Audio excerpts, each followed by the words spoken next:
Under a night soaked in blue-violet neon amid the surging crowds of a prosperous metropolis, a hidden system grants players the powers they once only dreamed. Immortal arts and martial paths, yin-yang sorcery, anomalous technology, sealing curses, and spirit-taming marks. Players from countless systems step onto the battlefield of sequences. My name is Bai Yu. By the time you read these words, I will already stand at the peak of the sequence. In Zhujing City, a fine chilly rain falls through the night. Neon blazes across the modern skyline as streams of people and vehicles move endlessly. It is 8:30 in the evening, long past the usual time to leave work. Shallow puddles on the pavement mirror the weary faces of office workers, the sleek advertisements on the commercial tower, and the brilliant lights of this city that never sleeps. At the entrance of the commercial tower, Bai Yu stands still, watching the silver curtain of rain outside, before raising a nylon umbrella. Before stepping out, Bai Yu takes out his phone and notices a new message on the screen. It is from Su Shui, who is very close to him and almost flawless. Bai Yu himself is striking enough that passers-by often glance at him twice. He unlocks the phone with a light touch and opens the chat, his fingers moving swiftly as he types a reply with one hand. He replies asking if she needs anything. Su Shui answers that there is nothing special, only that the rain has grown heavy and it is easy to catch a chill, so he should go home early and rest. She sends another brief message saying she is already on her way home with a picture attached, then reminds him to watch his footing on the wet road and meet her at 9 tomorrow. After his simple reply, her side of the chat falls silent. She is often busy and rarely has much time to talk. Though the exchange is short, Su Shui's concern eases Bai Yu's mood a little, so he no longer feels as low as when he had just been staring up into the... Having someone care about him as he walks through the night is a small warmth, is it not? Bai Yu pockets his phone, opens the nylon umbrella, and joins the other office workers as they move through the curtain of rain. He passes traffic signs and listens to the ticking patter of raindrops on the nylon. As he walks by a subway station, waves of noise rise and fall from ahead. Bai Yu looks over.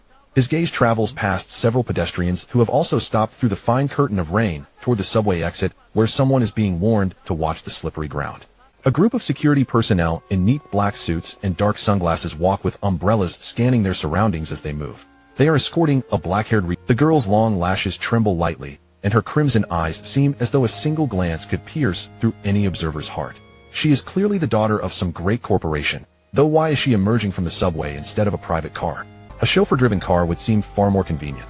Now the sounds of rainfall and engines, the murmur of gathering crowds, and sudden exclamations, camera shutters, and whispered discussions all weave together. The girl has caused quite a stir. While Bai Yu is lost in thought, the girl, radiating the aura of someone important, has already slipped away from the noise, walking farther into the rain. The crowd converging around her gradually blocks his view of her back. Forget it. What is the point of thinking so much? Bai Yu sighs inwardly, pulls his gaze back, and leaves the commotion behind as he continues walking alone toward home.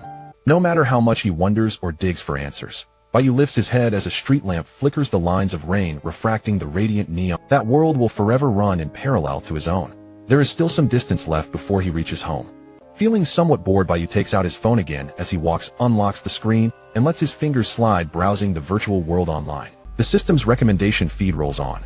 New shows, hypothetical fortunes, choices between different personalities. All kinds of topics flood his screen, followed by playful comments claiming imperial titles, promising free chances to travel through time, and more. He scrolls for quite a while.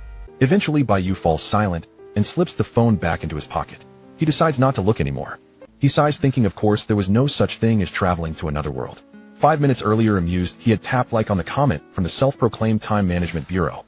Now, just as he expected, there is no such easy miracle in the world, and even if there were, it would never be his turn. All of it is simply people's fantasies about things that do not exist. Bai Yu continues through the rainy night, weaving around uneven puddles. The rows of buildings beside him seem to retreat as he walks, the slanting rain drifting across his path.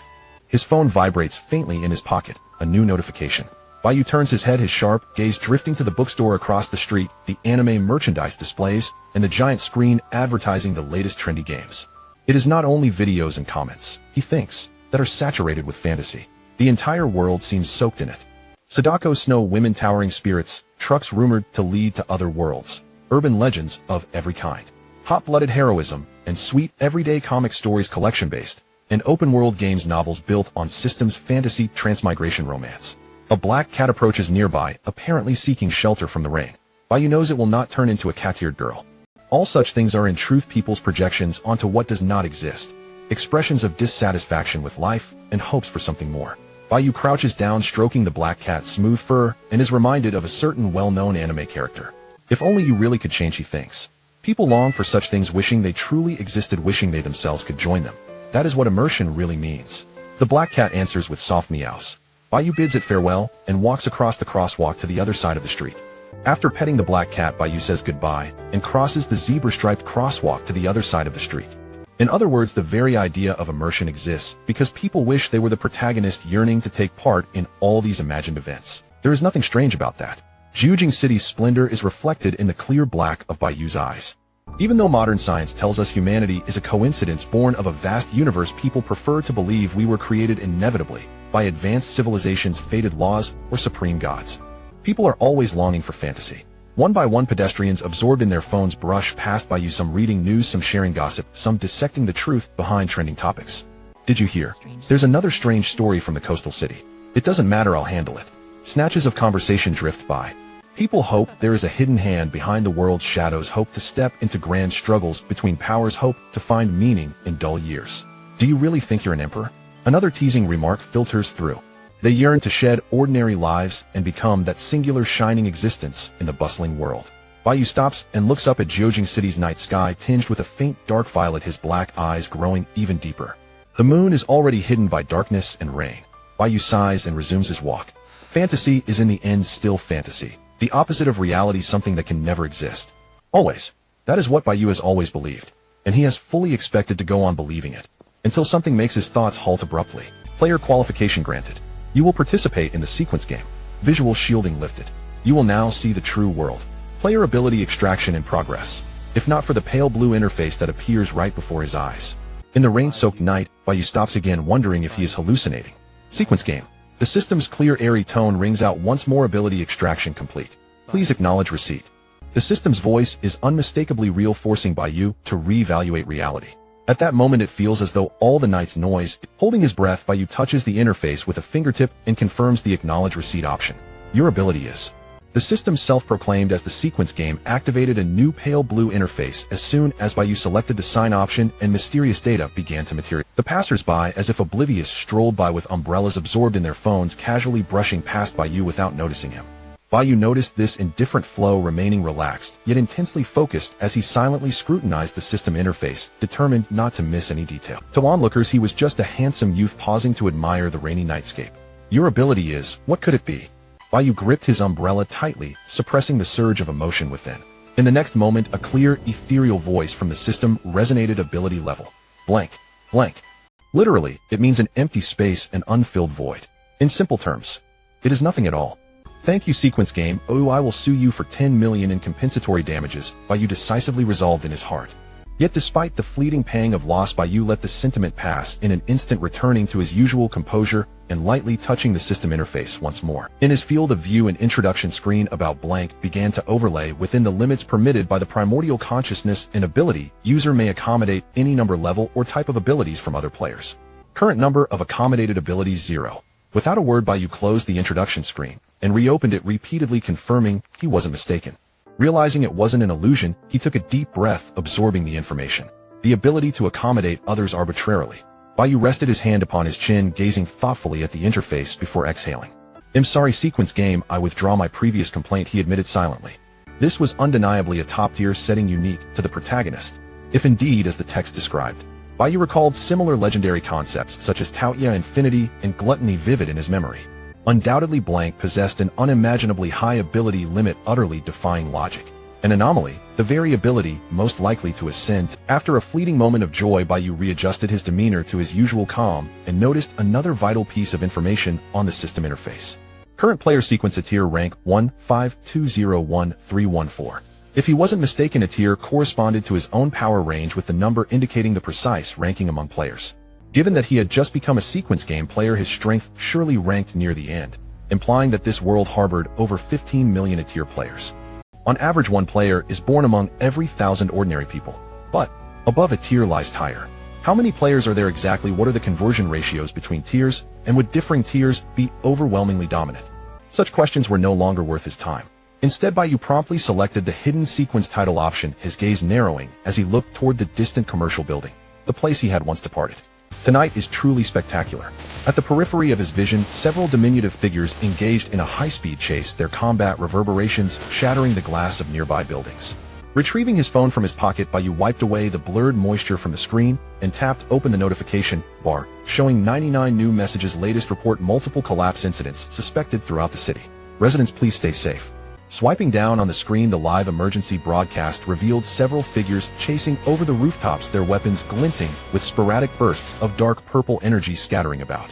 It was clearly a scene that belonged solely to fantasy, yet the live chat scroll overlooked it, casually discussing the collapse. Unbelievable, I just left the commercial building. I was merely having tea nearby. Shoddy construction. Bai Yu recalled the system's earlier statement: the visual shield has been lifted, you will now see the real world. Indeed, ordinary people simply cannot see these. He gazed into the distance and wondered, does that mean we've been living in a concealed world all along? Letting his thoughts wander further, he wondered if the great calamities of the past might have been orchestrated by those high-tier players. Sometimes is the truth of this world really so mundane? For a brief second, Bai Yu lamented on behalf of all the oblivious ordinary people, then took a long overdue step into the opening act of the sequence game. He made a decision that defied all reason. Now that he possessed top-tier ability under the dark purple night, the battle scene of high-level sequence game players burst through the rain, reflected in Bai Yu's deep dark eyes. How could one not strive for a top-tier beginning? The boy's hair danced in the wind, and beneath his fierce gaze a confident smile played on his lips. Moments later, a lone figure walked under an umbrella with footsteps splashing on rain-soaked pavement as Bai Yu's silhouette vanished into the crowd. Group 9 of Session 17 has arrived at the designated location, standing by. Building target trajectory model. The target's ability is shadow manipulation, deploying light sources to block its escape route. Even having me assist in the capture is such a hassle. Su Shui, can you handle it? Leaping between buildings, the dark-haired, reed heiress laughed as she mocked the cool, composed young woman by her side. An enchanting girl whose bright eyes and graceful figure belied her concealed true identity. Her shoulder-length white hair tied at the end with a light blue satin ribbon flowed gracefully in the night, reminiscent of drifting clouds. A white mask covering her mouth, a crisp white outfit signifying her role as an executor, and black stockings accentuating her long legs. She was breathtaking. Mouthy Su Shui remarked coolly with a sidelong glance, and my codename is Qingxian, implying that her true name should not be spoken aloud. I just can't understand you. So secretive. Could it be? The reedy girl asked playfully, are you afraid your identity might be exposed and implicate someone? Target has appeared in Zone 6. At that moment, a colleague from Group 9 initiated communication. Ignoring the reedy girl's query, Su Shui quickened her pace, her long legs in graceful motion, as she pressed the communicator received, arriving immediately. Amid the clamor of the bustling city, Su Shui's thoughts raced, her dark brows furrowed, and her eyes flashed with determination. For her and her partner, 2 attire operatives of Group 17. Capturing the invading attire player was no formidable task. It was merely a matter of expending a bit more effort. Yet with her sturdy boots softly striking the pavement, she vaulted over a towering spire as the night wind howled. Su Shui's flowing white attire danced in the wind as her cool, sharp silhouette cut through the rainy night, and she shifted her gaze toward a distant area. Beyond the drizzle lay the neighborhood of the one she cherished. If you dare harm him, I will dismember you in 1,000 ways, Su Shui declared with utter seriousness. The navigation voice announced, in 100 meters turn right to reach the Jiujing bus station. The young man replied, we've arrived at Jiujing bus station, that will be 50 yuan, please settle the payment. Near the bustling Jiujing bus station, a black taxi came to a stop and the driver looked at Bai Yu with a polite smile. Bai Yu's eyes showed a hint of grievance, so expensive. It was rare for him to take a taxi, and although the distance was indeed far, the fare still made him feel a pang. Today was Crazy Thursday with great discounts. If only someone could transfer him 50 yuan for a meal. Sigh. Bai Yu really enjoyed indulging in fried chicken. Even though he was reluctant, Bai Yu swiftly scanned the driver's payment code with his phone, and after fingerprint authentication, the 50 yuan was transferred. After seeing Bai Yu safely alight, the driver made a brief reminder. There have been quite a few accidents lately, young man, please pay attention to safety. Before driving off to pick, Bai Yu watched the driver disappear from view, then continued to swipe on his phone screen. Pinching with 2 fingers, the entire map of Jiujing City unfolded before it. If my calculations are correct, this is one of the most likely places for an encounter. Chasing after those players would surely be futile. He could only deduce their routes and arrive at the predicted location in advance, waiting for them. Of course, it couldn't be called waiting for a hare, it should be waiting for a tiger. Bai Yu did not think he could pose a threat. He mainly wanted to see if there were any weaknesses in the criminal players being pursued, gauging the possibility of acquiring their abilities. There was no need to worry about being caught in the crossfire. Since the chase began, that criminal player had not caused large-scale destruction, probably due to some unknown restrictions. The reason he was certain it was a criminal player was simply because he employed basic reverse thinking. A notable commotion came from a distance due to the obstruction of tall buildings. Bai Yu could not see what had happened, only knowing that an accident had just. Bai Yu focused intently on his phone, and within less than a minute the screen pushed a detailed message urging nearby residents to be cautious. The swift and accurate dispatch of official news indicated that officials were definitely on the scene. It was most likely those players who were pursuing and being chased so aggressively by official personnel could basically confirm that they were players committing serious crimes. "Hey handsome, are you waiting for the bus too?" At that moment, an older sister noticed the handsome young man standing in the rain. Her eyes flashed, and she smiled as she approached to strike up a conversation. Jiujing City generally had buses running at night, doing well in terms of public convenience. Bai Yu continued to pay attention to his phone and replied nonchalantly, "No, just came to enjoy the scenery." "Really?" The older sister stood beside him holding an umbrella. Standing side by side, they faced the river bridge, the golden lights, and the towering buildings, taking in the vibrant night scene of Jiujing City. A stream of vehicles passed by, bringing a chill breeze and splashing water. 15 minutes passed like this. The older sister had long since left while Bai Yu remained at the Jiujing bus station. The older sister forced a bitter smile, and recognizing the situation, fell silent, waiting for the bus to arrive. The rain fell incessantly, seemingly without any intention of stopping. 15 minutes passed like this. The older sister had long since left while Bai Yu remained at the Jiujing bus station. In the meantime, some people had taken candid shots of the exceptionally handsome young man. Bai Yu couldn't be bothered with such matters. As a good-looking person, he had grown accustomed to it. Suddenly a shadow darted across his vision, crashing down 20 meters ahead of him and sending a roadblock flying. People around heard the strange noise and shifted their gazes. Why did that roadblock suddenly fall? Was it very windy just now? I thought it was something else.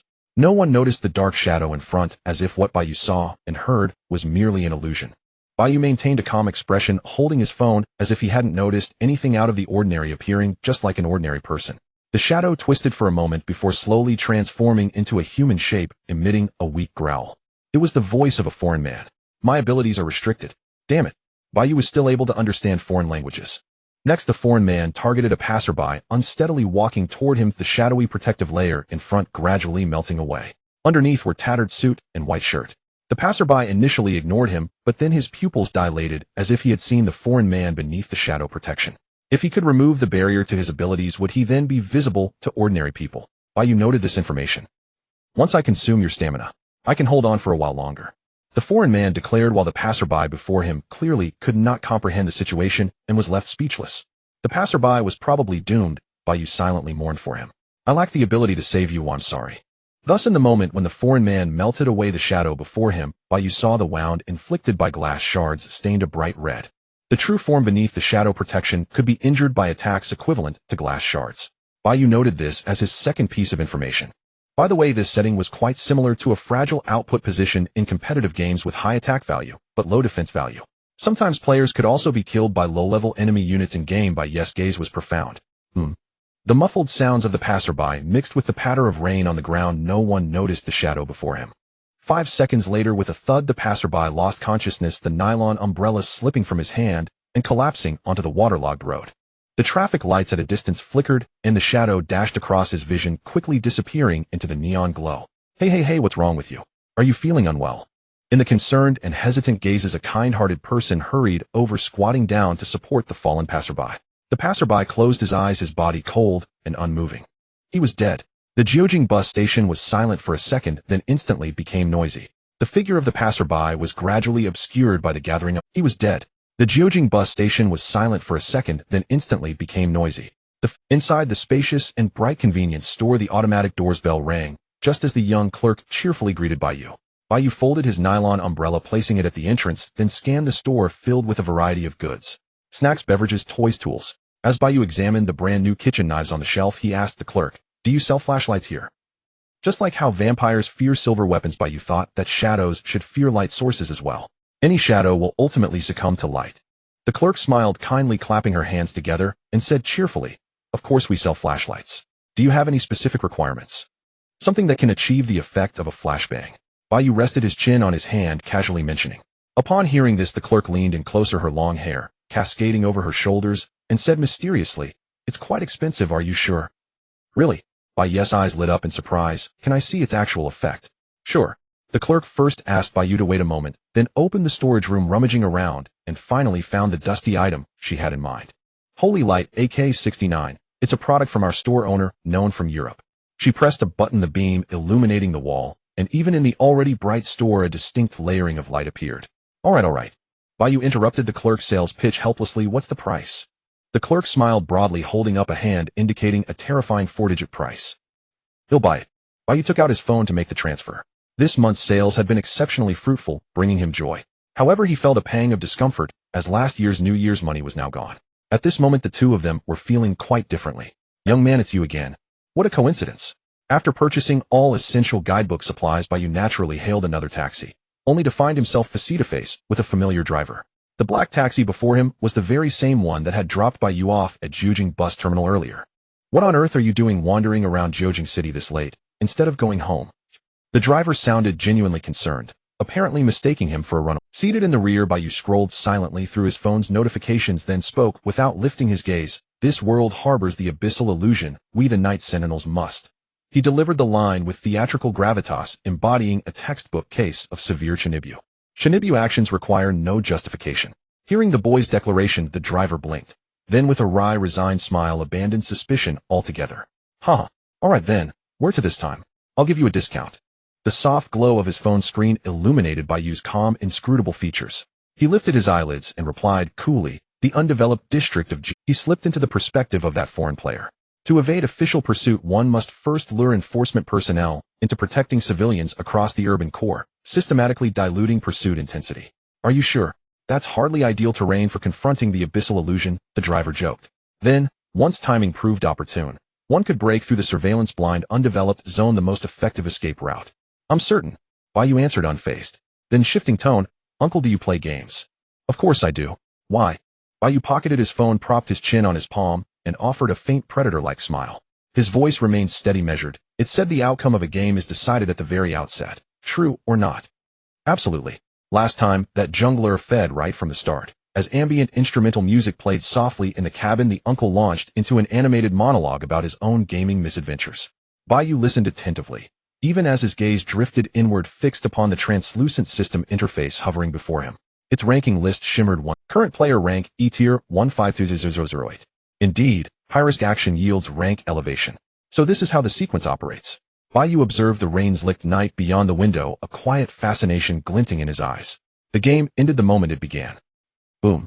A thunderous detonation erupted atop a 900-meter skyscraper. Before an intricate array woven from blood-red roses and golden phoenix motifs, 18 antique firearms aimed skyward, targeting the shadow coalescing midair. Wind howled through the night. Ugh! Szilard the foreign man spat crimson blood, just as 18 bullets transformed into searing crimson flames and struck their mark with flawless precision. A black-haired, crimson-eyed maiden stood poised atop the building, arms folded across her chest, her obsidian gown untouched by rain. With effortless elegance, I've grown weary of chasing. The rest is yours. Understood. No sooner had the words left her lips than Su Shui, clad in crisp white attire, launched forward, her long legs carrying her hundreds of meters in an instant. Her gaze held nothing but glacial resolve. In an instant, swordlight flashed, and her spirit blade sang. Su Shui teleported behind Szilard and unleashed a single devastating strike infused with spiritual energy and razor-sharp sword intent. Szilard's pupils contracted violently. Instantly recognizing he could not withstand the blow, he commanded legions of darkness to surge forth, converging into a colossal spear-like thorn aimed straight at Su Shui like a great shark lunging for prey. Such a full-force counterattack from an attire ranked 78 Shadow Weaver would ordinarily unleash catastrophic destruction and mass panic. Damn it! Yet the Shadow Spear shattered mid-flight, unable even to bear the sheer pressure of Su Shui's blade. If not for these binding restraints, would I, a proud attire 78, really be hunted down by two low-ranked attires? Even as the thought crossed his mind, Szilard gritted his teeth, endured the sword's oppressive aura, and used its downward force to slide diagonally across the sheer glass facade of the 900-meter tower. Bang! A sonic boom rattled the air. His boots scraped fiercely. Tempered glass exploded beneath him. Sensing Szilard's shift in escape vector, Su Shui's dark brows furrowed slightly. Instantly, she compressed her spiritual energy into a razor-focused directional burst. You will not escape. In the next breath, her spiritual energy detonated, propelling her forward with explosive acceleration. Her hem fluttered wildly as she sprinted vertically up the building's facade. The distance between them narrowed visibly rapidly. Szilard scoffed. Tonight I'll show you exactly how I slip away. Even if your steer warden arrives, she cannot stop me from leaving Jiujing City. After weaving through Jiujing's commercial district, all pursuers below attire had been lost, and now another attire player had disengaged. Only Su Shui remained. Lovely night. Farewell. Suspended in freefall, Salard spread his arms wide, embracing the night sky with mocking grandeur, before dissolving entirely into the shadows between buildings, phasing straight through solid architecture for a kilometer. Shadow Dominion, an attire ability permitting absolute control over darkness within one's spiritual energy limits. Second only to steer in danger classification. Were the spirit blade spun midair, tracing an elegant floral arc. Damn. Su Shui's eyes shimmered with swirling spiritual energy, tracking Salard's trajectory. She gripped her 3-foot spirit blade and pursued expressionless. The undeveloped district of Jiujing City. Here towering skyscrapers gave way to tightly packed 2-story residences, and quiet verdant parks shrouded in still. Under the drizzle, a stray cat huddled beneath a dim street lamp, soaked and shivering. Mew. Its weak fading cry echoed thinly against the damp chill. Plop. Water splashed. Had the rain ceased? The cat tremulously opened its eyes. Bai Yu knelt beside it, umbrella held low, shielding the creature from wind and rain beneath the amber pool of lamplight. Why not seek shelter under an eave? Bai Yu Mew's chin resting on his hand. Are you too weak from hunger? Mew. The cat gazed back at him. Alas, Bai Yu understood no feline tongue. Wait here. He reached into his pocket and withdrew a soft bread roll, tore open the wrapper, and offered a piece to the. He'd picked it up casually at a convenience store. Uncertain whether cats even ate bread. Mew. The cat's eyes lit up. With sudden vigor it snatched the bread and bolted, lithe and swift, vanishing into the night. Hardly the posture of a starving, half-frozen stray. Bai Yu felt quite simply scammed. One roll of bread, fraudulently acquired. Well, no matter. Not worth dwelling on. He watched the cat disappear around the corner, one hand holding the umbrella aloft, the other tucked deep in his coat pocket, waiting patiently for the perfect moment to hunt. After all, he too was laying a trap. The undeveloped district lacked the bustle of Jiujing's commercial heart. Here walls, lampposts, utility poles, and public benches formed a sparse, quiet world, interrupted only occasionally by pedestrians passing beneath umbrellas. It was unquestionably the ideal terrain to elude pursuit. Aside from the gentle patter of rain and the distant sporadic bark of a pet dog, silence reigned absolute. Thus, under the puzzled stares of passers-by, Bai Yu resumed, idly scrolling through his phone. Lurking within this surveillance-deficient zone amounted to a game of cat-and-mouse with official enforcers, necessitating absolute stillness. That much was self-evident, which meant the hunting method employed earlier at Jiujing bus terminal would repeat itself, life or death hinging entirely on flawless psychological warfare. Of course, chance played a dominant role. Bai Yu effortlessly launched into a game of Do Diju. This round dealt him heaven's hand, both jokers in his opening set. Bid for landlord. Yet even should he fail, so long as he upheld one cardinal principle, he would harbor no regret. Your cards are just too strong. Pour a cup of cappuccino. Seeing the system deal the landlord 3 terrible cards, and each opponent holding a small bomb. Their voices chimed in teeth. Bai Yu sent them both the pour a cup of cappuccino emoticon, then without hesitation executed his next move, super double. Reveal hand. That was confidence. The air of the undeveloped district had been freshly washed by the night rain. Surveillance cameras scattered through the streets and alleys were silently disabled, their components strewn across the puddled ground. Sailada let out a few muffled coughs, dragging a heavy shadow as he moved through the street like a grim reaper. Behind him lay several unconscious passers-by in disarray, prey he had seized to replenish his stamina. Night belonged to shadow wielders, so long as he did not overextend. Sailada was confident he could shake off that white-clad enforcer. However, the relentless drain of stamina had always been a nuisance. Player has received status, weak. All attributes greatly reduced. He frowned and stared at his torn white shirt stained with broad swathes of crimson and showing faint signs of splitting. A frail constitution had long been the flaw of anomalous ability players. There was no escaping it. One more hunt, and I can probably hold out until tomorrow. Shadows slowly wrapped around Sailada. He snorted and slipped once more into a stealth state invisible to ordinary eyes. Have you heard the phrase newbies beat masters? Beneath the rain-dim street lamp, Bai Yu held an umbrella in one hand and scrolled through a blogger's discussion on his phone with the other. More or less, even professional players are sometimes killed in low-tier matches. It is a curious phenomenon. Ultimately, this occurs because low-tier play refuses to adopt the optimal solution thinking common in high-tier matches. In other words, when clearer, far more rewarding options exist, novices will choose maneuvers that experts deem utterly foolish. Slay 1,000 and injure 800 in return trades of 1 for 1, even 1 for none. Experts always envision multiple lines of play and never underestimate an opponent, thinking surely that person over there would not be that stupid. Yet the reality is that despite knowing they should weigh pros and cons, opponents still act on impulse, willing to lose 30 million to harm you a mere 100. Not developing, hiding in the grass and camping me for so long. You've planted at point A and you're still camping me at point B. Your team's crystal is nearly gone and you still chase me. In short, a master often harbors the attitude of "how dare you." That feeling is then mercilessly shattered by a rookie who inflicts even greater losses. A dull breath whispered at his ear. The already dim lamp was mostly obscured, yet Bai Yu continued to browse the web without a ripple of expression. Xylada had at some point come to stand before Bai Yu, disdain playing across his shadow-enshrouded face. This man showed no trace of a high-rank player's aura, a disguise, or even if a high-rank player wore a disguise for an A-rank like himself to be so close, while the man nonchalantly played his phone. He must be foolish. No, simply an ordinary person utterly unaware. With that thought, he decided, as a little delight after being hunted tonight, I will make you my final kill. Xylada resolved to vent his resentment on Bai Yu regarding him like an insect. He grinned wickedly and drew near. Shadows stretched 3 meters high, blotting out the lamp above Bai Yu and plunging the scene into darkness. Rain still pattered around them, yet not a single droplet clung to Bai Yu's umbrella.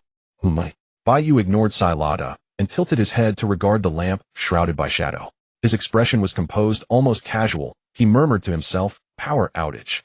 Right, a power outage." Xylada appraised Bai Yu with amused interest, nearly laughing aloud. The more Bai Yu failed to grasp his predicament, the more eager Xylada became, and the shadows stirred with that excitement. The next step was the hunt, to siphon stamina. Xylada could barely contain his anticipation to see the youth's panic. He slowly peeled back his shadow, undoing the stealth unseen by ordinary eyes. Bai Yu finally seemed to notice Xylada. His features froze, pupils constricted, mouth parted without a sound. The reaction, copied from the innocent passerby at the Jiujing bus stop, was flawlessly authentic. Not a false movement. Xylada detected nothing unusual and smugly warned, "Walking at night. Beware of monsters." He wore a hunter's smile, spread his claws, and pressed them to Bai Yu's face, preparing to siphon stamina. Bai Yu seemed to come to his voice. Xylada narrowed his eyes in contempt. Indeed, when confronted with the incomprehensible, ordinary people first stand dumbstruck rather than fight back. With the stolen stamina on the verge of replenishing, Xylada lifted his chin, as if savoring a fine wine, his posture taking on languid elegance. "Hey!" In the next instant, Bai Yu's cool, steady voice jolted him awake. "Wow!" Before Xylada could read Bai Yu's expression, an unbearably blinding light seared his vision, and he reflexively covered his eyes.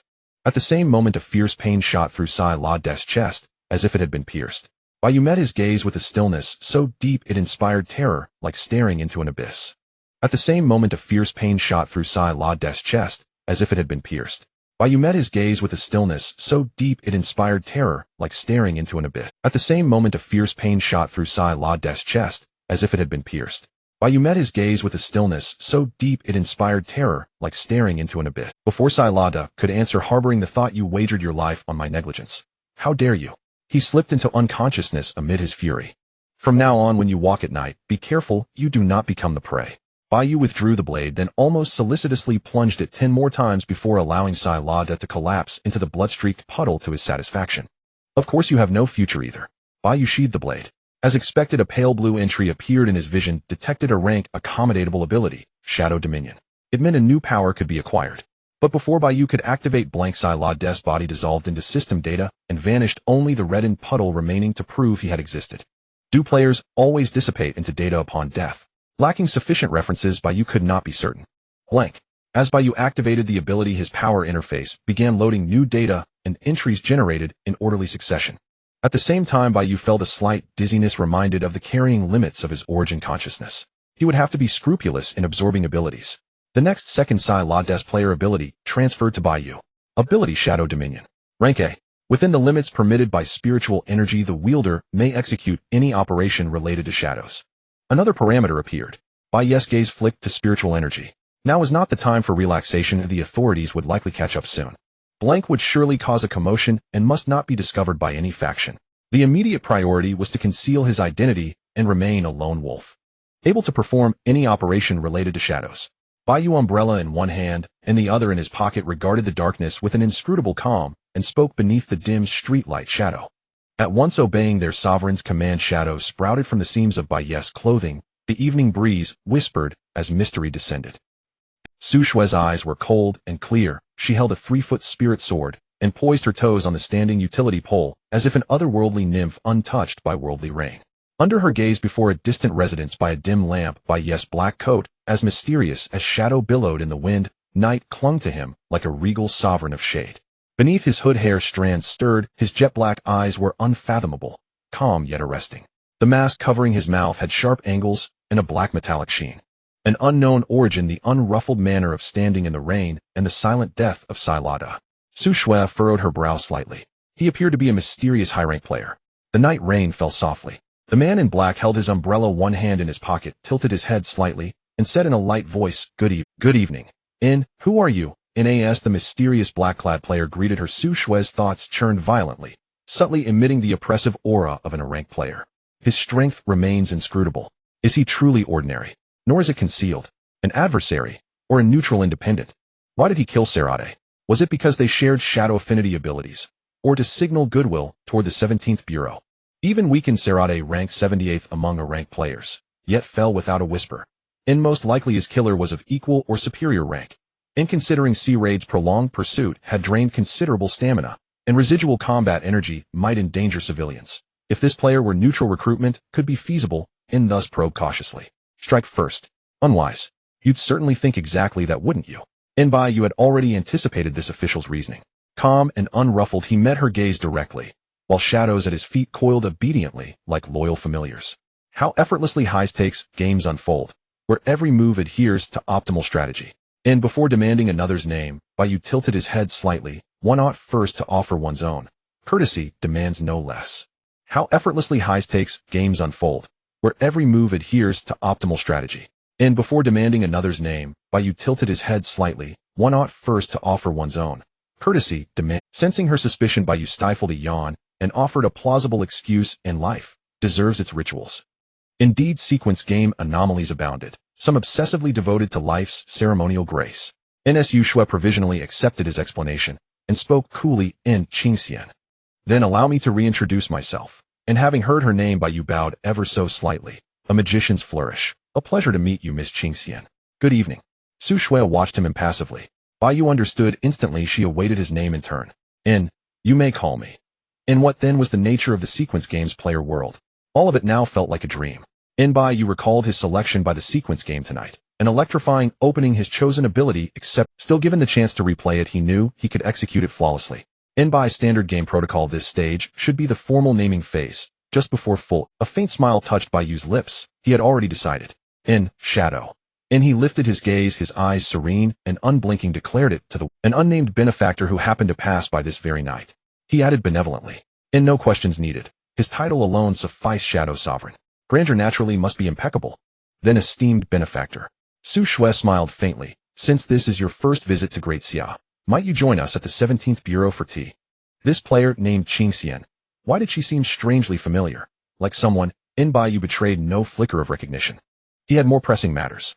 A thought crystallized. So the sovereign agency of Great Xia was called the 17th Bureau, not vital intelligence, especially for one arriving utterly ignorant. Bai Yu sighed leisurely. Tea won't be necessary. Then feigning mild distress, as if jesting, he said surely the 17th Bureau won't detain this humble benefactor until every secret is extracted. Under normal circumstances, thorough interrogation would indeed follow. Su Shui flicked her blade into an elegant flourish, her tone shifting subtly. Yet so long as you abstain from recklessness, the 17th Bureau may permit your lawful conduct. Sequence game players wielded wildly disparate abilities, and their power varied immensely. The 17th Bureau simply lacked the resources to monitor them all. It was a reluctant concession. Between the lines lay an unspoken debt. This time the Bureau would look away. Intelligence gathering had reached its limit. The performance, too, had run its course. Bai Yu thought so. Then let it end here. I merely passed by and lent a hand. With a brief courteous farewell, Bai Yu turned, ready to dissolve into shadow and vanish. Wait. But Su Shui abruptly halted him. Bai Yu glanced sideways. His obsidian eyes remained fathomless, yet now held a glint of danger. What is it? His voice bore no inflection of inquiry. Perched atop a lamppost amid the rain, Su Shui stood cloaked in white, ethereal as fresh snow, her voice clear and resonant. One final question: which side do you stand with? The sequence game featured antagonistic factions requiring allegiance. Bai Yu gleaned yet another intelligence. Shadow, he repeated emphatically. In that instant, shadows erupted from all four directions. Irregular, devouring darkness swallowed Bai Yu whole, dissolving him into oblivion beneath the dim streetlights. Naturally, on the far side of everyone. With those words he vanished, fully merged into shadow, leaving Su Shui alone to ponder their meaning. Absolute neutrality. She drew a slow, deep breath, then pressed her calm link, speaking with quiet composure. Serade, a rank 78th in sequence, confirmed deceased. Dispatch personnel to comfort the bereaved. Acknowledged. Ning the next breath her cascading silken hair swept dramatically as she turned, her spirit blade dissolving into shimmering particles. She too disappeared. N. Current player rank rank 1.490H. N. Just one finishing strike upon near-death prey, and absorption of an entire ability, propelled me past 5 million players in an instant. Within the Shadow Realm, akin to a game world glitch where walls ceased to exist, Bai Yu verified his updated ranking once more. As expected, the sequence game ranked players strictly by demonstrated capability, inabilities, stylistic mastery, temperament, all shaped one standing. Yet if rankings exist, what advantages do they confer?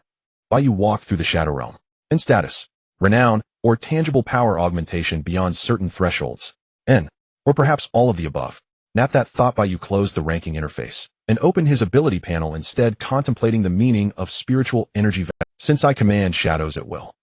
And he murmured softly, scanning his surroundings. Endless irregular darkness which in reality manifested as the cast shadows of buildings. Pierce. At his command, shadows within 100-meter radius obeyed their sovereign, shooting forth like thorn spears, shattering every barrier in their path. Yet Bai Yu staggered, his skull splitting with agony. And the shadow spears crumbled to ash, darkness settled back into stillness. And he steadied himself. So it draws directly upon my mental reserves. Next test. Blade. And instantly shadows coiled from his sleeve, woven sharp and forged into a flawless razor-edged dagger, 1 meter long. He could extend its length further, if he wished, but doing so would trigger that same searing headache. This state remains manageable. And he swung the shadow blade. It weighed almost nothing, yet possessed lethal sharpness and unbreakable. After exhaustive testing, Bai Yu concluded greater distance or larger scale demanded exponentially higher spiritual energy value. Player-based stat panel updated, and suddenly the sequence game system interface materialized. Bai Yu paused, then reached out and activated the panel. Player Bai Yu N, rank E N, vitality 17.1, N, spiritual energy value 296.9, N, perception, N, note a player brimming with extraordinary potential. Keep striving, rookie. Of course, games quantify everything, even raw power. Bai Yu mused quietly. But tonight ends here. He dismissed the pale blue interface and slipped silently toward home. Tired. Sleep. On a morning after the rain, gentle sunlight seeped through the gaps in the curtains, casting a warm glow in Bai Yu's room. Bai Yu's room was quite ordinary, featuring a computer, a large desk, a bookshelf piled with classics and comics, and posters plastered on the walls. Bai Yu opened his eyes, gazing at his familiar home, where everything was tranquil. Before getting out of bed, Bai Yu typically spent some time playing with his phone. He picked up the phone from the bedside table, effortlessly unlocked it with his fingerprint, and saw that the news section had pushed several updates, all trending. Last night, multiple incidents occurred in Jiujing City, with experts explaining a series of unusual phenomena. In morning, a dump truck lost control in the undeveloped area of Jiujing City. Several pedestrians were caught in. The authorities have issued another statement regarding the sequence game disputes among players, the 17th Bureau. Previously, such news left him indifferent, but now Bai Yu felt the world was full of turbulence, and the memories of last night remained vivid. Headache. Sigh. Bai Yu sat up, took a deep breath, then changed into a white shirt and a black jacket, putting on his sports pants, and leisurely headed to wash up. Splash. A porcelain cup filled with clear water. Staring at himself in the mirror, Bai Yu washed up while reassessing his appearance. Even though his black hair was somewhat tousled, his features were still undeniably handsome. He appeared as a weary, yet charming young man. Shadow Few. Bai Yu skillfully spat out the washing water as Shadow leisurely helped him arrange his hairstyle like the tentacles of an octopus. Washing his face, rinsing the towel, and turning off the faucet, Bai Yu glanced at the living room. Following the sunlight streaming through the large glass window, he saw the towering modern skyscrapers still bustling. Then he went to the kitchen, simply boiled a bowl of plain noodles, sprinkled it with chopped green onions, and fried an egg. The simple breakfast was filled with delightful aromas. We agreed on 9 o'clock, no tardiness, girl alert. While eating his noodles, Su Shui sent an unread message. A red dot lit up on the screen, and Bai Yu opened the chat interface. I will definitely arrive half an hour early. I'll wait for you. By the way, Bai Yu and Su Shui's chat avatars were a pair, both drawn in the same anime style by a professional artist based on their real photos. Of course, all this was requested by Su Shui, and she was the one who paid for it, as this little rich girl. Perhaps they were a couple, but Bai Yu always felt it was just a purely... After finishing breakfast, Bai Yu cleaned the dishes, and since he still had plenty of time, he tidied up the living room a bit. Finally, taking one last look at his familiar home, Bai Yu stepped out.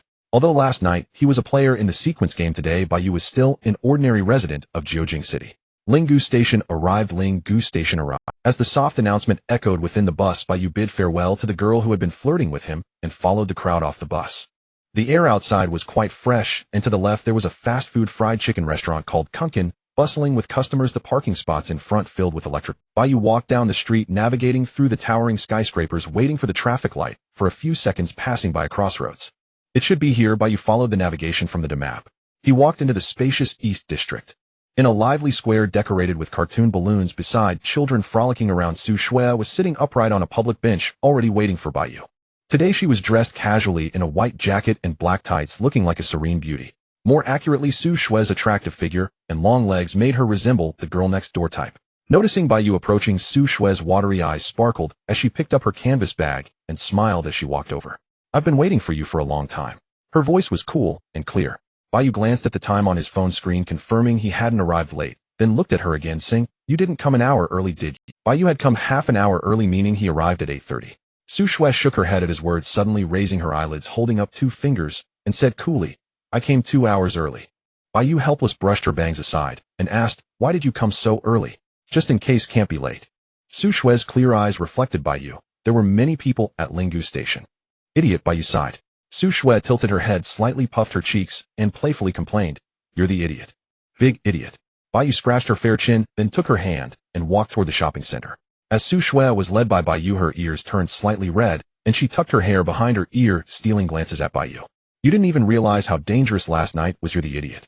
What do you want to buy? It's on me. I asked you out, I'll pay. I'm also an idiot for liking you." Upon entering the shopping center, the expansive and modern atmosphere greeted them, with fashionable products dazzling in the display window. "Are you confident?" "Rest assured." Meanwhile, in front of a claw machine, Su Shui's gaze shifted between the stuffed toys and Bai Yu, while Bai Yu inserted coins to help Su Shui grab the central cat plushie. Buzzing. The mechanical arm of the claw machine was in operation. Su Shui curiously leaned closer, wanting to see how Bai Yu operated it, while also enjoying the view of his side profile up close. Thus they stood shoulder to shoulder, feeling each other's warmth and breath. Bai Yu slowly maneuvered the joystick, confirming the angle was correct, and the mechanical arm began to grasp. Buzzing. The cat plushie, as if disturbed from its sleep, was slowly lifted from the pile of toys by the mechanical arm, wobbling slightly. "It feels like it's going to fall."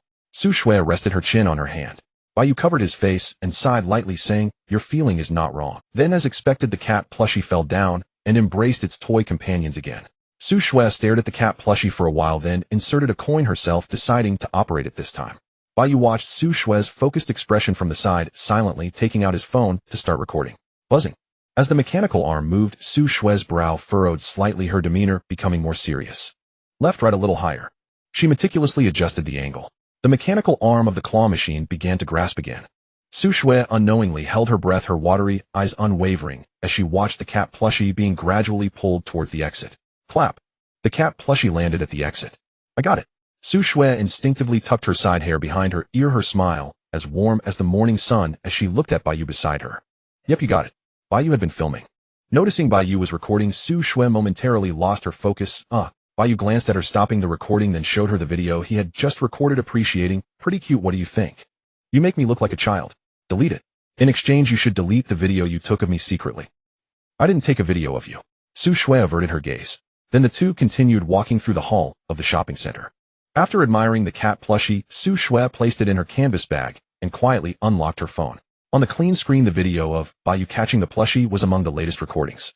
Bai Yu shifted his gaze and asked, "What's wrong?" "Nothing."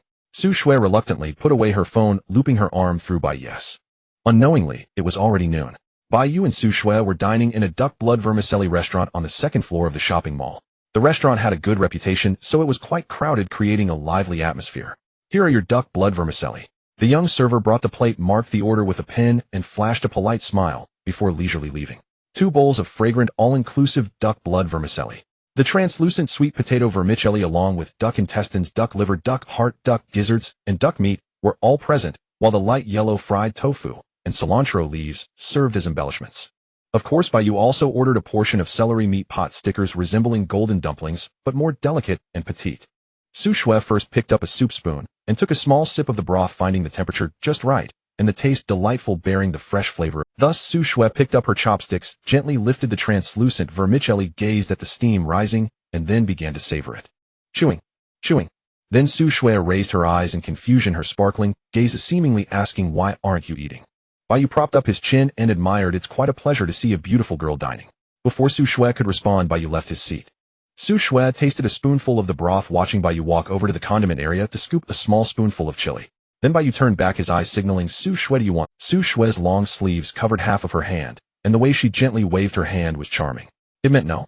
The soul of eating duck blood vermicelli lies. Under Su Shui's watchful gaze, Bai Yu returned to his seat, dipped the duck blood vermicelli in the bright red chili, and took a sip of the broth in front of her. Did you add too much? Su Shui asked with concern. Bai Yu savored it seriously, then made an evaluation like a top chef. You added too little. Su Shui chewed on the duck gizzard resembling a squirrel chewing on chestnuts. When they left the shopping mall, Su Shui took Bai Yu's hand, while looking at the passing vehicle. A gentle breeze brushed against her hair, Su Shui's long eyelashes trembled, and the warm sunlight filtered through the buildings, casting light on her profile. Su Shui lightly bit her lip, tiptoed a few times, and instructed, I have something to give you. Bai Yu turned his head, watching her rummage through her canvas bag, which held many items bought from the shopping mall. At that moment, passers-by cast curious glances, seemingly incredulous that such a beautiful couple could exist in Jiujing City. About 10 seconds later, Su Shui turned to Bai Yu and mysteriously said, Close your eyes. Why are you being so mysterious? Bai Yu said, though he ultimately complied. In the distance, the majestic overpass seemed to divide the world into two. Under the vast blue sky, flocks of birds appeared tiny like black dots, with a gentle breeze blowing. Under the witness of the tallest buildings in Jiujing City, Su Shui gently put a necklace around Bai Yu's neck. The silver luxurious necklace held something resembling a broken sword, inscribed with an unknown but beautiful inscription. Su Shui's gaze softened as she looked at Bai Yu's face, wanting to say something, but unable to do so. You, my Bai Yu, I really want to tell you about the serial games in the world, and that I am the 91st in the entire sequence. But you are an ordinary person. Probably know you would definitely think I'm talking nonsense. I really want to announce to the world that I like you, I want to. But if... Su Shui's eyelashes gently trembled, and her hand that wanted to caress his cheek ultimately fell down. If someone finds out that you are related to me, you will be dragged into the disputes of those dangerous players. Are you ready? Bai Yu had closed his eyes for a long time. When I climb to the top of the entire sequence and my strength is enough to protect you, I will confess to you. Su Shui adjusted his collar and said okay. Bai Yu opened his eyes, examining the necklace Su Shui had put on and pondering for a moment before asking, Where did you buy this necklace? It's so peculiar. Su Shui blushed slightly, turned her face away a bit annoyed, and confessed, I made this protective talisman for you by hand, so you must keep it with you from now on. How about keeping it as a souvenir at home? Bai Yu said, reluctant to wear it. Su Shui stared at Bai Yu for a second, then took out her phone and showed him last night's news, saying earnestly, There have been so many news reports lately, what if you suddenly disappear? Last night, Su Shui was genuinely worried, holding her sword, desperately chasing after Salater, fearing that Bai Yu would be caught up in it. If Bai Yu had her protective talisman, she would be able to execute her tasks without worry. Bai Yu recalled last night's Qing Xian, feeling that Su Shui bore a certain resemblance to Qing Xian in spirit, but Qing Xian was not as cute as his own Su Shui, being cold and aloof. If I disappear... Bai Yu tucked the protective talisman deeper into his clothes. The ghostly version of me will protect you for a peaceful life. No. Su Shui crossed her arms, said coolly, I want you to be alive. Bai Yu smiled wryly, sighed helplessly, and promised, Don't worry, I will never suddenly disappear. Su Shui's eyes darkened for a moment, then she lightly nudged Bai Yu, speaking in the bustling commercial area, What if you break your promise? Then it'll turn into a ghostly state to protect you for a peaceful life, Bai Yu said seriously. That won't do, I want you to be alive, Su Shui insisted. Bai Yu gazed at Su Shui for a second, making her blush slightly. After a little while, Bai Yu rarely looked away, watching the crowd coming and going on the distant overpass, his gaze deepening as he said, I promise not to break my promise. Later, Bai Yu and Su Shui came to the overpass together, overlooking the flowing traffic below. The buildings reflected the colors of the sunset, rendering the world into an orange canvas, while the city's horizon appeared hazy and in the distance, the commercial building's giant screen continued to play advertisements for trendy games, the neon lights gradually brightening. The wind at a higher altitude was somewhat stronger, causing Su Shui's white hair to dance and her collar to become a little messy. Her heartbeat might have been influenced by the gentle breeze, erratic and thumping. She seemed to realize that it was getting late, her hand gripping the canvas bag gradually tightening as Su Shui gathered her windblown long hair and turned her face. Even after a day of dating, it was hard to say goodbye, hard to part. Bai Yu, who was originally propping up his chin to enjoy the scenery, turned his face away upon sensing Su. The two looked at each other, their feelings visible on their faces. Goodbye, Su Shui said with a gentle smile, presenting her best side. Be careful on your way home. Bai Yu waved his hand. You be careful too, don't twist your ankle. Got it. She left. The sunset glow was beautiful, and the crowd gradually obscured Su Shui's departing figure, as if taking her to another world. However, as she descended the overpass, Bai Yu saw her stumble slightly. Bai Yu felt a bit concerned and called out from a distance, Are you okay? Su Shui did not answer, but threw a side glance at him, then walked down in big strides, almost like a child throwing a tantrum. Bai Yu smiled for a second, then withdrew his gaze looking at the scenery of Jiujing City. An endless expanse of prosperity. When I reach the first position in the sequence, I will confess my feelings to you. He murmured to himself, closing his eyes to feel the whispers of the wind.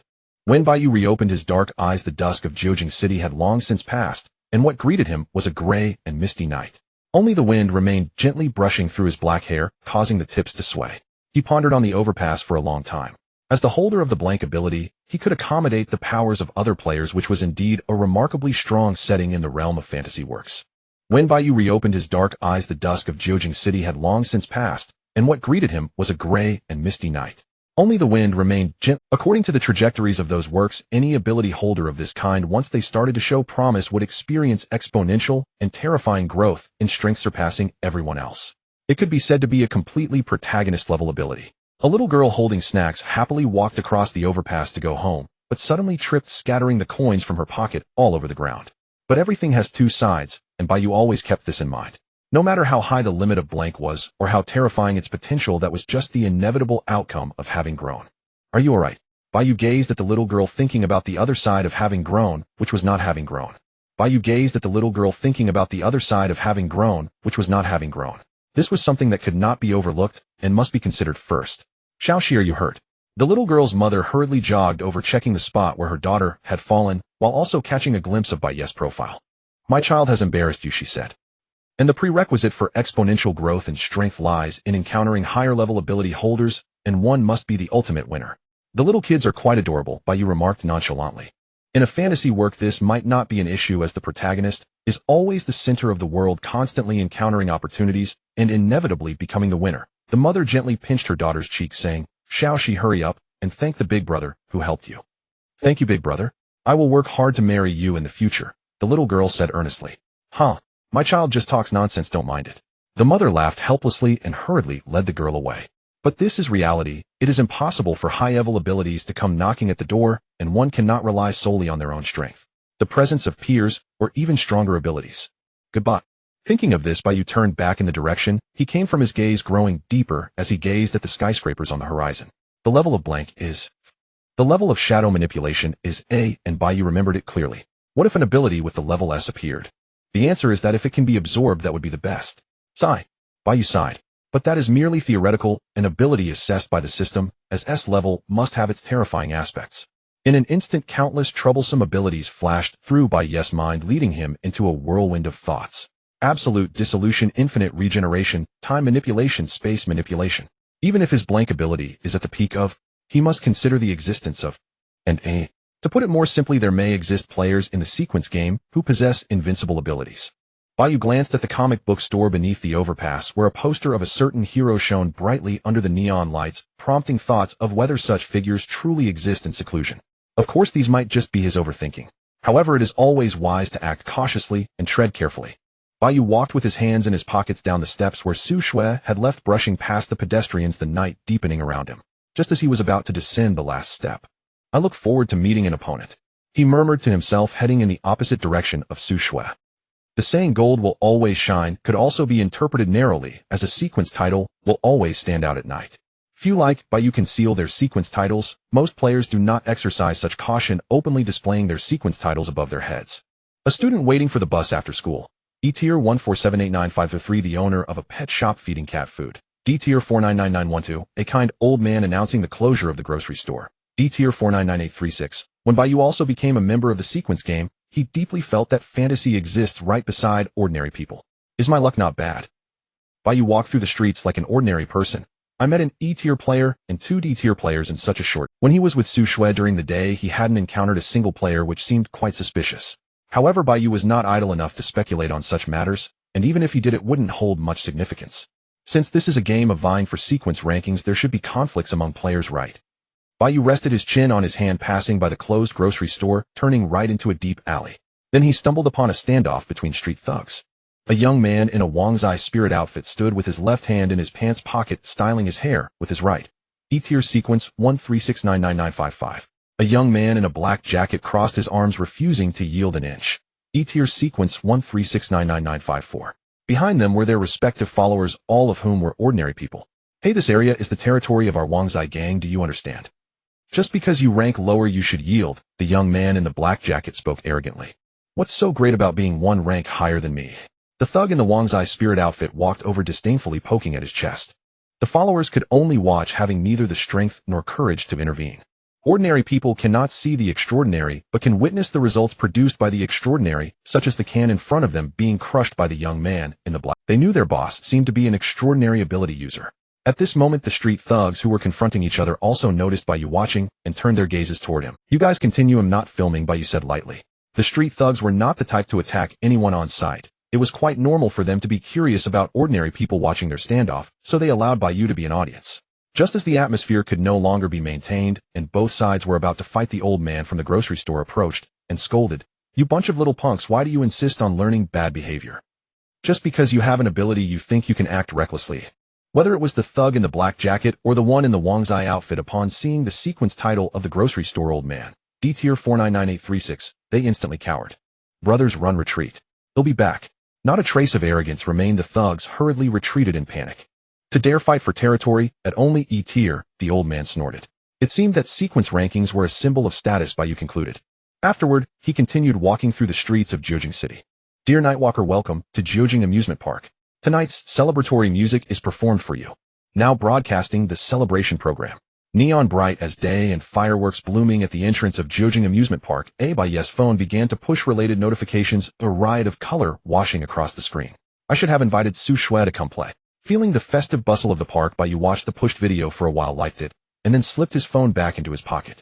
He lifted his eyes to the Ferris wheel towering into the clouds, sighed lightly, and prepared to leave. Alone, he had no intention of going in, he was merely passing by. Turning, he saw parents wearing smiles and children with eyes aglow. Hurry, hurry, I want to ride that one. A parent affectionately patted the child's head, took the child's hand, and passed Bai Yu shoulder to shoulder with a gentle farewell. As they passed, Bai Yu smiled, have fun. The child tilted his head and asked, Big brother, aren't you going in to play? Big brothers don't play this, Bai Yu said with a layered tone. Oh, the child nodded as if understanding. You're going to play the kind for adults. Hey, I'm not finished yet. The parent smiled apologetically, bid Bai Yu farewell, and led their child into the amusement park. Adult games.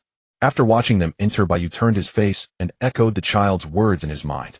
Another brilliant burst of fireworks lit the night, casting Bai Yu's profile in light. Several schoolgirls glanced this way, unconsciously drawn. Yes. Adult games. Bai Yu's gaze deepened once more. Hands in his pockets, he walked toward Linggu District, where a multitude of sequence game players were gathering. His lean silhouette receded, as if bidding a quiet farewell to Jiujing Amusement Park. For now, the splendid scene that filled his vision read, a ranked national-level sequence game, countdown 2591999 seconds. Eligible ranks A and below. Amid the surging crowd, he spoke in a low voice. Shadow. In an instant, shadows swept over him, and mystery descended. Hood and mask, a black coat. Amid the surging crowd, he spoke in a low voice. Shadow. In an instant, shadows swept over him, and mystery descended. Hood and mask, a black coat, like the sovereign of night, settled upon him, an inscrutable aura spilling outward. The next moment, Bai Yu opened black eyes that seemed to pierce the soul. Ing reappeared.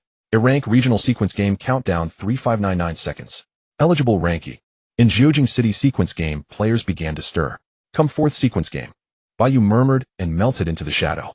Sequence game rankings began a dramatic reshuffle.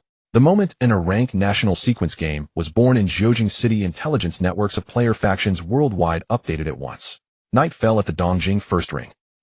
On a wind-lashed high-rise rooftop, a dissolute office worker squinted, finished his 10th cigarette, and exhaled a meaningful smoke ring.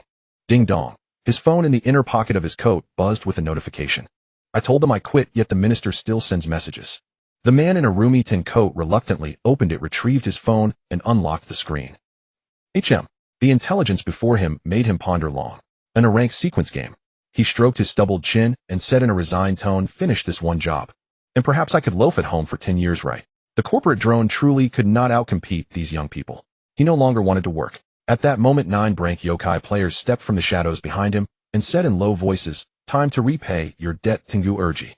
Sigh. Tengu Urji, the office worker sighed. Why must you chase me for the minister's debt? The yokai player's leader drew a samurai sword, stepped forward into a stance, and said earnestly, because your minister fled.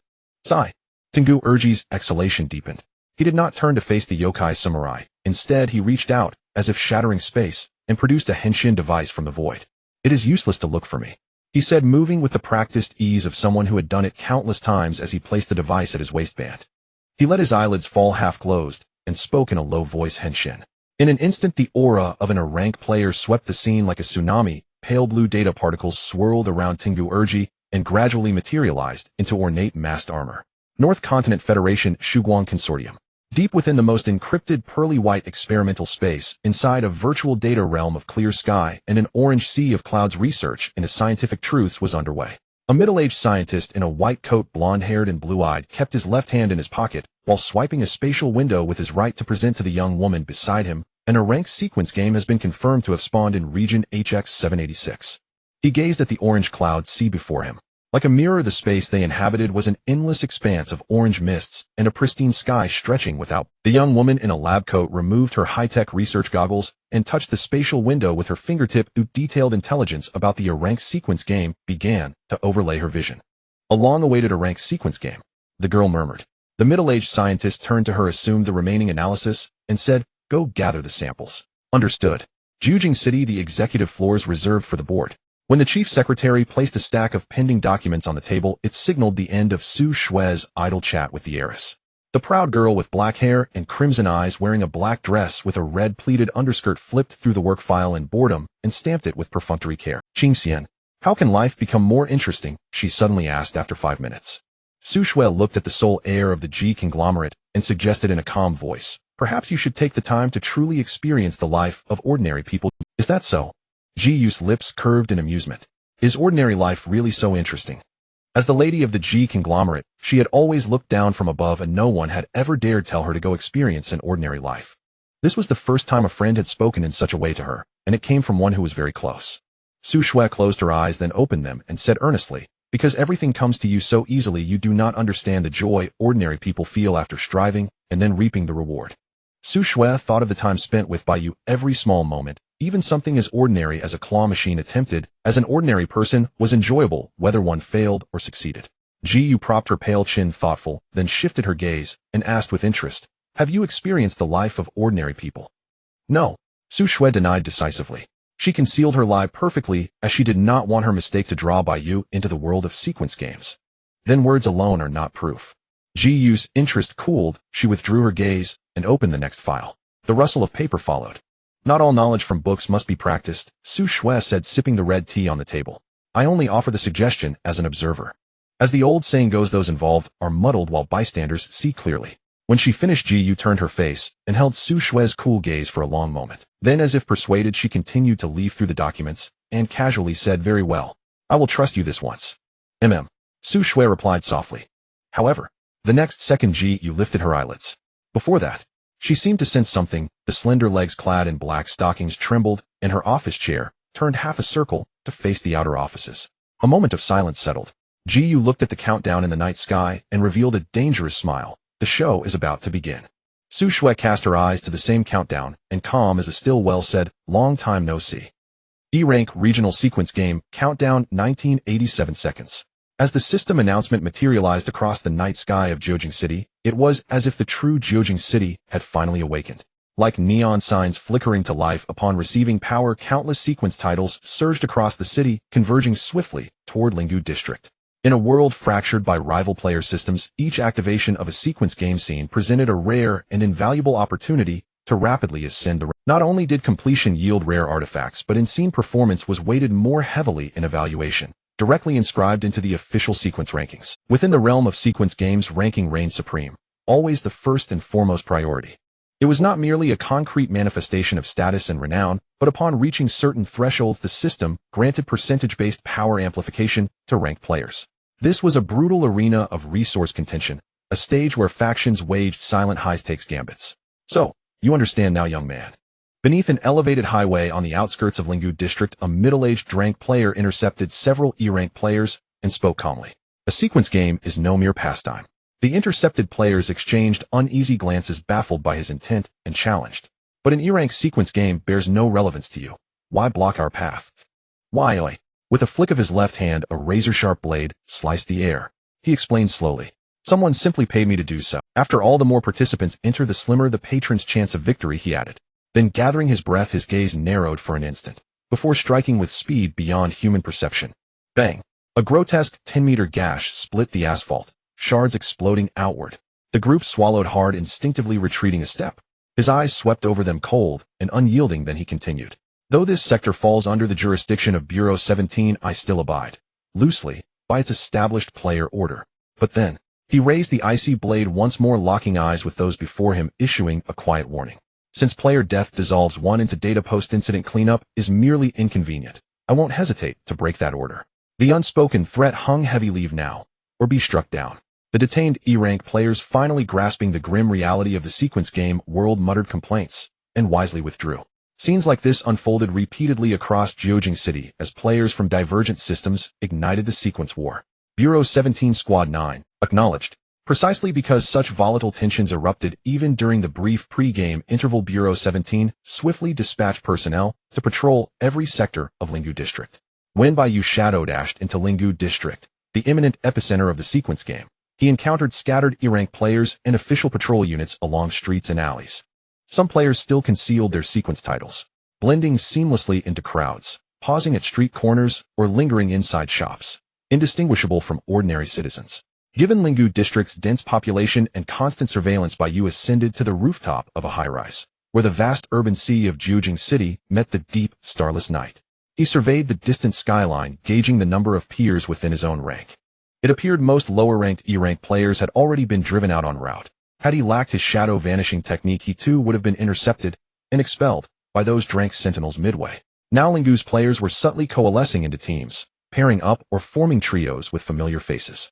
For in large-scale player conflicts, coordinated action dramatically extended survival time, the most effective strategy to maximize victory odds.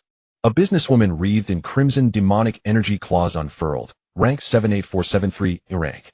A youth in athletic wear, martial essence blazing as he gripped a baseball bat, rank 49886, E-rank. A girl in pajamas nestled within a plush teddy bear, rank 13672, E-rank. Amid composite blocks, pulsing neon signs, and teeming crowds, their silhouettes shimmered faintly into view. These were lawful players unafraid of exposure, escorted openly by Drank or even Crank allies, their sequence titles displayed without restraint before all bore affiliations with powerful factions. After withdrawing his gaze, Bai Yu summoned the system interface to check his own sequence rank. Current player rank E-rank 10012. A fleeting sense of inadequacy. Was it illusion? Though his rank had steadily climbed since last night, through decisive actions he remained beyond the 10 million mark. Confronting elite E-rank players laid bare the chasm between them. Bai Yu sighed, then slid his index finger downward, drawing the rank interface closed like a How much would his rank rise upon completing this sequence game? For now he set his sights squarely on claiming the top position, E-rank 1. Then Bai Yu's gaze pierced through Linggu District's neon haze, fixing upon the system announcement suspended in the night sky, ghostly, luminous, and immaterial. E-rank regional sequence game, countdown 131 seconds. The digital timer pulsed relentlessly while other E-rank players, evading hired interceptors, slipped unseen into Linggu's labyrinthine streets. E-rank regional sequence game, countdown 60 seconds. 1 minute remained until activation. Seasoned players had already formed tight-knit squads who at one crossroads rival teams stood locked in tense standoff. E-rank regional sequence game, countdown 9. On the Skyscrapers roof, the figure known as Shadow closed his black eyes against the night wind, hands buried deep in his coat pockets, waiting motionless for the moment the game would begin. The waning moon whispered, the city's clamor receded. Tonight belonged to the players. 3. The countdown digits flared crimson. 2. A metallic click, gun cocking. Die. 1. His own breath sharp and steady. 0. Bang. Simultaneous with the crisp gunshot, reality began to unravel. The sequence game commenced. A translucent azure datastream flowed over the world, dissolving solidity into code. Latest municipal alert: an unexpected incident has occurred in Linggu District. Emergency crews are on site for repairs. At the precise instant, E-rank players vanished from reality within Linggu District. A single gunshot pierced the night, and one E-rank player dissolved into raw system data. There was no time to identify the assailant, no time to react, before he ceased to exist entirely. A lethal sequence game. Should any late-night resident of Jiujing City happen to pass by, they would find Linggu District swiftly sealed off under official traffic control. Skyscrapers loomed, officials mobilized without explanation, violet-blue neon bled into traffic signage. The entire tableau whispered of a hidden stratum beneath reality, where the restless sought entry into Linggu District, desperate to glimpse truth behind the veil. Traffic control ahead, please divert.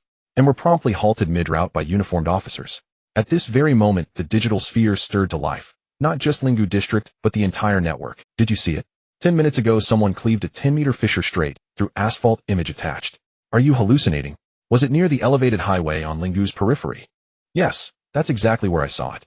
A person stood there, and the road shattered instantly. Cracked due to substandard construction video attached. That's quite the coincidence. Did the road fracture precisely when he gestured? Isn't that just a mind-slash technique? Proof lies in video, no debate necessary. Though players' abilities remained invisible to mortal eyes, their consequences spread virally across the web, giving birth inevitably to urban legend. At the moment the countdown reached 0, the sequence game began to deconstruct reality, and flowing light blue data enveloped the world as rules descended. Bai Yu opened his dark eyes, and what came into view was the Lingu district of a parallel world where system interfaces continuously generated and then disappeared. The Etir regional sequence game is ready. Aside from the participating Etir players, the Lingu district was utterly deserted, a deep and quiet neon cities. Confirmed number of participating players 985. Is the reality coordinate the same as the scene coordinate? Bai Yu realized he was still on the rooftop of a building. The scene has been generated and the containment objects have been deployed. Among the countless skyscrapers in the Lingu district, all players who had closed their sequence titles in reality no longer hid their figures leaping and moving under the neon glow, showcasing their abilities to the fullest. This is a world exclusive to players of the same tier, where no high tier players exist. The role of sequence rankings will be pushed to the extreme with intimidation, cooperation, and strategy. Every action must consider the ranking differences between each other. Just as Bai Yu pondered the gunfire from a moment ago, 3 system prompts suddenly appeared in his field of vision. Rule 1: within the limited time, defeating the containment object counts as victory and will be recorded in the sequence ranking based on performance. Rule 2: within the limited time, being defeated by the containment object or another player counts as loss, and you will return to the real world. Rule 3: within the limited time, start the sequence competition. Bai Yu understood these 3 rules clearly, his hands in his pockets, the shadow against the night wind, gazing at the 5-hour countdown in the night sky, and the active Etir players at the edges of his vision. Thoughts began to churn, analyzing the known information.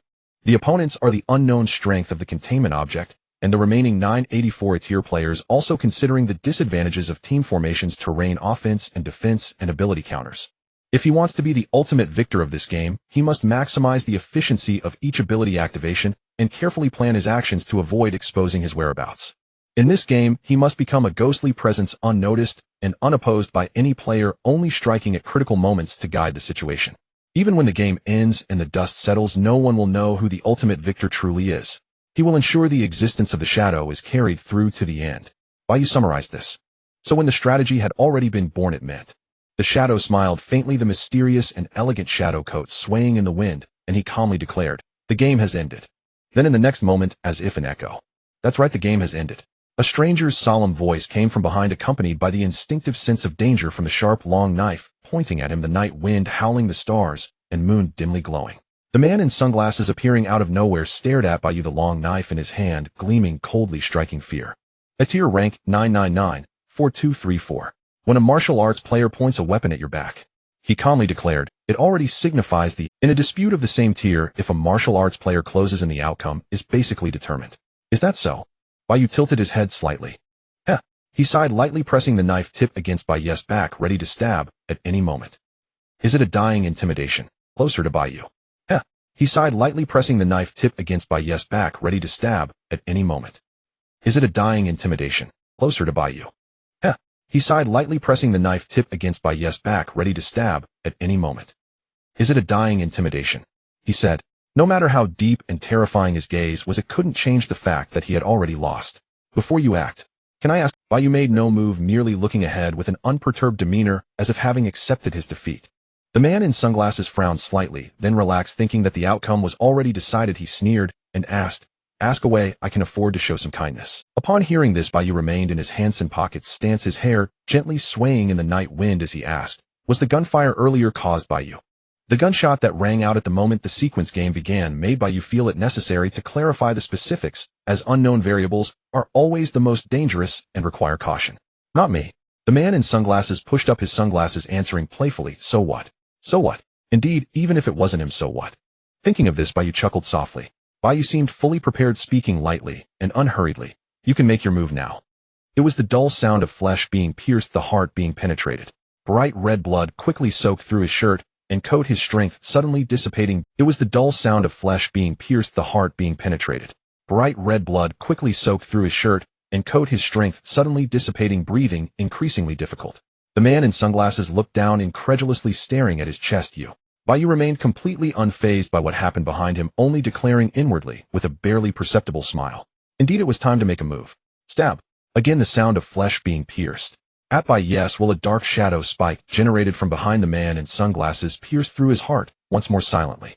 The man in sunglasses' eyes widened suddenly, then his pupils gradually lost focus. The long knife in his hand dropped to the ground. But it was I who made the move, not. In the next moment, with a thud, the man in sunglasses fell like a broken puppet, breath nearly extinguished, collapsing onto the rooftop. Bai Yu calmly retracted the shadow, turned around, and coldly looked down at the man in sunglasses on the ground. Eliminated player. He was marked by the system slowly transforming into light blue, system data being sent back to reality. Meanwhile, the system's clear and ethereal prompt sounded in his ears. Player sequence ranking has risen. Current player sequence at tier rank 999-4234. After eliminating the man in sunglasses, Bai Yes' strength was reassessed by the system, taking over the ranking of the man in sunglasses. But this was not the end. The system notification continued. Detected that the player has entered the top 10 million of the tier sequence. The light blue system interface gathered into a square envelope, and in the now quiet world, the sign for receipt option appeared once again before Bai Yu. Bai Yu raised his hand, gently touching it, causing the interface to ripple with perfect data. Acquired power coefficient increase 0.001 inch, 0.001%. Bai Yu closed the system interface. Though it's not much, it indeed confirms my speculation. Indeed, if sequence rankings can enhance players' strength, then what would the strength coefficient increase be for the top-ranked player? Contemplating this question, Bai Yu slipped into the shadows, disappearing from the rooftop. Boom, boom, boom.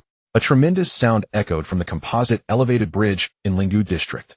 Amidst the dust that obscured the view, multiple player squads retreated in different directions, darting and leaping across the surrounding buildings. Shattered traffic lights fractured steel and concrete in the dim glow of flickering neon lights. A slender black shadow emerged from the dust, growling lowly. Home run, watch closely. As the young man in sportswear shouted, he charged forward in a short burst, reaching the shadow's front and swinging his baseball bat with all his might. Bang! The baseball bat collided violently with the shadow. A fierce wind pressure immediately erupted, shattering the surrounding concrete road for several meters, causing dust to rise once more. The girl in pajamas, embraced by a stuffed bear, watched all of this from a temporarily safe electric pole, asking from a distance, did the bat work? At that moment, a female voice responded beside her. Probably useless. The white-collar woman covered her injured arm, saying, boss of the sequential game is not so easily defeated. The two players exchanged glances and turned their eyes towards the young man in sportswear, gazing at the dust that was kicked up. The elevated bridge fell into a brief silence, and after 2 or 3 seconds, retreat. A shout shattered the silence as the young man in sportswear burst out from the dust, swiftly crossing the electric pole and leaping onto the rooftops of the neighborhood. After the young man in sportswear dashed past them, the girl in pajamas and the white-collar woman didn't hesitate to move, and as the team composed of 3 tier players announced their retreat, the other observing player squads followed suit. This is not something that can be resolved quickly. It is the consensus among the challenging players. That thing is limited in movement in the light. Let's gather at the shopping mall. The young man in sportswear, carrying a slightly bent baseball bat, stepped on the electric poles along the street, continuously moving towards the gathering point. The white-collar woman gritted her teeth, temporarily covering her wound with demonic energy, and followed closely behind the young man in sportswear, her black hair flying, saying, if there were a light-type ability user here, it wouldn't be so hard to fight. In response to the white-collar woman's complaint, the girl in pajamas, nestled in the stuffed bear's embrace, approached her sleepily, saying, let's finish this quickly. Ooh, I'm so tired. Meanwhile, a low growl emanated from the dust. The slender black shadow, like a grim reaper, drifted through the shadows between the buildings, its arms resembling sharp, scythe-like mantis blades. With a severely disproportionate body, it could largely evade players' ranged attacks. At the same time, its long arms gave it a distance advantage in close combat. Its head twisted rhythmically like a second hand. The guardian of the victory conditions of the tier sequential game, a terrifying reaper walking in the shadows, contained the challenge difficulty of 985 players. Burdened with numerous attributes, it locked onto the next player, disappearing and merging with the shadow. The slender, ghostly figure began its hunt. In a dilapidated high-rise awaiting demolition, illuminated only by a few dim yellow lamps, a grim execution was underway on the 21st floor. What do you want? A bound tier player, restrained by magical chains and unable to move, was pressed to the ground, gritting his teeth and glaring at the surrounding tier players. Behind the bound player was an empty building cavity without walls, leading out to a distant city sea under the night sky. A cold wind occasionally blew in. A weak male voice sounded as a pale, sickly man in a wheelchair was pushed forward by his subordinate.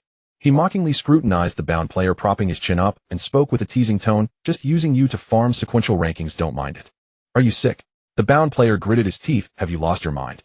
It is true that defeating a player can elevate the sequential ranking, but defeating a player who cannot even retaliate would be deemed by the system as a crushing victory. The effect is nearly negligible." Little by little, the sickly man coughed a few times and clenched his hand. "And don't you find it quite amusing? The feeling of having someone's life and death in your hands." "Let me go?" The bound player couldn't contain his emotions. "How did you get out of the mental hospital?" "Is that so?" The sickly man coughed a few more times, then adjusted his gold-rimmed glasses, signaling his subordinate behind him. Thus, under the slow push of the player behind, he disdainfully gazed at the prey, awaiting execution from a closer distance, and with a more serious demeanor. "Your attitude is not good." The sickly man drew a gun and pressed it against the prey's forehead, saying, "To be honest, I've killed many already. Are you afraid?" Anyway, death just sends me back to reality. Call it my bad luck." The player shot him a disdainful glance. "Oh, since you're not afraid." A glint of danger flashed in the sickly man's eyes as he slowly holstered his gun and exhaled. "Then I've changed my mind. Oh, I might as well save the bullet." Then the sickly man glanced at the side, raised his pale hand, and coughed. The subordinate beside him immediately understood the boss' intention and respectfully handed over. The bound player swallowed hard, staring intently at the sickly man. The next moment, applying pain onto others, the sickly man took a deep breath, then raised the dagger high, revealing a manic expression as he laughed heartily. "Is simply exhilarating." 5 minutes later, player sequential ranking has increased. The bound player was finally deemed eliminated, transforming into a faint blue system data that was sent back to reality. The sickly man let out a sigh of relief, then released the dagger and wiped the bloodstains off with a white handkerchief. Due to the gruesome scene, even the subordinate watching the execution felt their resolve wavering. However, the sickly man did not care about that. He cast a hypocritical glance at the players and then revealed a kind smile, displaying his ability interface. Ability Ultimate 5 senses level greatly enhances the player's vision, hearing, smell, taste, and touch. The pale blue light of the ability interface reflected in the eyes of all the subordinates. "Since the level ability chose me." He feigned an elegant demeanor, struggling to suppress a cough. "I won't forget all of you when I rise to greatness in the future." Cough, cough. Although the subordinates obediently waited nearby, their gazes subtly became more fervent, showing some signs of interest. It should be noted that an A-level ability user, as long as they do not perish prematurely, will undoubtedly become a powerful attire player. They are figures that these A-tier ability users cannot aspire to. The sequential game is brutal, and the ability level granted by the system determines a player's upper limit of strength. Then, the sickly man adjusted his gold-rimmed glasses and looked into the dim corner. "Let's begin the execution of the next one." In the world of Ultimate 5 senses ability users, every move, breath, pulse, and even emotions like fear, dread, and obedience are all vividly displayed. Like a beacon in the night. "The world is all under my control." "Ha." He laughed maniacally. "Is the world truly in one's grasp?" In a high-end Western-style restaurant beneath a modern white crystal chandelier, Bai Yu gently swirled the stemmed glass in his hand, observing the undulating crimson liquid with a flicker of light in his eyes. The crystalline red wine refracted the light, reflecting the mysterious visage of Shadow, with the year 82 inscribed on the window behind, and the evening moon hanging in the night sky. In the parallel world of Linggu District, there are no ordinary people. In other words, all properties owned by ordinary people in reality are considered unclaimed here, free for anyone to use. Thus, Bai Yu unhesitatingly became the owner of this Western-style restaurant. Intimidation, collaboration, deception. Bai Yu's piercing gaze fixated on the red wine. In the face of absolute profit, a person can commit any act that defies common sense. Like a ghost moving through the scene, Bai Yu witnessed the sequential conflicts among players, the confrontations and strategic games between teams, and the reckless actions of those who fancied themselves executioners. The sequence game is no mere child's play. It is a world where all the rules of reality have been cast aside. The desires unshackled will only grow endlessly until they exceed the limits of humanity. Bai Yu had already deeply understood this, and so he set down the stemmed glass filled with red wine, listening to the classical music that played automatically within the restaurant. The music flowed melodiously as if a cloud of silk caressed his face. Perhaps this was the only beautiful thing of the night. Lowering his gaze on the white cloth round table before him lay a plate of Western-style roasted steak, tempura, and pasta drizzled with sauce, still radiant. This was the dinner of some customer in reality, now quietly resting before Bai Yu. The unclaimed delicacies would inevitably be devoured at will. Bai Yu still wore a mask, revealing only his deep black eyes with dark strands of hair hidden beneath the shadowy hood. He did not partake in this exquisite dinner, even though he had not dined that night. To Bai Yu, these delicacies were merely embellishments outside his actions, objects to be gazed at from afar, meant to evoke emotions within him. For only when a person feels hunger can they more acutely sense the malice of the world and express the most fundamental desires of body and soul. In pure thought, Bai Yu aimed to rewrite this delusional world. However, possessing the power to change the world is both a blessing of fate and a deadly curse. Jealousy and greed make one loathe their bestowed abilities, thus every action must conceal their existence. With hands pressed against the white cloth round table, fingers interlocked before him, Bai Yu closed his eyes in meditation amidst the lamp's glow, quietly awaiting the opportune moment to emerge. At this moment, classical music continued to play, and the moonlight shone bright. As the night whispered softly, the stemmed glass on the white cloth round table swayed slightly, sending ripples of red wine, a faint sign of the external player's activity. Naturally, no one noticed the ghost's contemplation. The shadowy scythe sliced down with precision, as smoothly as cutting tofu, flowing without a trace. Eliminated player. Until the player's body transformed into faint blue data and returned to reality, the slender ghost raised its arm blade from the crack in the ground, issuing an unintelligible low growl. The hoarse growl echoed in the deep alley, yet no one responded.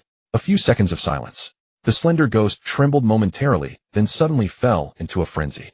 Raising its arm blade, it wildly hacked at the building walls, carving the crooked characters of sequence.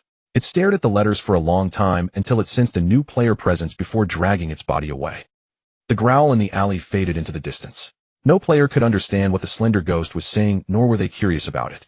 On a moonless, windy night in the Lingu district where most neon lights had been deliberately destroyed by certain players. It should be here. Looking up at the towering building awaiting demolition, the white-collar woman sensed the target's scent, ultimately locking onto the 21st floor. As a monster player, she excelled at tracking the scent of the living, having never lost a target. The girl in pajamas drowsily opened her eyes. This must be the place. No doubt about it. Even if the game failed, she still wanted to teach them a lesson. The girl thought to herself.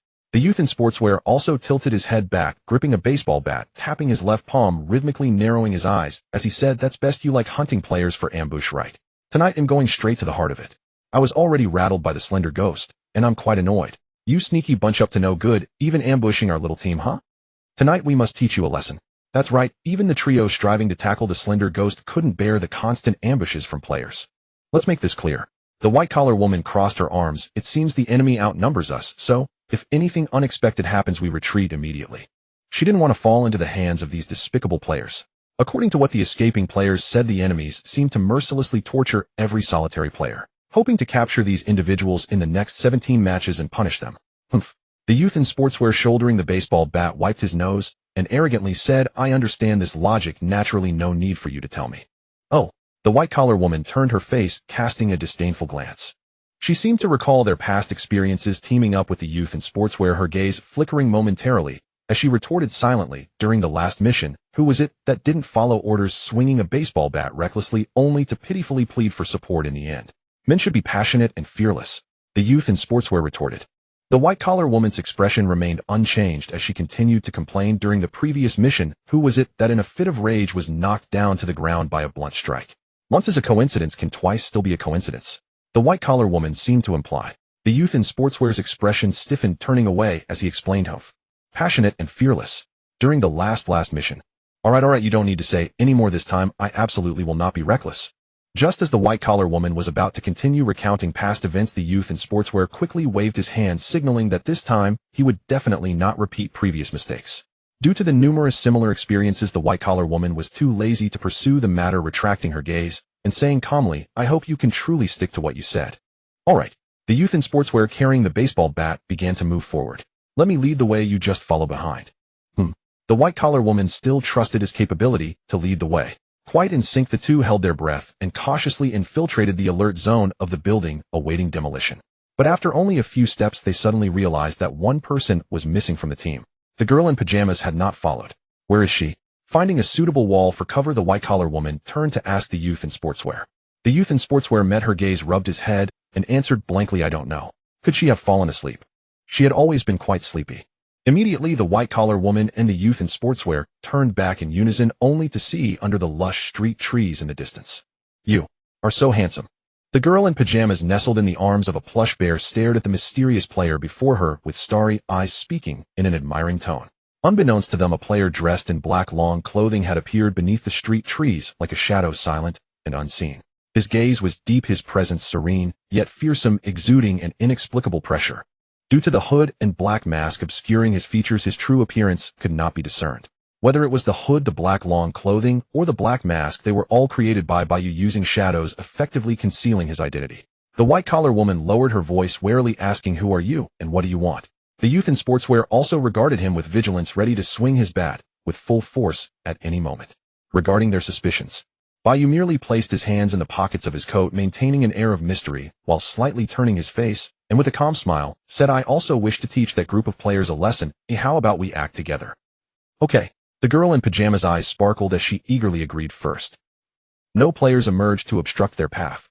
When Bai Yu and his three-member team reached the 21st floor, it seemed desolate, with their footsteps and breaths echoing. The Guardian lay in ambush, fully prepared for battle. "You handle the one trying to sneak up from behind," the young man in sportswear said to Bai Yu. "We'll take care of this group. Slacking off gives me a sense of guilt." Bai Yu sighed lightly and agreed, then stepped forward alone toward the other side of the 21st floor. It's good to conserve some stamina in preparation for dealing with the slender, ghostly figure. Conflict was imminent. Just as the three-member team moved, Bai Yu also started to engage in battle. Buzz. The Guardian took a deep breath, gripping the hilt of his blade as his martial abilities began to stir. In the next moment, he exhaled a breath of murky air, an elusive blade, intent, spreading out the atmosphere, becoming oppressive, and his heartbeat growing heavy. Drawn blade slash. As the words fell, the long sword was unsheathed, unleashing a fierce slash, imbued with the might of a raging tiger, a force capable of killing an ordinary person rushing toward Bai Yu. Roar. A faint image of a fierce tiger seemed to roar. At the same time, the Guardian unleashed his charged blade slash. Bai Yu's thoughts raced, and dozens of counter-strategies formed in his mind, the shadows seeming to stir. Darting into the shadows, he circled around the Guardian, searching for a fatal opening. Utilizing the shadows at the Guardian's feet to lock down his mobility. Manipulating shadow spikes to launch a surprise attack from his blind spot. In this brief, yet prolonged moment, Bai Yu assessed numerous factors. Energy expenditure, the need to keep a low profile, the possibility of the opponent having hidden cards. He discarded one efficient plan after another. Finally, Bai Yu lifted his left hand from his coat pocket, the shadow within the sleeve starting to intertwine and sharpen. Shadow blade. Bai Yu decided to respond in the most straightforward manner. Regardless of the situation, Bai Yu never chose to evade while playing games, nor did he rely on game cheats to. When selecting game difficulty, Bai Yu often opted for hell difficulty to train himself. The calm smile on Bai Yu's face vanished, replaced by a chilling gaze. Drawn blade slash. Bai Yu immediately learned the combat technique from his opponent. The razor-sharp shadow blade followed a semicircular trajectory, also dividing the limited field of vision. The air tore apart, eardrums cried out in agony. The shadows and the fierce tiger suddenly collided in midair, the immense recoil instantly transmitted to Bai Yu's left arm. His figure was sent flying backward. Using the inertia of his retreat, Bai Yu adjusted his weight, with his right hand against the ground, his black long coat fluttering as he smoothly flipped to a safe distance. Under the activation of a level shadow manipulation, he could fine-tune the shadows around his joints for movement akin to an exoskeleton. Bai Yu adjusted his breathing, refocusing on the Guardian, positioning the shadow blade in front of him. Their gazes locked. The Guardian frowned, seemingly regretting not having dealt with his opponent. A moment of silence ensued. Then, without warning, they charged at each other. The distance between them suddenly narrowed. The Guardian gripped his long sword tightly, stepping forward with a powerful stride, swinging his blade diagonally, launching a full-force slash at the black-clad player before him. After the first encounter, Bai Yu understood the Guardian's strength while channeling his energy. One cannot make the same mistake twice. The blade's light descended. Bai Yu, like a ghost, shifted his form, sidestepping this slash. Then at the moment, the Guardian was left vulnerable from his attack. Bai Yu seized the opponent's, opening his gaze indifferent. The shadow blade angled upward, aimed directly at the opponent's neck. Hiss! The Guardian's pupils constricted, hurriedly unleashing his martial technique, martial energy erupting. Completely illogical, as if it were a fixed move from a fighting game, the Guardian's blade twisted in an uncanny manner. Within the melee range of martial players, the situation flipped once more. A dazzling array of blade shadows surged toward Bai Yu, and in mere seconds the Guardian unleashed an unreasonable 15 strikes. Clang, clang, clang, clang, clang. Blades clashed. The Guardian naturally suppressed Bai Yu, forcing him to retreat repeatedly under the relentless assault. Cackling. The Guardian raised his battle spirit. Close combat at the same tier is undoubtedly the domain of martial players, a truth that cannot be denied, with a series of slashing attacks raining down. Clang, clang, clang, clang, clang. Bai Yu, while retreating and parrying, candidly remarked, "Nice swordplay." The Guardian furrowed his brows. Clang, clang, clang, clang, clang. The frequency of blade clashes increased.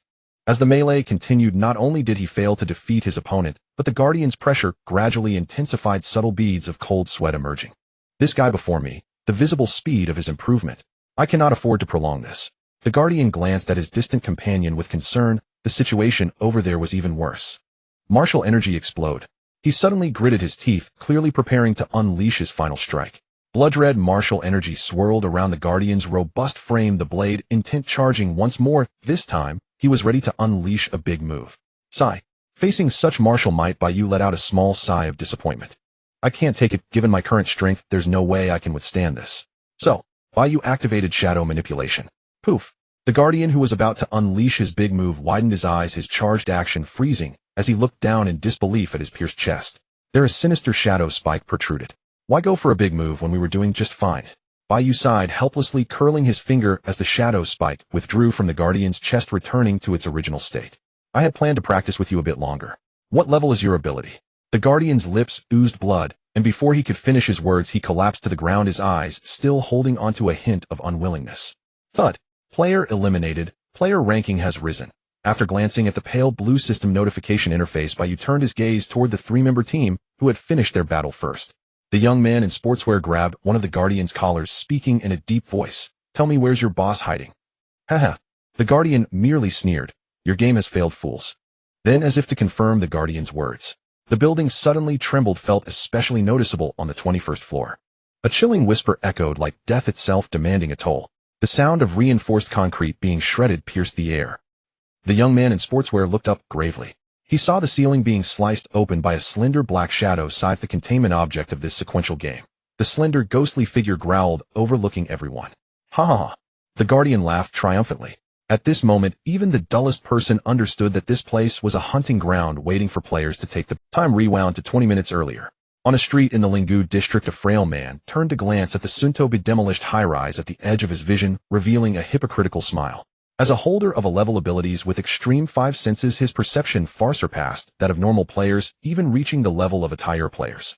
He had long sensed the movements of those players encircling him and had already evacuated in advance. He spread his arms, unable to restrain his laughter. The world is all in my hands, fools. Not only that, I have prepared a big surprise for you all. None of you shall win in this game. The frail man revealed a sickly gaze, then leisurely turned around as he sensed the slender, ghostly figure dragging toward him. The street was sliced open by the black shadow, the neon lights gradually dimming as shadows spread forth.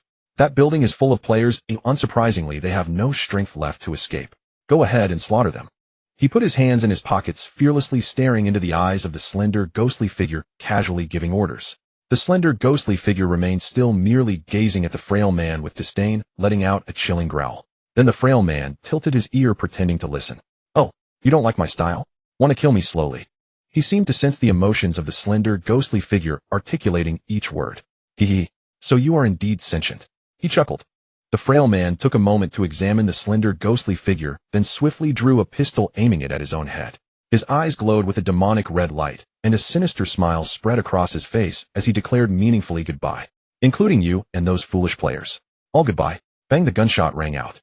Enjoy this sequential game, haha. Player eliminated. Tisk. The young man in sportswear furrowed his brow, abruptly releasing the Guardian and swiftly retreating to a safe distance. His martial energy had already erupted, but now it was slowly fading, the power of the baseball bat weakening slightly. He watched as the slender, ghostly figure resembling a mantis crushed the Guardian. The young man in sportswear once again assumed a stance to fight, gritting his teeth and murmuring, if I can't win, I'll drag others down with me. How insidious. The white-collar woman remained silent, her gaze icy as she opened her claws, crimson, demonic energy coalescing at her fingertips, transforming into a sharp blade of air. Bear. The girl in pajamas commanded her plush bear to fight. Get up. The trio was clearly no longer as formidable as they had been defeating the Guardian had already drained most of their stamina. Even a retreat would likely lead to exhaustion midway. Since retreating was no longer feasible, they could only gamble against the containment entity now. Even in defeat, they wished to fall with dignity. This was the consensus of their team. However, at this moment, I can buy some time. A figure clad in black Bai Yu approached them and earnestly suggested, why don't you retreat first and then come back to strategize? Now in the expansive space of the 21st floor, the scene was set for the four players to confront the slender, ghostly figure. The atmosphere grew increasingly oppressive, the air stagnant. The young man in sportswear gazed at the mysterious player in black, snorted, and then shifted his gaze back to the slender, ghostly figure, disdainfully stating, I absolutely despise cowardice. If we fight, let's fight. At worst, we return to reality. Tonight I refuse to believe that I can't smash this slender, ghostly figure's skull. The white-collar woman also chuckled lightly, speaking in a joking tone. You seem rather likable. How about joining our team afterward? Hi. We'll sing for you every night. The girl in pajamas indicated for Bai Yu to agree quickly.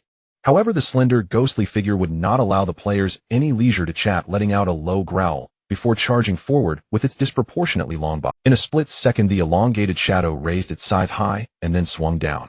Thanks for the kind offer, but I prefer to go solo. With that, Bai Yu's hood trembled from the wind pressure. At the same moment the slender, ghostly figure launched its attack, he unleashed his full power of shadow manipulation for the first time. You should belong to the realm of shadow. Thinking this, Bai Yu spoke in a deep voice, shadows heed my command. Instantly the movements of the slender, ghostly figure seemed to freeze, its scythe halted in midair, its form trembling imperceptibly. Stop. Instantly 1/5 of his spiritual energy was consumed, allowing Bai Yu to halt the slender, ghostly figure for 3 seconds. However, 3 seconds was sufficient. In Bai Yu's line of sight, the young man in sportswear, the white-collar woman, and the girl in pajamas immediately seized this rare opportunity and unleashed their abilities. This is my. The young man in sportswear exerted all his strength and charged forward, final home run. The white-collar woman transformed into a scarlet demonic cat, stepping forward to confront the slender, ghostly figure, her razor-sharp claws attacking its head with ruthless precision. Charge. Up, down, left, right, rapid punches. The girl in pajamas commanded the plush bear to execute a combo. Thud, thud, thud, the slender, ghostly figure's body emitted dull thumping sounds. The ground of the 21st floor began to crack. Take another hit from me. The momentum of the rank players surged their fierce assault, pressing the slender, ghost. Bang. The sound of reinforced concrete collapsing under pressure echoed. The 21st floor could not withstand the strain and collapsed. The slender, ghostly figure violently blasted down to the next floor. The young man in sportswear and the white-collar woman did not miss this rare opportunity, chasing down to the next floor to continue their hunt for the slender, ghostly. Boom, boom, boom. Sounds of floors being breached echoed from below, along with faint cries of the demonic cat. Isn't this quite effective? Bai Yu lacked the prowess of these top-ranked players, so he did not follow. He merely approached the collapsed gap, observing the swirling dust. After a moment, silence fell below, seemingly signaling the end of the battle. It seems we might have killed it. The girl in pajamas moved closer to Bai Yu, speaking in a daze. A minute passed, and the area below remained silent. Only the faint sound of dust settling could be heard. Yet Bai Yu still felt an uneasy worry, resting his chin on his hand and murmuring, I hope so. Then, as if intentionally, the low growl of the slender, ghostly figure echoed again through the floors, reaching Bai Yu and the girl in pajamas. Player eliminated, player eliminated. Seeing the dissipating pale blue data and the system's judgment prompt, Bai Yu felt a sense of foreboding and urged the shadows again, saying, it's indeed not easy to defeat. Can your plush bear still be recalled? If the girl in pajamas still had combat power, perhaps she could still stall the slender, ghostly figure. However, there was no response from her. Bai Yu turned to look, only to find the girl in pajamas with her eyes closed, softly snoring. He didn't know when she had fallen asleep while standing. Bai Yu. Immediately after, for some unknown reason, the girl in pajamas was judged by the system as player eliminated, her body transforming into pale blue data and returning to reality. Now he truly was left to fight alone. So, Bai Yu had no choice but to adopt an even more serious attitude to take control of this sequential game. The elimination of a teammate was both a limitation and a liberation. He could finally unleash his abilities without restraint. Next, at the moment the slender, ghostly figure leaped upward through the collapsed floors. Bai Yu pulled his hood lower, their gazes intersecting at that moment. Roar! The slender, ghostly figure, now low on health, entered its second phase. Information 1. The overall strength of the slender, ghostly figure was definitely far greater than his. Information 2. After a series of player assaults, its remaining health was likely not much. Information 3. Since the difficulty of this sequential game was a rank, it absolutely would not present challenges beyond the limits of ranked players. Summarizing the combat prowess displayed by all the ranked players tonight, Bai Yu continuously urged his shadow, directly facing the pressure emitted by the roaring, slender, ghostly figure. Shadow blade enlarge. Roar. The second phase of the slender, ghostly figure adjusted its posture in midair strangely, just like the previous guardian, unleashing a potent horizontal slash. Bai Yu also exerted all his strength, vigorously swinging the enlarged shadow blade. In an instant, the blade of shadow entwined in darkness collided with the ghostly figure's scythe, creating a tremendous impact that shook the air. Bai Yu was sent flying several meters. As he adjusted his balance midair to land, he immediately controlled the shadow spikes for a surprise attack from behind. Another fifth of his spiritual energy was consumed. Several half-meter-thick shadow spikes generated beneath the slender, ghostly figure, piercing upward at a speed untraceable by the eye. Roar! The slender, ghostly figure was pinned to the ceiling by the spikes like nails. A second later, the ceiling collapsed under the strain of gravity. Roar! From the outcome, the shadow spikes did not effectively harm the slender, ghostly figure, only leaving superficial wounds on its surface. But that was enough. The brief encounter allowed Bai Yu to better gauge the slender, ghostly figure's physical strength. His shadow manipulation leaned towards functionality, while the slender, ghostly figure's shadows were entirely products of extreme combat specialization. Shadow escape. With a whisper, Bai Yu melded into the shadows, slipping into the lower space. His spiritual energy level was approximately 3/5 remaining. Shadowing to the 15th level, Bai Yu held his breath and focused, glancing back at the spot where he had just battled with the slender, ghostly figure, his gaze flickering momentarily. As his spiritual energy served as his bargaining chip for a comeback, it could no longer be wasted carelessly. Is it a game of hide and seek in the shadows? Bai Yu muttered to himself, retracting his gaze and silently moving through the space of the 15th level. Roar! A dull thud echoed from above as the slender, ghostly figure also diminished its aura while hunting Bai Yu. Tap! Tap! Tap! The sound of sharp claws piercing the ground. Sensing the commotion above the ceiling, Bai Yu silently looked up, staring at the area where the movement had also ceased. Was the slender, ghostly figure right above me? Bai Yu pondered for a second, retracted his gaze, and then gently turned his body away, beginning to move in the opposite direction. Tap! The slender, ghostly figure hesitated for a moment. Immediately from the ceiling above the level where Bai Yu was situated, the sound of a shadow's scythe cutting through steel and concrete resonated. The fragmented sound sent chills down one's spine. The slender, ghostly figure was intimidating Bai Yu, assuming the role of a hunter. Bai Yu remained unfazed, as if he hadn't heard it at all. Meanwhile, sensing that no anticipated emotions were coming from below. Roar! The slender, ghostly figure growled lowly, realizing Bai Yu was no longer in the area, and turned to slowly pursue the direction Bai Yu had taken. The abandoned building in the Lingu district waited to be demolished, silent and still. Time rewound to the moment Bai Yu encountered the three-member team. Okay. The girl in pajamas lit up, eagerly agreeing to Bai Yu's proposal to act together. The young man in sportswear and the white-collar woman exchanged silent glances, seemingly seeking each other's opinions. 3 seconds later. I have no objections. How about you? I wouldn't mind having another muscle to back me up. Upon hearing the white-collar woman's brief consideration and response, the young man in sportswear cradled his head, with both hands acknowledging the proposal with a nonchalant, "Thank you for your recognition." Bai Yu replied indifferently, preparing to act with the three-member team when. Let me ask one last question. The white-collar woman fixed her gaze on Bai Yu, seemingly trying to see through him. We dare to come because we are in a team. What do you have to be confident in declaring war against that group of guys on your own? Based on your answer, I will consider retracting my previous statement. The look in the white-collar woman's eyes seemed to convey this.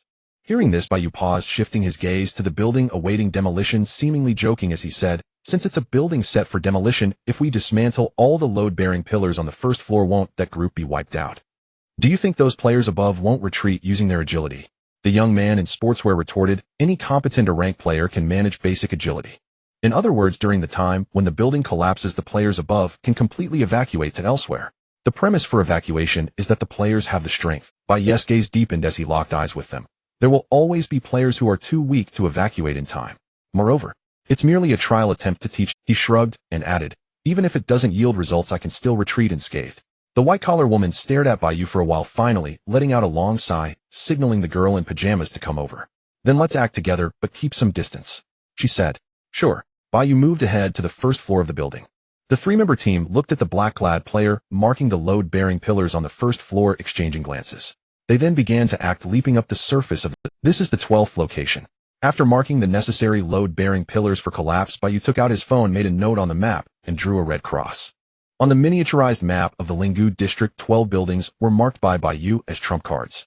Teaching that group of players a lesson was merely incidental. Bai Yu's true goal was to prepare to confront the slender, ghostly figure. If I were the leader of that group, to most effectively torment the players, I would definitely lure the slender, ghostly figure over to deliver a wave of annihilation as a gift. After handling the matter, Bai Yu activated his ability and shadowed to the upper space, acting together with the three-member team. It's best to lure it over so I don't have to search for the slender, ghostly figure myself. 7th level. The game of hide and seek between Bai Yu and the slender, ghostly figure continued. After a period of ceasefire, Bai Yu's spiritual energy level had climbed back to 4/5. In the silent, abandoned office, a clock powered by batteries ticked rhythmically. The hands paused intermittently, announcing the passage of time. Bai Yu opened the light blue system panel where the countdown numbers kept changing. This sequence game had a time limit. If the slender, ghostly figure was not defeated within the set time, all would be deemed defeated. And there were 2 hours remaining until the game ended. The remaining surviving players were mostly intelligent individuals. There were still 2 hours until the game concluded. In other words, there were still 2 hours for other players to deplete the slender, ghostly figure's status. When the slender, ghostly figure was on the brink of weakness, he could take down the game kill in his best state. All players thought this way. In a conflict of interest, they would rather all be defeated than risk depleting their own state prematurely. In other words, during this time of hide and seek with the slender, ghostly figure, no player would intervene in the battle, no player would attempt to seize by kill, and no player would witness the slender, ghostly figure's defeat. In this game, to become a ghostly presence unnoticed and unchallenged by any players, only to strike at critical moments and guide the situation. Even at the game's conclusion, when the dust settles, no one would know who the winner truly is. Bai Yu rested his chin on his handboard, sitting in the abandoned office chair, recalling the strategy formulated at the game's onset. He gazed out the window, looking at the boundless night sky of the Linggu district, a hint of emotion escaping his lips. To turn theory into practice, I never expected it to come to fruition so naturally. Bai Yu had always acted under the principle that plans can never keep up with changes. Or rather, he had also anticipated the possibility of his identity as the shadow being exposed, or even worse. In terms of results, this sequence game could be seen as both a blunder and a stroke of genius for Bai Yu. I should be discovered soon. With this thought, Bai Yu slowly turned his office chair, gazing at the closed door, silently counting down in his heart. 3. Sounds of the slender, ghostly figure echoed outside the door. 2. A shadowy scythe pierced through the door. 1. The slender, ghostly figure broke through the door, its elongated, shadowy scythe cutting through the walls, swiftly aimed at Bai Yu. After some back and forth, Bai Yu could basically conclude that the slender, ghostly figure possessed considerable intelligence. This meant that the slender, ghostly figure could think and would experience emotional fluctuations when toyed with by its prey. Because of this, hello, goodbye. Bai Yu greeted the slender, ghostly figure casually, then activated Shadow Escape to reach the lower space once again. This meant there was a possibility of being utilized. The basic plan was to lure the slender, ghostly figure to the first floor. The shadow blades would cut through the load-bearing pillars, and while the building collapsed, the shadows would bind its movements, ultimately achieving a defeat. Thinking this way would be a grave mistake. One must never underestimate an opponent. This was the fundamental principle that Bai Yu adhered to. In the face of insufficient information, no one could guarantee that the slender, ghostly figure would die from an attack equivalent to the collapse of a building. Since it had a second phase, it was imperative to anticipate its third phase. His spiritual energy level, serving as a trump card, must not be easily consumed. With this as the primary premise, Bai Yu did not intend to personally deal with the slender, ghostly figure. Bai Yu aimed to let the slender, ghostly figure achieve everything necessary for the plan on its own. In other words, allowing it to self-destruct. In the already empty, abandoned office, watching as the prey fled beneath his gaze again, the slender, ghostly figure's voice became somewhat distorted, and its head suddenly trembled. Roar. It was somewhat enraged. The wall crumbled. Chasing someone cannot be rushed, do you understand? In the space of the fifth layer, the slender ghost shadow broke through the wall's obstruction with a short distance dash, while Bai Yu earnestly advised it to calm down. Roar. Locking onto the prey right in front, the slender ghost shadow's roar gradually trembled as it swung its shadowy scythe with great force. The blade cut through the obstructing wall and pillars as if slicing through tofu. A narrow shadow swept across the field, and just a second before it would be cut to pieces, Bai Yu smiled and said, "You missed." Blending into the shadows, Bai Yu activated Shadow Escape again, leaning leisurely against another pillar while yawning. The slender ghost shadow paused and turned, staring at Bai Yu as if gathering strength. It raised its shadowy scythe like an executioner. Bai Yu chuckled, withdrew his gaze, and took out his phone, passing the time on his own. There were still single-player games on his phone to keep him entertained. In an instant, the slender ghost shadow lunged forward, its narrow shadowy scythe aimed at Bai Yu's head with overwhelming force. Sigh. Bai Yu sighed. Disturbing others while they're playing games is not a good habit. Saying this, he couldn't even be bothered to glance at the slender ghost shadow's actions. Bai Yu once again vanished into the shadows, appearing in a safe position on the fifth layer the next moment. The shadowy scythe swept past, and the sound of the pillar being cut echoed. Fixated on the prey that wouldn't even spare it a glance, the slender ghost shadow's head twisted into a strange arc. Then it chased after again. Its emotional turmoil made its attacks even more frenzied, as if it were venting. The slender ghost shadow destroyed both the pillar beside it and itself as it charged forward. Slice, slice, slice. The sounds of the load-bearing pillars being cut filled Bai Yu's ears. He secretly admired how capable the slender ghost shadow was, saving him the energy consumption. This boss is a bit challenging. Saying this, Bai Yu continued strategizing in his single-player game, not wanting to be disturbed, and shadowscaped to the next layer. Bang! The slender ghost shadow naturally missed again, facing a menacingly large crack. Roar! The slender ghost shadow howled to the sky, its arms widely spread, shaking violently. Then it suddenly swung down with all its might, directly shattering the ground. As a containment entity in this sequence game, it was the first time it had been toyed with like this by a player who couldn't even fight back. Amidst the dust rising from the crumbling concrete, the slender ghost shadow leaped down, vowing to cut apart this being that had mocked it. It chased down to the fourth ghost shadow. Watch now cut through the center. Bai Yu patted the central load-bearing pillar and shifted his gaze, directing the slender ghost shadow to attack, as if commanding a bull. Roar! The slender ghost shadow went berserk, dragging its disproportionately long body, unleashing a fearsome cross slash. Bang! The load-bearing pillar was cut, and then smashed, turning into rubble. Bai Yu crossed his arms, nodding slightly in approval. You have become a containment entity capable of standing on your own. The slender ghost shadow trembled, chasing down to the third layer, gathering strength and roaring as it slashed. The slender ghost shadow cut through all obstructing load-bearing pillars, causing the tall building to tremble slightly. Keep swinging the knife, keep cutting. Bai Yu strolled leisurely, constantly shadow escaping to the next wall. The slender ghost shadow closely followed, launching lethal attacks, splitting the air in two. Just a little more. Bai Yu remained smiling, and then just before being eliminated, he shadow escaped to the next layer. The shadowy scythe slashed empty again, chasing down to the second layer. Why did it take you 5 seconds to find me? Have you been slacking off? Bai Yu sat leisurely on a shelf, glancing at the time on his phone screen, reproaching the slender ghost shadow. Keep it up. Bang! The wall shattered, chasing down to the first layer. There was no longer a next layer, meaning the game of hide and seek was about to end. Just as the slender ghost shadow thought this. Bai Yu, with his hands in his pockets, chuckled bitterly. Don't be discouraged, there are more buildings to play hide and seek in. In an instant, buzz. A flash of the shadowy scythe crossed the field. The slender ghost shadow lunged forward, creating a sharp wind pressure, slicing through one load-bearing pillar after another. The tip of the scythe aimed directly at Bai Yu's heart. Naturally, this strike also missed. If it were any other ranked player, they would have likely been killed by the slender ghost shadow. But the opponent was Bai Yu, who also wielded shadow powers, making him a far more formidable foe. Both sides knew each other's strengths. Bai Yu dodged through the shadows as easily as drinking water, while the slender ghost shadow had an extremely aggressive shadow attack. It's about time to wrap this up, don't you think? Bai Yu appeared next to the marked load-bearing pillar, inhaling the fresh air from outside, turning his head to teasingly say. The sharp blade scraped against the ground, drawing smooth cuts, but the slender ghost shadow did not respond to his words. It lunged forward, determined to ruthlessly shatter its prey. Then came the familiar and infuriating empty slash. For other players, dodging the slender ghost shadow's attacks would require considering their own mobility and the obstacles in their path. However, Bai Yu only needed to consider whether his energy was sufficient.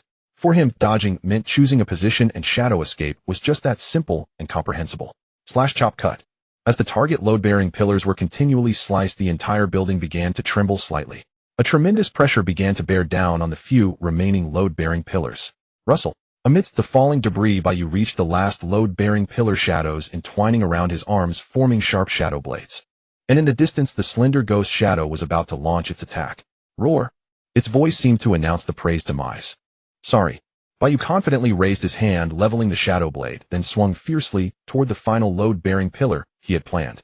At the same time, the slender ghost shadow's speed of advance intensified, its actions becoming imperceptible, leaving only a blurry after. As energy was consumed with the sound of the building collapsing, echoing the moment Bai Yu withdrew from the shadows. Bai Yu focused on the direction the slender ghost shadow was coming from, urging his ability in the rapidly collapsing first layer, saying, "Shadows, stop for me."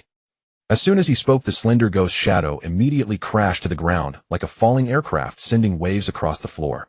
But how could it be killed so easily? Its twisted roar uncontrollably intensified. The slender ghost shadow's aura suddenly surged, entering its third stage as it began to break free from Bai Yu's restraint. Bai Yu felt the pressure mount with only 2/5 of his energy left. Roar! The slender ghost shadow had regained freedom in one arm, struggling to rise amidst the collapsing first layer. Surely this containment entity was not so easy to subdue. Bai Yu frowned, fully exerting his shadow control. Energy left only 1/5.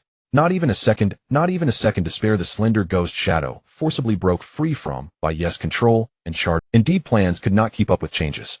At the critical moment, Bai Yu decisively gave up controlling the slender ghost shadow, instead using shadows to violently pull down the collapsing building above. Boom! Large chunks of debris crushed the slender ghost shadow's body, and a massive collapse from dozens of floors was about to descend. It was a spectacular moment. The towering building, hundreds of meters high, crashed down, debris pouring down, obscuring the view, wind pressure sweeping through, shaking the air. Shadow escape. Bai Yu had no choice but to drain his energy completely. At this moment, all players secretly lurking in the Linggu district noticed the tremendous commotion, their figures starting to stir. Are players trying to forcefully kill the containment entity, using the terrain to defeat it? But the slender ghost shadow, basically disregarding control, could not possibly fall for such a simple trick unless. With doubts and worries, all players gathered without pause. The dust is truly thick. Cough. The dust from the collapsed buildings enveloped this area. In the shadowy crevice of a ruined wall, Bai Yu endured the headache from his exhausted spiritual energy and stepped out. Bai Yu's gaze turned towards the depths of the ruins, focusing on the place where the slender, ghostly figure lay buried. If you are still not dead, he panted, stepping carefully on the rubble, then I am at a loss. The plan was to conserve spiritual energy for further maneuvering, but the slender, ghostly figure indeed had a third phase up its sleeve, leaving him no choice but to wager all his spiritual energy on this one strike. Dozens of seconds passed. The buried, slender, ghostly figure made no sound at all. Instead, the night wind blew fiercely, lifting the dust even higher. Just when Bai Yu thought the slender, ghostly figure had not been defeated, a pale blue system interface abruptly appeared. A clear and ethereal notification sound announced to all surviving players in the Lingu area that the rules were beginning to close. Containment object slender ghostly figure has been defeated by Anonymous. The sequence game has ended. Evaluating player performance. Reality return countdown 59 seconds. Looks like I won. Bai Yu stood above the buried slender ghostly figure. After adjusting his chaotic breathing, he brushed off the dust on his body, and his gaze gradually sharpened. The evening breeze brushed against his hood, causing the tips of Bai Yu's hair to sway slightly. The edges of his black robe also danced, gently resembling a endgame. Bai Yu declared calmly. Detected a level containment capability, Shadow Hunter. However, at that moment, blank suddenly activated, indicating that Bai Yu could absorb the abilities of the slender ghostly figure. How could this be? Bai Yu was somewhat surprised, astonished that the ability of the slender ghostly figure could actually be contained. Logically, acquiring a new ability should be a cause for joy. But Bai Yu couldn't feel happy. Instead, he grew somewhat serious and his thoughts began to churn. He opened his ability interface to re-examine the ability description of blank. Within the limits allowed by the source consciousness, the ability user can contain any number, level, and type of abilities from other players. Was the slender ghostly figure? The activation of blank indicates that the player is already dead. Yet players cannot die in this game. Bai Yu further scrutinized the second rule of this. Rule 2: if a player is defeated by a containment object or another player within the limited time, it is considered a game defeat, and they will return to the real world. Isn't this description contradictory? What exactly is the sequence game hiding? A series of questions emerged in Bai Yu's mind, but before he could ponder further, blank popped up a new notification. Detected that the sources of Shadow Control and Shadow Hunter abilities are the same. Would you like to fuse them? Bai Yu gazed intently at the system interface. Then let's fusing in progress. The moment the words fell, Bai Yu once again felt the burden of source consciousness, and his headache intensified slightly. Fusion complete. As the ethereal notification sound from the system echoed, Bai Yu's ability interface contracted and transformed into faint blue data, disappearing. Then a new ability interface suddenly unfolded before him. Ability Shadow Lord. Level up. Bai Yu rested his chin on his hand, pondering, then raised his hand to touch. Even if two abilities fused, they still didn't reach the S level. He was about to click on the detailed ability description of Shadow Lord when the system's notification sound rang in his ears once more. Player performance has been evaluated. Player sequence ranking has been elevated. Current player sequence rank 5326932 in a tier. A victory in an A-tier sequence game had raised Bai Yu's ranking by nearly 5 million places. Comparable to last time, no, even better than the last time he killed an out-of-bounds player. It was astonishing how the evaluation weight of the sequence. Generally, the further forward the ranking, the higher its value, and the difficulty of advancement also increases. Although there is still some gap from the top 100,000 of the three-person team. However, as the ultimate winner of this sequence game, the system's notifications for Bai Yu were not yet finished, and data continued to generate. Rewards have been issued. Item ability enhancement can enhance players' abilities to a certain extent, with the highest applicable level being a. Very good. When Bai Yu saw the detailed introduction of the item, he chose to enhance blank without hesitation. After all, it was his most fundamental and reliable trump card. However, the item's usable target list did not include the option for blank. Only Shadow Lord stood alone among them. Bai Yu once again confirmed his guess, letting out a sigh. The level of blank is indeed higher than a level. So the next options didn't require much thought, as the only ability that could be enhanced was the recently fused Shadow Lord. Bai Yu decisively touched the option for Shadow Lord, and the interface rippled with data. Notice the use of the item cannot be revoked. Would you like to use it? Bai Yu calmly commanded the system. Yes. Player will confirmed. Once again, the familiar interface collapsed, and the system vanished for a few seconds. The faint blue data reassembled, and a brand new ability interface appeared before his eyes. Ability Shadow Lord, Level S. Within the limits of spiritual energy, the ability user can control all shadows, and their conceptual extensions, absolutely suppressing all lower-level shadow abilities. Not only that, but this level ability interface also had additional remarks from the system. Shadows are your domain. System, let me ask this. Bai Yu spoke to the empty void. How many level ability users have appeared in total? Setting aside the unknown blank, Bai Yu had previously only been an level ability user. Now he was a proper level ability user. The system should provide some human-like consideration, right? Thus the system's response to Bai Yu was, reality return countdown 25 seconds. Truly a cold and aloof system. Bai Yu closed the ability interface, turned around, surveyed the players who were about to surround him, and then lowered the shadow hood he used to conceal his identity. So what exactly are you hiding? Murmuring to himself, Bai Yu yawned, and began to descend from the ruins, his figure disappearing among the towering buildings. Reality return countdown 5 seconds. Running out of spiritual energy indeed makes one tired. I need to sleep well when I get back. Reality return countdown 3 seconds. I almost forgot I haven't taught that group's leader a lesson. Reality return countdown 1 second. In the final moments, Bai Yu stopped under the night sky, raised his hand, and removed the shadow mask used to conceal his identity. The black-haired youth proudly gazed at the moon, a smirk curling at the corners of his mouth, his calm voice echoing in the deserted alley. Returning to reality. A white light enveloped his vision, and all players returned to the real world. When Bai Yu came to his senses, the world had already transformed, and the bustling sounds began to rise around him. He stood atop a skyscraper facing the evening wind, with the moon hanging in the night sky. The dazzling lights like stars stretched along the streets, resembling an expansive ocean of flowing gold.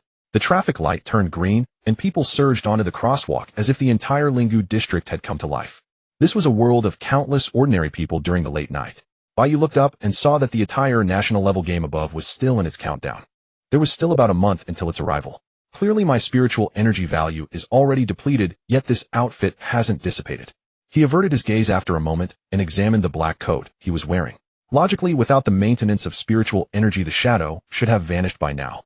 Bai Yu decided to conduct an experiment and spoke softly. At that moment, just like before, shadows intertwined around his arm, transforming into sharp blades of darkness.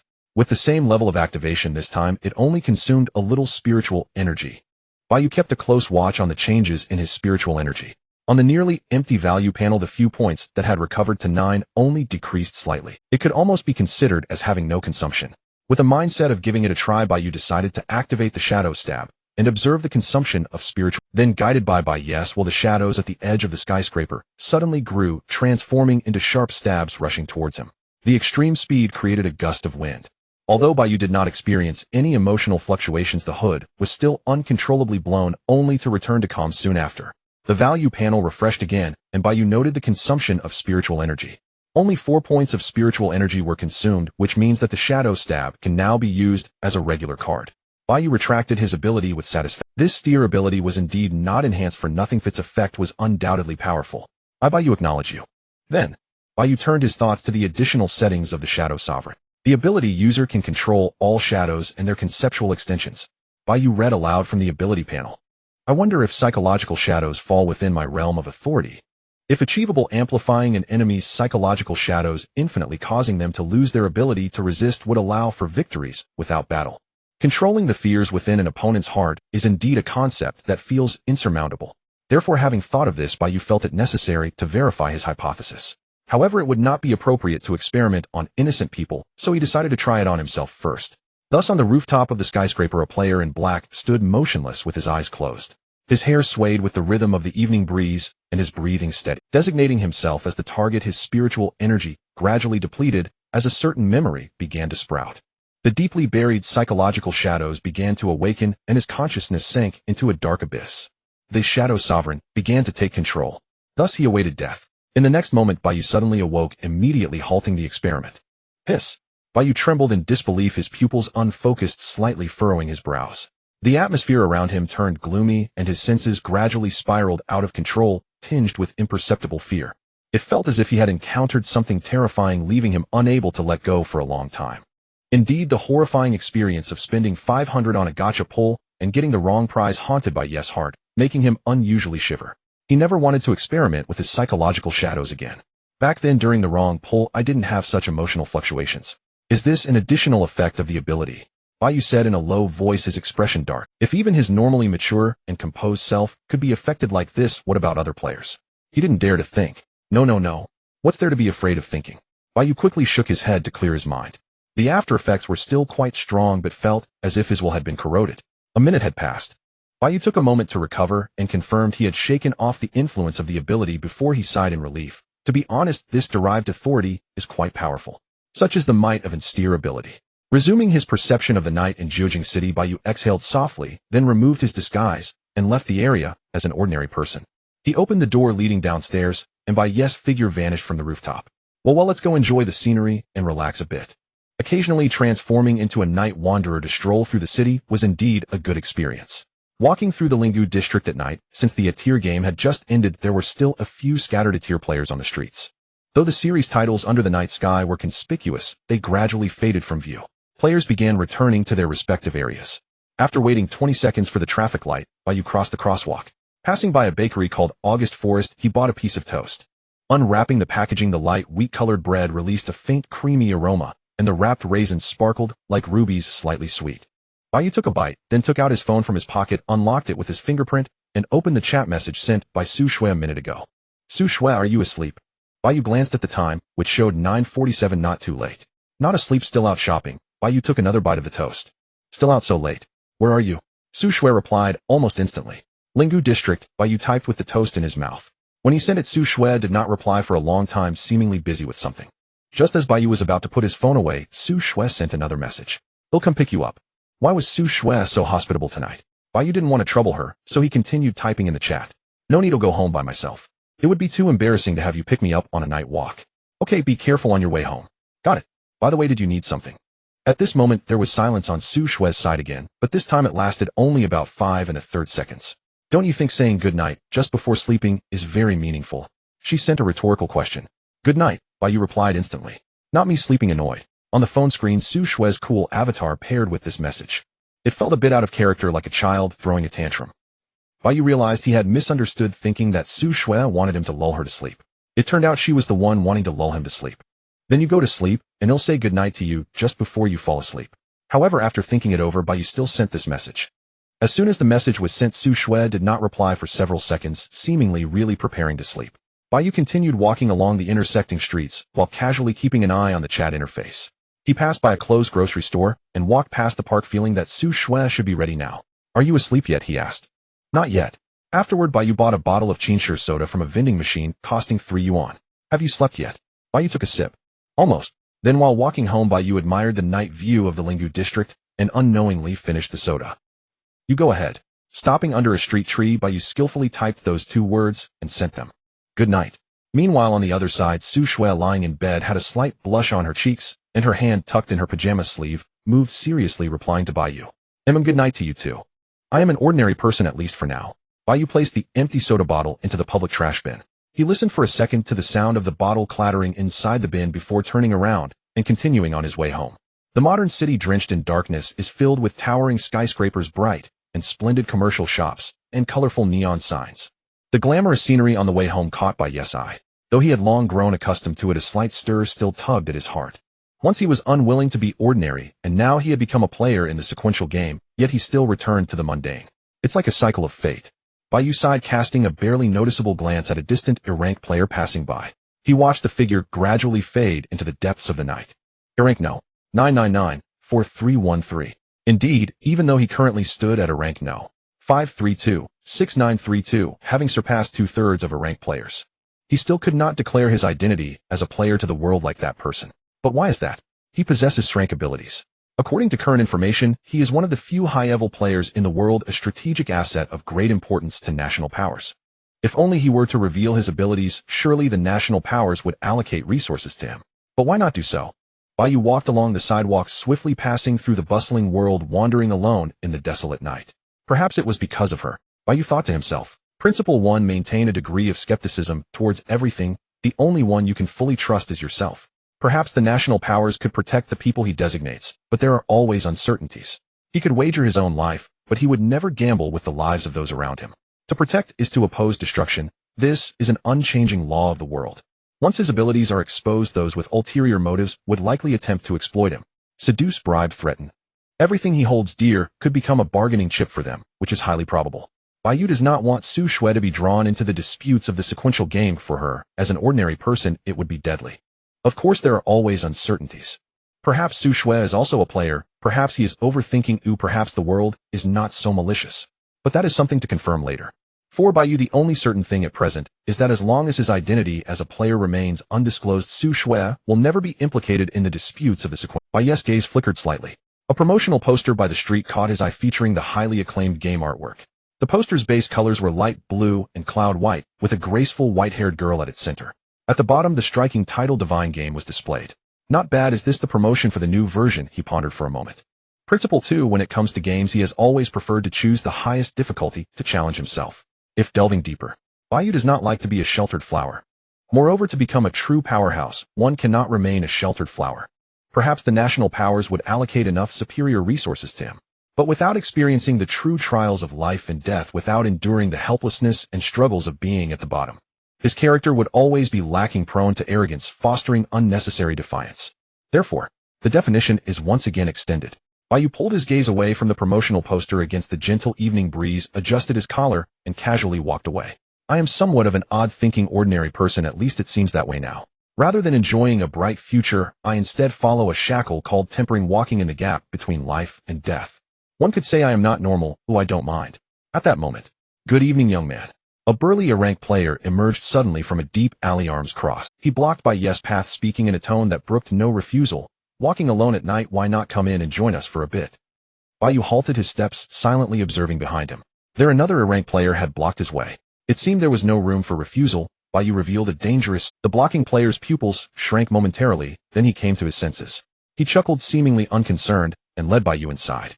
Another player followed Bai Yu with an expressionless face, ensuring the prey would not escape, then coldly said, "Not making a fuss, you're somewhat perceptive." Following the lead player's pace, Bai Yu arrived at the depths of the alley. He reached a remote corner where official personnel and surveillance measures were insufficient. Before him sat a frail man in a wheelchair, the martial arts guardian he had previously defeated, along with a crowd of observing subordinates. "I will thoroughly torment you, and also those around you." The frail man grinned as he adjusted his gold-rimmed glasses. "Fortunate to be chosen by me, your player career has come to an end. Are you happy? My identity as a player has been detected. Indeed, there are perceptive ability users." Bai Yu understood the situation, revealing a disdainful gaze, not letting any person present escape his scrutiny. Quite happy," Bai Yu replied calmly. Laughter of disdain echoed in the alley. Yet Bai Yu could see that it was all just to flatter the frail man. His thoughts returned. What was he just thinking? Bai Yu pondered. All right, it was that I am not normal. Oh, I do not mind. I accept such evaluations with composure. However, you go get his phone, the frail man instructed a subordinate. Let's see who he was chatting with before. If anyone dares to threaten the things I value. Bai Yu narrowed his eyes, a dangerous aura gradually permeating the alley. I wouldn't mind. Killing. How was I discovered? Just before the subordinate moved, Bai Yu fixed his gaze on the frail man in the wheelchair, confirming in an inquisitive tone. As the words fell, the frail man slowly turned his head, staring at Bai Yu with a meaningful smile. After a pause, he explained the cause of the prey's discovery with amusement. You hit it very well. When observing players, your breathing, heartbeat, and pulse are almost indistinguishable from an ordinary person. To achieve such a level, one must admire your acting skills. But it's just almost indistinguishable. He sneered, pointing at himself. Ultimately, you cannot hide from my perception. Do you understand? In the world of extreme five sensibility users, every detail is magnified infinitely. Even the best actors will reveal flaws. A subordinate leaned close to the frail man's ear, turning to Bai Yu, and maliciously agreed. If it weren't for your keen sight, we wouldn't have discovered this guy is a hidden player. How should we execute this prey most tortuously? The frail man also scrutinized Bai Yu with ill intent, a smirk forming at the corner of his mouth that requires some careful thought. After a series of probes and observing everyone's reactions, Bai Yu had already confirmed the outcome. In summary, the frail man is undoubtedly the true leader, not merely a scapegoat. With the concern of misidentifying the wrong person dismissed, Bai Yu is free to act as he pleases. I haven't sought you out yet, you come to me. So then your life shall end tonight. Thus he declared. Just as the frail man pondered some interesting methods of torment, he lifted his head and beheld Bai Yu's deep, unfathomable black eyes. He smiled, his tone tinged with a hint of anger. Bai Yu let out a laugh, returning a trash-like gaze, and said, "Why would I die?" "Because I want you dead, and you must die." The frail man replied coldly. "Your life and death are in my hands." In the next moment he returned to his hypocritical smile, shifting his tone to ask, "Do you know why I want you dead?" "Not interested," Bai Yu replied indifferently. The atmosphere fell silent for a moment. Then it seemed that Bai Yu's series of reactions suddenly triggered an emotional eruption in the frail man, his expression turning frantic, teeth clenched. Hee. Yes. That's it. That's the feeling. His tone gradually shifted from repression to release as he began to scream hysterically, like a broken puppet, articulating each word. Why? What? Can you make me feel so irritated?" he shouted. As he spoke, the frail man's eyes widened suddenly, veins seemingly spreading, his breath heavy, and his clenched fists trembled. Anger, jealousy, unwillingness.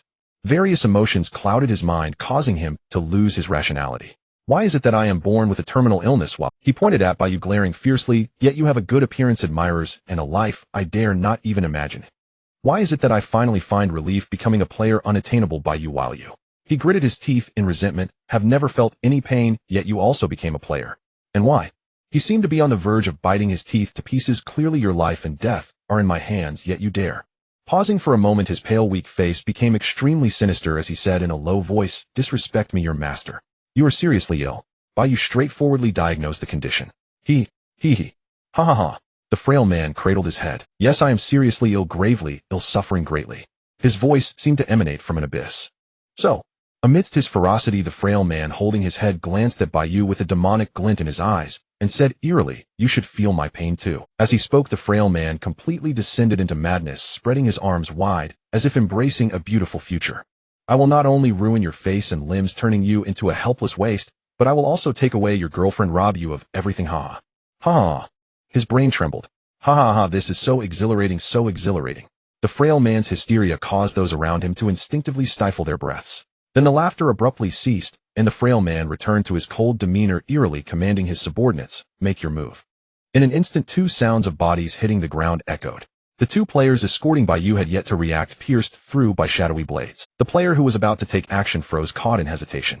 Shadows swept over, and the identity of Shadow manifested in the pale blue data of the deceased player. Bai Yu casually asked with his hands in his pockets, do you recognize me? The martial artist who had previously clashed with Bai Yu swallowed hard, recalling the memory of being pierced by the shadowy blades, instinctively taking a step back. This is reality. Dying truly means dying. However, most people did not recognize Shadow, so they hesitated for only a second before cautiously approaching Bai Yu. Not recognizing me is fine. Bai Yu sighed. As his words fell, his spiritual energy began to drain, and he activated Shadow Lord, directly manipulating the psychological shadows of those before him. Because you all will die. The psychological shadow magnified infinitely, causing the approaching player to immediately lose their will to fight, staring blankly at the raised shadowy blade. With a splatter, crimson blood gushed forth. Bai Yu swiftly flicked the shadow blade, expressionless as he ended their despicable lives. The most advanced hunting often requires the simplest methods. Do you know how to hunt? Just like that, the expressionless shadow advanced step by step, like a harbinger of death, casually closing the distance. Having witnessed the deaths of the three companions before them, several players furrowed their brows, contemplating retreat. Yet they feared being shot dead by their leader, and did not dare to fall back. Due to the depletion of spiritual energy, Bai Yu could only teach the basics of hunting in the most straightforward manner. First, when hunting, always remain calm, conceal your emotions, think about the opponent's objectives, and rapidly devise a strategy in your mind. Thus, observing your opponent's eyes is essential, as the emotions contained therein can easily reveal their intentions. Bai Yu delivered these calm, collected words, as if greeting a good friend, manipulating his opponent's psychological shadow. Then, with an incredibly natural motion, he swiftly cut the throat of the person before him. The shadow blade of the shadow hunter was honed to perfection in the art of combat. The player realized that their vocal cords had been damaged, the realization hitting them amidst the vision, stained with crimson blood. If it were a conventional weapon like a dagger, to ensure cutting into the artery, you should aim for a depth of about 4 centimeters, or deeper. Bai Yu flicked off the blood droplets from the shadow blade, and continued explaining, however, due to the sharpness of my shadow blade, it cut through entirely, without me noticing, please forgive me. The sound of a body falling hit the air. The death of yet another companion made the others realize that tonight it was either Bai Yu or themselves who would die, prompting them to reveal their murderous intent and launch attacks. Moreover, generally when someone has their vocal cords damaged by such assassination techniques, it basically eliminates the possibility of alerting their companions, although I am not currently assassinating. As Bai Yu added this, he faced the multiple opponents rushing toward him, unabashedly manipulating their psychological shadows. You will die? A player charged at him. Then, Bai Yu calmly evaded the incoming strike. When facing multiple opponents, do not show any weaknesses, do not get surrounded, do not display fear. You should lead them into a narrow passage, creating an unknown battle, then promptly end it. With a splatter, the shadow blade was withdrawn from the opponent's body. Another sound of a body hitting the ground echoed. Following his own words, Bai Yu continued to face the three opponents rushing toward him, elegantly sidestepping their attacks. One blade followed another, one person after another, he effortlessly dispatched his opponents. The death toll reached 8. Note that you should not reveal your intentions, which means to execute feints. You will curse. While causing them to misjudge, conserve energy, and maximize damage with minimal movements. Blood stained the ground of this deep alley accompanied by the fading pale blue data particles. The death toll reached 11. If you wish to torture, attack the opponent's armpits, as it is extremely difficult to stop the bleeding here, and the dense nerve distribution will cause immense pain. Of course, stabbing the femoral artery is also an option.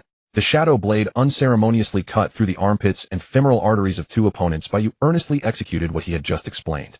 The death toll reached 13. Wait, I can. One of the opponents attempted to bribe. However, I still recommend attacking the lungs and groin, stabbing deeply and twisting the blade. Bai Yu showed no mercy.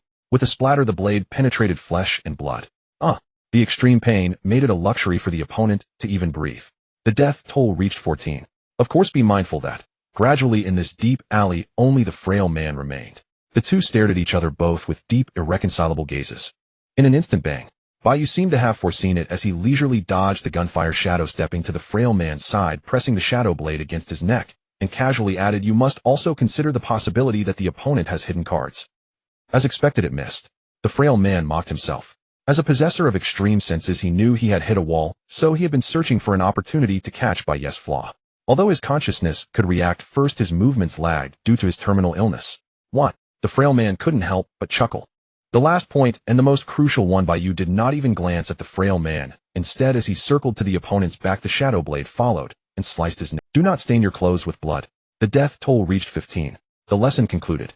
Bai Yu remained untainted by the crimson, the shadows dissipating into the... He looked back and saw that in the secluded alley there were no longer any listeners. Player sequence ranking has improved. Current player sequence, E rank 49367260H place. The pale blue player data dissipated from view, signifying the demise of 15 players, while Bai Yu's sequence ranking was re-evaluated by the system. From becoming a player to surpassing 2/3 of the E-rank players, Bai Yu needed only 2 days. Huff. After handling the matters, Bai Yu exhaled deeply, then lifted his eyelids to survey the abilities dropped by the 15 players in his sight. Detected a level compatible ability, Machine Gun Assault. Detected a level compatible ability, Martial Aura. Detected a level compatible ability, Enhanced Olfaction. Detected a level compatible ability, Intro to Arcane Arts. Detected a level compatible ability, Ultimate 5 Senses. Looking around, 14 subordinate players possessed a level abilities, with only the frail bespectacled man holding an A-level ability. There was a full leap of 4 ranks in between. Oh, no wonder this group obeyed the frail bespectacled man so obediently, all serving for their own futures. Then, as Bai Yu's will commanded, the blank activated and the ability interface began loading new data with entries generated methodically. The familiar dizziness returned constantly, reminding Bai Yu that his primordial consciousness had a limited capacity. Therefore, Bai Yu absorbed only the frail man's ability. Ability Ultimate 5 Senses. Rank A. The player's vision, hearing, smell, taste, and touch are greatly enhanced. As Bai Yu assimilated the ability, the world before his eyes transformed abruptly, the details of all things magnified infinitely, everything immersed in perception. The flow of air, the changes in heartbeat, the scent of passers-by, the whispers of the night, even the texture of the world. Bai Yu experienced an overwhelming cacophony, yet profoundly real, a sensation of having the entire world at one's command blossomed within his heart. Sure enough, pain is amplified too. Bai Yu pinched himself lightly so. He recalled the scene of executing the frail man just now. The punishment of slicing the neck must have left a deep impression on you, right? As the words fell, the alley remained silent, devoid of any response. Then Bai Yu nonchalantly walked to the frail man's wheelchair and picked up the dropped handgun. A silencer was attached to the muzzle, so no disturbance had been caused in Lingu district so far. Checking the magazine, only 1 bullet remained. The wheelchair was cleaned, the bloodstains had gradually been converted into system data and vanished, so Bai Yu sat. Beneath the deep pitch-black night in the narrow shadowy alley, Bai Yu sat solemnly in the wheelchair, like a monarch, slowly raising the muzzle toward his own head. All martial arts under heaven are invincible except speed. Isn't that the saying? With these words under the watchful gaze of the night world, Bai Yu revealed a calm, unruffled smile, then decisively pulled the trigger. Bang! At that instant the bullet was caught by a suddenly formed shadow. The next moment the cyclone unleashed by the bullet's burst spread by his ear, brushing Bai Yu's hair, before dissipating into the alley. The gun and silencer together weigh 1355 grams. Bullet muzzle velocity estimated at 470 meters per second. Effective range calculated at 50 meters. Rifling shows slight, where ballistic deviation is. Bai Yu's eyes narrowed slightly as he calmly and accurately summarized the handgun's data. A commendable ability. Bai Yu rose leisurely, handed the handgun to the newly formed shadow, which immediately swallowed and destroyed it. After confirming no traces of himself remained, Bai Yu left at ease, his figure vanishing into the Lingu district at 10 o'clock at night. Deep in the night on the dark side of the world, a secret meeting was underway. The moonlight was pale as crows danced in the darkness before perching on withered trees and vines, their sidelong eyes fixed upon the towering church's ghostly caw. Inside this venerable and solemn church, moonlight filtered through hexagonal stained glass, casting light upon a statue of an air of mysterious enigma enveloped the entire hall. In front of the deity statue lay a vast corridor carpeted in blood red, with a 60-meter-long amethyst table and 12 exquisite and elegant seats. 10 figures were present, 2 seats remained empty. All participants were a rank, their formidable auras uncontrollably compressing the space. At the first seat sat a white-haired woman clad in black and green military attire, surrounded by spiritual energy amplifiers emitting waves of power. Every movement exuded the dangerous aura of a psionic, her cold gaze seeming capable of killing everyone present. The next agenda concerns whether Eternal Knight's Compassion should intervene in Daxia's rank sequence game. Please vote to consolidate opinions. She flipped through the agenda documents. Firstly, I vote in favor. It's been a long time since we clashed with Daxia's executors. Sarah died just yesterday. Daxia harbors too many unstable factors, so I oppose. One person glanced at the empty 12th seat. Not only did he fail to bring out intelligence, but also died there. Sarah's case should serve as a warning. Someone yawned and continued. Moreover, it's uncertain whether Daxia's guardian has fallen into slumber, so I also oppose. Our Eternal Knight's Compassion must not forsake any opportunity to save humanity. I vote in favor. Oh my old dark god, the items produced by the rank sequence game have always been on my sacrificial list. Intervention. The final vote tally was 8 in favor and 2 against. Upholding the principle of majority rule, the resolution for Eternal Knight's Compassion to intervene in Daxia was successfully passed. The white-haired woman at the first seat remained expressionless, then read the last agenda. Lastly, regarding the selection status of Eternal Knight's Compassion candidate members, please report your progress. She said coldly, Subject 1 is currently reflecting in my spatial prison. Subject 2's emotions are normal. I am devising ways to disrupt them. The fox demon beauty yawned, her tail swaying slightly beneath the black skirt. The weary scientist, having stayed up all night, listlessly processed gene data and sighed. Subject 3 has been confirmed to join the Dawn Consortium. Subject 4 told me that Kamen Rider is so cool he intends to visit the countermeasures department in the Eastern Isles. The old gentleman adjusted his top hat slightly. I plan to mercilessly thrash his backside with a diamond-studded scepter, I swear. What about Subject 7, the most promising? The white-haired woman asked with concern. Divination tells me that Subject 7 just died in Daxia's. The diviner at the 7th seat shuffled celestial cards, his face filled with gloom. The ghostly girl embodying urban legends at the 5th seat shot him a glare. You should never have let him roam free. Now look, regret it, don't you? Geniuses always perish young, sighed the puppeteer at the 6th seat, gently stroking his puppet. The long table meeting on the world's dark side was drawing. The attendees had lost their earlier solemnity, engaging instead in habitual chatter and bickering.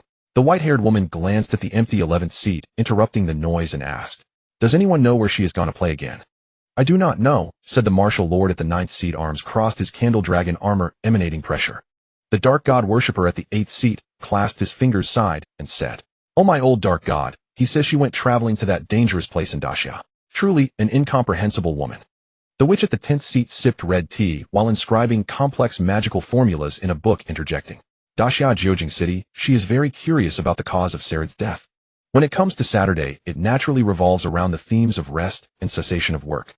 After 5 days of labor bidding farewell to life's troubles and hardships, Saturday is the much-anticipated day of repose for many.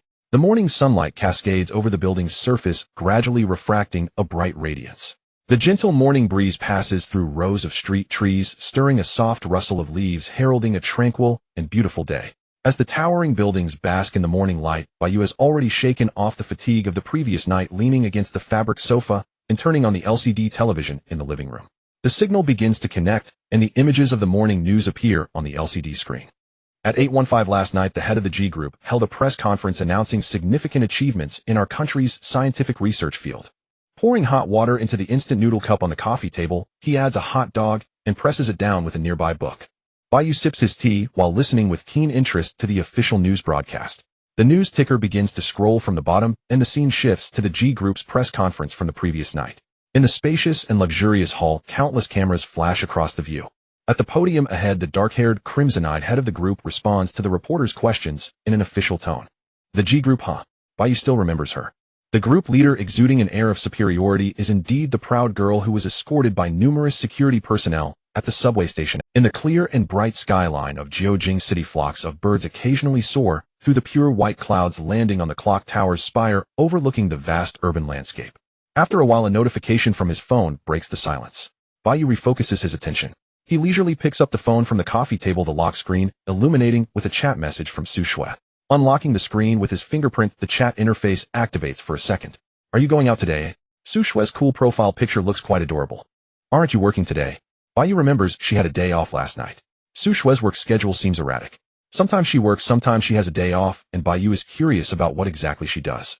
I won't be working tomorrow either, but the price is a month of continuous work, sad face. Then it looks like I have to spend good time with you. After sending the message, the chat interface shows the other party is typing. Bai Yu takes another sip of tea during this moment. The tea is at the perfect temperature, and the ratio of tea leaves is just right. The refreshing aroma of the tea lingers in the air, causing one to instinctively relax. After about 10 seconds, Su Shui finally replies. Okay. A single word that seems to have made her hesitate for a long time, and Bai Yu doesn't understand what she was hesitating about. After a faint smile, Bai Yu puts down his phone. Amidst the background of the news broadcast, he leisurely enjoys his breakfast. The timing for enjoying the meal is just right. The flavor of the noodles is at its best. In a world where the senses are heightened to the extreme, any detail can reach a state of perfection. The strong always pursue perfection. Afterward, Bai Yu walks to the balcony, gazing at the distant scenery of Jiujing City, biting into a sweet apple. Morning fruits are also essential. Bai Yu's residence is near a commercial district with a large park situated between them featuring beautiful scenery. As Bai Yu leaves the apartment and approaches the slope leading to the high ground, Su Shui has already been waiting for a long time. She arrived earlier than their agreed time. The slope resembles a forest path flanked by handrails, lush camphor trees, and interwoven overhead bridges. The orderly steps lead toward the distant. Today Su Shui wears a black cap, her pale blue long hair tied in a ponytail cascading down her back, resting on her fair wrist. Her tall figure, draped in a white outer garment casually over her shoulders, stands out particularly on this slightly narrow slope. Beneath the short skirt inside her outer garment are her long legs wrapped in black tights along with vibrant athletic shoes. How long did you wait for me again?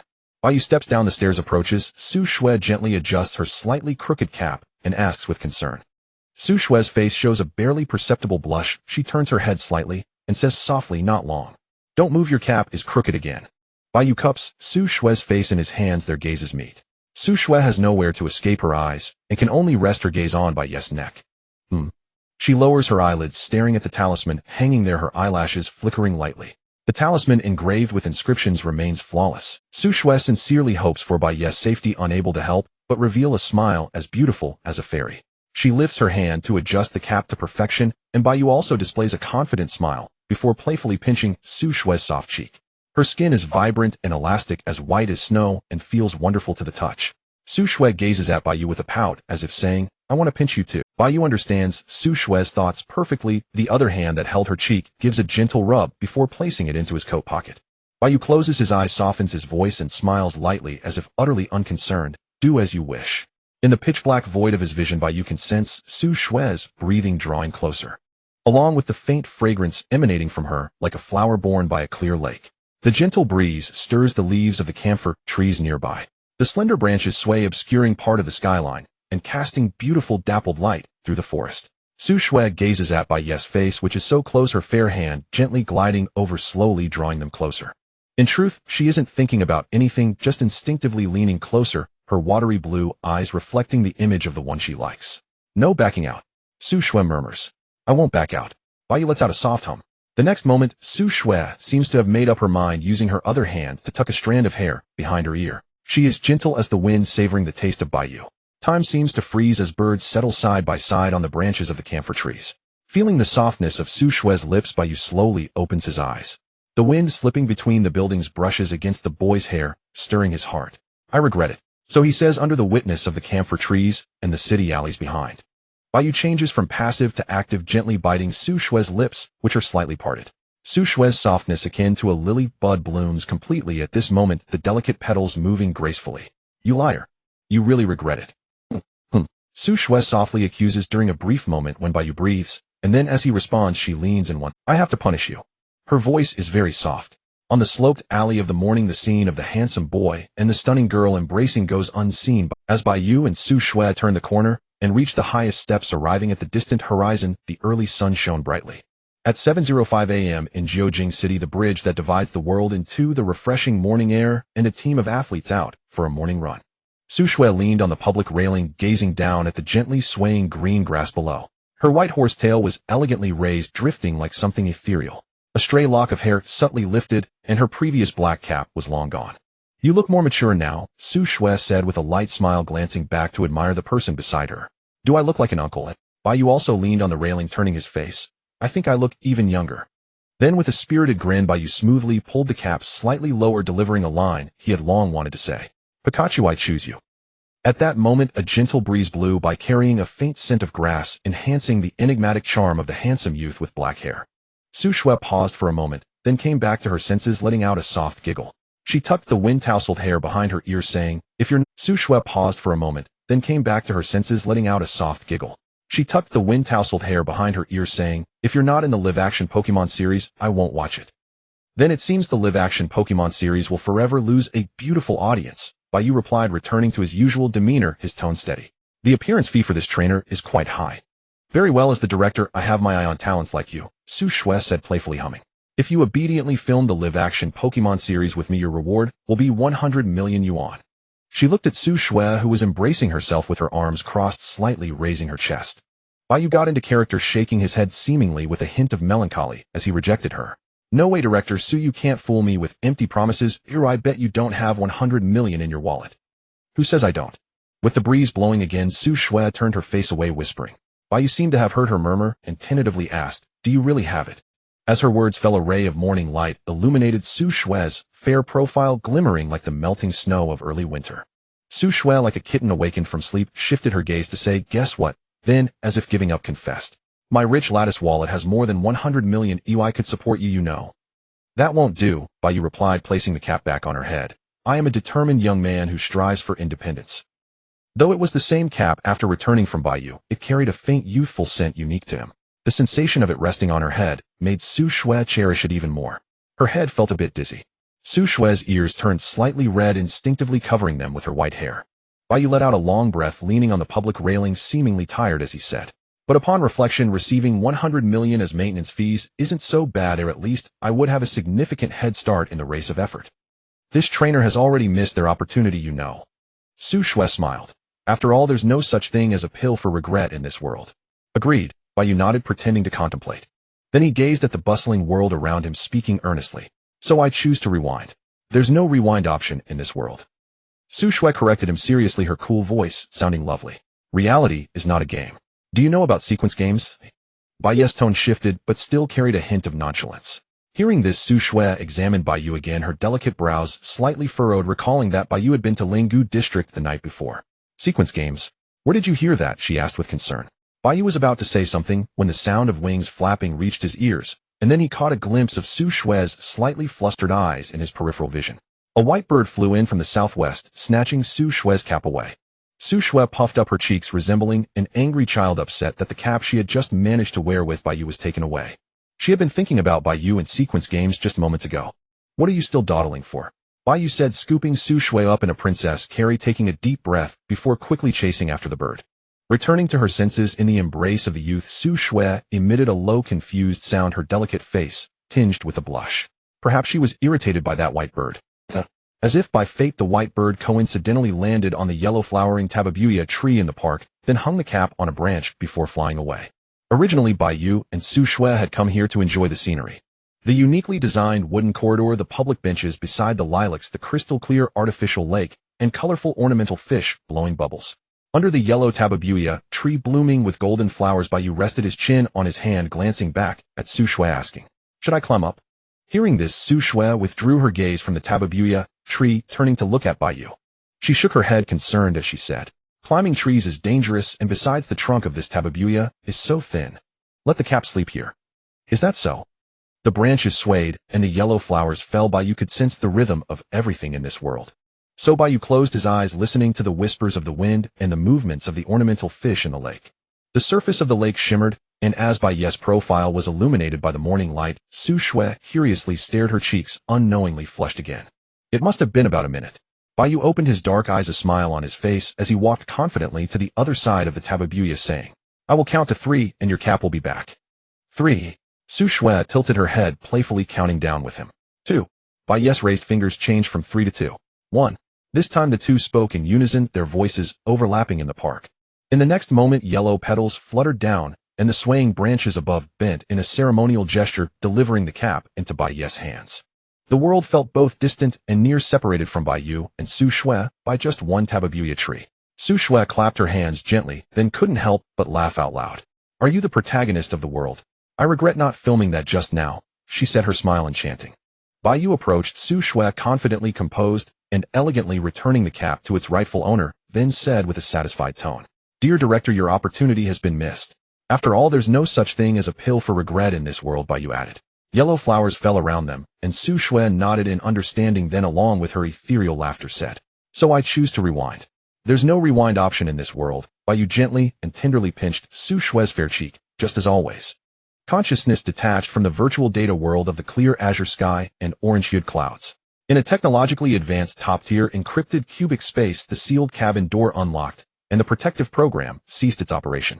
Avalia opened her cerulean eyes and stepped out of the consciousness uploading pod. She brushed aside her shoulder-length golden hair, her spacious white lab coat, still carrying a chill from the energy gas. A-level national sequence game. With the awakening of a high-tier technological player, the core technology of the experimental space glimmered softly, data streams and computational power ready to respond to its command, while the central system's authority began to iterate. A-level no. 28-inch. The girl rested her chin on her hand, her expression serious, pondering, while the other consciousness uploading pod continued its operation. There lay another A-level scientist in slumber. Avalia exhaled, her fingers touching the void as she retrieved intelligence from the HX-786 area, a pale blue data projection materializing before her. With a flick of her finger, she dismissed the successive projection interfaces. Avalia expressionlessly committed the distribution of forces in the HX-786 area to memory, then withdrew her invasive technological means. Probability of successful action calculated 57. 923-inch. Is that so? Avalia responded to the artificial system's calculation results. Why has the success rate increased by 10% compared to usual? Probability of European player intervention calculated 13. 919-inch. Those players seldom act without reason. Is there any high-value intelligence? Intelligence of questionable accuracy. 12 seats of eternal nights lament. The 12th seat is deceased Salard. What was that guy doing invading the Great Xia? Thus Avalia trained the adaptive capacity of the artificial system, while exiting the pure white cubic space, her figure vanishing from sight. Pale blue data streams flowed along the interwoven transmission cables, converging towards the consciousness uploading pod deeper within. If one were to identify which force in the world amalgamates strength, wealth, and resources, it would invariably be the North Continent Federation, with just over 200 years of history. And when speaking of the North Continent Federation, one cannot overlook its leading-edge advanced technology. Nor can one ignore the corporate conglomerates competing against each other in the market. The Dawn Consortium. The foremost of the foremost, the indisputable world's top consortium managing subsidiary enterprises across various global sectors. Its influence is such that entering Dawn into a search engine yields the Dawn Consortium as the first result. Such a colossal entity is not only powerful in reality, but also undoubtedly formidable within the sequence game world. Alongside the Great Xia, it ranks as the world's #1, a place pursued throughout a lifetime. This is how technological players in the sequence game describe it. The reasons for its significance can be succinctly summarized in 3 statements. Firstly, it amalgamates strength, wealth, and resources, significantly compensating for the technological player's difficulty and growth. Secondly, the 2 nation-destroying attacks demonstrated by the first A-level technologist ended the era of large-scale disputes, establishing an equal footing between technological and mystical players. Thirdly, it possesses one of the only 2 S-level peak combat powers in the world.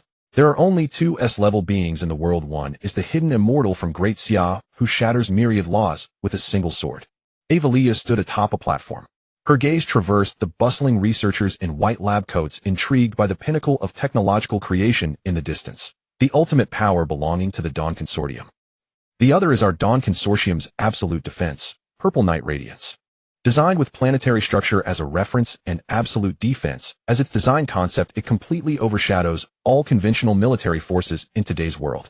Measuring 80 meters in length, weighing 250,000 tons, with a normal operational speed of 4,410 kilometers per hour, and equipped with 12 strategic-grade Ghost energy beam cannons, the 309th layer of composite armor grants it the capability to disregard hydrogen bomb defenses.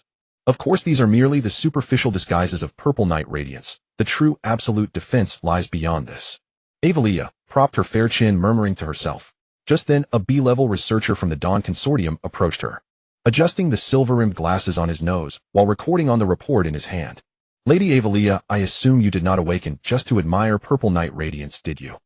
She turned her face slightly towards the area manager, her cerulean eyes fixed on him, saying, an A-level national sequence game has been born in the HX 786 area. A-level national. The manager raised an eyebrow, somewhat surprised. When was it born?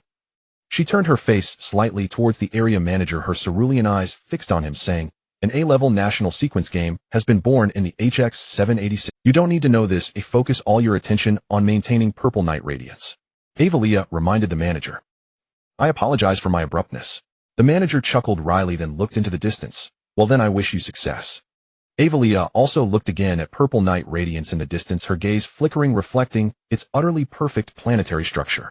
Every technological player finds it hard to resist the beauty of ultimate power. I wish you success in your career as well. With such a response, Avalia turned away calmly.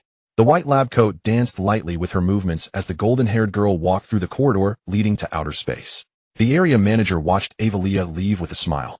Only after the crisp footsteps faded into the corridor did he reluctantly shift his gaze back and sigh. A-level technologists. I truly envy your ability to move freely. However, such sentiments do not last long. The B-level researchers below encountered the usual challenges. Manager, we need your verification on the calculation results here. Coming. With her hands in the pockets of her white lab coat, Avalia stood on the encrypted space's lift platform and pressed the button leading to outer space. As the lift platform activated, the acceleration from the ascent bore down on Avalia, bringing a fleeting moment of heaviness. Her calm eyes faced the protective glass ahead, where in the distance the magnificently advanced purple night radiance awaited. Her perspective began to rise, emotions surfacing as Avalia engaged in a discussion about the strengths of technological and mystical. The strongest spear and shield stemming from an ancient fable of Great Xia will be reinterpreted in this world. Although not now, it can be confidently predicted to be in the near future. A hidden immortal, huh? I'm very much looking forward to it. Avalia, the 28th in the A-level sequence, accessed the technological permissions of the Dawn Consortium while sipping on a specially provided breast-enhancing nutrient liquid. Then the slightly petite golden-haired girl showed a look of distaste. So hard to drink. But I must persist. Probability of success calculated at 4.232. It is virtually impossible for you to grow from A to B. Shut up. After visiting the park, they exited from the diagonal gate, and not far away there was a physical bookstore on the pedestrian street. Pulling open the tempered glass door, the store had very few customers and a clean, serene environment, a tranquil and beautiful bookstore. The shelves were filled with a complete variety of books, all wrapped in new packaging with discount tags hanging beside them. One couldn't tell whether to feel fortunate or sorrowful. As soon as Bai Yu and Su Shui entered the store, they unknowingly parted ways. It was undeniable that their tastes in reading were not completely the same. After browsing the magazine shelves, Bai Yu arrived at the light novel section. The covers of the light novels were still quite attractive. It wasn't that they had any profound content, but rather the colorful two-dimensional style was purely beautiful. At the forefront of the section was a book titled The Angel Next Door Spoils Me Rotten. This novel from the East Japan, discussing romantic daily life, undoubtedly had high sales. Just the title alone contained 24 characters, making it hard to find a rival among long light novel titles. It was astonishing how the naming style had become increasingly clear-cut. Do you like this type? A cool voice suddenly emerged from behind. Bai Yu turned around and saw Su Shui holding 5 hardcover classics, looking as if she had already decided to buy those 5 books. Sometimes I want to read something with a unique style. Bai Yu picked up a book titled ReZero Starting Life in Another World and said, do you think if I were to cross over, I would become a dragon lord? What if I don't cross over? Su Shui leaned closer, casually examining the cover of the book, pondering. I know a particular dump truck in the undeveloped area is quite famous. It has sent several crossers away. Would you like to give it a try? If you don't cross over. Su Shui moved even closer, resting her fair chin on Bai Yu's shoulders, staring at the Sword Art Online. If you don't cross over. Su Shui moved even closer, resting her fair chin on Bai Yu's shoulders, staring at the Sword Art Online he was holding, gazing into a non-existent future timeline. I would accompany you, she said earnestly. That's not possible. A ghostly version of me won't let you succeed. Bai Yu replied seriously. All right, if you don't have any books you want to buy, let's go. Su Shui didn't continue the conversation. After understanding Bai Yu's thoughts, she withdrew her chin and walked towards the checkout with her 5 hardcover books. Her smooth cloud-white ponytail hung behind her white coat, swaying gracefully like a bright crescent moon. Wait a moment, let me browse a bit more. Bai Yu placed his hands in his pockets, scanning the rows of books on the shelves as he walked further away. I'll wait for you. Su Shui turned back with a beautiful profile, raising her hand at the sleeve to tuck her hair behind her ear, sending Bai Yu off with a gentle smile as he disappeared around the corner of the bookshelf. In the end, Bai Yu really didn't buy a single book. After strolling around the physical bookstore, Bai Yu and Su Shui arrived at a restaurant for a short break. The restaurant had a moderate number of customers, neither too many nor too few, falling into a mid to high-end category. The decor and menu highlighted an elegant and noble atmosphere. Since they hadn't made a reservation in advance, there was still some time before their meal. Su Shui took out the hardcover books she had bought earlier and began to read them earnestly. Bai Yu played with his phone for a while, then put it back in his pocket, closed his eyes, and meditated for a long time. The faint scent of greenery from the window lingered in the air, and the bell at the door jingled crisply. The waiter warmly approached them, clearly welcoming more guests. If there is only one beauty in the world, her name must be Su Shui. Bai Yu said this, then opened his dark eyes. As he finished speaking, Su Shui peeked from beside her hardcover book with her clear blue eyes. A strand of hair fell over her fair collarbone, staring at Bai Yu for several seconds. If there is only one handsome guy in the world, his name must be Bai Yu. In the next moment, Su Shui responded with a love confession in the same format, her tone cool and ethereal, like a fairy, if not for the slightly flushed ears giving her away. I'm serious. Bai Yu propped his chin in his hand with a sigh. On the white round table, Bai Yu stirred a sugar cube into his red tea with a spoon, causing the calm tea to ripple, reflecting the disappearing image of Bai Yu. Then Bai Yu looked into Su Shui's eyes, the corners of his mouth curling slightly, as he said, "You know, although you have a cool personality, you always unconsciously show a shy demeanor, just like a startled little squirrel. Don't you think that's quite cute?" Su Shui didn't answer him, merely retreating quietly, as if snow melting into the sea of clouds. Her expression was completely hidden behind the hardcover. A melodious piano piece flowed from the performance hall. A beam of soft sunlight streamed in through the window, landing on Su Shui's delicate white collarbone, casting a beautiful glow. Bai Yu wore a faint smile, observing the gorgeous cover of the hardcover book, while listening to the melodious piano piece in his ears. The book was titled The Dream of Hania, a relatively obscure foreign book that was indeed a bit troublesome to read. However, it seemed that Su Shui had spent too long on that. After a short while, Su Shui peeked her head out from the side of the book again, half opening her eyelids, seemingly questioning, yet testing. "Do you really think I look cute like this?" Bai Yu picked up his white porcelain cup and took a leisurely sip of red tea, the cutest in the world. Su Shui still hadn't turned to the next page of the book. Her long legs slightly closed under the white round table, her toes lifted and gently fell like morning dew dropping from flower leaves. She lightly bit her lower lip, then slightly parted her lips, producing a soft sound. "Then if one day I'm no longer cute, would you still like me?" Su Shui looked into Bai Yu's eyes, becoming a cold woman. Bai Yu decided to tease her, lying back on the sofa with crossed arms, pretending to be troubled, as he replied, "A cold woman is not good at all. Ooh, I don't like. I'll bite you." Su Shui puffed up her cheeks, slightly, her eyes sparkling, as she seriously issued a warning, like a beautiful girl as always.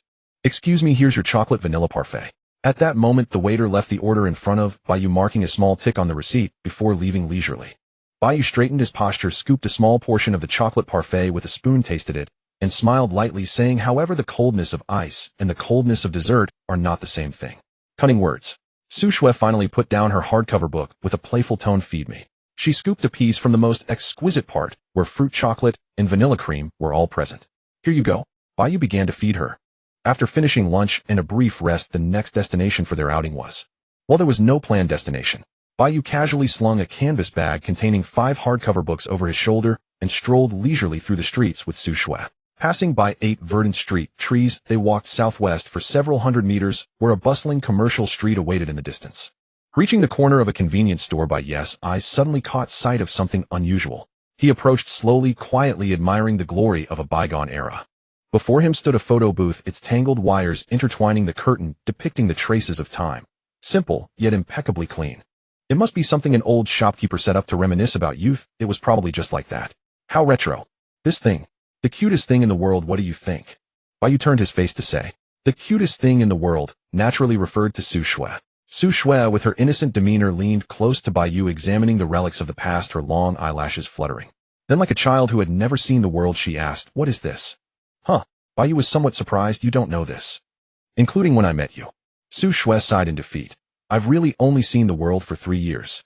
Bai Yu's gaze fell upon her as he asked, "You didn't live in the deep mountains when you were a child? Please don't look down on me." Su Shui gently pleaded. "How could I look down on you, the cutest thing in the world?" Bai Yu lifted the curtain and stepped inside. "No more talk, let's take a few pictures."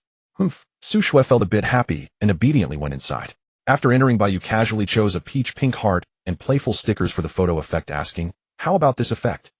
Su Shui saw herself and Bai Yu side by side in the lens, her cheeks briefly flushing before she turned her face away and softly said, "Everything is fine." Then the next moment, continuous shooting activated. Su Shui. "Huh. Hey." What? The first shot captured Su Shui with a slightly confused and startled expression, while Bai Yu swiftly wrapped his arms around her slim waist. The second shot Su Shui was taken aback, while Bai Yu struck a handsome pose. The third shot Su Shui's lips parted slightly as if she had something to say, and Bai Yu looked at her with a "what do you think, handsome or not?" expression. The fourth shot Su Shui hugged Bai Yu's neck and kissed him, causing Bai Yu to slightly lose his balance. The fifth shot in the lens, there was no trace of the two, only a white strand of hair floating in the corner. 2 minutes later, the simple curtain was lifted and out came Bai Yu with a hand covering his face, sighing helplessly and saying, "I miscalculated." And, as she turned her face slightly, Su Shui quietly shifted her gaze and murmured, "You first hugged me." The majority of the afternoon was spent by Bai Yu and Su Shui on a public bench as the cool breeze whisked away the noise, and the warm sunlight of the afternoon shone down upon their faces, feeling very pleasant. "This place is nice. The planner of this public bench deserves a compliment from Jiujing City." Bai Yu leisurely leaned against the backrest. "You're making a big deal out of nothing," Su Shui chuckled at this evaluation. Bai Yu, however, shook his head slightly and leisurely rebutted, "To be chosen and seated by the cutest thing in the world, Jiujing City must award the planner the highest honor, and it should be awarded annually. Then I've sat on many public benches, not just in Jiujing City. Oh, should they all be awarded the highest honor? So, Bai Yu wore a naturally confident expression. "Then let's award them all once." Su Shui's eyes drooped slightly, her charm enhanced silly. At that moment, they sat shoulder to shoulder, with Su Shui resting her cheek against Bai Yu's shoulder, a hint of drowsiness appearing on her face. After a while, a clear and ethereal voice lingered in the air. "I will have surprises for you in the future." Su Shui did not sleep. It seemed she could see the not-so-distant future. Perhaps that time will come soon. Bai Yu placed the canvas bag at one end of the bench, wrapped his arm around Su Shui's delicate shoulder, and with a calm tone mixed with curiosity asked, "What surprise?" Su Shui returned a glance of education and muttered, "If I say what the surprise is, then it won't be a surprise anymore." "I agree," Bai Yu replied steadily, providing reassurance. "I will also have surprises for you in the future." Su Shui fell silent, slowly lying down on Bai Yu's lap, her cloud-white ponytail slipping between his fingers. Su Shui shifted her head, finding the most comfortable position. Bai Yu also cooperated by saying nothing, closing his eyes and feeling the afternoon aura of Jiujing City. The two shared the tranquility and warmth of the moment, their breathing gradually calming. "You really don't want me to support you?" Suddenly Su Shui turned her lovely profile and asked, as if she were genuinely considering offering 1,000,000,000 yuan for support. "I told you I aspire to be a self-reliant and capable youth," Bai Yu replied seriously. Then he opened his eyes, gazed at Su Shui, and added, "If anything, I should be the one supporting you." "I don't believe you." Su Shui turned her face away again, looking ahead. "Whether you believe it or not, you have to believe it." Bai Yu reached out, scratching her chin as if petting a pet. Su Shui let out a contented hum. As the date concluded, the vibrant sunset approached, painting the flowing clouds in rosy hues, and the night world of Jiujing City was about to descend. Although Bai Yu's earlier attempt to ascertain whether Su Shui was a player was interrupted by a white bird, he did not bring it up again afterward. Coincidentally, Su Shui also seemed to have forgotten about it, not pursuing the matter further, because the goal had already been achieved. In this world, everyone has their own secrets they don't want others to know. Sometimes true friends only need simple words to connect, maintaining an appropriate distance from each other. Bai Yu and Su Shui had developed a mutual understanding of each other, realizing they both shared the identity of sequence game players. At the Jiujing City subway station, the two got off the subway at distant stations, heading in opposite directions, while the surrounding crowd paid them no mind. Who supports whom? The outcome is truly uncertain, Bai Yu sighed contentedly. The newly launched advanced subway passed by him, leading to the prosperous world beyond, stirring a breeze that made his hair flutter. Bai Yu decided to become stronger, while Su Shui received a temporary overtime notice from the 17th Bureau, Shadow, and Qing Xian. Bai Yu put his hands in his pockets, and Su Shui tied up her side hair, as they both came to a halt, separated from the world of ordinary people. Glimpses of concern for each other, promotional signs for fashionable goods, the vast multitude obscured by the vision. Shadows descended amidst the brilliance, and the cold immortal was born in the night. "Let the game begin." The two said this phrase in perfect harmony. In the dim twilight, shrouded by the night, the first wave of the afterwork rush has arrived. The flow of people in Jiujing City is rapidly increasing, with bustling crowds everywhere.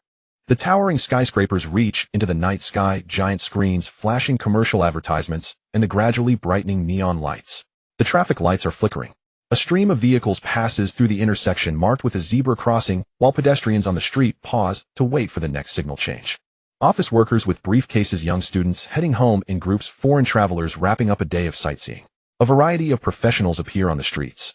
Amidst such a vibrant urban night scene, a tall, aloof woman with white hair strides gracefully through the bustling crowd, her steps never faltering. her white mask covering her mouth, the white long coat, symbolizing an official identity, and her enigmatic accessories. All of this should attract attention, leading to a large crowd gathering. However, due to the presence of a visual shield, all ordinary people ignore Su Shui as she passes by. They remain subservient to the unchanging laws of the world, functioning as dispensable cogs in the machinery. Tap tap tap. The heels of her shoes click against the tiled floor in front of the convenience store as Qing Xian lightly presses her communicator to her ear, her tone cool and indifferent as she asks, "Can the operational range be confirmed?" The 11th seat of Eternal Night's Grief has infiltrated Jiujing City. That is all that can be confirmed. Without any delay, a colleague from the 17th Bureau immediately confessed the current predicament. After all, an A-rank player is a significant figure in the first tier of the sequence game, and if they intend to invade a certain area, it is quite difficult. For example, the previous 12th seat of Eternal Night's Grief Lad was only discovered by the 17th Bureau when he took action. This means that this time is also a search operation without any clues. I understand. Qing Xian sighed, then cut off the communication. 5 minutes and 28 seconds later, atop the clock tower in the city center.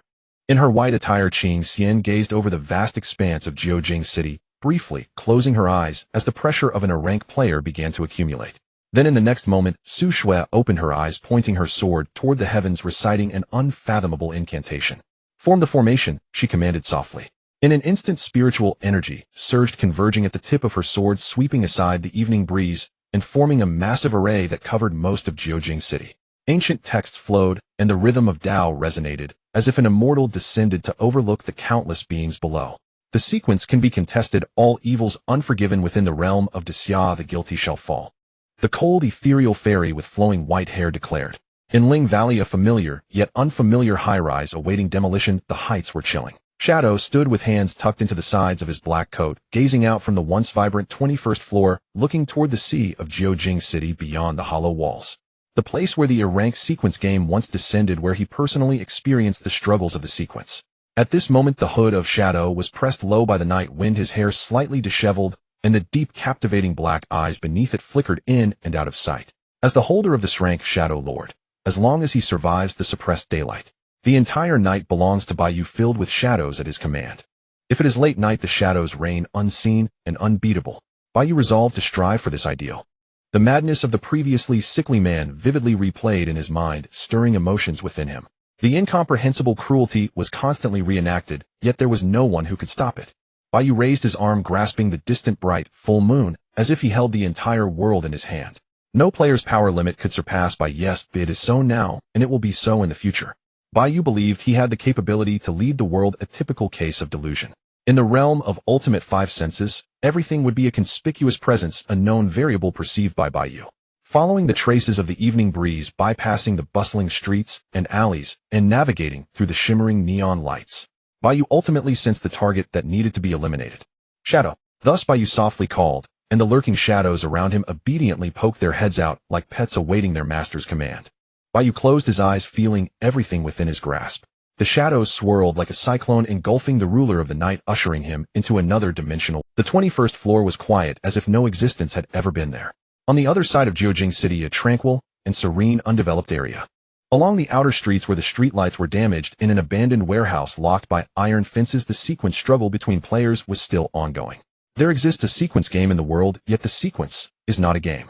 A middle-aged man with a hideous scar on his left eye raised his right hand, augmented by wasteland technology, announcing the end of the life of the defeated on the ground. Rank 499821 in rank. The emergence of every tragedy in the world is due to the inadequacy of the parties involved. He continued to mock. The defeated player remained silent. Ranked 499917 in rank. In this world where sequence rankings represent status, power, and reputation, it has long been common for players to hunt each other to improve their sequence rankings. For hunting other players can more effectively elevate one's sequence ranking compared to self-improvement. The power enhancement coefficient granted by the system can easily negate the long-term efforts of normal players. Under undeniable high returns, individuals who hunt players to elevate themselves have emerged. You and I are both struggling, miserable souls. The scar-dyed man said coldly. Because of your own insignificance, you are forced to endure a series of misfortunes, are you not? The defeated player remained silent, staring at the technologically armed scar-dyed man. Goodbye, the scar-dyed man spoke in a low voice. A cold smile appeared on his face, and the wasteland-style armament began to compress energy. In the next moment, crimson energy erupted. Boom. The floor of the abandoned warehouse was blasted into a deep pit. On the scorching and searing scorched earth, the defeated player transformed into faint blue system data, vanishing into the void. Player sequence ranking has been elevated. Simultaneously, the prompt from the sequence game system sounded, evaluating the scar-dyed man's ranking to a higher position, not far from the next power coefficient enhancement. After confirming that no players were around to witness, the scar-dyed man retracted his wasteland-style armament as if he were an innocent passerby leaving the area.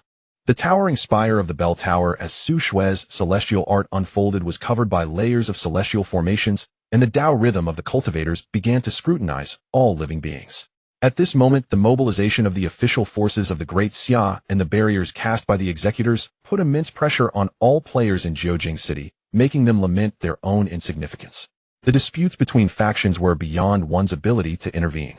The only wish was to remain uninvolved and safely pass through this night. That alone, perhaps only ordinary people shielded from the view could truly appreciate the splendor and beauty of the world, or perhaps this was a kind of sorrow. A sorrow of being completely unaware of one's own fate. Today's mission has to be abandoned, let's all go home. At a bus stop in Linggu district, a white-collar woman took out her phone, checked the notification from the 17th Bureau, and coldly announced the dissolution. Sleep? The girl in pajamas nodded in agreement, so tired. I still have a dream to fulfill. Wait.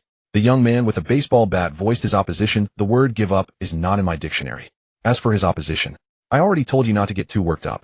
The white-collar woman replied coldly, taking the girl in pajamas back the way they came, her steps showing no hesitation. However, halfway she stopped, glanced back at the young man in sportswear. The dangers of tonight cannot be ignored. I remind you seriously, you understand the position of tier players in this conflict, right? Implicitly, she meant that both of them were insignificant, and it was unnecessary to take risks at the cost of their lives. The atmosphere fell silent for a moment. With the baseball bat resting on his shoulder, the young man in sportswear turned his face away, muttering complaints. TCH, what's so great about being a Thai? I will reach that level sooner or later. Then he turned his back to the two, took a couple of steps, paused, gazed at the massive celestial formation above, and sighed imperceptibly. Finally, he turned his head, glancing at the two's expressions, hesitated for a moment, and feigned indifference with a hum, before continuing on his way home. This isn't giving up, it's a strategic retreat. He did not look back. Sigh. The white-collar woman showed a hint of melancholy as she watched him leave. Indeed, even being ranked among the top of a tier in front of higher-tier players, one still needed to compromise unconditionally. This was the fate of the weak if the world had not yet been changed. Let's go, I know you're very tired. Beside the white-collar woman, the girl in pajamas had already fallen asleep, dreaming of encountering that mysterious player in black. At this moment, above the streets of Jiujing City. Can you sense it? The voice of a colleague from the 17th Bureau came through the communicator as Su Shui lightly pressed her fingertips against it, narrating the situation against the night wind. No sign of the other party has been detected. It will take some time. Understood, stay safe. Received, I will be cautious. After concluding the report, Su Shui looked up, gazing at the countdown of the sequence game above the night sky. There are 29 days until the descent. She softly recited the ever-changing countdown, feeling both comforted and fatigued. Then an unknown emotion reflected in her eyes, and her thoughts drifted. 29 days, let it end soon. The reason for her longing was that everything has two sides, namely benefits and drawbacks. The entire national sequence game is a rare occurrence, almost a century apart. Each descent brings immense feedback. On the positive side, it naturally means the birth of high-tier national-level artifacts, enhancing the overall strength of the victorious faction and significantly raising their prestige in the world of the sequence game. On the negative side, Su Shui slightly tilted her head, her expression gradually turning blank, the sword's edge shifting and tangling, with spiritual energy coalescing into a chilling sword aura. That is a wicked woman like Lianer has been attracted here under the night. A stunning woman in a black evening gown sat at the edge of a building, playfully cupping her face with her hands, her long fair legs and high heels swaying. Oh dear, in the next moment, she met the gaze of the ethereal figure far in the sky, lightly biting her slender fingers, the corners of her lips, curving slightly strands of hair. Oh dear, in the next moment, she met the gaze of the ethereal figure far in the sky, lightly biting her slender fingers, the corners of her lips, curving slightly strands of hair brushing against her. Needless to say, the result of meeting the gaze of a great Xiao executor was, I've been discovered in an instant. The sharp sword aura that split the night like a crescent moon slashed across the sky.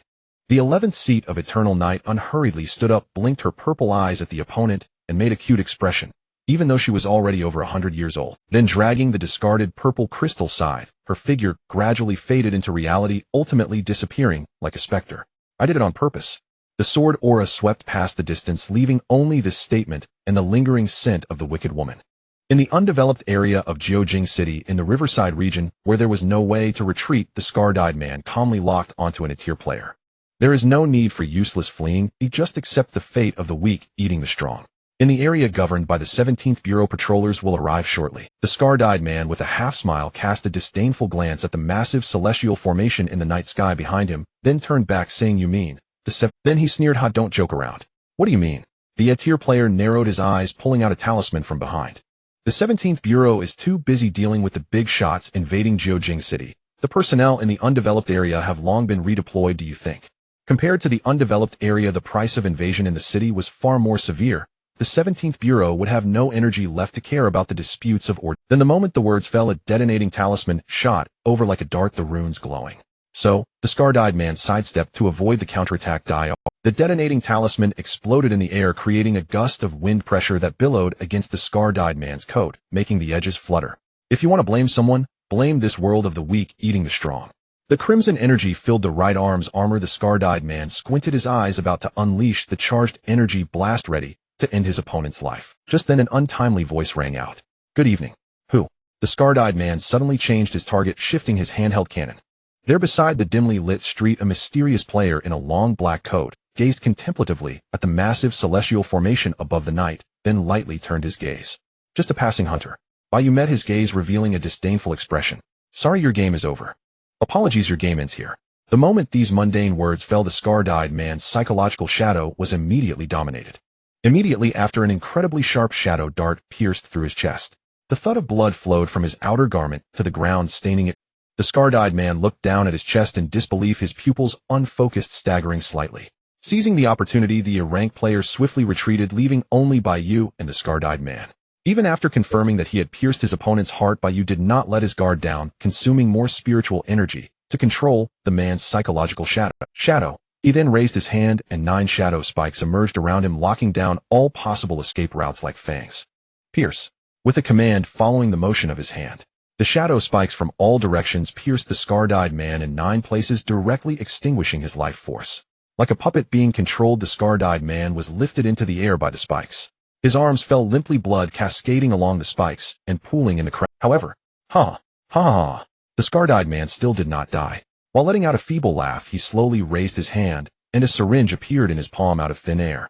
He then swung his arm violently, injecting the dark purple liquid from the syringe into his neck. An immensely dangerous aura erupted, directly breaking free from the shadow spikes that pierced his body. He raised his deep black eyes, staring directly at this black-clad player, filled with murderous intent. Player has acquired status: fear immunity. Player has acquired status: health recovery. Player has acquired status: slight increase in all attributes. You will regret being my enemy. His expression darkened, and at the moment the scar-dyed man injected the drug, Bai Yu reassessed the opponent's danger level and used shadow escape to retreat to a safe. Realizing that the opponent had become immune to psychological shadows, Bai Yu secretly acknowledged that no opponent should be underestimated. He then decisively commanded the shadow spikes to strangle again. But before that, the same trick. The scar-dyed man anticipated Bai Yu's intent, first raising a dangerous smile. "It won't work a second time." The mere shadow-based ability. As he spoke, he crushed the crystal ball that had appeared in his hand, unleashing the sealed entity within. Player has acquired status: protection of the light spirit. In sync with the system's prompt, a field of light suddenly descended, centered around the scar-dyed man, with a radius of 5 meters. The shadows retreated. The pressure from the suppression relationship increased, causing Bai Yu to exert double the pressure over the shadows, resulting in a significant depletion of spiritual energy. Thus Bai Yu withdrew the meaningless shadow spikes. The scar-dyed man took a few steps toward Bai Yu, crossing over the old road's speed bump, continuously forcing the shadows to retreat. He twisted his neck, producing cracking sounds.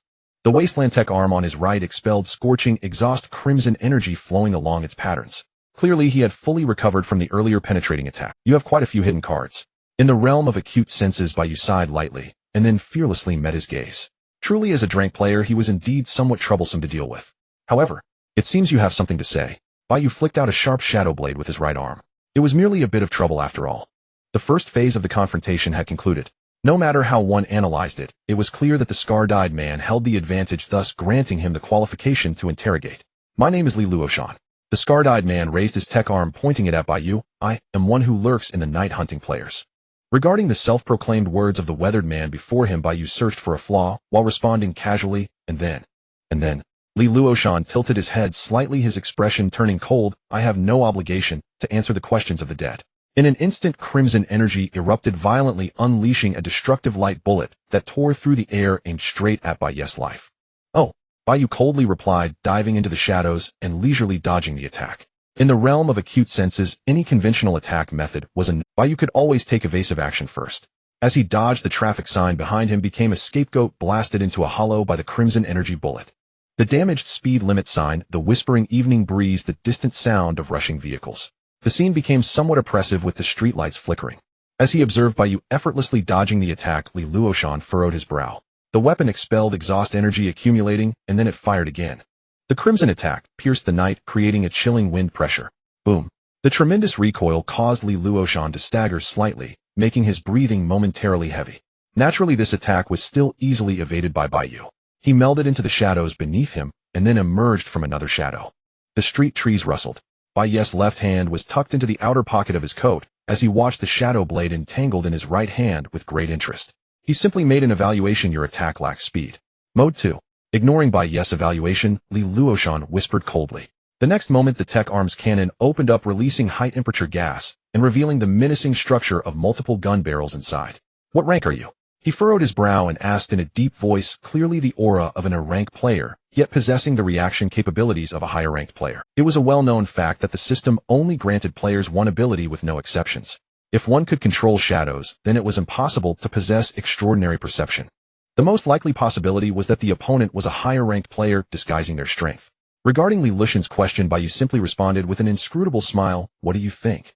The voice sank into Li Luoshan's mind, confirming that the opponent was undoubtedly a higher-ranked player in disguise. This made Li Luoshan recall some past events he was very unwilling to think about. "I hate you." He suddenly gritted his teeth, veins bulging. "I hate people like you, higher-ranked players who hide their strength to toy with their prey." It seemed he was a criminal with a story. Bai Yu remained silent, shaking off the dust from the shadow blade, and not intending to interrupt Li Luoshan's confession. If the shadows wish to understand the malice of this world, it is necessary to listen to the confessions of sinners. I once had a complete family, a wife waiting for my return, a well-behaved and lovely daughter.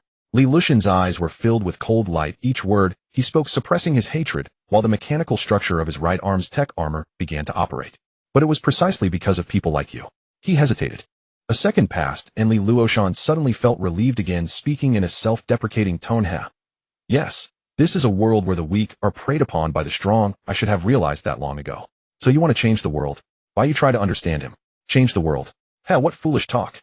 The response Bai Yu received was Li Luoshan's roar, once again suppressed with hatred and anger. "Why should I change the world? What right does the world have to be changed?" His right arm's armor operated at full capacity. "What needs to be changed is the armament full activation." Li Luoshan almost shouted this phrase with all his might. The murderous intent surged forth, uncontrollably crimson, like rain engulfing the targeted individual from all directions. It was a crimson cage resembling a torrential downpour, with surging energy projectiles erupting from multiple gun barrels. Dozens of energy projectiles trailing red tails locked in on by Yu's movement space at a speed far beyond human reaction, forming a dispersed arc. In an instant, the view was filled with deadly crimson trajectories. Extremely high-temperature gas was expelled from the right arm weapon, resembling the breath of a vicious dragon, creating a force that tore through the air around Li Luoshan. The full-force energy outpouring from a rank player could crush any ordinary rank player with just this one strike. But that was still far from enough. Li Luoshan frowned deeply. He was acutely aware that the opponent was definitely not an ordinary player. Thus, this barrage could only be a feint to disrupt the opponent's reaction capabilities. Target lock. Without any underestimation, Li Luoshan disregarded the cooling of the high-temperature gun barrel and once again concentrated crimson energy, launching a volley of light projectiles. Buzzing. The energy projectiles erupted at a terrifying speed. Thus, while the first wave of barrage suppression was still midair, the second wave of suppression had, like a folding fan, unfurling. Dozens of projectiles covered the field of vision in an extremely short span of time. Brain, heart, limb, joints. Li Luoshan's attack locked onto Bai Yu's vital points. The spiraling rain of projectiles evaded the opponent's perception at an odd angle. Under such a dense barrage suppression, even a martial arts player, even if using all their skills, would undoubtedly be hit. The anticipated outcome of hitting formed in Li Luoshan's mind. In his view, countless crimson projectile trajectories linked the gun barrel to various parts of Bai Yu's body. Victory seemed almost certain, if the opponent were not a high-ranking player. Principle number 1: in any game, how could one not choose the highest difficulty? Bai Yu had always adhered strictly to principles. This moment was no different than before, and it would never change. Thus, he raised the shadow blade, leaned slightly forward, and took the first step to face the barrage. The gun barrel buzzed, and the evening wind blew, concealing his identity beneath the hood, while the edges of his black attire swayed incessantly. When Bai Yu lifted his gaze, the crimson glow reflected in his calm black eyes, instantly predicting Li Lushan's intentions. A feint. Having continuously evaded his shots earlier, Bai Yu would undoubtedly leave an impression of being an opponent not to be underestimated. Li Luoshan would believe he had ample strength to retaliate. Thus the true offensive lay hidden beneath the surface. Every action aimed to conserve physical energy instead of depleting spiritual energy, anticipating that the opponent had a trump card. Calmly swinging the edge of the shadow blade, he locked onto the incoming second energy projectile. The shadow collided with the light projectile, and in an instant crimson splattered as the second projectile was. Bai Yu manipulated the shadows at his joints, gaining tremendous initial acceleration. The crimson trajectory swept across his field of vision. The first projectile grazed past Bai Yu's shoulder. Calmly swinging the edge of the shadow blade, he locked onto the incoming second energy projectile. The shadow collided with the light projectile, and in an instant crimson splattered as the second projectile was cleaved in two. Without a moment to catch his breath, the third, fourth, and fifth projectiles followed in quick succession. Mobilizing all his muscles, leveraging the immense acceleration from his initial movement, Bai Yu sidestepped smoothly, narrowly avoiding the trajectories of these three projectiles. Simultaneously, his approach shifted from a straight line to a diagonal path, increasing the difficulty for Li Luoshan to track and shoot. In the next moment, a composite trajectory line impossible to evade with his movements intersected and obscured his vision. Clearly, Li Luoshan had anticipated Bai Yu's response when he fired. Bai Yu's expression remained unfazed as he shadowed broke through and once again closed the distance to Li Luoshan. As the distance shrank, the pressure of manipulating shadows correspondingly increased, leading to significant depletion of his spiritual energy. All around him were the sweeping trajectories of projectiles. Amidst the sea of crimson, Bai Yu finally encountered the second wave of barrage suppression. The spiraling trajectories locked onto every vital point of his body. At this moment, evading through shadow was no longer a necessary strategy. The closer he got to the realm of light, the fewer shadows available to evade, increasing the likelihood of falling into Li Lushan's trap. Therefore, Bai Yu tilted the shadow blade directly facing the countless dazzling crimson energy projectiles before him. Surrounded by crimson trails like meteors streaking across the night sky, the noise of destruction echoed behind him, the sound of shattered paths resounding continually. Bai Yu swung the shadow blade like a specter, the insubstantial shadows allowing him to wield it freely, delivering a series of flawless strikes. Ping! Ping! In the dim light of an uninhabited area at night, Bai Yu absorbed all attacks into his sight. Each slash served to set up the next, gracefully executing a beautiful dance of blades. Like rain pouring onto the earth, Li Lushan's crimson projectiles shattered into countless fragments, dissipating beneath Bai Yu's shadow blade. Bai Yu coldly regarded the scar-dyed man who stood after the crimson fragments, and the scar-dyed man returned the gaze at the advancing Bai Yu. Their incompatible and profound battle intent made the air wail. Li Luoshan remained unmoved, raising his gun with one arm. The crimson energy flowed within the patterns like an explosive floral bud about to bloom. Bai Yu coldly regarded the scar-dyed man who stood after the crimson fragments, and the scar-dyed man returned the gaze at the advancing Bai Yu. Their incompatible, useless, flying thunder god, Bai Yu hurled fragments of the traffic sign at a speed beyond sight. As they passed above Li Luoshan, creating a momentary shadow, he instantly shadowed above his head. Bai Yu charged into the airspace of the realm of light, where shadows were absolutely restricted. The shadow blade received a massive enhancement of spiritual energy, entwined, solidified, and broke through to a breathtaking scale. Die! The moment for counterattack had arrived. Li Luoshan raised his right arm, locking onto the restricted Bai Yu, and coldly fired. Sorry. However, Bai Yu had already anticipated this. The earlier flying thunder god was merely a feint. General, Bai Yu's gaze remained indifferent as his figure vanished, once more reappearing behind Li Luoshan. Indeed, Bai Yu had thrown more than one piece of the traffic sign. Everything was under control as he adjusted his stance, mercilessly slashing the shadow blade, aiming directly for Li Lushan's head. It seemed that victory was already decided. However, the scar-dyed man wore an expressionless face as if he had no intention of evading, and the pressure suddenly intensified. My name is Li Luoshan, a hunter of players lurking in the night. At this moment, player abilities have been activated. A powerful aura exceeding Drank specifications erupted immediately. Li Lushan's eyes narrowed and he kicked the shadow blade away with incredible martial arts skill, reversing the situation. Player has gained status. All attributes significantly enhanced. Player has gained status. Ultimate breakthrough. A palpable martial pressure surged toward Bai Yu's heart, like an evil dragon breaking through the night wind. Yet another martial technique. Li Luoshan swiftly turned around with completely irrational movements. At the same time he kicked away the shadow blade, the mechanical claws of his technological armament lunged straight for Bai Yu's brain. What a hassle.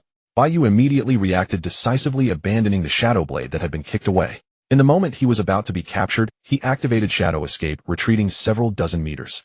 The martial technique missed the wind from the punch howled, and the asphalt road cracked under the force. And this was just the beginning. In an instant, using the force generated by the martial technique, Li Luoshan shattered the road. Like wielding an anti-material sniper rifle, he set up the armor and released all the technological weaponry, accompanied by the humming of mechanical structures and the eruption of high-temperature gases. It was as if a wicked dragon had opened its jaws, compressing energy to the limit at the center, creating an undeniable gravitational field. Mode 3. Li Luoshan spoke, indifferently releasing all the weapon limiters. The energy immediately reversed, and a massive barrage of crimson projectiles descended once more. Steel-melted concrete shattered, the night trembled, as if a meteor shower had descended. Wherever the crimson passed, chaos reigned. At this moment, Li Luoshan's strength was beyond what an ordinary grade player could reach, already attaining a dangerous level capable of causing widespread destruction. Facing the exaggerated crimson barrage that surpassed a storm. Shadow. In the distance, under the dark night at a dimly lit intersection, a mysterious player in black stood sideways on the pedestrian line, raising their left hand to unleash a massive wave of shadow tsunami. It was a breathtaking. Even under the influence of this grade shadow sovereign energy reduction effect, Bai Yu's energy was still instantly depleted. This body was the embodiment of night. The sovereign's decree had countless shadows pervade the night, embracing the mysterious descent. From a distance, what loomed behind Bai Yu was not the sea of city lights, but a towering shadow beast hundreds of meters tall, gazing down upon the diminutive Li Luoshan. Bai Yu's evening training was about to end. The reason for this decision was that behind Bai Yu lay a residential area in an undeveloped zone. Under the ravages of the crimson barrage, it was likely to result in numerous casualties. Bai Yu did not want to see news tomorrow on his phone about the collapse of a residential building in the undeveloped area due to unknown reasons. Additional principle: my battles will not harm innocent people. Thus with Bai Yu, while the colossal shadow nearly 100 meters tall opened its abyssal jaws, emitting a low growl that seemed to come from the underworld. Devour. In an instant the words became law. The shadows collapsed like a fallen sky, swallowing everything in the front area, extinguishing any encroachment. Like a great whale falling into the sea, the world's lamentation echoed endlessly. Blood crimson, Li Luoshan. Everything in perception faded into nothingness, struggling within the shadow tsunami with no escape. But after 17 seconds, the shadow tsunami that covered the view came to an end. The night turned a light purple, returning to the normal neon perspective. Clearly the ultimate five senses had confirmed Li Luoshan's death, yet the pale blue system data did not appear.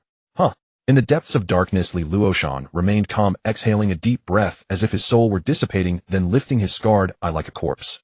The technological armament on his right arm had long since overloaded and been damaged. The outer layer was tattered, revealing his body. Despite all vital organs being dissolved in blood and flesh, nearly gone, Li Luoshan still did not transform into the system data of a dead player. It hurt so much. He seemed like a skeleton returning from hell, twisting his neck. Then the remaining energy was consumed again, intertwining shadows, generating an incredibly sharp, slender blade in his hand. Bai Yu gazed at Li Luoshan, who was enduring the shadow devour. Was it willpower, a blood-locking item, or his own player abilities? Bai Yu contemplated the reason for Li Luoshan's survival. Across the dark blue river, the vibrant neon lights of Jiujing City's district reflected on one side of his view. In the blurred world of prosperity, Li Luoshan's figure seemed like a dividing line between two worlds. The prosperous district of various forces and the struggling, undeveloped zone of low-tier players. A game of extreme differentiation. My game has ended. Li Luoshan spoke in a low voice. The next moment, the sound of rushing traffic from the distant overpass served as a reminder that this was the world of ordinary people. So, Li Luoshan heavily took a step, flipping his wrist, a long knife appearing from thin air. Your game must also end. After speaking under the ineffective traffic light, Li Luoshan staggered, his figure swaying, avoiding one parked vehicle after another. He quickened his pace faster and faster, continuously accelerating. Finally, in this world the weak are prey to the strong. He suddenly charged forward several dozen meters, his arm exerting force, swinging a deadly slash that severed the electric pole. Bai Yu's expression remained calm as he raised the slender shadow blade. The blade deflected, creating a crisp sound as it scraped against Li Luoshan's long knife. So Bai Yu's tone showed no wavering as he gazed directly into Li Luoshan's eyes. I will change this world. Li Luoshan's hand, gripping the long knife, trembled repeatedly, striking fiercely and forcefully at Bai Yu's shadow blade. Change. The power of his strikes shattered the road, constantly suppressing Bai Yu. What right do you have to change? Ping, ping, ping, ping. Who do you think you are? A god? Destiny? Li Luoshan's speed of swinging the knife increased. People living in this world must recognize their own insignificance. Ping, ping, ping, ping, ping. The blades of black and white danced under the night sky. In the next moment, bang. This time the blades of both sides clashed together, their incompatible forces creating a gust that lifted the advertisement flyers. The game is over. Why can't you recognize your own strength?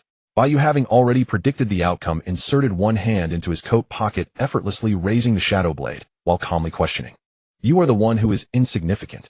The outcome was already revealed. Bai Yu single-handedly deflected his weak knife with the shadow blade, calmly announcing the conclusion, not me. Up close, Bai Yu had figured out why Li Luoshan had endured the shadow devour and not died. Li Luoshan fell silent for several seconds. The prolonged battle concluded with Shadow being the final victor. Li Luoshan silently stared at Bai Yu, showing no expression and making no move to pursue. Then the long knife in his hand clattered to the ground.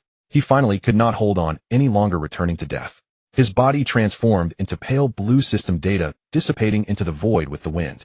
This is your limit. Bai Yu examined the empty void ahead, calmly retracting the shadow blade. Do you understand? Detected grade accommodating ability, strength exchange. After death, Li Lushan's player ability finally manifested. Although his level was D, Bai Yu had no reason to let go of an ability that could suppress him. Ability strength exchange, level D. The ability user pays a certain price to gain corresponding strength enhancement. Indeed, Li Lushan's Bodis dissolution was not caused by the shadow devour, but was a price he paid to the system. He withstood the full force of his strike at that cost. A worthy opponent to learn from. The strength of the ability does not determine victory or defeat, it is ultimately the player themselves. Bai Yu revised his view on the ability levels. Though tonight's hunt had come to an end and everything returned to calm, there were still matters unresolved. Regarding the stranger who had been watching the battle, Shadow slightly turned with deep eyes and spoke to her in a flat tone. Have you seen enough? Before his eyes appeared a pair of lively purple eyes reflecting the Bai Yu hidden beneath the hood. Hanging from the street lamp was a woman in a black evening dress who blinked her long eyelashes innocently at his words. Then, as if nothing had happened, she stood upright again, smiled sweetly, and teasingly said, I haven't seen enough. The 11th seat of Eternal. A system notification flashed across the interface. Player sequence rank updated. Current sequence rank, Tier E, position 897. Bai Yu stared at the message, yet no trace of joy stirred within him. He had sensed her tailing him long before. Her rank, Tier A, position 73, blazed conspicuously like a beacon. Player has entered top 1000 of Tier E sequence. Stats multiplier activated 5. Tier A players were never part of his intended engagement. Moreover, his spiritual energy reserves were already depleted. Ignoring her overture entirely, Bai Yu prepared to vanish using Shadow Vanish, a calculated performance posing as a reclusive solitary Tier A cultivator. Illusion, not strength, was the most efficient escape. And with that final expenditure of spiritual energy, shadows coiled around him, pulling him into another realm. I harbor no intention to fight. Ing turned calmly, her gaze cool and unyielding as it met the breathtaking violet eyes mere inches from her own, her aura impenetrable, profound. They stood locked in silent confrontation, close enough to feel each other's breath. The woman in black lowered her lashes slightly, confirming Bai Yu had perceived her movement, and thus abandoned the notion he was merely bluffing. A playful smile curled at the corner of her lips. How extraordinary! Lianer almost believed you truly were a Tier E player. In the sequence game, few could sense the 11th ranked assassin of Eternal Night Morning. Lianer found Bai Yu deeply intriguing. Yet Bai Yu met her flattery with icy indifference, his voice calm and still as a stagnant well. Then, what is it you want? Well, for a moment the woman in black hesitated. Then with languid grace she leaned close, her raven hair spilling over one shoulder, as she whispered beside his ear in a tone both mischievous and seductive. You've slain our Sarid. Compensation is non-negotiable. Such as... Bai Yu refused to glance at the smooth pale skin beneath her neck. Any extraneous motion now might betray his vulnerability. Either die here, now, or join Eternal Night Morning as Sarid's successor, the 12th seat. The woman in black slid her slender arms gently around his neck. May I request your death? Bai Yu replied, disdain lacing every... She smiled faintly, unruffled, unfazed, as her violet eyes shimmered softly. Should you join Eternal Night Morning, Lianer wouldn't hesitate to die for you. Bai Yu's posture tensed, his hand poised to strike. Because Lianer finds you utterly fascinating.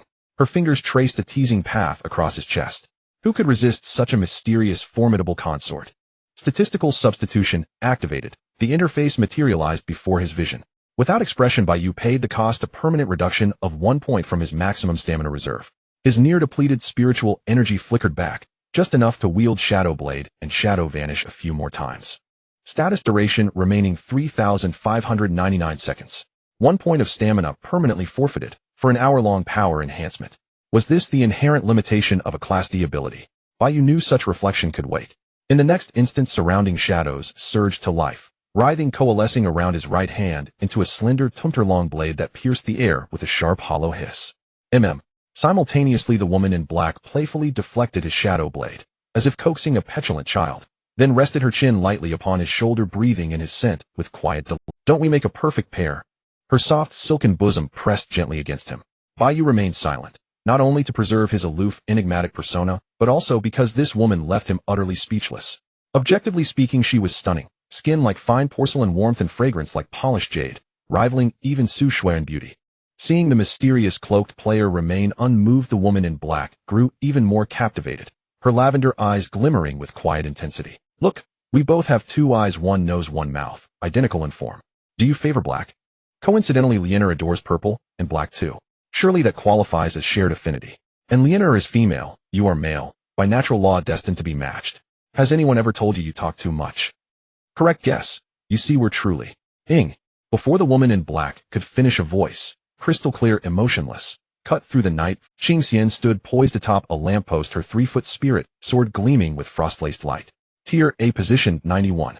Misunderstanding had drawn unwillingly into a factional dispute. Bai Yu felt a dull throb behind his temples. Qingxian floated serenely, ethereal as a celestial immortal, her cloud-white hair rippling in the nocturnal breeze. A subtle furrow appeared between her brows as she questioned, voice edged with suspicion. Are you affiliated with Eternal Night Morning? Lianer dislikes interruptions. The woman in black released her embrace with languid reluctance, stepping forward with long, elegant strides. At the center of the road, she drew forth a massive amethyst scythe, materializing from void itself. Who said anything about courtship? Bai Yu summoned shadows once more, expanding his domain, then glanced coolly toward Qingxian, about to engage. I dislike being misunderstood. At this very moment, along the Riverside Highway in the undeveloped district, a tense three-way standoff crystallized, conflict threatening to erupt at any second. Yet fighting would expose him, fleeing would mark him as weak. Neither option viable. Still, Bai Yu was certain Qingxian would not strike first. This was Jiujing City Daxia. High-tier combat here would trigger immediate intervention by the 17th, nor would he initiate hostilities himself. Thus, the sole variable endangering tonight's equilibrium was this self-proclaimed Lian, this woman in black. As he weighed countermeasures, his gaze lingered. Lian noticed his glance, and offered him a subtly intimate, knowing look. Bai Yu responded with cold, dismissive indifference. A fleeting blush warmed her earlobe, then vanished as she pivoted sharply, fixing Qingxian with a glacial stare. She spun the amethyst scythe like a pen, graceful, lethal, as though embodying a violet moon. Merely visiting Daxia for tourism, and yet hostility runs deep. You know precisely why I'm here, Lian. Qingxian murmured, eyes narrowing. 60% of all recorded large-scale catastrophes within the past century had been instigated by Eternal Night Morning. Liana knows exactly why she's here. With theatrical exasperation, the raven-haired woman sighed. Not a single misdeed committed since arriving in Daxia. Truly. Just came to investigate Sarid's demise, and perhaps enjoy a long-anticipated courtship. She added this last line with the demure air of a maiden, then cast a sidelong glance toward Bai Yu. Striding alone beneath the night rain, umbrella in hand. That was rather dashing mastering. She clearly understood the precise circumstances of that earlier encounter. Bai Yu offered no reply. Qingxian remained silent, yet her Tier A cultivation pressure thickened, suffocating the air. All right. Lian shifted her gaze, delivering a veiled threat. The game of Ghost and Hunter was entertaining, but it ends now. Her meaning hung unmistakably in the air. Should battle commence, she welcomed it, especially here in Jiujing City. An unspoken rule of the sequence game: high-tier combat inevitably triggers cataclysmic disasters. Thus, territorial guardians rarely initiate conflict. Incidentally, any invader who provoked destruction would face unconditional annihilation by the guardian forces. Qingxian's dark brows knotted tighter, her glare sharp enough to cleave flesh. Yet restraint held firm, rooted in her duty to protect Jiujing citizens. Time for sleep. With that, Lian yawned lazily, securing her graceful retreat. Dragging her amethyst scythe behind her, she stepped with phantom-like precision, each delicate tap-tap-tap fading into the distance. Her silhouette dissolved, finally vanishing with the night wind along the undeveloped highway. Light, effortless, like a traveler who'd truly come only to a belated greeting, good evening.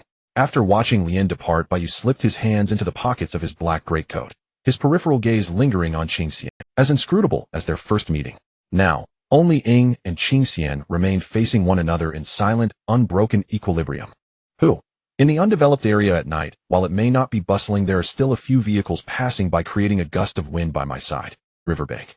The driver returning home got out to check the terrible road conditions. Has it been demolished? Ordinary people can only perceive the aftermath of the players' battles. Who?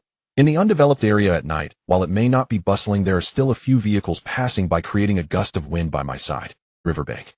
There lay the glimmering Jiujing city with its golden lights accompanied by dazzling neon advertisements. Then his gaze gradually returned from the distance. River bridges, night wanderers, and the road markings. The shadow turned to face him, looking up at the towering streetlight, allowing the hood and hair tips to sway endlessly. His deep black eyes remained unfazed. The two resided at opposite ends of the world, with ordinary people shielded from the view in between. Everything seemed to be preordained by fate, simply passing by, hunting down the wicked. Bai Yu offered this explanation. The clear fairy remained unmoved, standing beneath the night sky with the moon and the horizon merging into golden lines in this vast summer. You are challenging the 17 Bureau, she coldly reminded. The 17 Bureau's indifference to the actions of neutral players does not mean they can kill other players. Why do you say that? Bai Yu ignored the passerby. The 17 Bureau failed to execute justice. What's wrong with me executing it? The clear fairy's expression showed no change as she solemnly declared, regardless of whether the other party is guilty, if you kill them it constitutes the fact of murder. So you intend to judge me, eh? The shadow coiled at Bai Yu's feet, ready to spread at any moment. With those words a long silence ensued, until the river shimmered with neon phosphorescence and the traffic lights changed again. The clear fairy retracted her aura, staring at the unknown black-clad player. The regulations of the 17 Bureau do not represent my personal will. She shifted her tone. Personally, I believe you are not at fault. That's for the best. Bai Yu withdrew his gaze again, admiring the night view of Jiujing City by the riverside. You are not a rigid person. However, with the next breath, the clear fairy appeared beside Bai Yu, raising her spiritual sword, pointing it directly at his neck. But this still does not overlook the fact that you have a relationship with the Eternal Knight's pity, she added. Evidence. Bai Yu glanced at her, indifferently unfazed. Although Bai Yu could not currently compete with the Tyre players with the enhancement of ultimate 5 senses, he was confident in dodging any single target attacks. As for large-scale attacks, they absolutely cannot be cast in Jiujing City, and the clear fairy must be well aware of this. In response to Bai Yu's counter-question, the clear fairy revealed a disdainful gaze, channeling sword energy onto her spiritual sword. She said lightly, just the attitude of the 11th seat of Eternal Knight's pity towards you is enough. I told you I dislike being misunderstood. Bai Yu continued to admire the vibrant urban nightscape. The clear fairy seemed ready to strike with that sword. This does not explain her special feelings for you. So what? Bai Yu replied calmly. Another moment of silence passed, but before the clear fairy could respond, Bai Yu broke the silence first. You dare not strike. The profound words seemed like the decree of fate, leaving no room for rebuttal. The shimmering river mirrored the ever-changing glow of a yacht slowly passed by, creating multiple ripples and waves. You who bears the safety of Jiujing City dare not strike, nor can you strike. Bai Yu finished speaking and finally turned to look at her. Isn't that right, clear fairy? The best outcome would naturally be to kill himself, the Attire player, but in the end it would likely result in significant destruction of Jiujing City with the opponent still alive. After a moment of silence, the clear fairy sheathed her sword, also beginning to admire the bustling night view of Jiujing City. You are quite inscrutable, she said. Thank you for the compliment. Bai Yu replied, still with his hands in his pockets. My acting has only been seen through by one person, although that person no longer exists. Did you kill him, Oi? The clear fairy no longer seemed inclined to act. Yes, killed him, mercilessly made him feel pain. Bai Yu recalled the crazed weak man. He was a vile person who derived pleasure from torturing others. Is that so? The clear fairy coldly watched the yacht vanish from view, the lights reflecting on her profile. You have another reason to be wanted by the 17 Bureau, she said. It doesn't matter. Bai Yu gazed into the distant horizon. I never regret taking action. If the day comes when a charge is established, I will kill you without hesitation. The clear fairy seemed serious, her words unwavering. The true culprit is not as cute as my girlfriend. Time continued to flow, and the conversation was nearing. Bai Yu slipped into the shadows, leaving the riverside road, leaving behind this comment. The evening breeze gently blew, and the patrol personnel of the 17 Bureau finally arrived. They placed a road construction sign in front of the damaged road, beginning to wrap up this pursuit. I have only ever found one person adorable. The clear fairy stared at the empty void, coldly responding, yet no one heard her rebuttal. Immediately after, an official cold voice rang out. Operation concluded. The 11th seat of Eternal Knight's pity has confirmed expulsion. Receive. After pressing the communicator and reporting the situation to the 17 Bureau's action department, the clear fairy's figure also vanished from the riverside road. Where have you been? Upon returning home, Bai Yu restarted his powered-off phone, and a chat message from Su Shui popped up on the screen.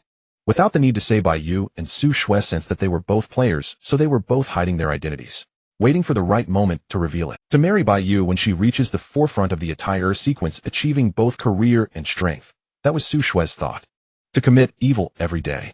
Bai Yu sat on the living room sofa, took a sip of green tea, and skillfully typed out a reply with one hand. Doing bad things is not allowed.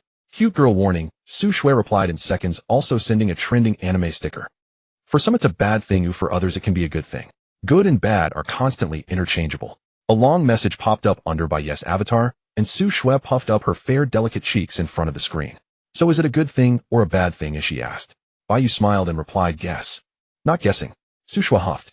You are truly adorable, unlike some cold, boring woman. Bai Yu suddenly launched an attack. Who is it? Su Shui was alert. Guess. Bai Yu used the same trick.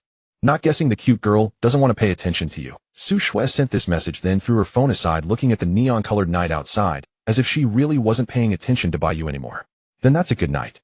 But upon hearing the notification of Bai Yu's reply, Su Shui couldn't help but glance over. The night has passed, and another day has dawned.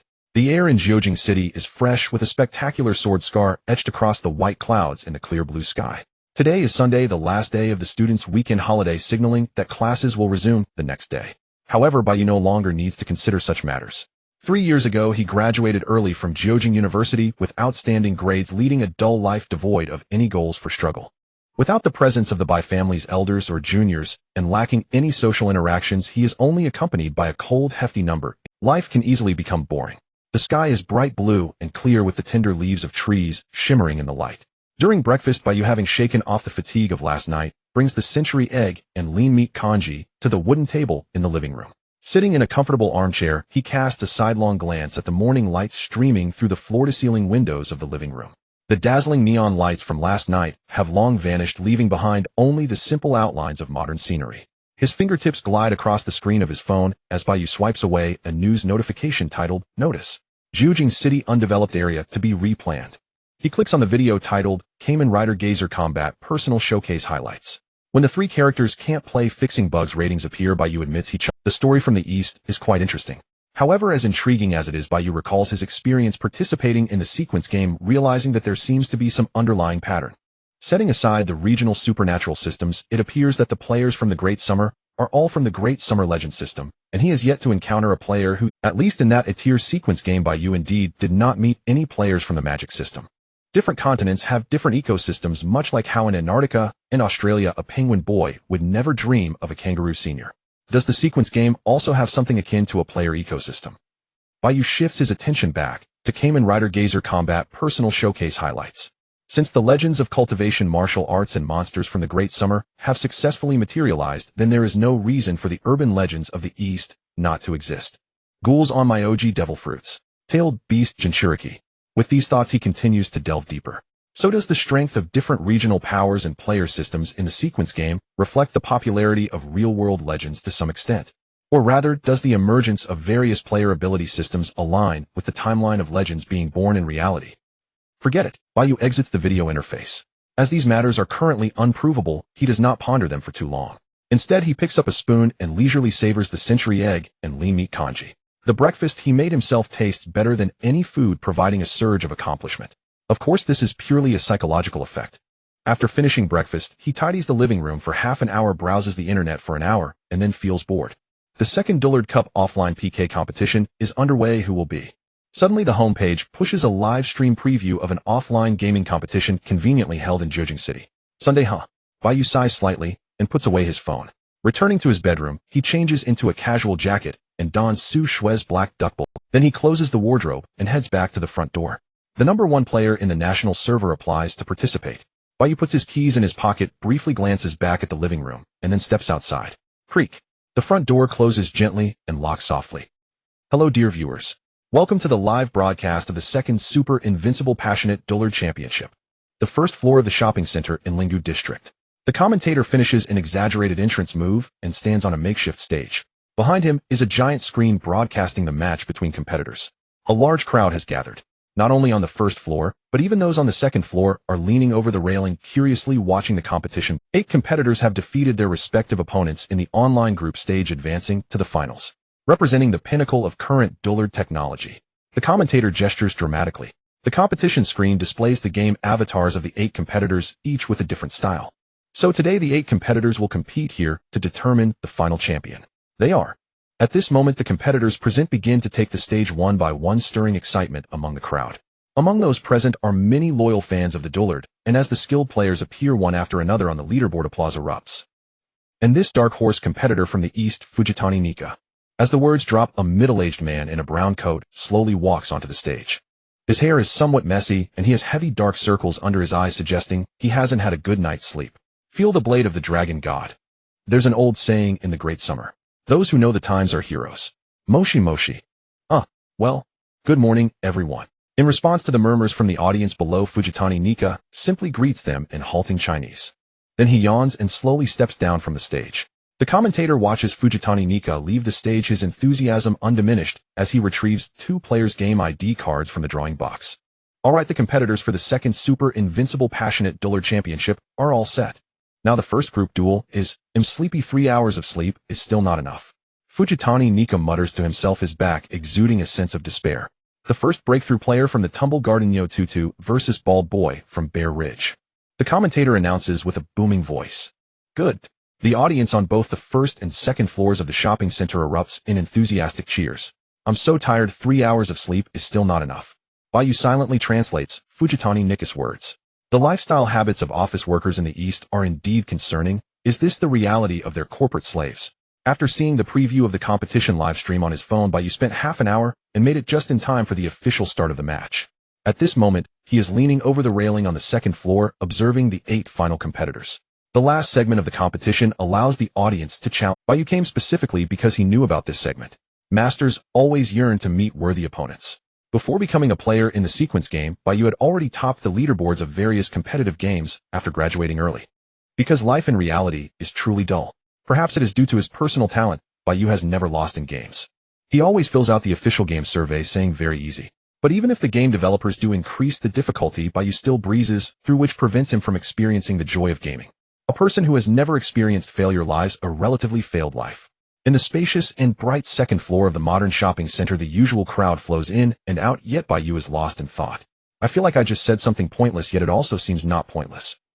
Dragon and Tiger clashed. Neo Tutu, the first breakthrough master of Fondo Garden, ultimately fell to the Bald Teen of Gocheong Ridge in a 1-win 2-loss. For matches concluded the first stage, yielding 4 victors. Among them was Fujitani Nisuk. Who do you think will claim the championship? Fujitani Nisuk, undoubtedly. Among all Kamen Rider operators, his skill is unmatched, truly the finest I've ever seen. It's as if he is the Kamen Rider himself. Is that just an illusion? Don't overhype him. I didn't notice anything special. As the tournament progressed, audience speculation over the ultimate champion grew increasingly fervent. During the 10-minute intermission, the 3 victors recalibrated their focus. Fujitani Nisuk stepped aside to a secluded corner and lit a cigarette. Then the second stage commenced. The commentator ascended the podium and drew opponents at random. Our next matchup is... With a sweeping gesture, the commentator revealed the contestants' names on the giant screen behind him, eliciting thunderous cheers. The Bald Teen of Gocheong Ridge versus I Am Superman Chong, and Fujitani Nisuk versus Pure Love Tyrannosaurus War God. An hour later, the intense semifinals concluded, crowning 2 new victors. One was the Bald Teen of Gocheong Ridge, the other Fujitani Nisuk. After a 10-minute halftime break, the final showdown was about to begin. Go on, big brother who chops wood. Don't lose, let your card fight for you. Roughly 30 minutes later, only one contestant's avatar remained illuminated on the main screen. The other 7 had dimmed into darkness. Go on, big brother who chops wood. Don't lose, let your card fight for you. Roughly 30 minutes later, only one contestant's avatar remained illuminated on. Confetti burst across the arena. Amid roaring applause, Fujitani Nisuk strode onto center stage and received the champion's exclusive insignia from the commentator. Mr. Fujitani Nisuk, how long have you been playing Dohwang? The commentator eagerly thrust the microphone toward him. Game data scrolled across the backdrop screen. Fujitani Nisuk rested a hand against his stubbled chin and replied uncertainly, roughly 1 month. Ah, what terrifying natural talent. The commentator wore an expression of genuine awe. Do you have any secret techniques to master Dohwang so thoroughly in just 1 month? I suppose I do. This time Fujitani Nisuk spoke with slightly more conviction. Would you mind sharing it with us and with viewers watching live? The commentator swept his gaze across the venue. Fujitani Nisuk paused for a beat, then spoke slowly. There's an ancient saying in Dacia. He who adapts to circumstances is the true hero. The commentator joked lightly. No, Fujitani Nisuk shook his head faintly, then opened his phone's search engine. Yes, knowledge gained from books feels shallow. To truly understand, one must act. So you mean, no amount of theoretical instruction compares to diligent hands-on practice? The commentator nodded, half comprehending. What I mean is, Fujitani Nisuk pocketed his phone and explained unruffled, to become a Kamen Rider, in reality. Oh, you're a Kamen Rider cosplayer. The commentator's eyes lit up. No. Fujitani Nisuk shrugged, his voice heavy with the weary gravity of someone who'd just saved the world. I am the Kamen Rider, not a cosplayer. A Kamen Rider burdened by debt collectors after his department head vanished, and sleep-deprived after rescuing an international flight hijacked the previous night. Fujitani Nisuk did not utter those words. Ladies and gentlemen, our supreme, invincible, fiery, passionate Dohwang Championship has finally reached its most electrifying moment. The commentator executed a dramatic pirouette, then extended his arm with commanding vigor, directing all eyes toward Fujitani Nisuk's dual platform. His voice boomed, as this year's Dohwang Cup champion Mr. Fujitani Nisuk now opens himself to any challenge, to face elite masters unknown right here and now. At those words the arena erupted. Spectators whispered excitedly, many already eager to step forward. They'll take him. A top 100 national server Kamen Rider has come to spar. I seek only to defeat the champion, or be defeated by him. Then, let the first challenger ascend the stage. The commentator consulted his registration list, signaling the official commencement of the championship challenge round. The first challenger strode on stage, confidently, smartphone in hand. 2 minutes later he descended, disappointed, smartphone still in hand. Since this round followed a single-match elimination format, and challengers lacked professional tier skill, Fujitani Nisuk dispatched over a dozen casual players in just 40 minutes, winning each bout flawlessly without taking a single hit. Though visibly fatigued, Fujitani Nisuk offered gentle encouragement to those departing in disappointment. Victory and defeat are part of the path. Do not. And now, the final challenger is. The commentator scanned the bottom of his registration list. Mr. Bai Yu, former national server P-Crank 1 player. Wait, one. The commentator blinked, doubting his own eyes. Instantly the arena hushed, then surged again like breaking waves, swelling into uproar. What a national server P-Crank 1. Who is he? Where is he? No way, he's that young. Amid the unrelenting buzz of audience chatter, Bai Yu lowered his black baseball cap slightly and walked calmly onto the stage. Passing the commentator, he sat opposite Fujitani Nisuk with serene composure. Fujitani Nisuk took a sip of mineral water and studied the young challenger with quiet, intrigued interest. The commentator signaled the director to switch feeds. Bai Yu's in-game profile projected onto the live screen. What appeared silenced every breath in the room, then sent waves of disbelief rippling outward, prompting dozens to raise their phones and begin recording. S18 Season P-Crank 1, an exclusive title effect reserved solely for the pinnacle achiever alongside an incomprehensible 100 win rate, a summit no ordinary Dohwang player could ever scale. Unbelievable. We've uncovered a true master among us. The commentator reignited the crowd's fervor.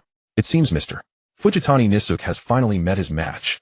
Having waited patiently for this moment, Bai Yu leisurely adjusted his gaming chair, locked eyes with Fujitani Nisuk, and proposed softly, "Shall we begin the game?"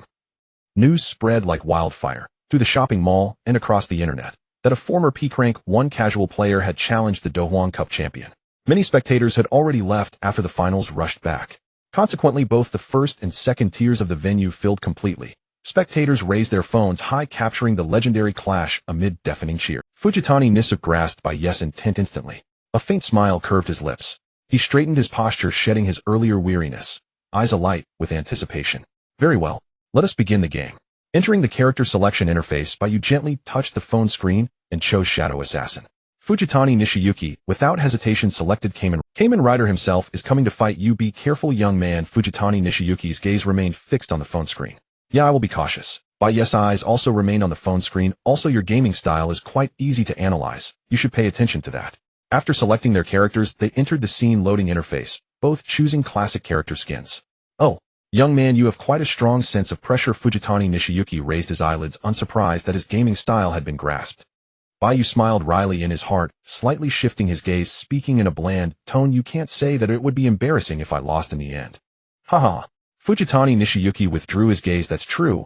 I have deep experience in this matter. Fujitani Nishiyuki recalled the memories of not having fought against a junior Kamen Rider before lamenting that commoners ultimately cannot compete with those who pay to win. As he reminisced, the game scene of Dohwang had already finished loading, and both characters entered a 3-second confrontation opening sequence. 3, 2, 1, game start. At the same moment, Fujitani Nishiyuki entered a state of complete concentration, launching the first attack, with Kamen Rider instantly appearing behind Shadow Assassin. Kamen Rider was a dominant character in this version. If one did not dodge its invincible first attack right before the attack interval, they would have to take the subsequent combo of 13 hits.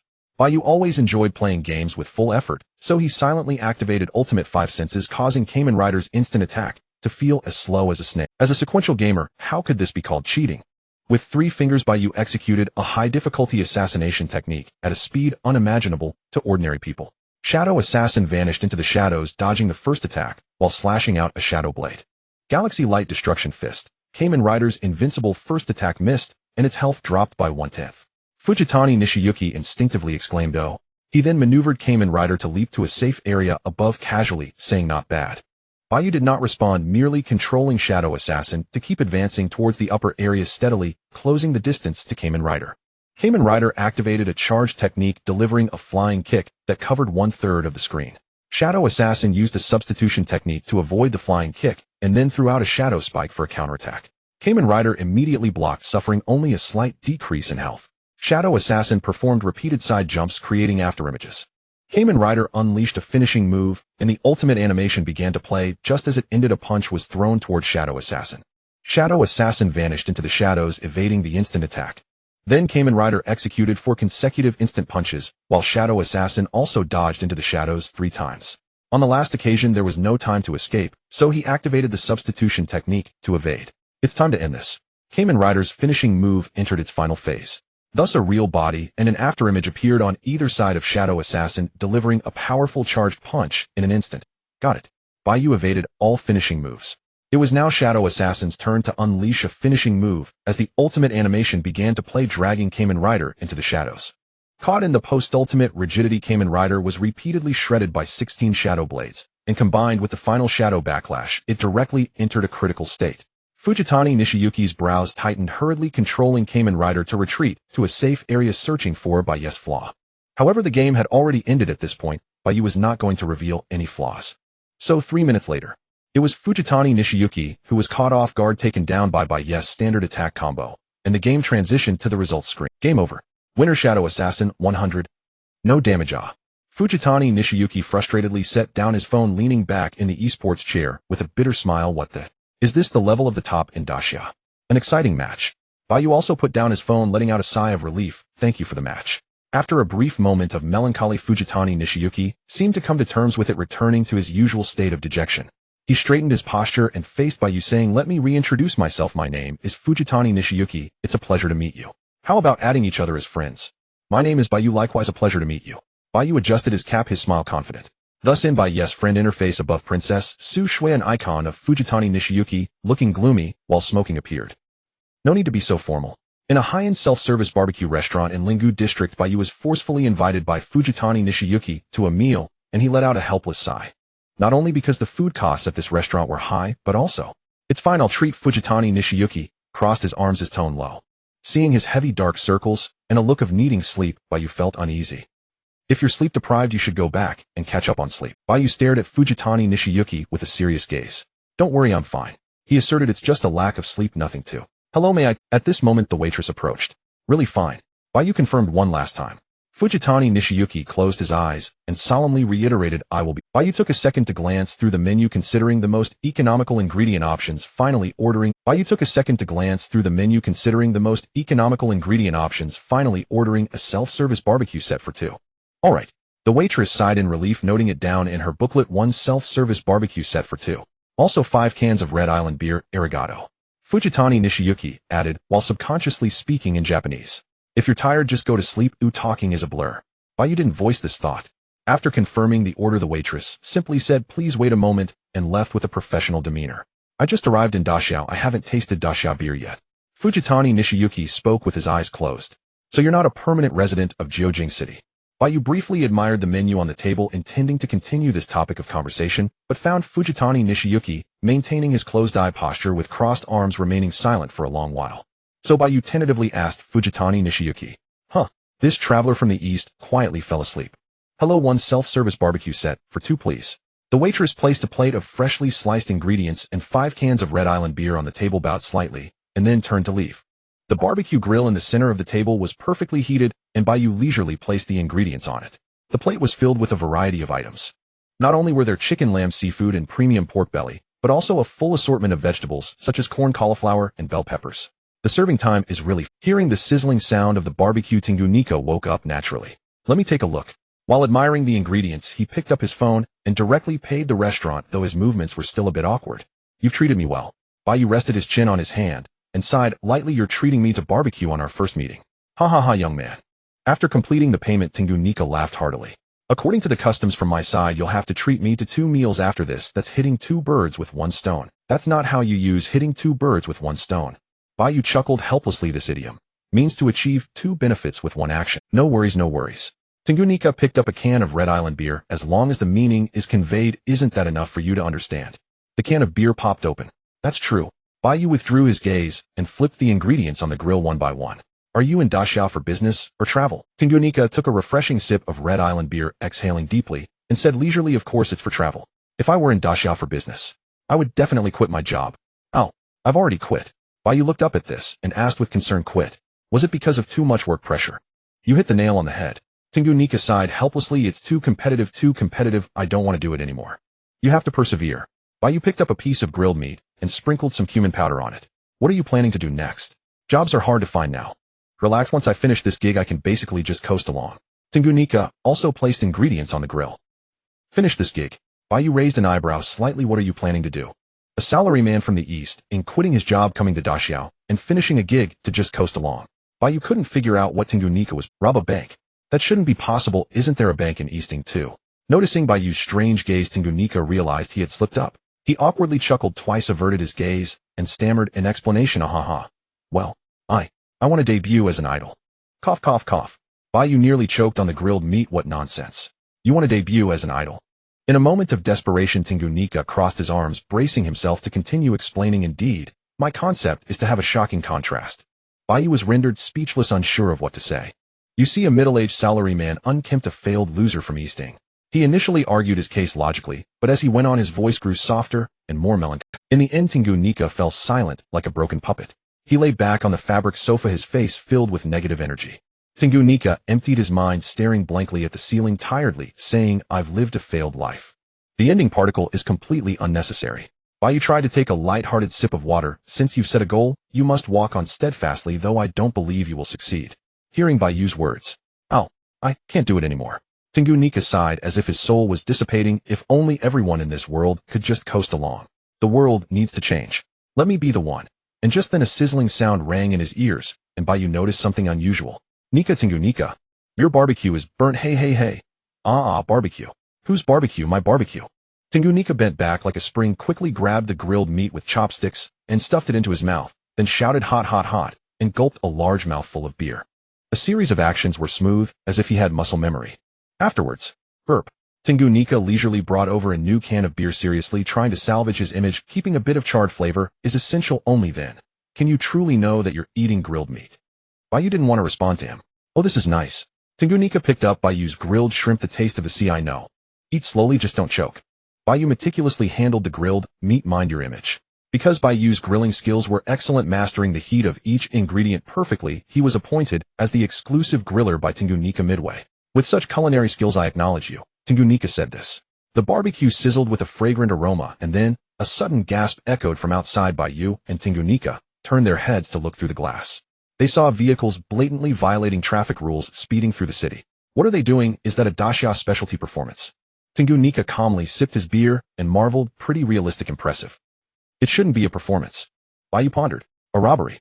The reckless speeding, suspicious individuals wearing black masks, cash flying from the trunk, and the police cars hot on their tails. It didn't look staged at all. Robbery. Tengu Nika downed his beer. I thought that was a specialty performance from my side. I didn't expect you Daxiao to have it too. How could there be a robbery performance? Bai Yu retorted helplessly. Then in the next moment, Tengu Nika suddenly turned his head back and said seriously, Hey Bai, sang. What is it? Bai Yu met his gaze. Are you going to intervene in this robbery? Bai Yu was curious about what Tengu Nika wanted to do.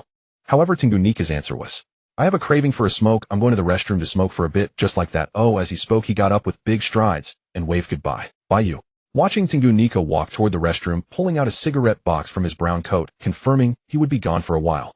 Bai Yu sighed lightly and withdrew his gaze. After finishing his warm water and explaining to the waitress, I have something to step out for a moment. Don't collect the bill. He remembered the direction the vehicle sped off and stood up from the table and walked out of the restaurant, where shadows began to stir among the sea of people. Let's wrap it up in 10 minutes. The shadow said, entering the restroom stall, locking the door.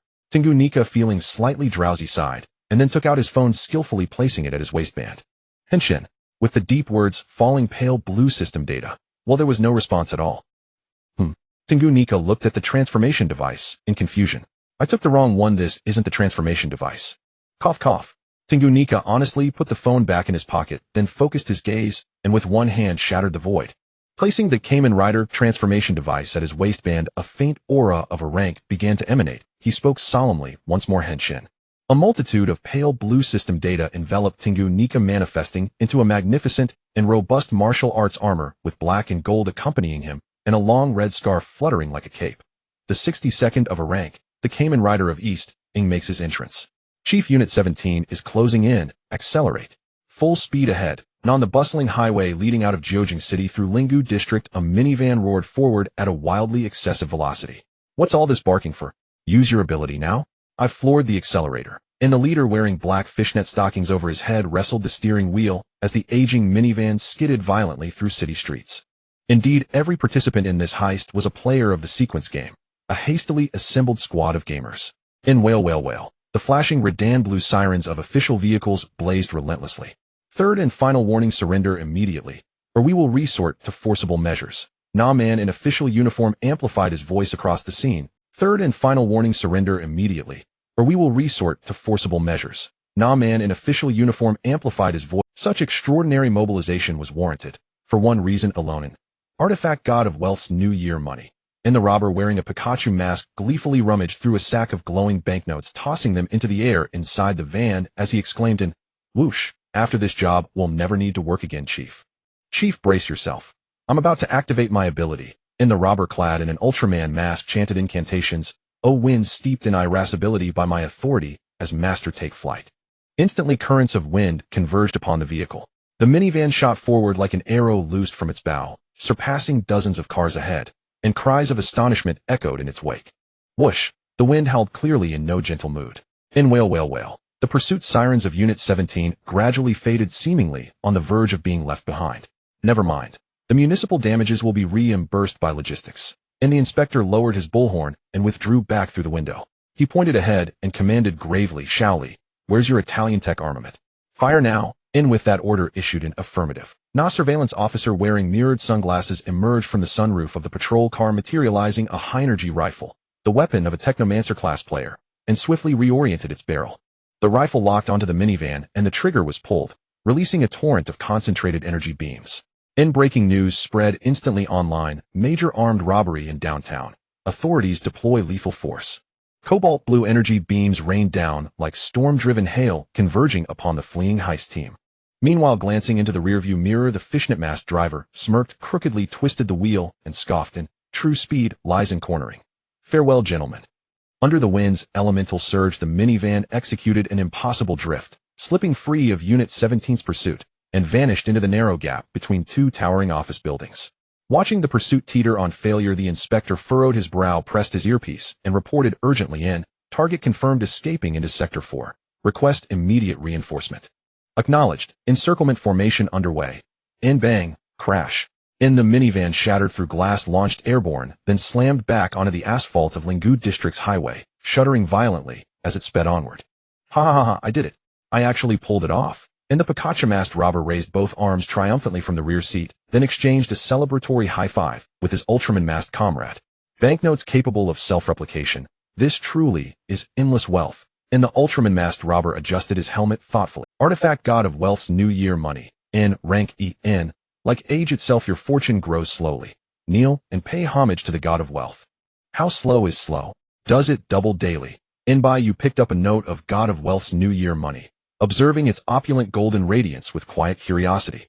Not nearly that fast, sighed the Ultraman-masked robber. It's only rank E. Just use it sparingly, and it'll last.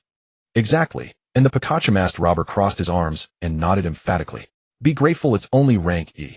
Security protocols weren't tight enough. Otherwise we'd never have snatched it. Ah, I see. And Bai Yu wore an expression of polite enlightenment. Then in the next instant, what the hell, eh?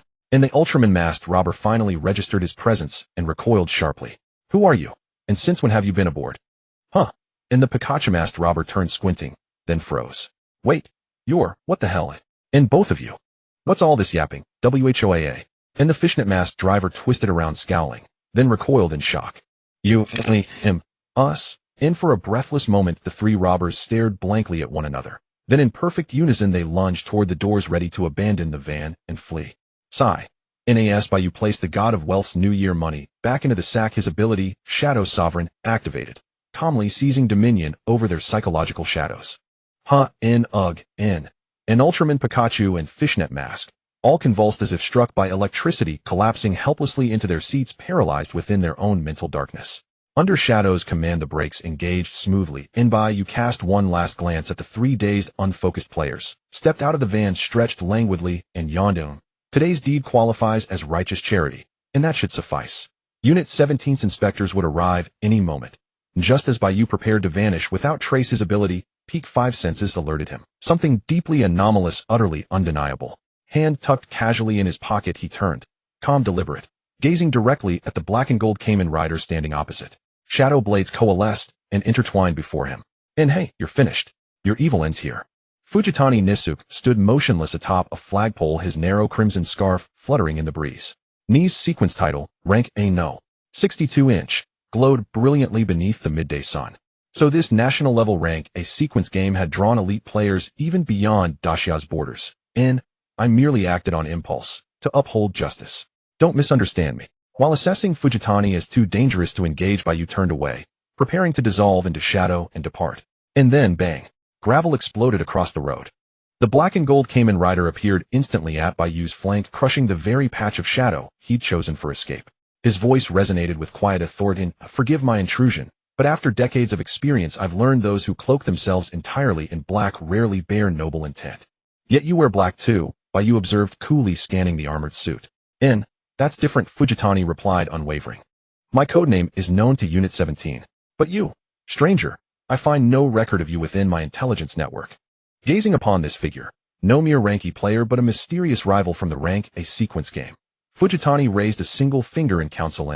Those who conceal identity do so either to commit evil or to erase all traces of it. Thus I advise you report to official authorities and clear your name.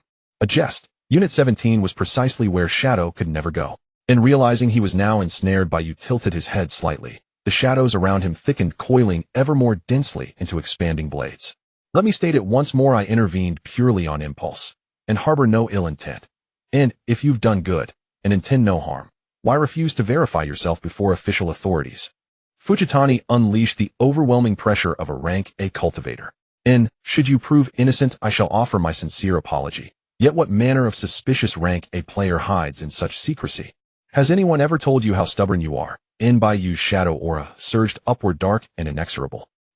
First, as a Kamen Rider, I cannot abide stealthy figures. Second, as your rival in the Rank A sequence game, I must ascertain your true identity and capabilities. Mixing public duty with private agenda, that won't do, righteous Kamen Rider. No human is flawless. I am no sage. In this sequence game, I will claim victory by any means necessary. As Fujitani's oppressive aura spiraled skyward like a vortex, in Unit 17's inspection squad finally arrived, and far in the distance Qingxian, atop her spire, opened her eyes. Within Dashia's sovereign territory, criminals face execution. Lord Evil Annihilation and Lord Shadow.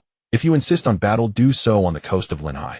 NSU Shue's voice echoed coldly, transmitted across the air. Under the overwhelming aura of an entire player, the numerous inspectors from the 17 Bureau who rushed over did not dare to approach, recklessly maintaining a relatively safe distance. In the center, surrounded by the inspectors, stood the masked rider known as Evil Extinction, unmoving. Shadow also stood with his hands clasped behind his back, the shadows around him ready to obey commands at any moment. Bai Yu could understand Evil Extinction's intentions. Had he been in the same situation, he would likely have done the same. Given the unyielding premise of the entire sequence game, one could either confess their secrets to the official forces, or engage in combat here, personally revealing their own capabilities. Are strong individuals not allowed to have uncontrollable variables? Just as Evil Extinction and Shadow remained in a stalemate. In the far distance of the sky, countless strands of spiritual energy converged, and the chilling sword Chi Supreme and Ethereal seemed ready to split space apart at any moment. Do not challenge the bottom line of the Great Xia. Su Shue's attitude was very resolute. Fighting at someone else's doorstep is an act of disrespect. Bai Yu withdrew his gaze from the sky and meaningfully agreed, isn't it? Futagawa Urgi crossed his arms and fell silent for a moment. After another breath, he let out a hum, seemingly conceding as his aura began to recede. Considering both the great Xia's tolerance towards outsiders and the fact that a newly acquainted friend was still waiting for him, he finally dissipated his intent to fight and returned to normalcy. Then his figure transformed into an afterimage as evil extinction vanished in an instant, the cyclone generated by his high-speed movement spreading outward. In the next moment, the oppressive aura that had enveloped the scene gradually dissipated. Bai Yu subtly sighed in relief, and then under the gaze of Qing Xian. Jiujing City is indeed plagued with misfortunes. You've worked hard. Having made such an evaluation, Bai Yu also slipped into the shadows and left the scene.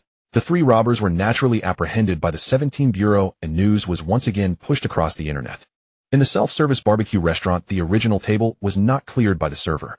Bai Yu placed the corn on the grill, leisurely waiting for it to cook, then sprinkled on seasonings while eating and waiting for Futagawa Urji to finish his cigarette.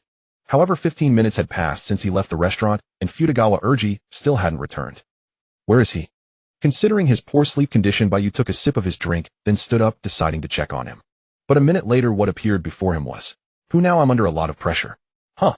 With his left hand in the pocket of his brown coat, and his right hand holding 5 cigarettes, Futagawa Urji exhaled a cloud of melancholic smoke. Curious about Bai Yu. What kind of deadly smoking method is this?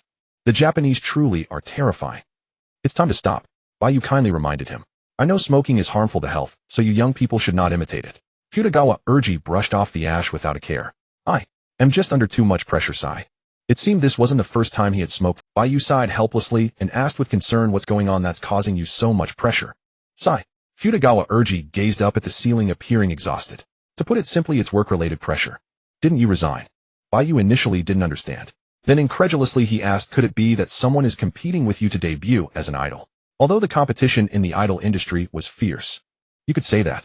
Futagawa Urji extended his left hand, scratching his head. The competition is too intense.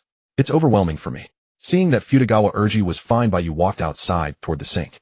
Can you elaborate on that? In the next second, he reached out, and the water source gushed out automatically. Bai Yu calmly watched his reflection in the mirror and added lightly, perhaps I can offer you some. Naturally, in the restaurant restroom, only Futagawa Urji was left, accompanied only by his cigarettes. It's just that I don't know the specific details about that person, which makes me feel so pressured. He squinted his eyes in distress, finishing off the 5 cigarettes. So I'll take my leave first. Bye. After finishing this barbecue meal, Futagawa Urji yawned with fatigue, waved to Bai Yu, and walked alone towards the hotel he had booked earlier. Goodbye. Then, Bai Yu stood under the billboard, the tips of his dark hair swaying with the noise, watching as Futagawa Urji walked further away, murmuring, what exactly is your secret? Until the traffic light changed again, a stream of vehicles passed by, burying the figure of this Japanese traveler. Bai Yu finally withdrew his gaze calmly. Ultimate 5 senses, a power that greatly enhances a person's vision, hearing, touch, taste, and smell. In other words, this heightened perception allows Bai Yu to detect any subtle changes in detail. Futagawa Urji did not seem like an ordinary person. Not only were his eyes filled with a sense of despair yet depth, but he also had the absurdity of smoking 5 cigarettes in a row. At least when Bai Yu chatted with Futagawa Urji, he always felt a sense of strangeness. This sense of strangeness was very similar to that of evil extinction, yet not entirely the same. One was a disheartened negative energy office worker, while the other was an attire player with unruly ambition. For some reason, Bai Yu always felt a connection between the two. The most complex thing about a person is having secrets behind them. Bai Yu thought to himself. Given his current situation, it would not be wise to expose his identity as a player to test Futagawa Urji, betting on the possibility that he was not evil extinction. At least until his own strength could withstand a direct confrontation with attire players, he could not show any flaws. Adjusting the direction of his cap, Bai Yu walked through the Linggu district like an ordinary person, blending into the vast sea of people. The world remained noisy. Time unknowingly slowed down. The sunlight gradually tilted, and faint night fell. The sounds of traffic, advertisements, footsteps, police whistles, and whispers. Bai Yu wandered aimlessly through the bustling streets, his eyes filled with splendor, until, he brushed past a man in casual clothes dragging a suitcase, and halted cautiously, looking back at the man who walked away. Ultimate 5 senses detected an anomaly within the suitcase. Watching the man walk further away, confirming that he was now in an area under official surveillance. Curiosity killed the cat, but unfortunately, I am not a cat. Bai Yu changed his route unnoticed, heading to the corner where he shed his ordinary identity in a deserted alley. Shadow. The elegant and mysterious black coat swayed for a moment in the alley before becoming formless and vanishing. Meanwhile, at another public bench, a girl with black hair and a ponytail, wearing a white baseball cap, shifted her gaze from a magazine, slightly lowered her sunglasses, revealing captivating crimson eyes that flickered briefly. He'll trust you this once. This young lady will go incognito this time and play as an ordinary player. With that, the girl casually tossed the magazine onto the public bench. Her slender legs, wrapped in black stockings, appeared flawless, beautiful beyond words. She turned away from the crowd, listlessly following behind the man in casual clothes. Counting from the night he became a sequence game player, Bai Yu reached rank 897 among E-rank players in merely 3 days. Virtually no higher-ranked E-rank players remained within his field of vision. On day 1, he wagered his life and secured the A-rank ability Shadow Dominion. On day 2, he triumphed in an E-rank sequence game, acquiring the S-rank ability Shadow Sovereign, and incidentally obtained the A-rank ability Peak Sensory. On day 3, he exhausted his spiritual energy reserves to slay Li Luoshan, claiming the Drank ability Power Substitution, and consequently drew the attention of the 11th seat of Eternal Knight's Mercy. Day 4, the present day, brought another move. Though the strong never shy from chaos. Yet, slipping into shadow, he ascended to a deserted rooftop. As Bai Yu scanned for the man in casual attire, he conducted a quiet self-appraisal. My power growth curve far exceeds prior projections. Recalling his earlier contemplation, Bai Yu mused, such extraordinary fortune feels uncanny, as though meticulously orchestrated. Or perhaps conversely, it was sheer misfortune. Every anomaly seemed drawn irresistibly to him. His search lasted only moments. Twilight had barely deepened. Empowered by peak sensory acuity, Bai Yu swiftly located the man in casual attire. The man flagged down a black taxi, placed his suitcase in the trunk, and, only after confirming no one followed, climbed inside with cautious precision. He blended seamlessly with ordinary travelers preparing for an out-of-town excursion, his disguise flawless. Anticipating unknown sensory countermeasures, Bai Yu refrained from directly merging with the taxi's shadow.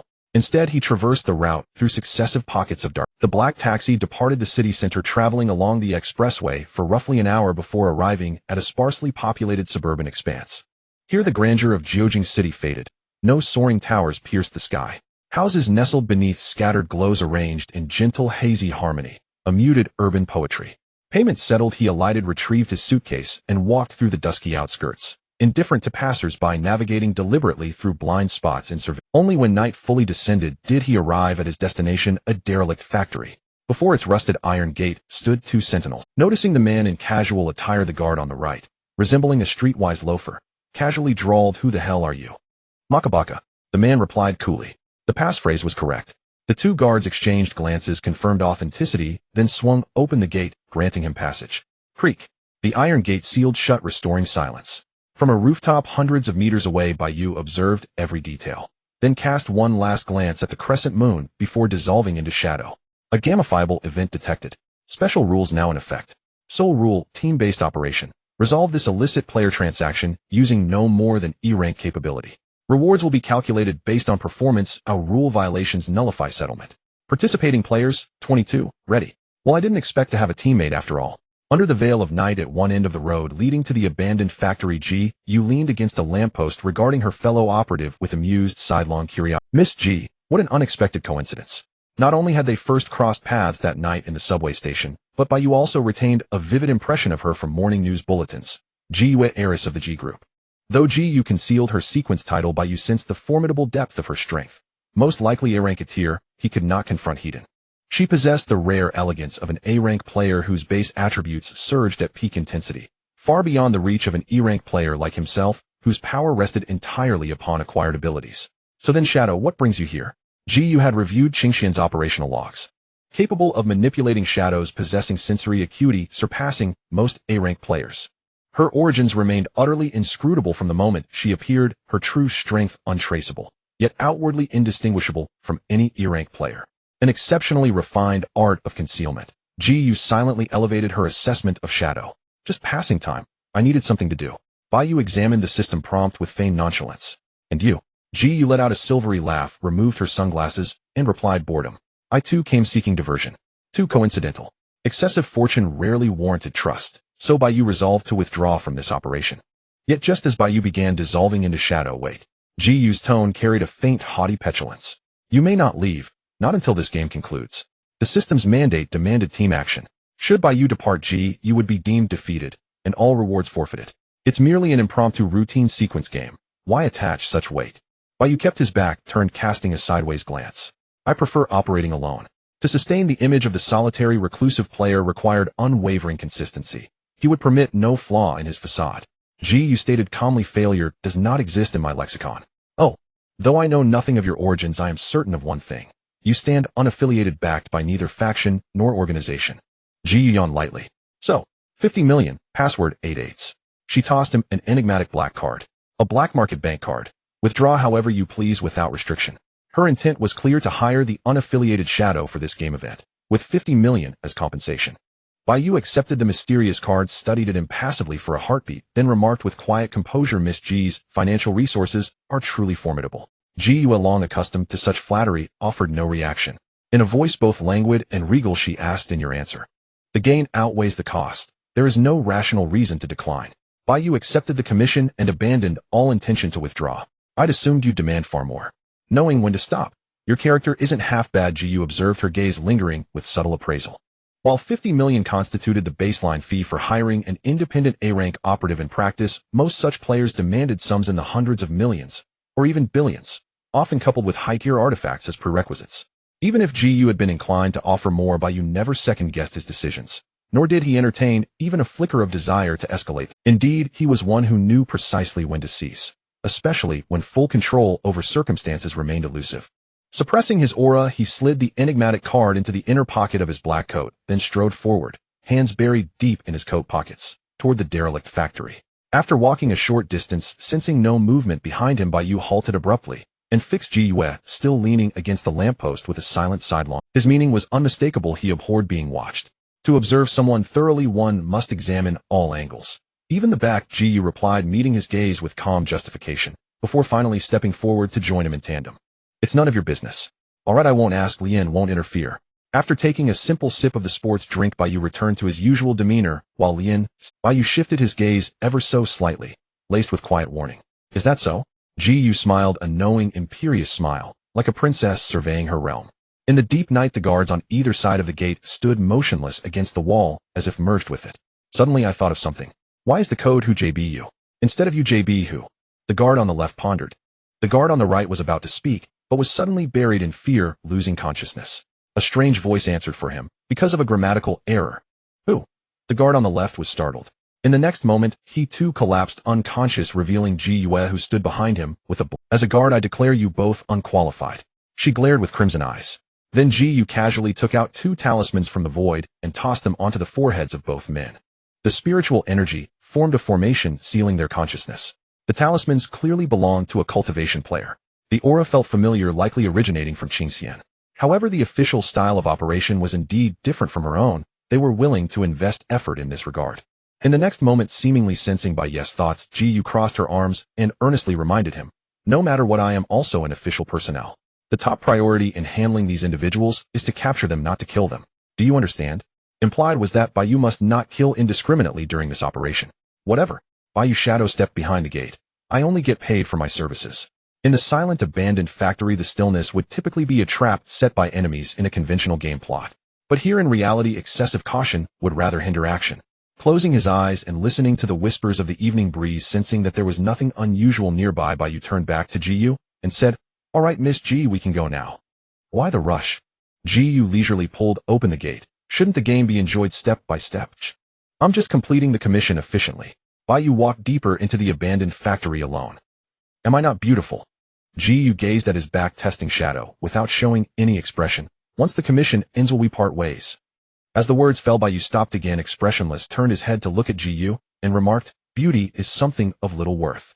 Is that so? Ji Yu slowly raised her hand, and a magnificent magic circle briefly appeared and dissipated, revealing a classic firearm resting in her delicate palm. The rich blend of red and black was akin to a mixture of roses and the night. The elegant golden phoenix pattern spiraled along the slender barrel, showcasing its owner's nobility to the fullest. No matter how beautiful the firearm, it pales in comparison to the blade in my hand. Bai Yu conjured a pure pitch-black shadow in his hand. How about a competition? Ji Yu was an action-oriented person and enjoyed making others submit. Let's see who can eliminate more. Bai Yu accepted the talisman she tossed, revealing a hint of determination, succinctly stating, what is the penalty for the loser? How about being a pet dog for a minute? Ji Yu raised her fair index finger, playfully suggesting, of course limited to the role of a pet. Sure, Bai Yu replied nonchalantly, placing the talisman into the side of his black coat. I look forward to your pet act. I look forward to your pet act as well. Ji Yu curled her lips, revealing a smile that could captivate nations.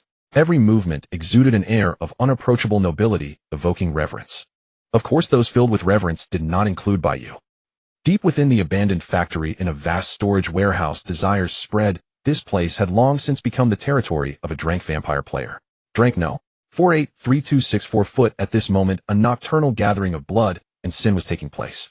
Assimilated ordinary people followed the vampire's instincts, raising goblets along the long red cloth table, savoring the fresh blood, within emitting low, contented growls.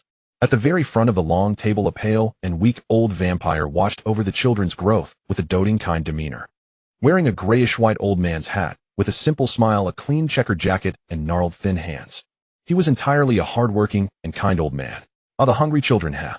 The old man coughed a few times in satisfaction, the white handkerchief stained with black blood clearly indicating serious internal injury. Before long these children would grow into a rank players, continuously capturing prey and sacrificing everything for their immortality. The decades of struggling without advancement made him realize that effort couldn't change fate, only exploitation was the eternal truth of this world. Creak. The rusty door of the warehouse was pushed open a crack and dark purple night spilled in as the other party of the transaction appeared. You finally arrived, esteemed supplier. The amiable old man hunched his back and chuckled. How many did you kill this time? Looking at the grand blood feast, the casually dressed man brushed off dust from his clothes and asked emotionlessly. Kill, eh? The old man shook his head. I can't bear to kill. I must raise them to maximize exploitation. Cough. Then the old man shifted his tone, raised a glass goblet filled with fresh blood, and invited, would you like to have a drink? It's fresh and delicious, just released 10 minutes ago. No thanks. The casually dressed man declined the blood. He was here solely for trading. He skillfully opened the suitcase, revealing the secrets inside. Inside the meticulously packed suitcase were 10 crimson syringes, the rich life force attracting all the children. If Bai Yu were present, he would find that these 10 red syringes were identical to the ones used by Li Luoshan. However, Li Luoshan's appeared to be of a higher grade. The old man's smile deepened as he walked over, steadily picked one up, examined it carefully for a long time, then put it back. My goods are fine. The casually dressed man observed all his movements. What about your sincerity? Rest assured. The old man removed a ring from his thumb and handed it to the casually dressed man. Pleasure doing business. This was an ancient ring inscribed with magical runes obtained by the old man during his struggles in Europe years ago. However, he didn't belong to the magic side of players, so he had never been able to use it. Pleasure doing business. The casually dressed man sealed the ring in a specially made box, remaining vigilant against surprise attacks as he hastily left. Lifting his bony hand, blood gushed from his palm, devouring the 10 red syringes. Watching the casually dressed man leave the same way he came, the old man suddenly spoke. Sometimes I really wonder where your research institute gets such vital syringes from. Clearly just a small research institute established a few years ago, surpassing the accomplishments of my lifetime of struggles. As for that, it is beyond my business. Children. In the expansive yet impeccably clean storage warehouse, the old man sat at the head of the table like a joyful reunion during a festival, raising a goblet filled with blood and a toast. Glug. The assimilated children eagerly drank the blood. Although it was an abandoned factory warehouse, it transformed into an extraordinarily festive and warm place under the interplay of white lights, a red carpet, banquets, and the children.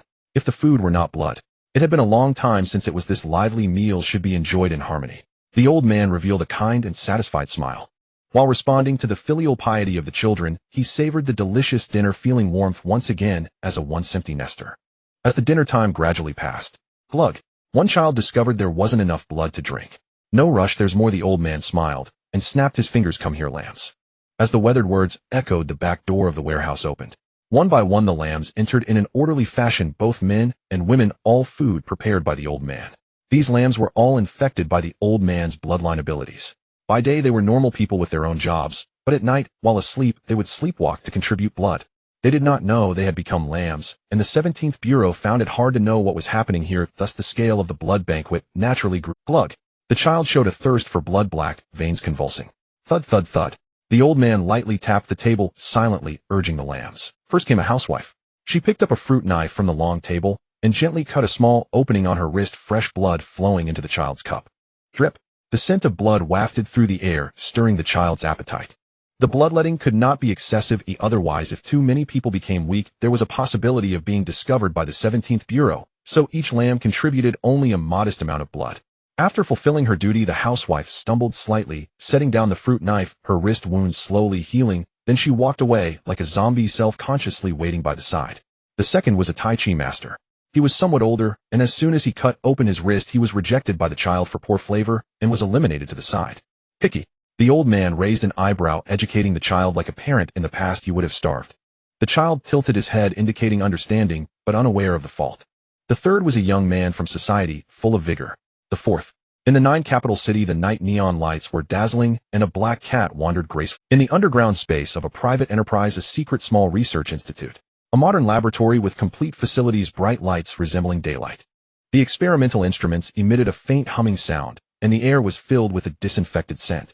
Several researchers came and went, papers occasionally falling to the floor, seen next to the glass cultivation columns containing unknown biological specimens. Clone number 29 has been confirmed to have committed suicide 1 minute ago.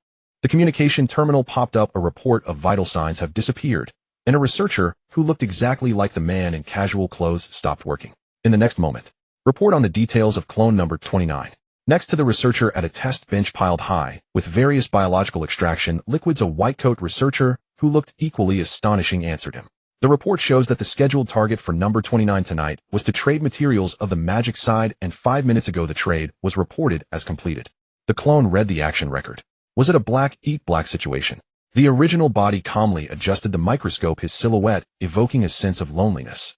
The clone researcher pushed up his glasses and analyzed. This possibility cannot be ruled out, but it is highly likely that it was discovered by the 17th Bureau. I understand. The original body leaned down, observing the biological samples in front of him. Have all clones suspend their actions and let the institute remain stable for a while. Understood. The clone researcher began to relay the orders. Immediately after, no one in the institute spoke, and it returned to silence. The original body and the clone proceeded with their research as usual, sharing the latest experimental data at intervals, seemingly indifferent to the death of number 29. Gazing at the biological materials before him, observing this miraculous biological activity. The original Boda's lips curled up, tirelessly changing observation methods, while the instruments continuously recorded data. Super regeneration. If it can be mass-produced. Upon thinking this, the original body suddenly looked up, locking eyes with the person imprisoned deep within the institute, a fervent smile breaking through his restraint.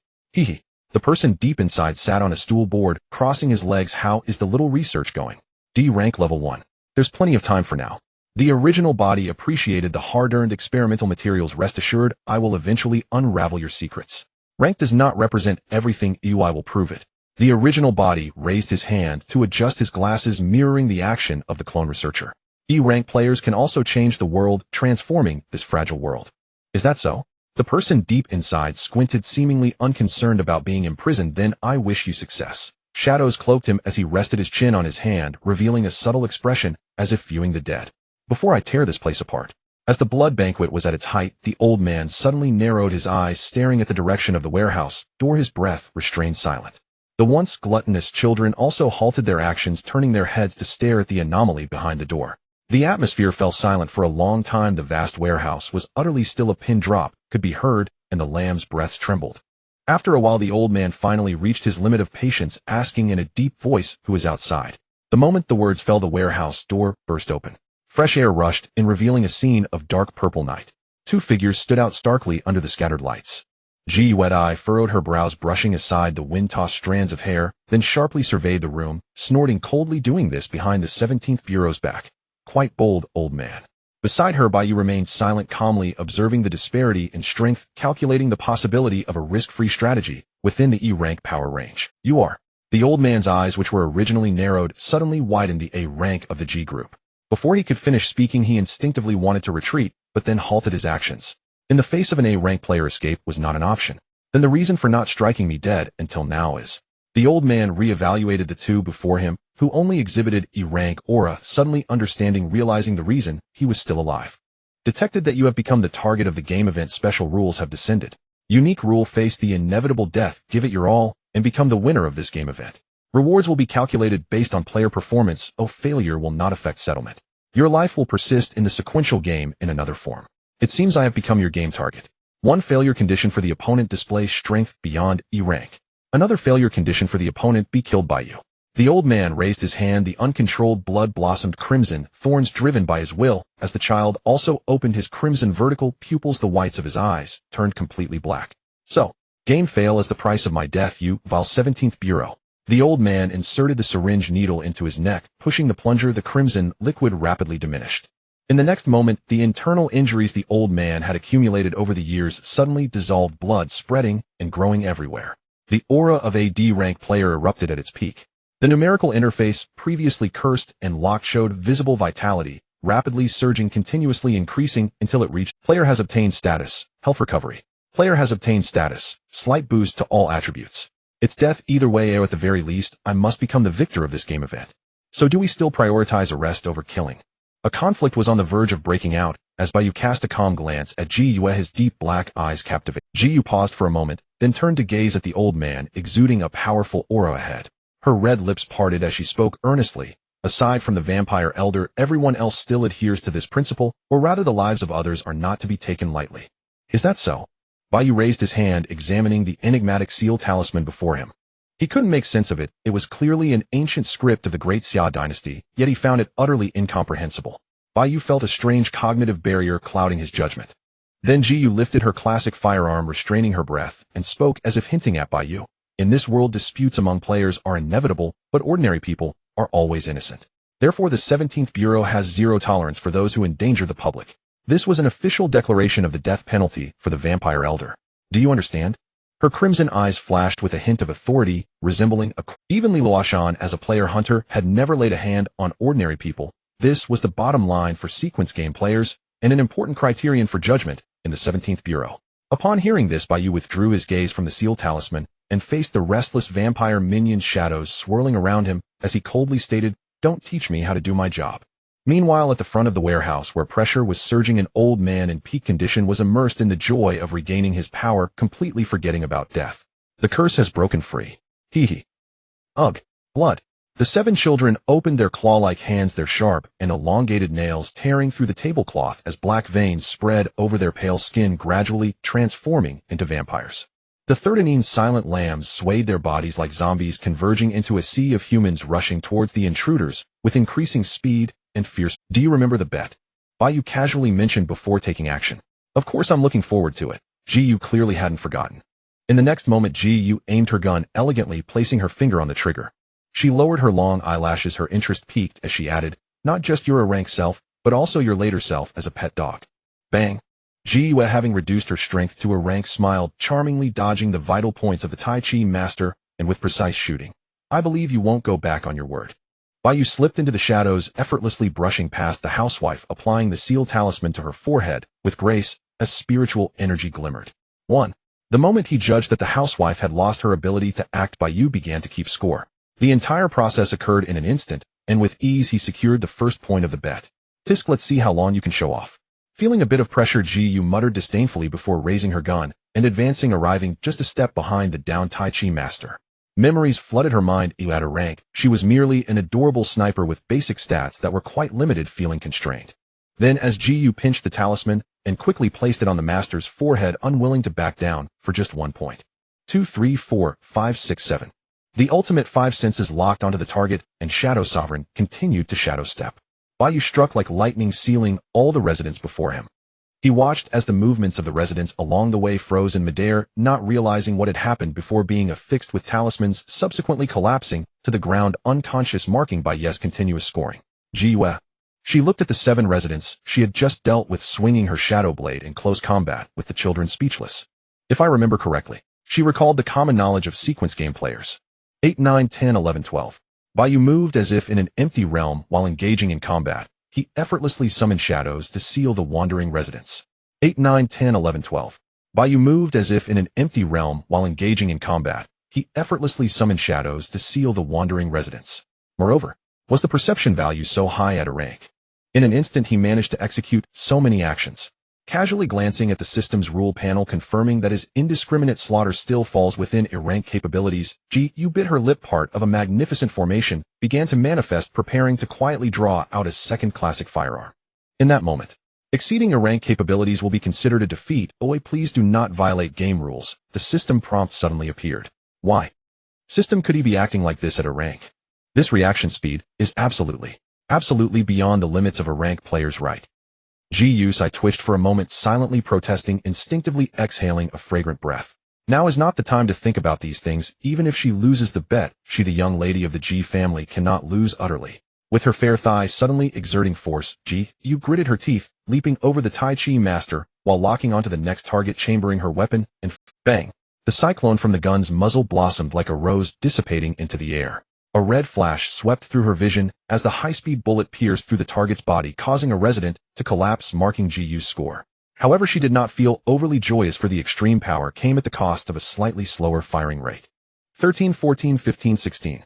Bai Yu continued to move with ease. The shadows surged greatly, basically announcing the victory of the bet.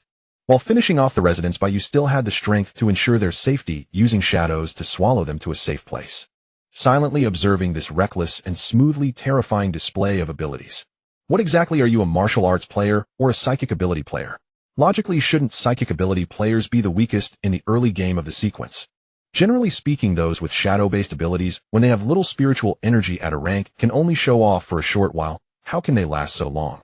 Indeed, if it were a rank shadow control, Bai Yu wouldn't last long at all. But what Yu didn't know was, Bai Yu possessed rank Shadow Sovereign, which greatly reduced spiritual energy consumption, far exceeding most rank players, including Yu. Damn it, I don't want to be a pet dog tonight. Oh, woof. Yu, who could only bring out one gun at a rank, now deeply understood that one cannot generalize between people, having already begun to mentally accept being. Just as Yu's mind was wavering, the system's prompt rang in her ears, once more snapping her back to reality. Gameable event detected. Special rules have been added. Rule 2. The player with fewer points will play as a pet dog for 1 minute. System, you want me to be a dog too, right? Hey Yu, the rest is up to you. I don't need you to say that. The roadblockers fell one after another as Bai Yu and Yu took turns covering each other. In less than 10 seconds they broke through the encirclement of the dream-walking residents and the Blood Clan's minions. Blood explosion. However, as Bai Yu broke through first, he was met with the old man's long-prepared onslaught. The blood that had been present at the banquet and around suddenly surged, condensing and then exploding into fierce blood thorns. A tremendous wind pressure and terrifying blood mist engulfed the entire area. The dozens of meters-long blood thorns spread uncontrollably, ravaging the warehouse into a state of disrepair. The entire storage warehouse emitted a piercing sound of collapsing materials ready to cave in at any moment. What a hassle! Bai Yu hurriedly ordered the shadows to protect the residents behind. But it wasn't over yet. As the blood mist interfered with Bai Yu's perception, the old man suddenly opened his thin bony claws and swooped in like a bat, his long and sharp nails slicing through the air. One shot. At the critical moment, Yu, who was ready to sacrifice her game defeat to protect the people, slightly acknowledged Bai Yu. Raising her gun, the supersonic crimson flame bullet pierced through a kilometer. The golden phoenix's cry rang out, and the gunfire echoed through the night. The old man's blood shield was suddenly breached, and his heart was obliterated. Like a painter making a bold stroke, the trajectory of the crimson flame suddenly split the world in two, ruthlessly piercing through all obstacle. Puff, thud. The old man's unfocused eyes filled with disbelief, and he immediately collapsed to the ground, having lost all vitality. In an instant the battle was over, and the world fell silent. One-shot kill, what's there to say? Yu smiled sweetly, elegantly flipping her ink-black hair, as if regaining her confidence. She reminisced about the precious memories from her ranked days. Back then she was both beautiful and powerful, but found fighting too troublesome and focused solely on attack power. Such beautiful damage. Bai Yu twitched his mouth, looking speechlessly at the dead old man. The shadow tsunami he was about to unleash quietly retreated, coming to. There was nothing superfluous, only pure power. Yu's attributes were concentrated to a point, reaching the peak. She didn't have to consider dodging, countering, or finding weaknesses like Bai Yu. All Yu had to do was aim, pull the trigger, and that was it. Extremely simple. She turned her head to look back at Yu, who was smiling cheerfully. Her eyes seemed to say, your skills are commendable, but my strength surpasses yours. Bai Yu did not respond, as his extreme five senses informed him that the old man's death was an illusion, so he turned back again. Only by experiencing it personally can one truly understand the terror of the strong. The old man, who had just fallen, melted into blood, looking up to see the bloodied old man, hunched over, standing on the broken warehouse rooftop, using the second injection. Player has gained status, health restoration. Player has gained status, slight all attribute enhancement. I really envy you guys. The old man, who had struggled his whole life to barely reach rank, admired and envied players like Bai Yu and Yu, jealous of their high-level abilities. If only he could also be granted high-level abilities. His thoughts were abruptly interrupted as the fully restored old man's gaze turned dangerously fierce, raising his clawed hand and sweeping behind him. While clashing with Bai Yu's shadow blade, the old man resolved not to hold back any longer, swiftly biting through the Blood Clan's true ancestors' blood in his mouth, his eye sockets sunken, his skin shriveled and pale, devoid of life. Player has gained status, Blood of Madness. Before your health is exhausted, you become the legendary vampire. Then in the next moment, the old man suddenly exploded, blood mist erupting, countless bats swirling in the night sky. Ha ha ha. The old man's laughter echoed in the night. To show off in front of a ranked players once in my life, it's worth it. As soon as the words fell, countless bats flew down like a storm. The dense sharp cries made Bai Yu feel extremely uncomfortable. So Bai Yu frowned slightly and urged the shadows. In the next moment, countless thin shadow spikes erupted around him, piercing the incoming swarm of bats with thousands of holes. Useless, useless, useless, useless, useless. Despite the large number of bats being pierced, the old man's voice remained manic maddened to an extraordinary degree. In just a few seconds, Bai Yu was surrounded by a torrential swarm of bats. His body was enveloped in their high-speed black afterimages, unable to distinguish between the sound of wind and the sound of screams. Hey, Bai Yu below was still smiling cheerfully, yawning leisurely. Do you need this lattice help? No need. Bai Yu focused, locking onto a bat, and without hesitation swung out the shadow blade. In an instant the shadow flashed, and a thin long gap was sliced into the warehouse rooftop. The old man, revealing his true form, spat out a mouthful of blood flying far away. Cough, cough. The old man covered his wound like a child who had been slapped, blood surging endlessly before him. Still the same old saying, no one can show off their skills in front of Bai Yu, not now, not ever. Then, the vampire old man, filled with rage, spread his arms wide, his blood-stained body undergoing a wild transformation, his bones trembling, as he truly became a man-eating vampire. The old man, enraged to the point of losing his sanity, shouted, I want.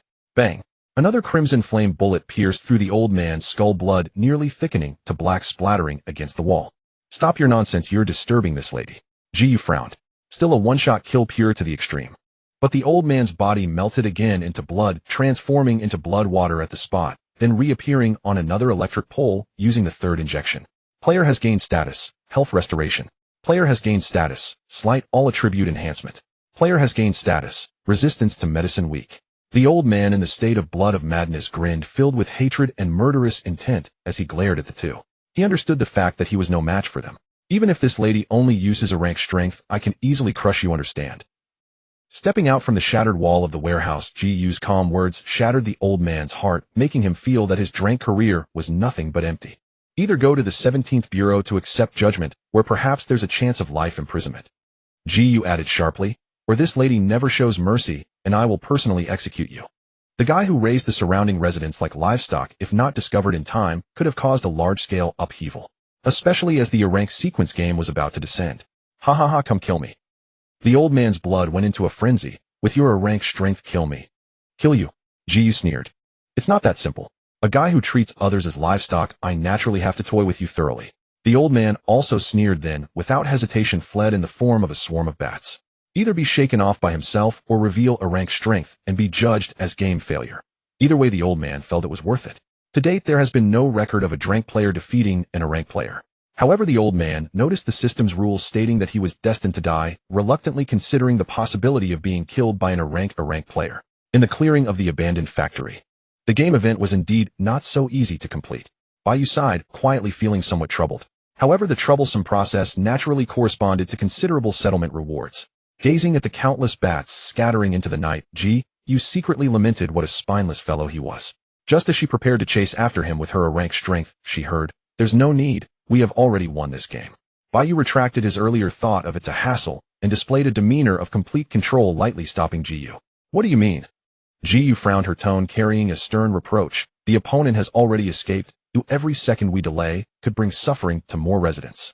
I know, Bai Yu replied, casually walking forward under her gaze. So, I hope you can remember this one thing I say. The evening breeze gently brushed through Bai Yu's hair, making her ponytail sway. Her brilliant crimson eyes reflected the Shadow's figure. After a moment she gazed at Shadow, with profound depth, speaking coldly, go on.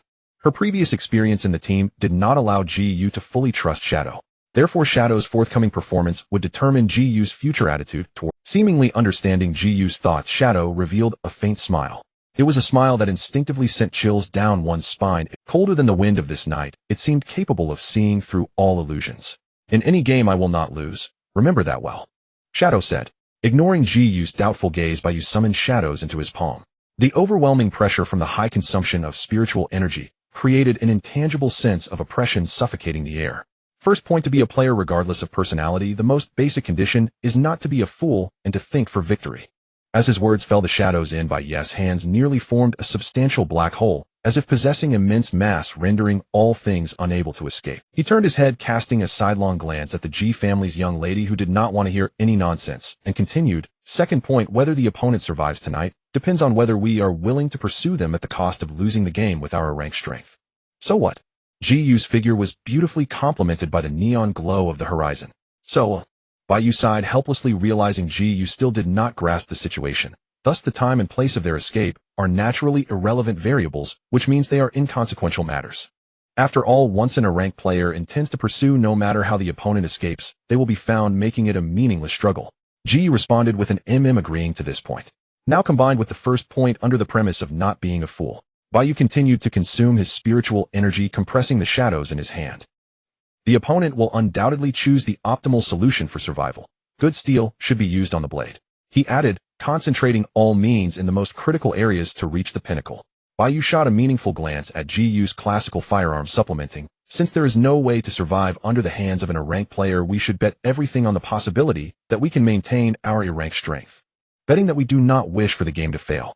One of the common senses is that reputation is a very important thing, especially for the high and mighty.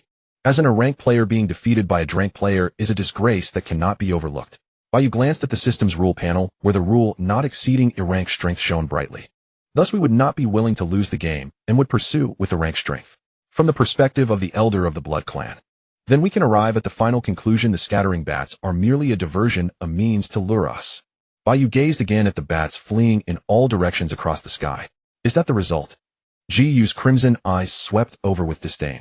Any normal person could tell that those bats are a diversion, right? The key is how to find his true form among that swarm of bats. Estimating the number, there were thousands, all flying in different directions, making the probability of finding the true body nearly negligible. That's not what I meant. However, Bai Yu sighed. At this point, even the dullest person should have understood. Ji Yu paused for a moment, seemingly understanding. She saw Bai Yu walk to the spot where the elder of the Blood Clan had unleashed the swarm of bats. The black hole of shadows in his palm had been compressed to its limit, and a massive devouring was about to descend. What I mean is, Bai Yu's gaze turned cold, and without hesitation, he suddenly hurled the shadow black hole, which had consumed all his spiritual energy, towards the ground, creating a spectacular scene akin to a planet's fall. He never escaped using all means to hide his aura, betting on the possibility that we at a rank would not perceive it. At the same time, the world howled as if plunged into hell, the wailing of bats piercing the eardrums, annihilating the night wind, obliterating the ground, extinguishing the vampires hiding underground. Bai Yu's shadow black hole annihilated everything it touched, and the remnants of shadows wreaked havoc throughout the scene.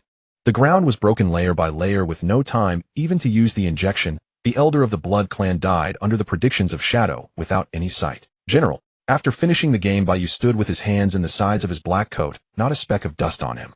The system's ethereal prompt echoed continuously, and light blue interfaces popped up one after another. This game event has ended. You? Ji Yu suppressed her shock, feigning a playful smile. Not bad. So confident, making this young lady see you in a new light. Ji Yu knew that back in her A-rank days, she did not possess such confidence. Evaluating player performance. If its late-night shadows reign unseen and unmatched, Bai Yu casually shifted his gaze. Do you think this line sounds cool? Player performance has been evaluated. Hard to say. Ji Yu's eyes flickered with the system's pale blue glow, smiling. It's a bit cringy.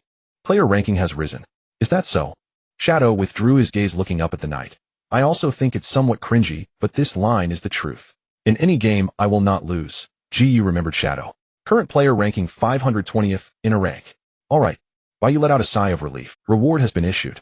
He turned around, gazing directly at the Ji family's young lady under the gentle caress of the night, with deep meaning. Item: gift pack, hidden attributes, 3-in-1. A gift pack containing 3 hidden attributes. Young player, which 3 hidden attributes do you wish for? Disregarding the reward issued by the system. Detecting drank capacity, elementary Blood Clan. Setting aside blank activation. In the sleeping world of the night at the boundary of the bustling city. Bai Yu's gaze enveloped Ji Yu, commanding in an imperative tone. Miss Ji, it's time to play the role of a pet dog for a minute. Who is this young lady? The treasured pearl of the Ji family, the sole leader of the top business group in the Great Xia, one of the few A-level executors in the 17 Bureau. Just the suitors alone could line up to Paris on their knees. It's always others who serve as dogs for this young lady. Now, this young lady. Miss Ji, it's time to play the pet dog for a minute. To fulfill the bet to be a dog for this mysterious player in black, just a pet dog for a minute. The cool evening breeze brushed through Ji Yu's dark hair, stirring the tips of her locks. Her long eyelashes fluttered for a moment, and her crimson eyes revealed a hint of hesitation, her cherry lips pressed together. Although it was indeed this young lady who proposed the bet, and it was indeed this young lady who lost. However, Ji Yue, with a complex mood, displayed a subtle seriousness on her exquisitely beautiful fair face. As the leader of the group, she has always demanded strictness from herself. Keeping her word is one of those demands. But, I never expected that in the end it would be me who has to be. Miss G, are you going to breach the contract? That would be quite beneath your status. With a strength that exceeded Ji Yu's expectations, Shadow shrugged, expressing disappointment in the leader of the G group. Being a dog, just be who's afraid of whom? Woof woof woof. Woof woof. Ji Yu crossed her arms, turning her face away, adopting a queenly posture. Woof. This young lady keeps her word. No. Bai Yu shook his head, lightly criticizing her portrayal. That's a wild dog, not a pet dog. How can a pet dog bark at its owner like that? It's far too unruly, not cute at all. Hearing this, Ji Yu let out a long sigh, seemingly releasing some emotion, then reluctantly shot him a glance. Woof. Her voice this time carried a hint of weakness. Is that good enough? Basically passable. Bai Yu acknowledged. Then in the next moment he extended his hand in a gesture, as if to scratch a pet's chin, saying, Xiao Yue, come here. Ji Yu successfully received the pet name, given by her master, though this pet name only had a 1-minute limit. Let's keep it moderate. Ji Yu, though somewhat reluctant, was willing to accept her loss, and moved closer. Don't worry. Bai Yu smoothly scratched her chin. It's still within the realm of a pet, isn't it? It's unclear whether it was Bai Yu's scratching that felt comfortable, or if she was filled with anger and reluctance. Ji Yu's delicate white ears flushed slightly, as she simply closed her eyes to escape it all. The ruler of the G group acting as a pet dog in the outskirts of Jiujing City. If those unscrupulous media were to find out. Good. Bai Yu chuckled in satisfaction, ruffling her hair. Xiao Yue, open your eyes and let me show you something good. What is it? Ji Yu reluctantly opened her crimson eyes. Then she widened her eyes in disbelief, staring blankly at something unforgettable in her life. Bai Yu waved a pet collar made of shadows in front of her, teasingly asking, Do you want to try it on? Ji Yu's brows twitched, remaining silent, as if she couldn't accept this. I was just joking. Bai Yu let the shadow collar dissipate with the wind. There's still 13 seconds left. I was almost satisfied. What else do you want? Ji Yu urged Bai Yu to hurry up. Bai Yu asked for confirmation. Am I having good luck this year? Great. Ji Yu responded, and at that moment the time limit was up. Due to the complex feelings about playing a pet dog, Ji Yu didn't want to stay in this abandoned factory area for even a second longer, leaving without a backward glance. However, as the evening breeze gradually calmed down. You are Shadow, right? Ji Yu glanced sideways midway, snorting coldly. This young lady remembers you. You will definitely be my dog in the future. Alright, I look forward to that day, Bai Yu replied dismissively. Send medical personnel over to handle this. There are residents here who need to have their abnormal states cleared, and also notify the intelligence department to investigate the Organization Research Institute. Received. After Ji Yu left, it seemed that the 17 Bureau was notified to come and clean up the aftermath. Currently, in the abandoned factory area, there was only Bai Yu and the unconscious residents waiting for rescue, with the old streetlights flickering due to the battle's impact. Since rescue was beyond Bai Yu's capabilities and the unconscious residents didn't seem to be in life-threatening danger, he didn't bother to think about it. Returning his attention to himself. Level capacity detected. Elementary blood clan. To be honest, if it weren't for blank having a limit on its original consciousness, Bai Yu would never let any ability pass regardless of its level. Thus, this level ability had to be given up, and Bai Yu didn't want to become a vampire. There was no need for that. By the way, there's also the settlement reward for this game event. Immediately, Bai Yu focused on Item Gift Pack Hidden Attributes 3-in-1, and the system's prompt interface pop. Tip: the use of the item cannot be revoked. Do you want to use it? After a significant consumption of spiritual energy, Bai Yu felt a bit sleepy. Let's use it. Players will has been confirmed. As the voice synchronized, the system interface unfolded a magnificent light screen of light blue data. Then new data began to be generated, added to Bai Yu's status panel. Hidden Attribute Charm 1, Hidden Attribute Luck 1, Hidden Attribute Mystery 1. Clearly the 3 hidden attribute prompts appeared in his vision, but no matter how Bai Yu reviewed the status panel, he couldn't find the details of these 3 attributes. Like dolphins leaping from the surface of the sea, they appeared for a moment before vanishing into the depths. Charm and luck are easy to understand. Bai Yu scrutinized the system's prompt history. What is the use of this mystery value? Profound and unfathomable beyond ordinary rational understanding. This is the general definition of mystery.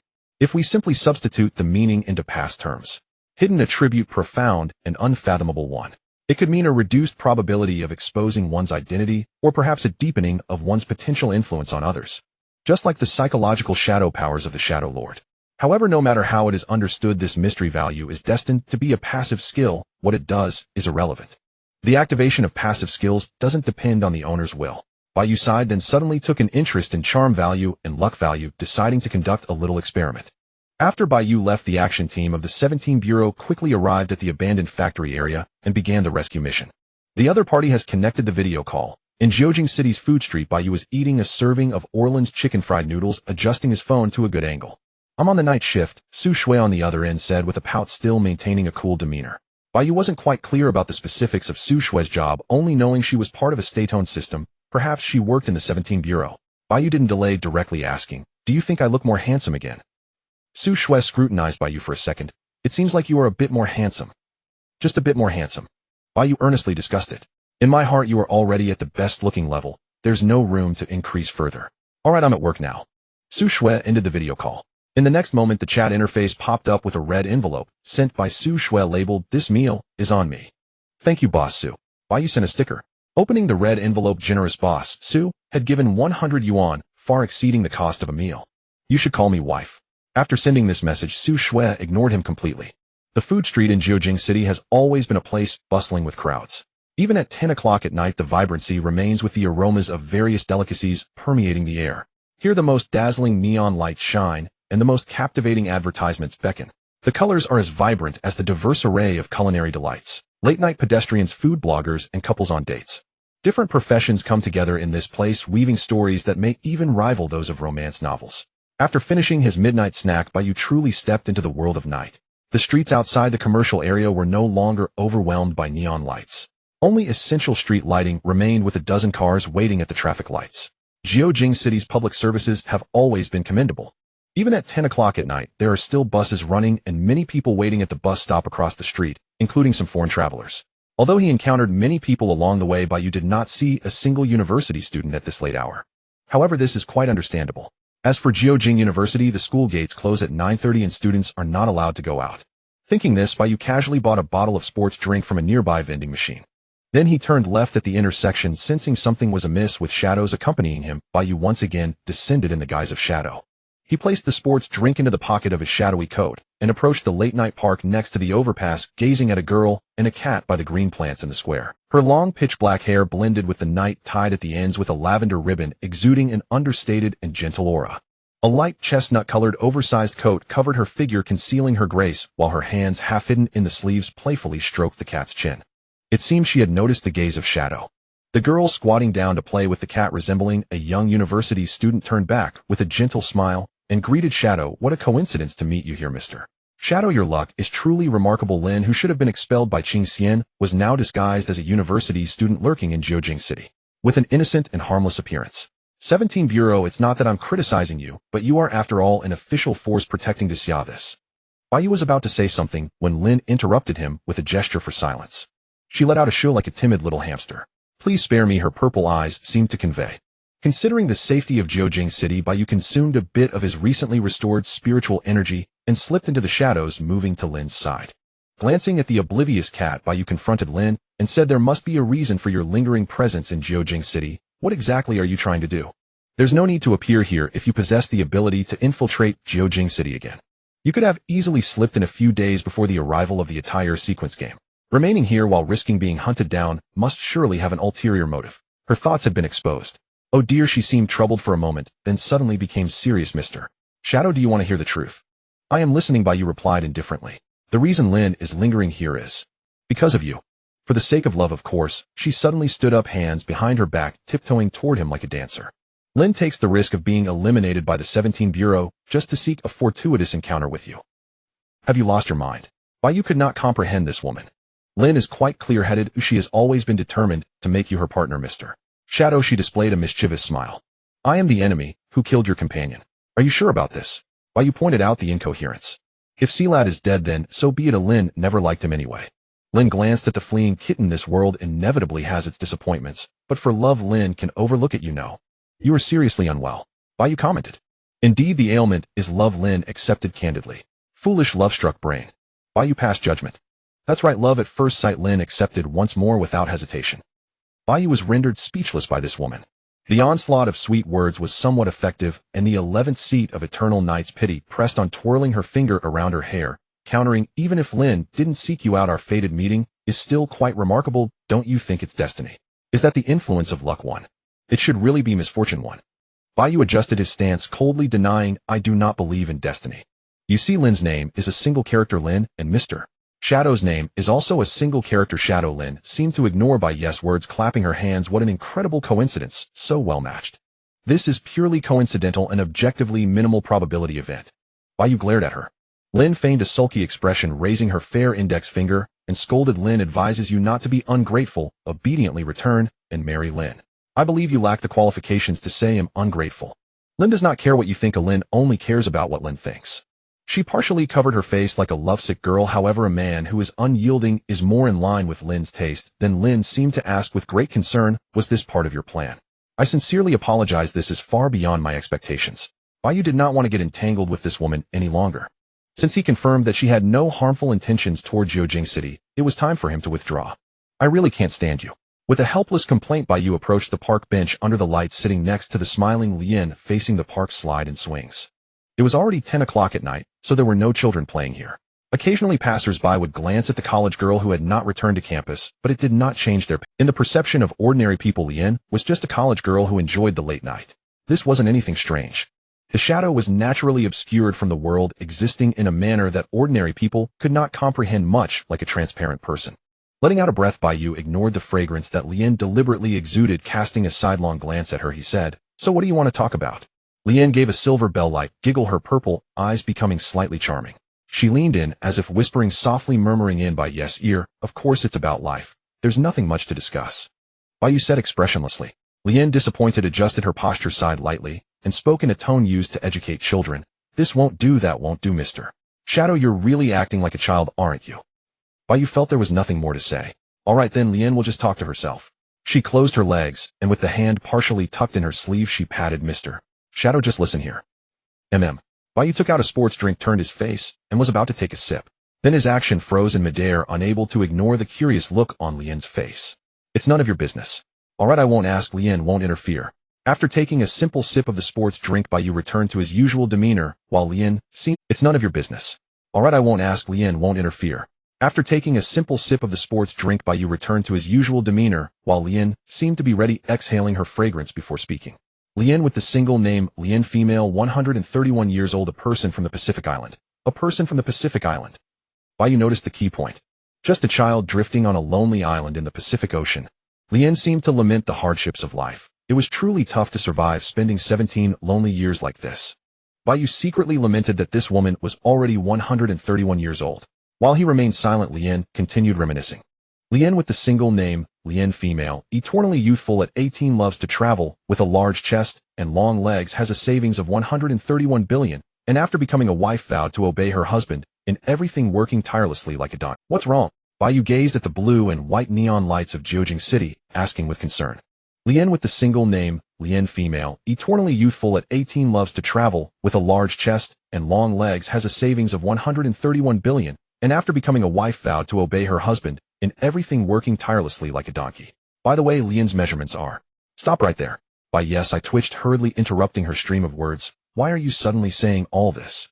Isn't self-introduction necessary for a blind date? Lin turned her head, retorting Bai Yu in a tone that suggested it was the most natural thing.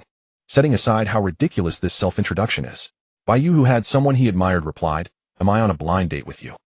Lin's purple eyes flashed with a moment of surprise, but aside from that she showed no other expression. Isn't there? Bai Yu couldn't comprehend this woman's logic. All right, there's no blind date. Lin conceded, sighed again. We've talked about life, so let's talk about ideals. At this point Lin's playful demeanor vanished, and she now appeared as the 11th seat of Eternal Night's compassion, exuding a fleeting aura of danger. After a moment she asked, as an entire player, do you wish to change the world? Bai Yu indeed had thoughts of changing this illusory world. Upon hearing this, Lin withdrew her gaze from observing Shadow, and turned to gaze at the neon lights at the distance, her beautiful profile, resembling that of an other world. Not all who wish to change the world are attire players, but all attire players must wish to change the world. Lin observed this bustling world, saying lightly, this is a confirmed rule in the sequential game. Aimless individuals lack the qualifications to assist. Bai Yu was surprised to learn that the sequential game had such hidden rules. Then what aspect of this world do you wish to change? Lin continued to ask.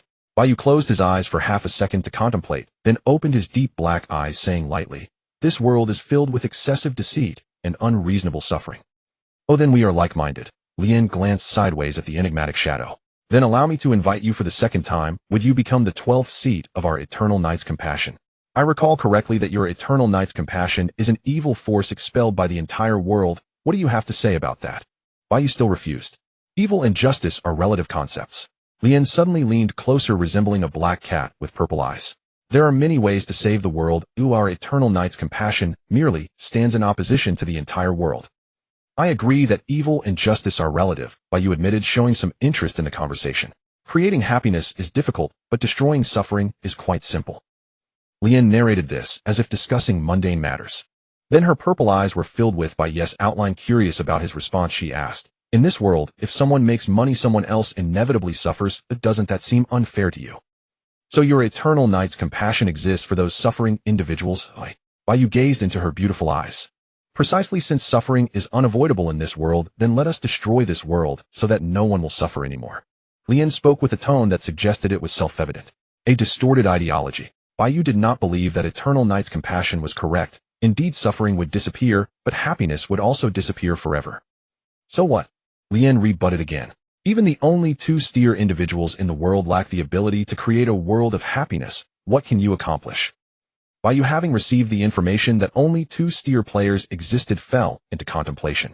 Therefore, under the premise of an absolute impossibility of achieving a perfect ending, what harm is there in choosing a normal ending where no one suffers? Lien finished persuading, returning to her posture, gazing at the night view of Jiujing City. The late-night conversation on the park bench seemed to come to an end. Lien's hair tips swayed gently in the evening breeze, her slightly upturned lips carrying a sense of inevitability. She was waiting for Bai Yu's answer, an answer that would further the influence of eternal knight's compassion. At the top of the clock tower in the city center of Jiujing, Xian's long white hair danced endlessly. She took a deep breath and helplessly pressed down the communicator at her ear. How could eternal knight's grief infiltrate again? The intelligence department didn't predict this. Qing Xian's spiritual energy swirled around her, exuding an ethereal aura. Under normal circumstances, an invasion by players posing a threat to the Great Xia would have been predicted by the level ancient relic, the 8 Directions earthquake device. Members of the operations department would have been dispatched in advance to intercept them outside the borders. This is how the 17th Bureau has always operated. I am very sorry the other party used an unknown countermeasure to block the predictions of the intelligence department. This was the 3rd time for Salada and the 3rd time for Ling. There is an ancient saying among cultivators, things do not happen more than 3 times. Never mind, I will handle this matter. Afterwards, have the person in charge write a 50,000-word reflection for me. Qing Xian said coldly, then looked down at the vast night view of Jiujing, where the neon lights melded with the skyline, creating a vibrant and prosperous world. I have conveyed your message to the person in charge. Thank you for your understanding, Lord Qing Xian. Clearly the rank sequential game will not arrive for a long time. What exactly do you intend to do, Eternal Knight's grief? Thinking about the other party's intentions, but unable to find an answer, Su Shui transformed into spiritual energy and dispersed from the highest clock tower. In Jiujing, the lingering resonance as silent as the sea of clouds. Upon appearing in the commercial street of Jiujing, Su Shui recalled Ling's attitude toward Shadow. It can't be that they came here to date, right? As soon as the words were spoken, they were instantly denied. Su Shui rubbed her temples, feeling that her current state needed adjustment. Really, I've been dreaming every night about dating Bai Yu. Is my Dao heart unstable? A month of continuous work without a break to date that guy. The aloof and regal fairy with a hint of grievance was patrolling Jiujing. At 10:16 in the evening, she observed a food delivery rider passing by on an electric bike, and the mysterious player in black with a shadow accompanying him finally spoke. You seem to have a valid point. Then, my lord, Ling was just about to inform everyone in Eternal Knight's grief. In the next moment, Bai Yu calmly interrupted Ling's thoughts, saying with an unruffled demeanor, however, I refuse. This time it was Ling's turn to fall silent. In the next moment, Ling dispelled her small reluctance, grasped the edge of her light brown coat, and asked earnestly, since you believe what Ling said is correct, could you tell Ling your reason for refusal? Her purple eyes shimmered in the night, fixating on the outsider like a black cat in a deep alley impossible to ignore. Her cherry pink lips slightly parted, as if she had something to say, making one want to savor the taste of dessert. There are things that strength players cannot accomplish, who I will do. Bai Yu suddenly stood up with his hands in his pockets, stepping out of the light, standing at the boundary between the park and the street, casting an elusive glance at Ling. What you all deem impossible, I will achieve. Bai Yu withdrew his gaze, looking at the towering buildings of Jiujing, his mysterious silhouette, causing Ling's pupils to dilate, and her breath to halt for a moment. Since the sequential game granted Bai Yu an unrateable blank, he felt he should do something significant, something beyond the capabilities of others. Whether it be arrogance or youthful delusions, the strong do not care about the opinions of others. Bai Yu has always believed himself to be strong, at least in terms of spirit. Ling seated on the bench sighed in relief, and then turned charming Mr. Shadow truly knows how to boast, surpassing the Shrank Imperial Fairy and Purple Night Starlight, achieving a happy ending for the whole world. If it were anyone else, Ling would surely laugh, for a long time however. Although Mr.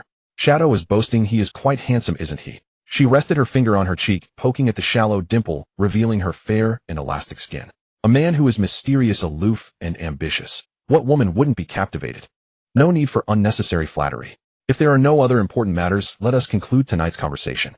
Bai Yu truly wanted to return and get some sleep. If you're tired and want to sleep. Ling patted her long, perfectly shaped thigh enticingly, saying you can sleep on Ling's lap, you know. Ling Mama will comfort the little baby. Bai Yu felt as if he was developing a resistance to this woman, so he calmly declined, I have no interest in your body, so please stop doing this intentionally. I don't believe that. Ling lazily lay on her side, her right hand propped up on the armrest of the bench. Her left hand played with her cascading hair, her chest rising and falling with each breath, creating a stark contrast with her innocent university student attire. In the next second, she transformed into a pitiful sight, softly whining. Ling has a perfect figure. From a biological instinct, no man can refuse unless. Mr. Shadow, are you anti-human? Bai Yu, who was unjustly labeled as anti-human, raised his eyebrows, truly wanting to teach this woman a harsh lesson. Taking a deep breath to adjust his state, Bai Yu looked back and said, you are indeed beautiful, right? Ling smiled, charmingly light as a feather. But beauty is something trivial. Bai Yu had said this to Ji Yu before. Well, Mr. Shadow, your words truly hurt Ling's feelings. Ling put on a pitiful look. The world is truly full of suffering. Ling shall take her leave first. Her mournful tone vanished in an instant as Ling cheerfully got up. She vanished into the void with her hands behind her back, leaving behind gradually dissipating particles of her spell, just as Bai Yu was about to leave as well. If you have the intention to join Eternal Night's grief, feel free to find Ling anytime. Ling poked her head out from the space rift, her hair merging with the night, looking like a little rabbit behind a tree stump. We can talk about it later. Bai Yu did not look at her. Ling gently bit her finger at the side of her mouth, then raised the corner of her lips, saying, you're too cold. Ling loves you too much, before truly leaving. The sounds of traffic in Jiujing were faintly heard, and the cool evening breeze flowed through the park. The lush trees rustled, creating a sense of pleasant tranquility. Sigh. Bai Yu finally understood why Ling had suddenly left. He saw Qing Xian's icy gaze emerging from beside the bus station under the neon lights in front. The Dao's spiritual energy locked onto Bai Yu. Is there something important for you to be wandering here at night, Lord Shadow? As you can see, Bai Yu took out a sports drink from his coat pocket. I'm just here to take a stroll and enjoy the night scenery of Jiujing. There is a presence of eternal nights. Qing Xian's gaze remained unchanged. About that, Bai Yu seemed to be in a dilemma and hesitated.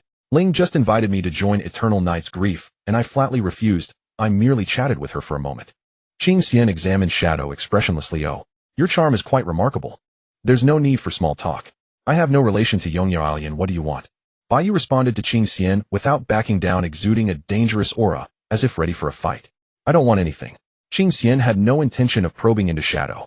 You just need to know that deceiving the 17 Bureau will lead to lifelong regret for you. Alright, the moonlight is beautiful. I won't disturb your patrol any longer. Goodbye. Bai Yu walked towards the street on the right. Wait a moment. Qing Xian did not move, her gaze shifting to Shadow, the pressure subtly descending. Where has that Yongya alien gone? The evening breeze embraced the roadside trees, their branches and leaves swaying endlessly, casting mottled shadows on the road. After a moment, Bai Yu sighed, glancing at the place where Ailian had disappeared, and answered with annoyance. She was just here chatting with me. You can chase after her. Thank you for your cooperation. Qing Xian nodded with an emotionless official tone, then moved her long legs to the spot where Ailian had made her spatial transfer, gathering spiritual energy before she too vanished. Like clouds blown apart by the wind, every movement of Qing Xian was imbued with the ethereal aura of a cultivator. Bai Yu looked back at the place where the two had disappeared, casually sipping a few mouthfuls of sports drink before yawning and disappearing amidst the shadows. Welcome. Meow. The earlier cat sat under the streetlight observing everything. Morning came, bringing with it another day, and there were no abnormalities in Jiujing City last night. Everything was fine, at least on the surface.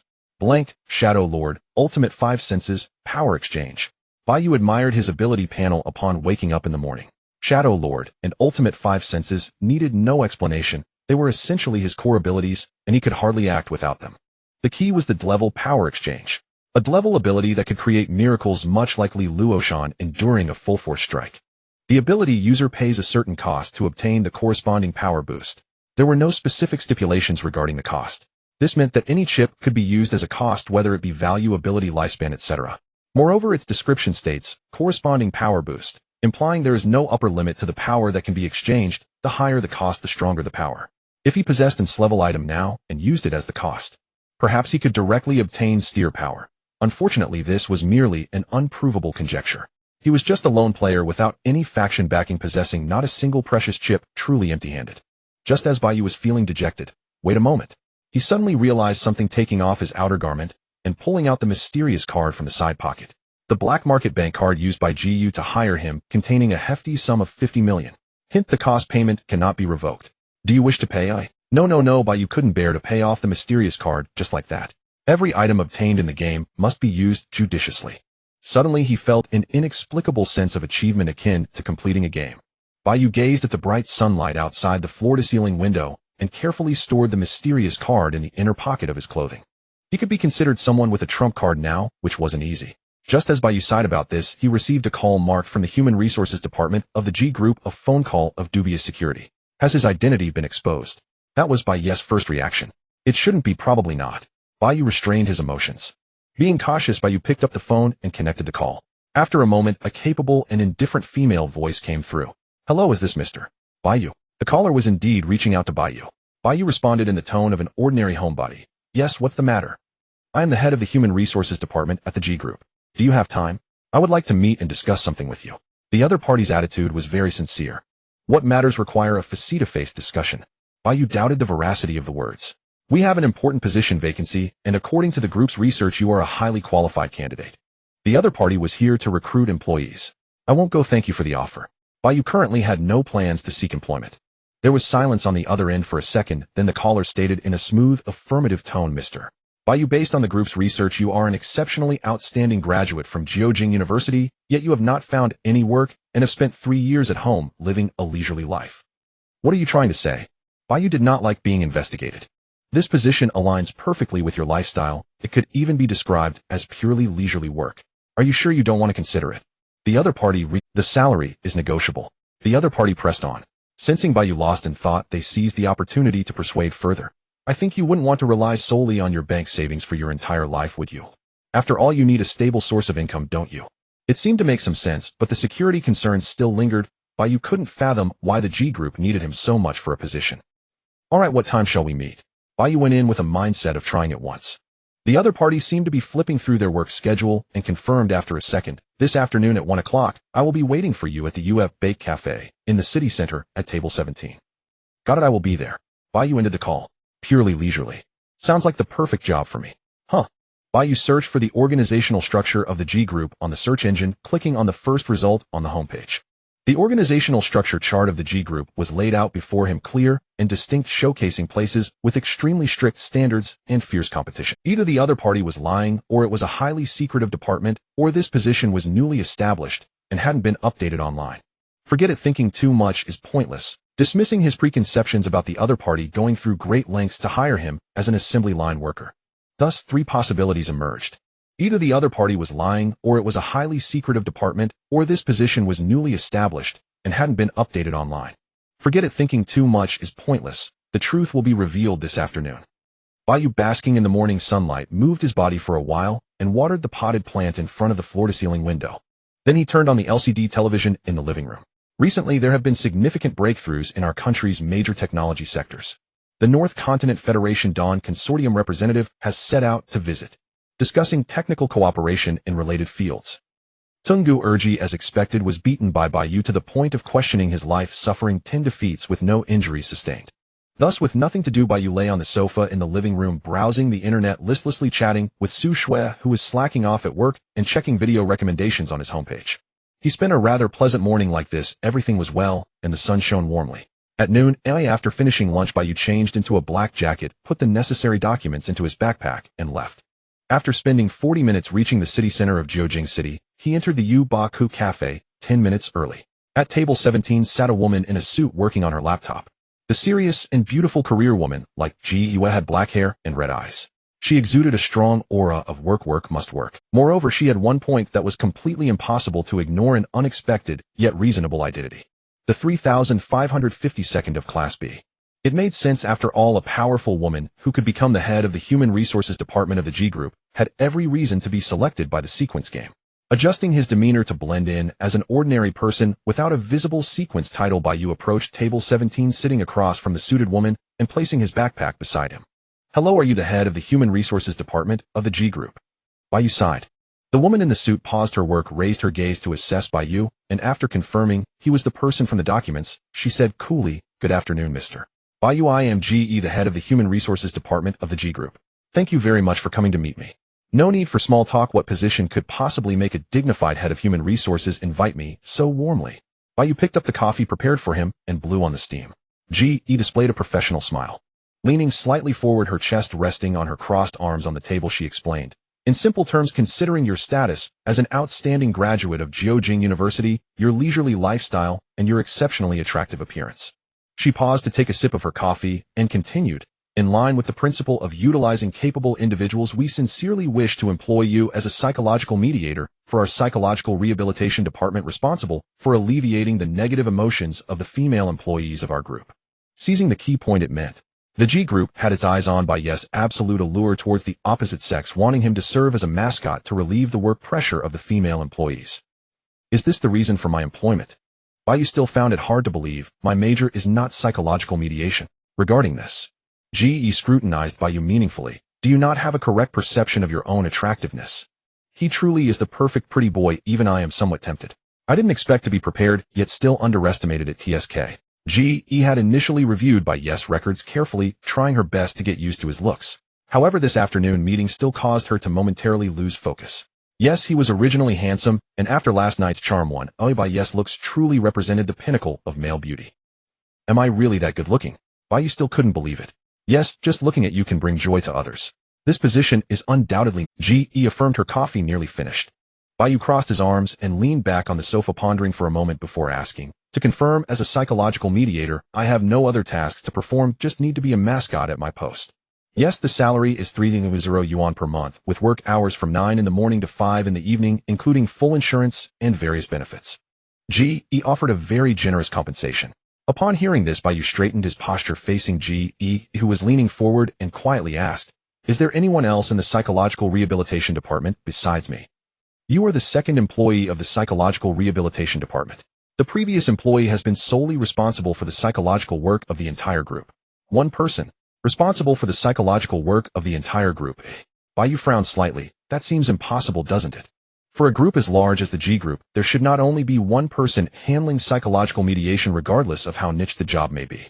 To be precise, she is the sole person responsible for the psychological mediation work of the G family within the entire group, while the psychological mediation for other employees is handled by externally hired professional psychologists."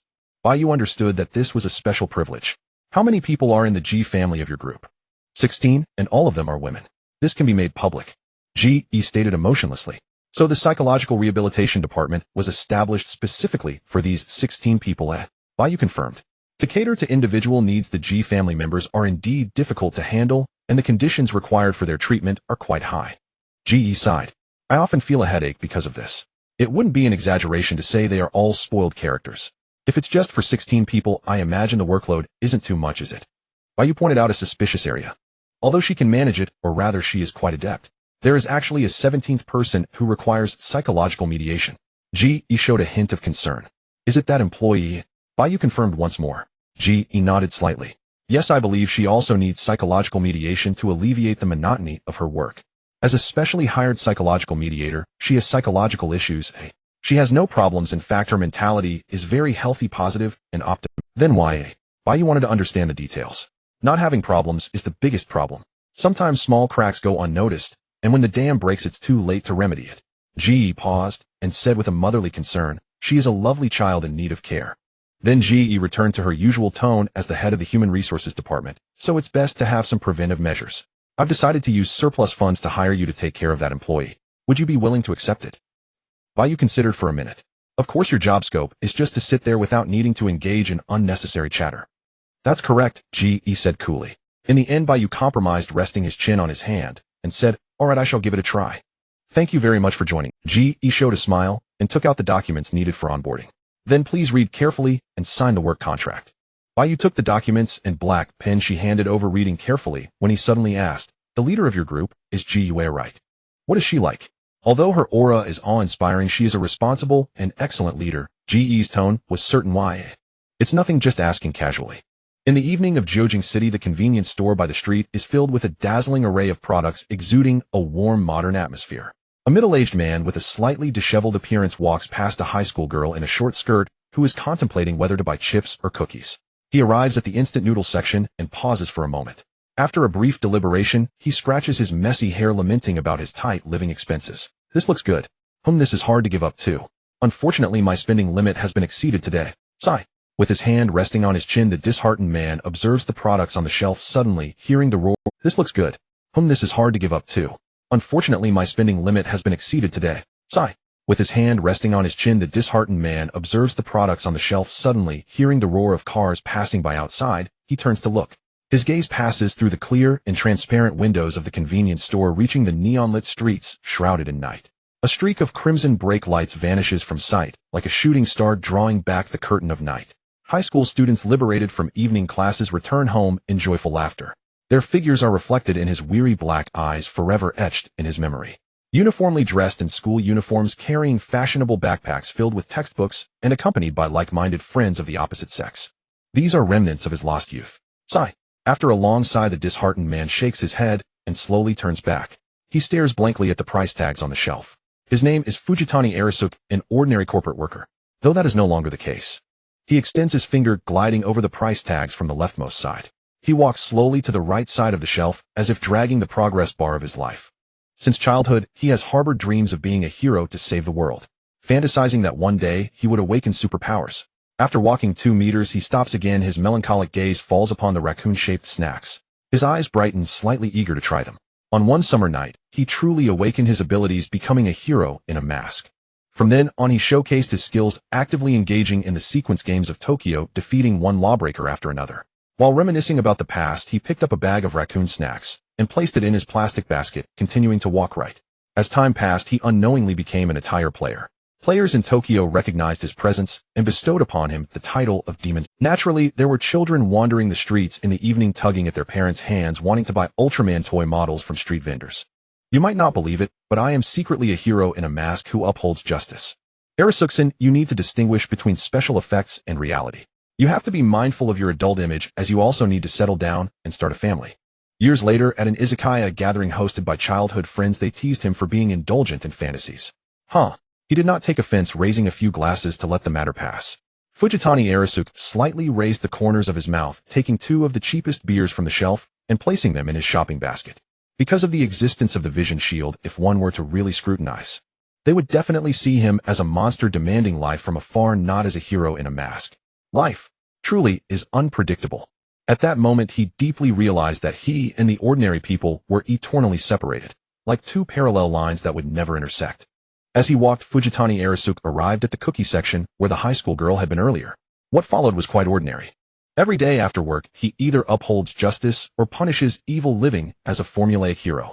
If he had to mention something grand and memorable, Fujitani Arasuk gazed at the ultraman-themed cookies on the shelf. The passion from the past suddenly revived, then quietly faded away, leaving only a knowing smile.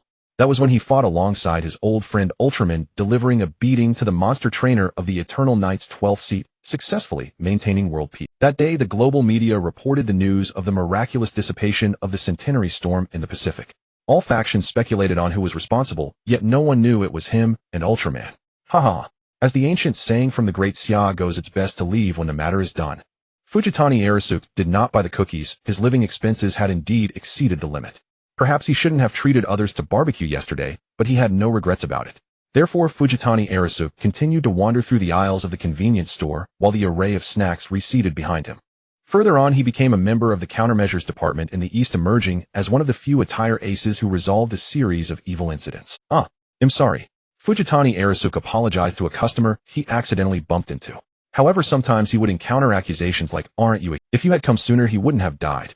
My family. You owe me money. He usually ignored these people. Executing justice did not require their pointing finger. It's fine, it's fine. The customer didn't mind. Fujitani Arasuk continued walking, his gaze gradually dimming, losing all vitality. However, he was still human. His heart was not numb. After hearing such words too often, he eventually felt tired. After years of upholding justice, perhaps he should retire and live a lazy life of doing nothing. He opened his phone screen, seeing the dwindling balance. Fujitani Arasuk sighed. Whether being useless or lacking ambition, let those people say what they will. After all, he had already resigned, and nothing concerned him anymore. Ding! The convenience store's automatic door opened, and clearly another customer had arrived. Then came the birth of the entire national sequence game and the debt crisis brought by the fleeing minister. So what does the debt owed by the minister have to do with him? Fujitani Arisuke exhaled as if his soul was dissipating. It's really a matter of life and death. So to repay that useless minister's debt and achieve his goal of a carefree life, this entire sequence game, he must succeed, Fujitani Arisuke silently encouraged himself. But then a mysterious figure calling himself Shadow appeared, rumored to have killed Sarid of the Eternal Knight's 12th seat. This world is so competitive. Fujitani Arisuke felt disheartened again. Speaking of which, why are all the other attire players so wealthy while he is so impoverished? Although it's true that a hero of justice does not require compensation after so many years, shouldn't there be some savings? Where's the money? Exiting the aisle, he turned right to the cashier's station manned by a female staff member. Oh, he had given it all to that Ultraman guy claiming to uphold the justice of light. Fleeing with the money to the M78 Nebula. Give it back to me, you scoundrel. He placed his shopping basket on the counter and opened the payment interface on his phone. Thus, the financially strapped him had to embark on a month-long frugal journey in the Great Sia. Fujitani Arisuke watched as the female staff member scanned his items one by one. Naturally, Fujitani Arisuke noticed someone standing beside him. Who is this handsome guy? I didn't notice how handsome he was yesterday. Oh, what a coincidence. How are you adapting to life in the Great Sia? Bai Yu, who was also there to shop, asked with concern. Bai-san, did you get plastic surgery, or are you wearing makeup or using beauty filters? Fujitani Arisuke exclaimed in disbelief, gripping his shoulder. Nothing at all, just the usual. Bai Yu replied indifferently, sounding somewhat helpless. I'm dead. Upon hearing this, Fujitani Arisuke exaggeratedly staggered, as if he had been shot. The female staff member smiled sweetly, though with a hint of danger in her demeanor, saying that will be 121 yen in total. Coming. 121 yen, right? Fujitani Arisuke slapped his forehead, then hurriedly presented his phone, displaying the payment code. Beep, payment successful, and his meager wallet balance decreased again. Near the elevated bridge of a relatively peaceful city, two figures sit together beside the public basketball court, illuminated by the golden glow of the lights. A soft sound of plastic and glass colliding. Bai Yu, holding a bottle of fruit-flavored orange, and Tengu Urgi with a Red Island beer in hand, draped in a starry cloak, resembled fishermen by the lakeside, watching the fish freely swim in the arena. If I'm not mistaken, you should not be living around here, am I right? Tengu Urgi gazed at the athletes, gulping down his drink. Bai Yu rested his chin on his hand, shifting his gaze with a sigh of resignation. I was invited to join the job, so I came downtown and wandered around until evening when I happened to meet you. Invited to join? Tengu Urgi questioned his understanding of the grammar. Is there really a company that actively seeks people to join, eh? I must have misheard. As a corporate worker from the East, being sought after by a company was something he could only dream of. From the surface, I appear to be an ordinary middle-aged man, Bai Yu said, shaking the bottle of fruit-flavored orange in his left hand, a smile curling at the corners of his mouth. The G group actively invited me to join. Cough, cough. Tengu Urgi nearly dropped his beer bottle. What? That top-tier G group of Dacia? Yes, that's correct. Bai Yu squeezed the drink bottle, producing a clicking sound. The head of the HR department specifically called to invite me. Boasting is not a good habit. Tengu Urgi crossed his arms, raising an eyebrow. If you don't believe it, then don't. Bai Yu took a sip of his juice. I certainly don't believe it. Tengu Urgi made a face he used to make as a child. Are you some kind of super dragon hero? A reincarnated Doraemon? The head of HR specifically sought you to join. Back in the day, he was also an outstanding graduate, and during interviews, he still had to watch the interviewer's expressions. I was also quite astonished at the time. After all, I'm just a pre-graduate from Jiujing University, still holed up at home. Upon hearing Bai Yu claim to be a pre-graduate from the prestigious Jiujing University, Tengu Urgi inwardly gasped. He never expected this peak champion of the fighting realm to be so successful academically. In comparison, I really am a useless person. I can't take it anymore. While Tengu Urgi was feeling down, Bai Yu sighed and continued, however, when we met, she said the reason for my acceptance wasn't this. Not this. Tengu Urgi became curious. If the job isn't based on education, then what is it based on? Because she thought I was handsome, so she invited me to join. Damn, is this a form of Versailles? So what is the job offer she provided? Tengu Urgi slammed the beer bottle on the ground, as if to analyze it. So what is the job offer she provided? Tengu Urgi slammed the beer bottle on the ground, as if to analyze it. Though it's a large corporation, I've seen many jobs that are scams. It's just being a mascot, working from 9 in the morning to 5 in the evening, with a monthly salary of 30,000 plus 5 insurances, and a fund, as well as various benefits. What's wrong? Looking at Tengu Urgi, who was slumped over in his seat, head tilted aside, like a zombie, Bai Yu asked with concern, while sipping his juice. Tengu Urgi spoke in a low voice, mumbling something. A moment later he rolled over looking at Bai Yu with a melancholic expression. You go ahead, I need to take a breather, I can't do it anymore. Actually, I don't really need this salary, I can give you a part of it. Bai Yu noticed his envy. However, at this point Tengu Urji suddenly perked up and stood up. Making a stop gesture, he firmly refused.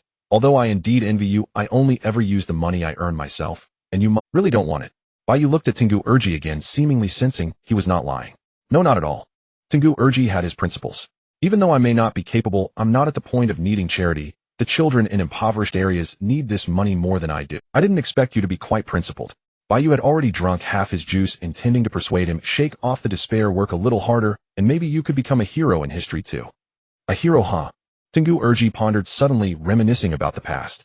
I used to be full of vigor and even participated in a newspaper selection for a passerby hero. Do tell more. When I was young, I saved a driver who had driven into a river. Bai Yu regarded him with newfound respect. I didn't expect you to truly be a hero, can't tell at all. Hearing this, Tengu Urji forced a bitter smile, wiped his nose, and regretfully said, a hero. I stopped being one long ago. That's true, you've become so disheartened. Bai Yu glanced back at the arena. Tengu Urji sat back with a sense of nostalgia, taking another sip of Red Island beer. Time flies, I have indeed changed a lot. Perhaps I will be sending myself off. You're not at the age of nearing death yet, are you? Bai Yu retorted lightly. However, Tengu Urji wrapped his arm around Bai Yu's shoulder, speaking in a tone of a life mentor. You must understand life is unpredictable, and that bastard death will come in all forms to collect debts. I've already bought insurance. Your method of smoking to the point of fatality, indeed. Bai Yu noticed the cigarette box in his pocket. Ha ha ha, right. This is called early prevention. Tengu Urji chuckled and patted the cigarette box. Then he let go, seemingly troubled, and sighed. However, when that time comes, I might be willing to be a hero once more, just to contribute something for this world. Donating all the insurance money.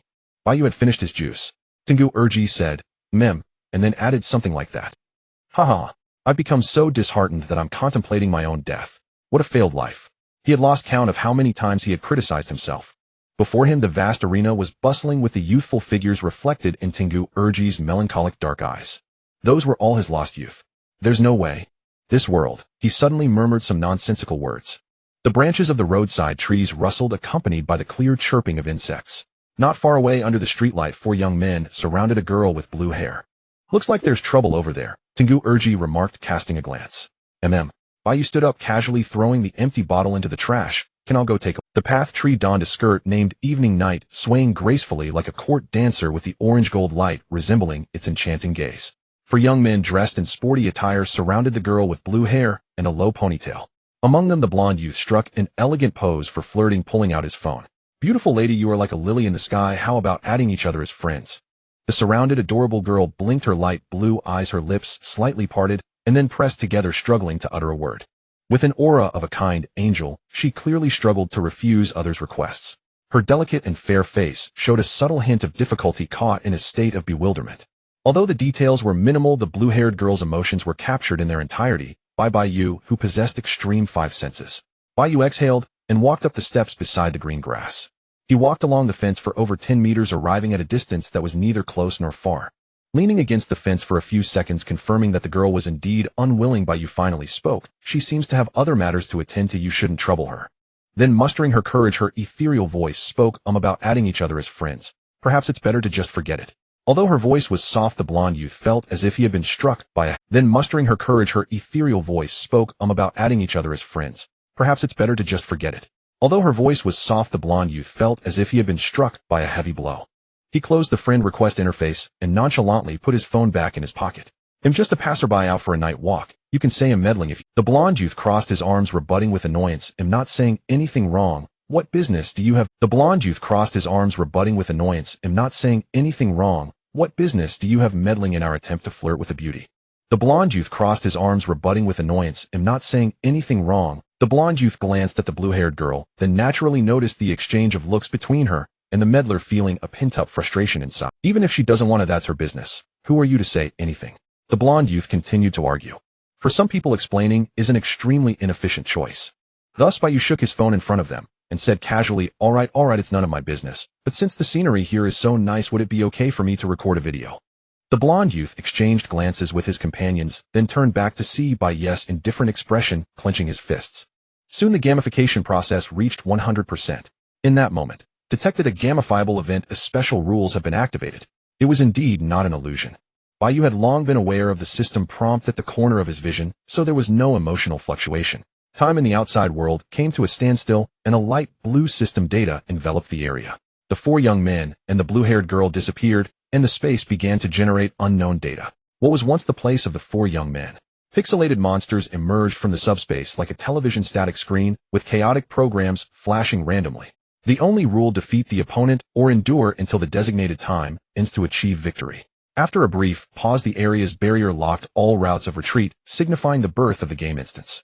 Scene generated, containment object deployed. Bai Yu frowned slightly, gazing at the indescribable containment object, his eyes gradually becoming profound. The sequence you know in this world is merely an illusory program. As it fully descended, the static containment object flickered like a bug in this world, speaking in slightly garbled human language. What do you mean? Bai Yu tentatively asked it, not expecting an answer.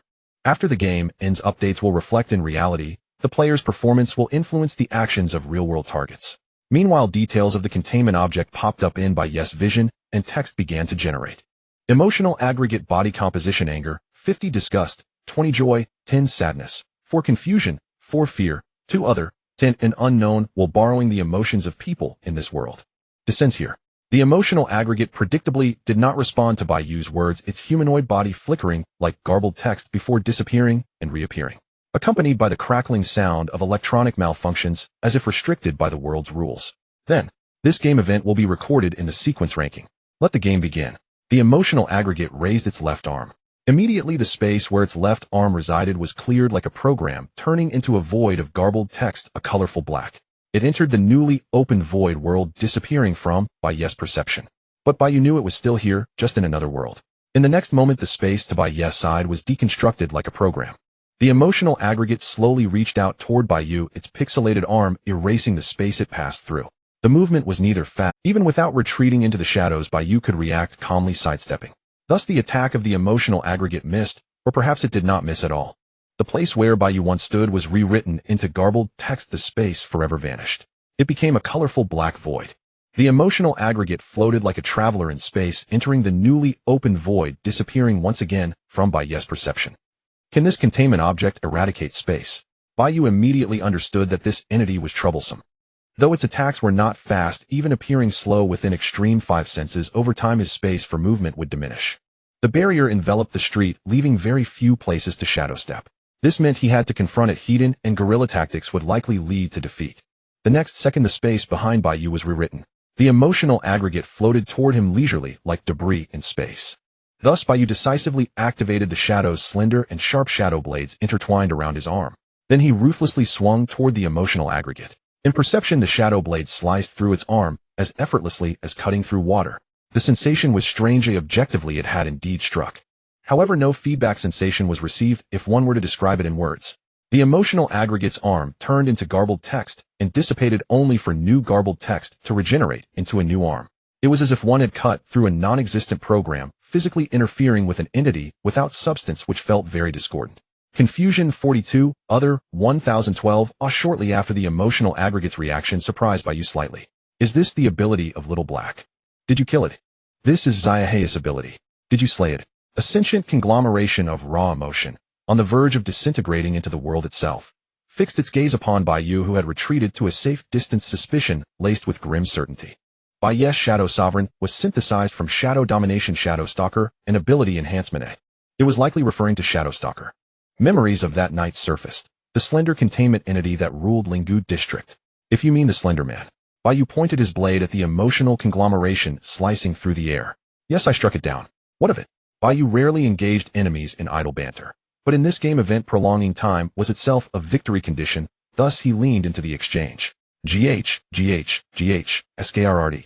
The conglomeration emitted a grotesque guttural growl, then demanded, voice edged with peril, how does Zayaheya's ability reside within you? Guess. Bai Yu smiled faintly, refusing to be drawn into revealing intelligence to his adversary. As the words faded, negotiation ended, and space fractured once more into chaotic glyphs. Silently, the emotional conglomeration vanished, not as if fleeing, but as though plucked by mechanical claws, into the void beyond perception. Within the barrier, no night breeze stirred, all was absolute stillness. The late-night world had already ruptured across several voids, iridescent blackness seeped outward like ink bleeding across parchment, Reality itself torn, its rules fragmented and incomplete. With each breath Bai Yu dissipated his shadow blade, darkness surged around him, coalescing, expanding, until a 3-meter radius domain of shadow unfurled, a churning abyss at the heart of the world. His tactics shifted from guerrilla strikes to defensive consolidation. It was the first time Bai Yu adopted such a stance, and, to his quiet surprise, it felt remarkably effective. Above him, ultimate 5 senses delivered instantaneous feedback. Thus shadow spears erupted before the conglomeration even manifested, piercing its irregular glitching arm and plunging deep into the ruptured void, triggering cascading code dissolution. Joy 10.5, in, other 12.17. Na system prompt flickered across Bai Yu's vision. He had uncovered the conglomeration's emotional pattern. The kaleidoscopic pixels of distortion appeared to represent its emotional composition. Coupled with the earlier notice, upon game conclusion, updates will manifest in reality. Player performance will influence real-world targets' behavioral choices. It seemed possible to steer the cognition of certain individuals by altering emotional ratios. An intriguing prospect wielding dominion over ordinary minds. Just a jest. After repeated probes, the conglomeration detected the anomaly in Bai Yu's perception. It withdrew into the outer void, observing this anomalous, erranked player. Seconds passed in silence. Neither moved. A tense, motionless standoff. What are you pondering? I am merely an erranked player, hardly worthy of such meticulous caution. Bai Yu gazed idly at the scattered fragments of void voice light as drifting mist, deliberately guiding the conglomeration's train of thought. Indeed, it is not only Xiaohei's power. Your shadows bear traces of other abilities. Having reached its decision, the conglomeration's voice echoed across the twilight, then dissolved, leaving no trace. In the next instant, it erased the space before it and emerged from the crumbling static, curious studying this aberrant, erranked player. Bai Yu wondered how it had deduced so much, yet offered no expression, asked no questions. He knew with quiet certainty it would not answer. So he launched his assault without hesitation.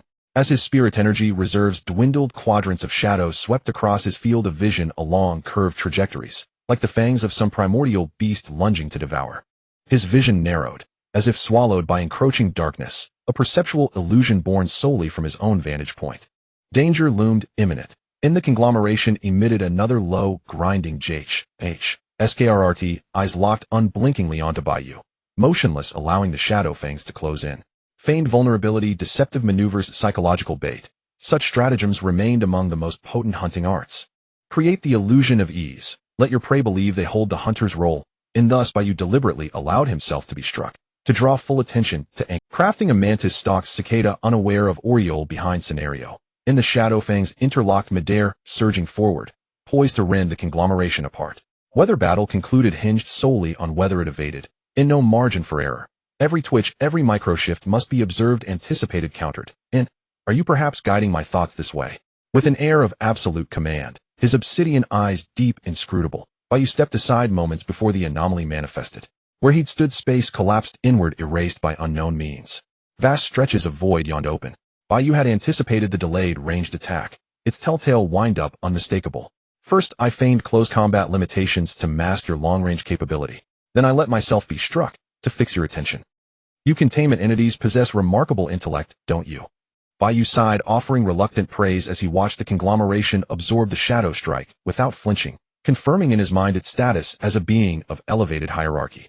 Unscathed, the conglomeration murmured softly, indeed, your perception value deviates markedly from your rank parameters. In Joy 5.0, in Confusion 2.4, in Other 17.20, in neither could overcome the other, stalemate absolute. Every assault altered only its emotional proportions, inflicting no true harm. Since physical force proved futile, Bai Yu instantly pivoted strategy. He activated the authority of psychological shadows, locking onto the conglomeration. Skrrt, in seeing Bai Yu raise his hand, beginning to manipulate conceptual laws, the conglomeration remained still, tilting its head ever so slightly. Moments passed, yet his spirit energy remained untouched, or rather unconsumable. And, to be frank, I've never encountered this before.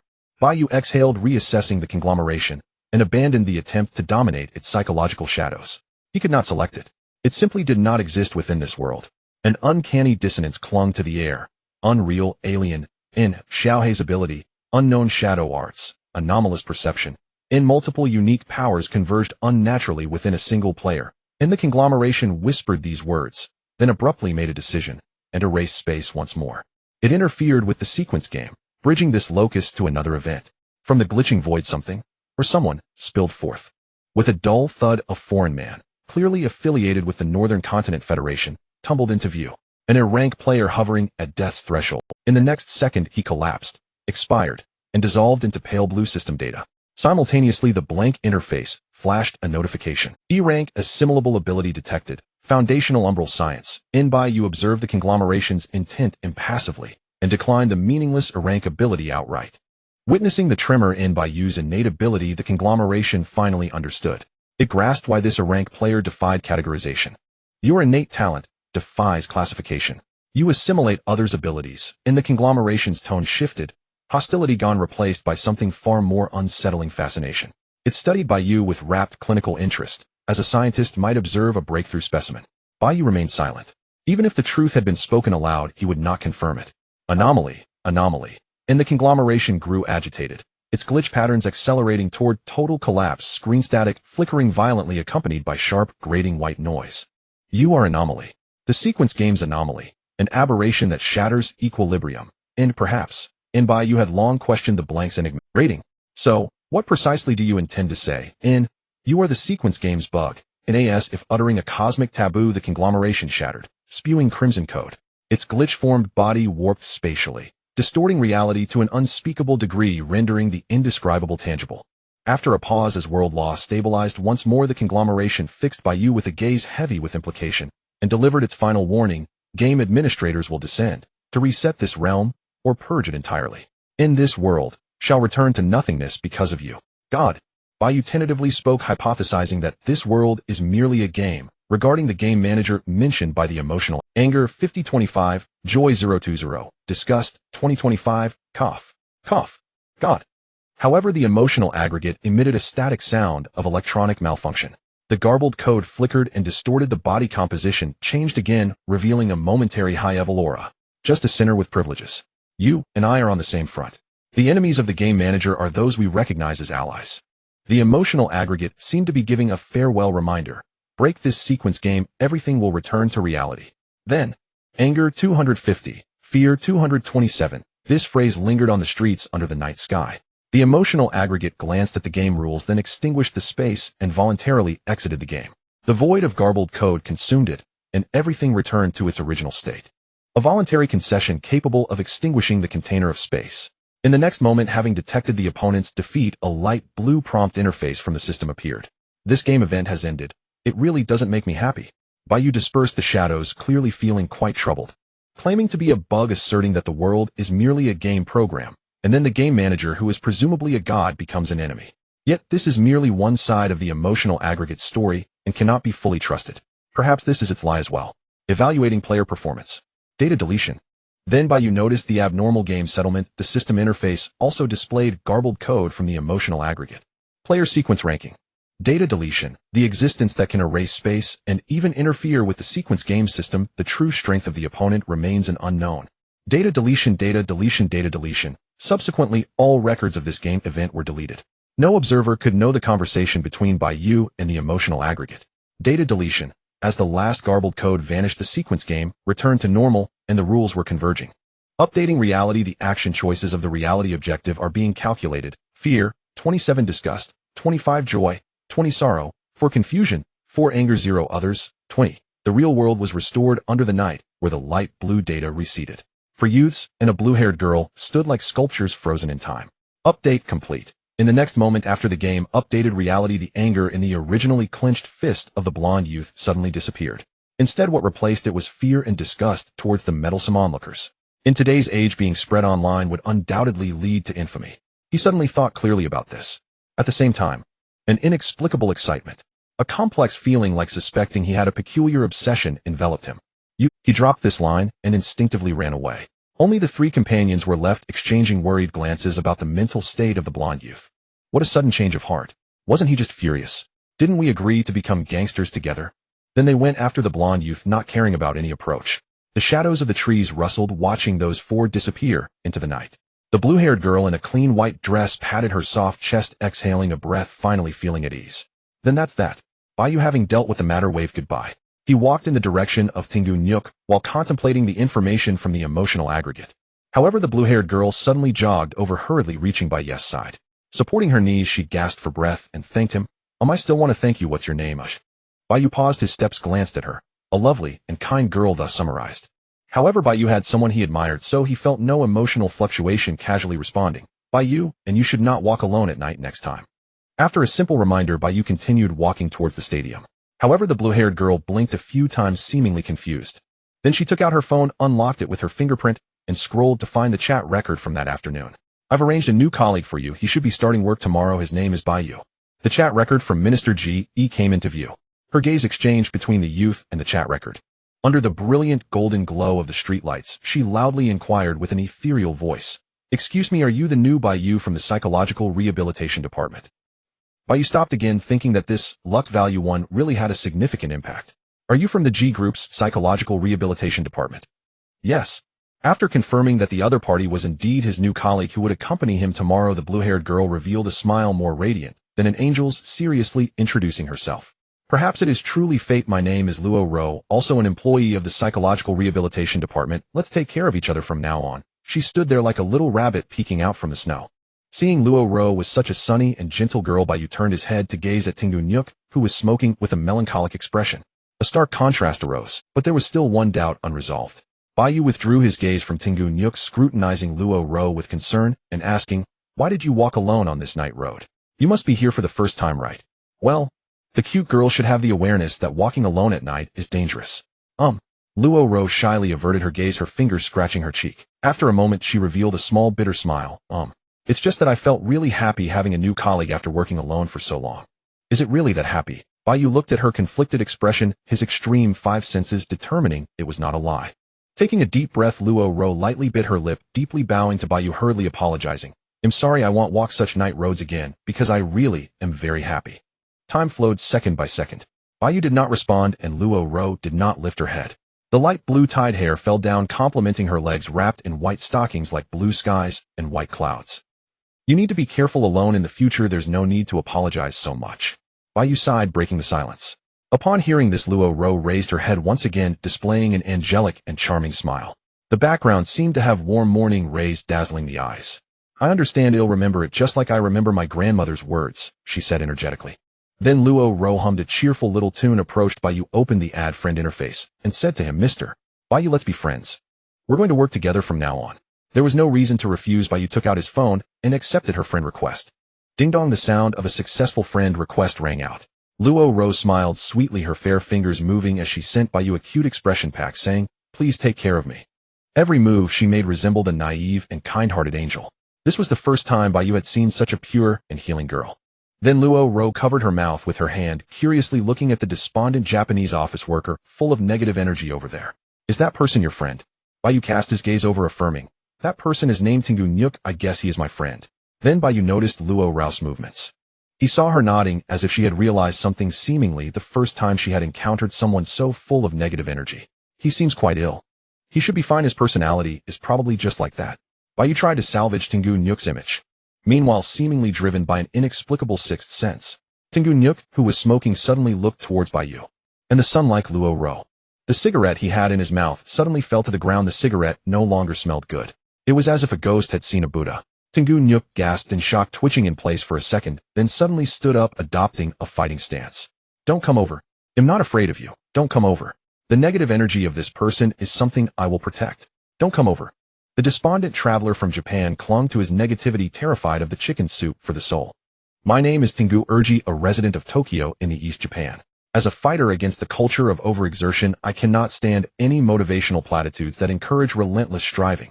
Ha ha ha, you little girl from the Great Xia. Don't think you can infect me with your holy light, even a little bit. For the timid creatures lurking in dark alleys, the radiance of angels is a deadly poison. The chain of 81 punches. Up, down, left, right, Alibaba. Tingu Urji flailed like a frenzied frog, throwing punches in the air with such speed that they left afterimages accompanied by his choked cries. Bai Yu's eyelid twitched as he watched this East Japan man lose his mind. To be honest, it was a bit exaggerated, raising concerns about his mental state. Perhaps he truly had psychological issues. As if responding to the outcry in his heart, Tingu Urji pointed at Luo Ro, as if she were a demon, his eyes filled with humble tears as he said, How could there be such a positively charged angel in this world? Luo Ro turned to glance at Bai Yu. Her light blue eyes were full of confusion and innocence, then she blinked, her radiance undiminished. Bai Yu helplessly looked at the angelic Luo Ro, then at the timid and dark Tingu Urji, and sighed. Is she really that terrifying? Perhaps you should bask in the sunlight for a while. Upon hearing this, Tengu Urji glanced at Luo Ro, who smiled in agreement with Bai Yu's suggestion. He decisively admitted defeat, shaking his head, raising his hand, and refusing. I'm sorry, I can't do it. I can never do it in this lifetime. Following his instinct for survival, Tengu Urji, in his timid state, took out a new cigarette, lit it, and placed it in his mouth. Not even glancing back, he left behind a phrase, "Hope to see you again in the future," and slipped away with his shopping bag. He almost tripped midway. Ahaha, this East Japan uncle is really interesting. Luo Ro chuckled shyly, tucking her hair behind her ear. Bai Yu watched the direction Tengu Urji had left, smiling wryly. You really are his nemesis. After a shy smile, Luo Ro suddenly lowered her eyes and said somewhat sadly, Am I really that scary? I scared someone off the first time we met. Perhaps only he would be scared by you, comforted. But I still feel so sad. Grandma clearly said that no one would dislike me. Luo Ro took out her phone and replied to a work task, the virtual keyboard tap. Bai Yu silently waited for her to finish her reply, then gazed up at the moon in the night sky, gently reminding her, It's getting late. Let me walk you to a safer area. Don't walk alone at night anymore. Got it. Luo Ro put away her phone, masking her loneliness, and once again became the kind and lovely angel. Thank you for your help today. I'm sorry. No need to thank me. It was just a small favor. Bai Yu had already started walking, waving his hand. I would help anyone else too. Luo Ro obediently followed by Yes' side. As they passed one street tree after another, gradually illuminated by the neon lights of Jiujing City, their silhouettes appeared like deer. Is Mr. Suddenly she asked halfway. I have a girlfriend, Bai Yu replied, hands in pockets, casually adding, What's up? A bus with commercial advertisements smoothly passed by on the right street. While blocking part of the dazzling light, Luo Ro's eyelashes trembled ever so slightly. It's nothing. Oh, Bai Yu, you look so outstanding. Surely many girls pursue. She clasped her hands behind her back and suddenly hummed a tune, her angelic smile healing the hearts of those around her. The luxurious office floor of the G family group was resplendent, exuding an air of nobility that was awe-inspiring. A series of knocks sounded, clearly indicating that more documents had arrived. Come in.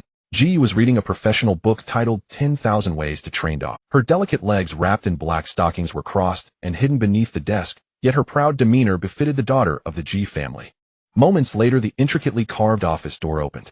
The HR department head, Ji, dressed in professional attire, entered carrying a thick stack of work documents. Miss, here are the latest statistics on the group's performance, market trends, and the list of newly hired personnel. Ji said with meticulousness. Okay, leave it here. Ji was busy as she couldn't relax for a moment as a master of dog training. Understood. Ji nodded respectfully and then stood by waiting. However, there is one thing, miss, that I feel I must report to you.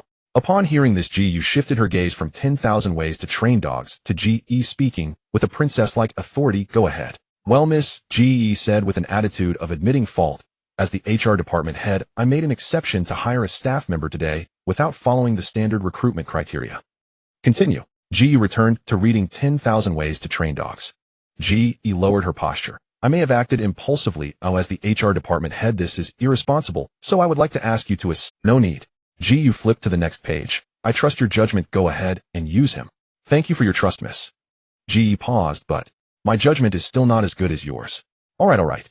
Ji waved her hand dismissively, carelessly propping her legs up on the desk, then yawned lazily. If I have time, I will come take a look. Her tone was casual as she earnestly absorbed knowledge about dog training. Miss.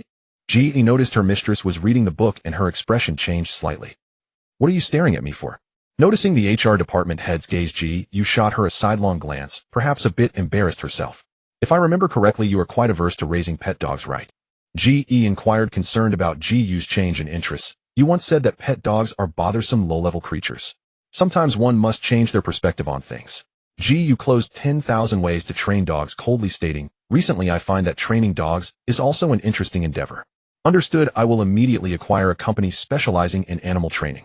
Ji began mobilizing the group's financial resources. Denied. That's not. Ji was taken aback, but quickly reacted. I know a pet shop owner. I will go buy you a pet dog right away. Denied. Don't meddle in my affairs. Yes, ma'am. Ji stopped pressing, responding in a work tone, then turned to leave Ji's private office. The precious wooden door made of redwood opened and closed. Ji sighed in relief and reopened 10,000 Ways to Train Dogs despite having a pile of work documents waiting to be processed beside her. Shadow. He will make you willingly become a pet dog. Ji's lips curled slightly, revealing a hint of determination as she continued to learn with remarkable efficiency. There are approximately 26 days until the arrival of the entire national level sequence game. Notification 1: Strange weather in the distant sea routes are blocked. As night falls in the deep sea on a side of the world unknown to man, a massive tsunami surges, raising waves hundreds of meters high, a deadly silence for all life. Notification 1: strange weather in the distant sea routes are blocked. As night falls in the deep sea on a side of the world unknown to man, a massive tsunami surges, raising roar, howl. The cry of a colossal beast echoes through the night, scattering the atmosphere and crushing all obstacles, making even the calls of the whales sound like mere ants, insignificant. Bad luck, I've drawn the vanguard again. Thunder rumbles amidst dark clouds, the world pales atop the legendary beast measuring 572 meters. The third seat of Eternal Night's Lament. A monster breeder with a dejected expression casually shoves a hand into his pocket as his water-stained white coat flutters in the wind. The low growl of the beast scares away the seagulls, shaking the surrounding sea. Moving forward towards the Great Xia, advancing, stirring up endless giant wave. Eternal Night Lament. Notification 2: forecast: a once-in-a-century meteor shower is about to arrive. In the tranquil wisteria garden, ancient and intricate spellbooks move on their own without wind. The exquisite spell patterns resemble a white tower reflecting this dim world of stars. And on the natural round table formed by the wisteria beside the white porcelain teacup, filled with black tea documents, the exquisite spell patterns resemble a white tower reflecting this dim world of stars. And on the natural round table formed by the wisteria beside the white porcelain teacup, filled with black tea documents of past world wars, come into the witch's view. Outdated printing technology, yellowed black and white photographs, depicting a man who looks both middle-aged and elderly. A retired German postman, very thin, smiling. Having killed tens of thousands in the past, even tire players can handle the tire first, this opportunity of a man-made disaster. You must seize it well. The witch closes the old file, closes her eyes in meditation, then reveals a smile. Notification 3: research on a new generation of healing drugs is ongoing. Volunteers are being sought. In Jiujing City, a hidden laboratory of a private enterprise. The person imprisoned deep within the cell watches the researchers come and go, taking away his cellular tissue. The title of Tire first shines brightly, a pale glow that brings fear. He still sits on the benchboard. With his legs crossed and a smile, he absent-mindedly adjusts his gray beret. His gaze shifts to his raised wrist, where faint magical particles swirl in his veins. The witch's mark silently descends. Finally waited for this. He seems to sigh at the passage of time, then retracts his hand, adjusting the gray beret, looking down at the top-sealed floor. The light from the ceiling casts his shadow, and the surrounding cameras follow his movements. This is an extremely oppressive and dull, sorrowful cell. But none of this matters, as it is all about to end. Having hidden for 17 rounds, it's finally time to return to Eternal Night's Lament. On the surveillance screen, he merely appears to be in deep thought. The monitoring personnel of the research facility do not notice his muttering. Notification 4: in Jiujing City Coastal District, a fire broke out in an antique shop. Is there really a god in this world? In the deep, tumultuous night, the scorching sea of flames consumes the warm shop that took a lifetime to manage, obliterating all displayed antique treasures in the billowing smoke.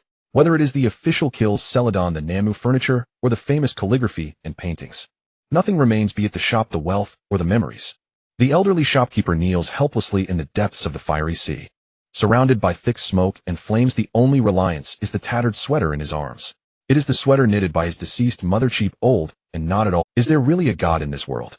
The old man questions within himself for the second time, his trembling body becoming even more humble, even collapsing onto the floor with moist eyes. The crackling sounds of burning grow louder. The temperature has reached a deadly level. It is clearly very hot, extremely hot, yet the old man clutches the sweater even tighter. He does not believe in gods, never has in his life. From the world war decades ago to tonight, in this era of peace. This world is materialistic, devoid of the existence of gods, his deceased mother said. However, now with nothing left, perhaps the only one who can save him is the non-existent god. Thus for the third time he questions in his heart, is there truly a god? There is. The voice, calm and undisturbed, seems to see through his heart. The moment the indifferent words resonate in his ears, the old man suddenly raises. Facing the raging sea of flames, he looks around, but sees no one. His consciousness has long blurred due to temperature and smoke. The old man's murky eyes move, seeking a glimmer of hope. Crackle. The firelight blinds his eyes, but indeed here there is only the burning flames. As expected, he murmurs to himself. The old man does not realize that before him a shadow stands there, indifferent to the increasingly terrifying sea of flames as darkness spread. A hallucination. The old man, seeing nothing, lowers his head in despair, staring blankly at his mother's sweater. Memories from his childhood flood his mind. His mother's care, the playful laughter of companions, the festive banquets in the village, the loud firecracker sounds. The old man has nearly reached his limit, gasping for breath, collapsing weakly onto the floor. In an instant, the fire retreats in the old man's incredulous gaze.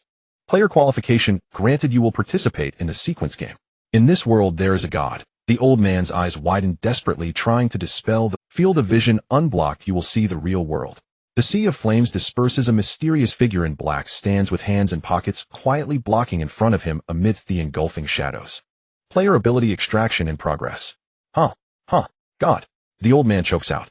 Your ability is. Upon hearing this, the shadow remains silent, merely casting a faint sidelong glance at the old man. The ends of hair flutter in the wind. The deep black eyes are awe-inspiring. God. The old man slowly, earnestly bows his head. Thank you.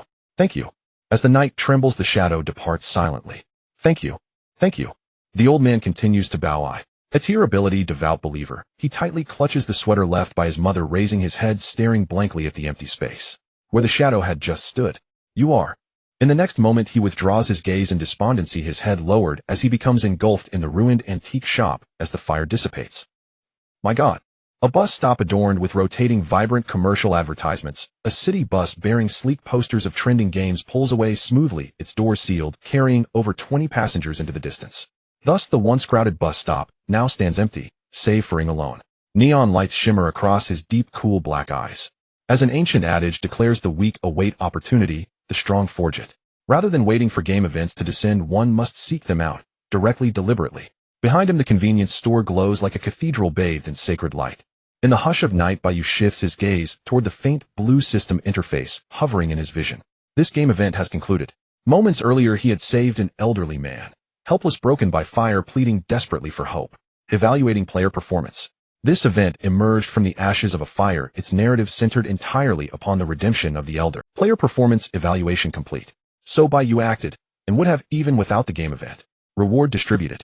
That the elder was selected as a sequence game player, however, came as an unexpected twist. Item identification art, consumable. Perhaps this too is his opportunity. Bai Yu exhales softly, then raises his hand. His fingertip touches the identification art, consumable icon, sending ripples of pale blue data cascading across the interface. Warning: item usage is irreversible. Confirm use. Bai Yu remains silent, affirming inwardly. He has already chosen what he wishes to identify. In the next instant, the identification art, consumable, vanishes from the interface, dissolving into streams of data, and a new prompt appears before him. Select target for identification. Bai Yu gazes steadily at the text, lost in thought for a breath, then speaks calm and unshaken. Target: primordial consciousness. The primordial consciousness is the fundamental condition governing his innate ability void. A mystery he has long yearned to unwrap. Unlike spirit energy points, which appear plainly on his stat panel, primordial consciousness behaves like a hidden attribute, elusive and tangible, leaving no trace until invoked. Its sole physical manifestation is a sharp, throbbing headache following each activation of void. Identifying. So what truly does primordial consciousness? What is its absolute upper limit? And how much is consumed when activating abilities of varying tiers? Not only to prepare for the imminent entire national level sequence game, but also to confront the game administrator hinted at by the emotion aggregator. Understanding primordial consciousness in full is essential to devising the most efficient path for power cultivation. At that very moment, identification completes, and the detailed profile of primordial consciousness materializes. Primordial consciousness top tier player metric: hidden attribute O prerequisite for activation of select steer or data redacted. Non-observable, non-recoverable, non-reversible, unaffected by all status conditions, who possesses zero growth potential. Thus his prior notion that excess abilities could be substituted at critical moments via strength-based cost has been irrevocably invalidated. His earlier hesitation about absorbing the low-tier bloodline proves justified. Bai Yu recalls last night, every ability demands numerical, just as Shadow Sovereign consumes spirit energy points, void draws upon primordial consciousness. And primordial consciousness, once spent, is gone forever, irretrievable, even through strength-based compensation. Put simply, each activation of void is an irreversible act, its corresponding primordial consciousness erased permanently from existence. One use, gone forever, precious beyond measure. Sigh. Bai Yu still has no grasp of his own primordial consciousness cap. Even after identification, primordial consciousness remains shrouded in mystery. Enough. Bai Yu disdains futile contemplation. Such speculation serves no purpose. Henceforth, he will integrate only those abilities he truly needs. Ing resolves, and shadows coil around him once more as he slips through the nocturnal streets of Jiujing City, hunting for opportunity. In a bedroom bathed in soft white light, a teddy bear sits quietly atop the pillow. A girl with sapphire hair nestles beneath the quilt, clutching a square gold-framed photograph. Luo Ro lies in bed, freshly bathed, her face radiant with an angelic smile, as she gently traces the sealed image. The photo shows a flower-drenched courtyard, and a kind silver-haired grandmother standing beside a small Luo Ro who beams with sunflower light, joy fingers raised in a victory sign. Grandmother, I finally have colleagues to work alongside. A quiet, tender happiness lifts the corners of Luo Ro's lips. The grandmother in the photo offers no reply, nor ever could. All is memory now. I'm truly looking forward to tomorrow's work. Luo Ro exhales softly, rolling onto her side. What wonders might unfold? She gazes up at the luminous ceiling, tapping the quilt lightly with her palm, lost in anticipation, drifting now and then into gentle, dreamy reverie. Quite handsome, isn't he? After a pause, Luo Ro places the gold-framed photograph back on the nightstand where it rests snugly beside the teddy bear, as if part of one loving family. She retrieves her phone, opens the gallery, and scrolls downward, past countless images, to the very bottom. There she selects an old video call, the Lunar New Year greeting with her grandmother preserved faithfully since that day. She taps play. The screen comes alive. Grandmother, do you love me? Luo Ro asks, perhaps many times before. Our little Ro is the most adorable angel. Oh dear. The grandmother in the frame wears a fiery red scarf. Luo Ro's slender finger glides, gently skipping forward to another moment. Will you really never come back? She asks again, voice barely above a whisper. What nonsense. Little Ro, grandma will always be with you. The grandmother scolds her mischievous grandfather off camera. Yes, you must stay with Luo Ro always. Her expression blossoms into a serene, saintly smile, and once more her fingertip sweeps past this scene. Grandma will always be with you. The grandmother's final blessing lingers in the recording. Grandma, where are you? Luo Ro murmurs, voice fragile. She presses the lamp switch. Darkness swallows the room. Only the faint glow of the playing video illuminates her half-open, unfocused sapphire eyes. After a brief silence, her finger slides backward, replaying the same warm, familiar voice once more. Grandma will always be with you. Oh, I see. Luo Ro turns away from the screen, sets the phone gently on the nightstand, and burrows deep into her cat-patterned quilt, drifting slowly, peacefully into sleep. At 1 o'clock in the morning, still guarding the bustling city of Jujing. The night sky had softened slightly, with few stars visible, the golden lights mingling with the silver crescent moon reminiscent of bees and lilies, evoking tender emotions.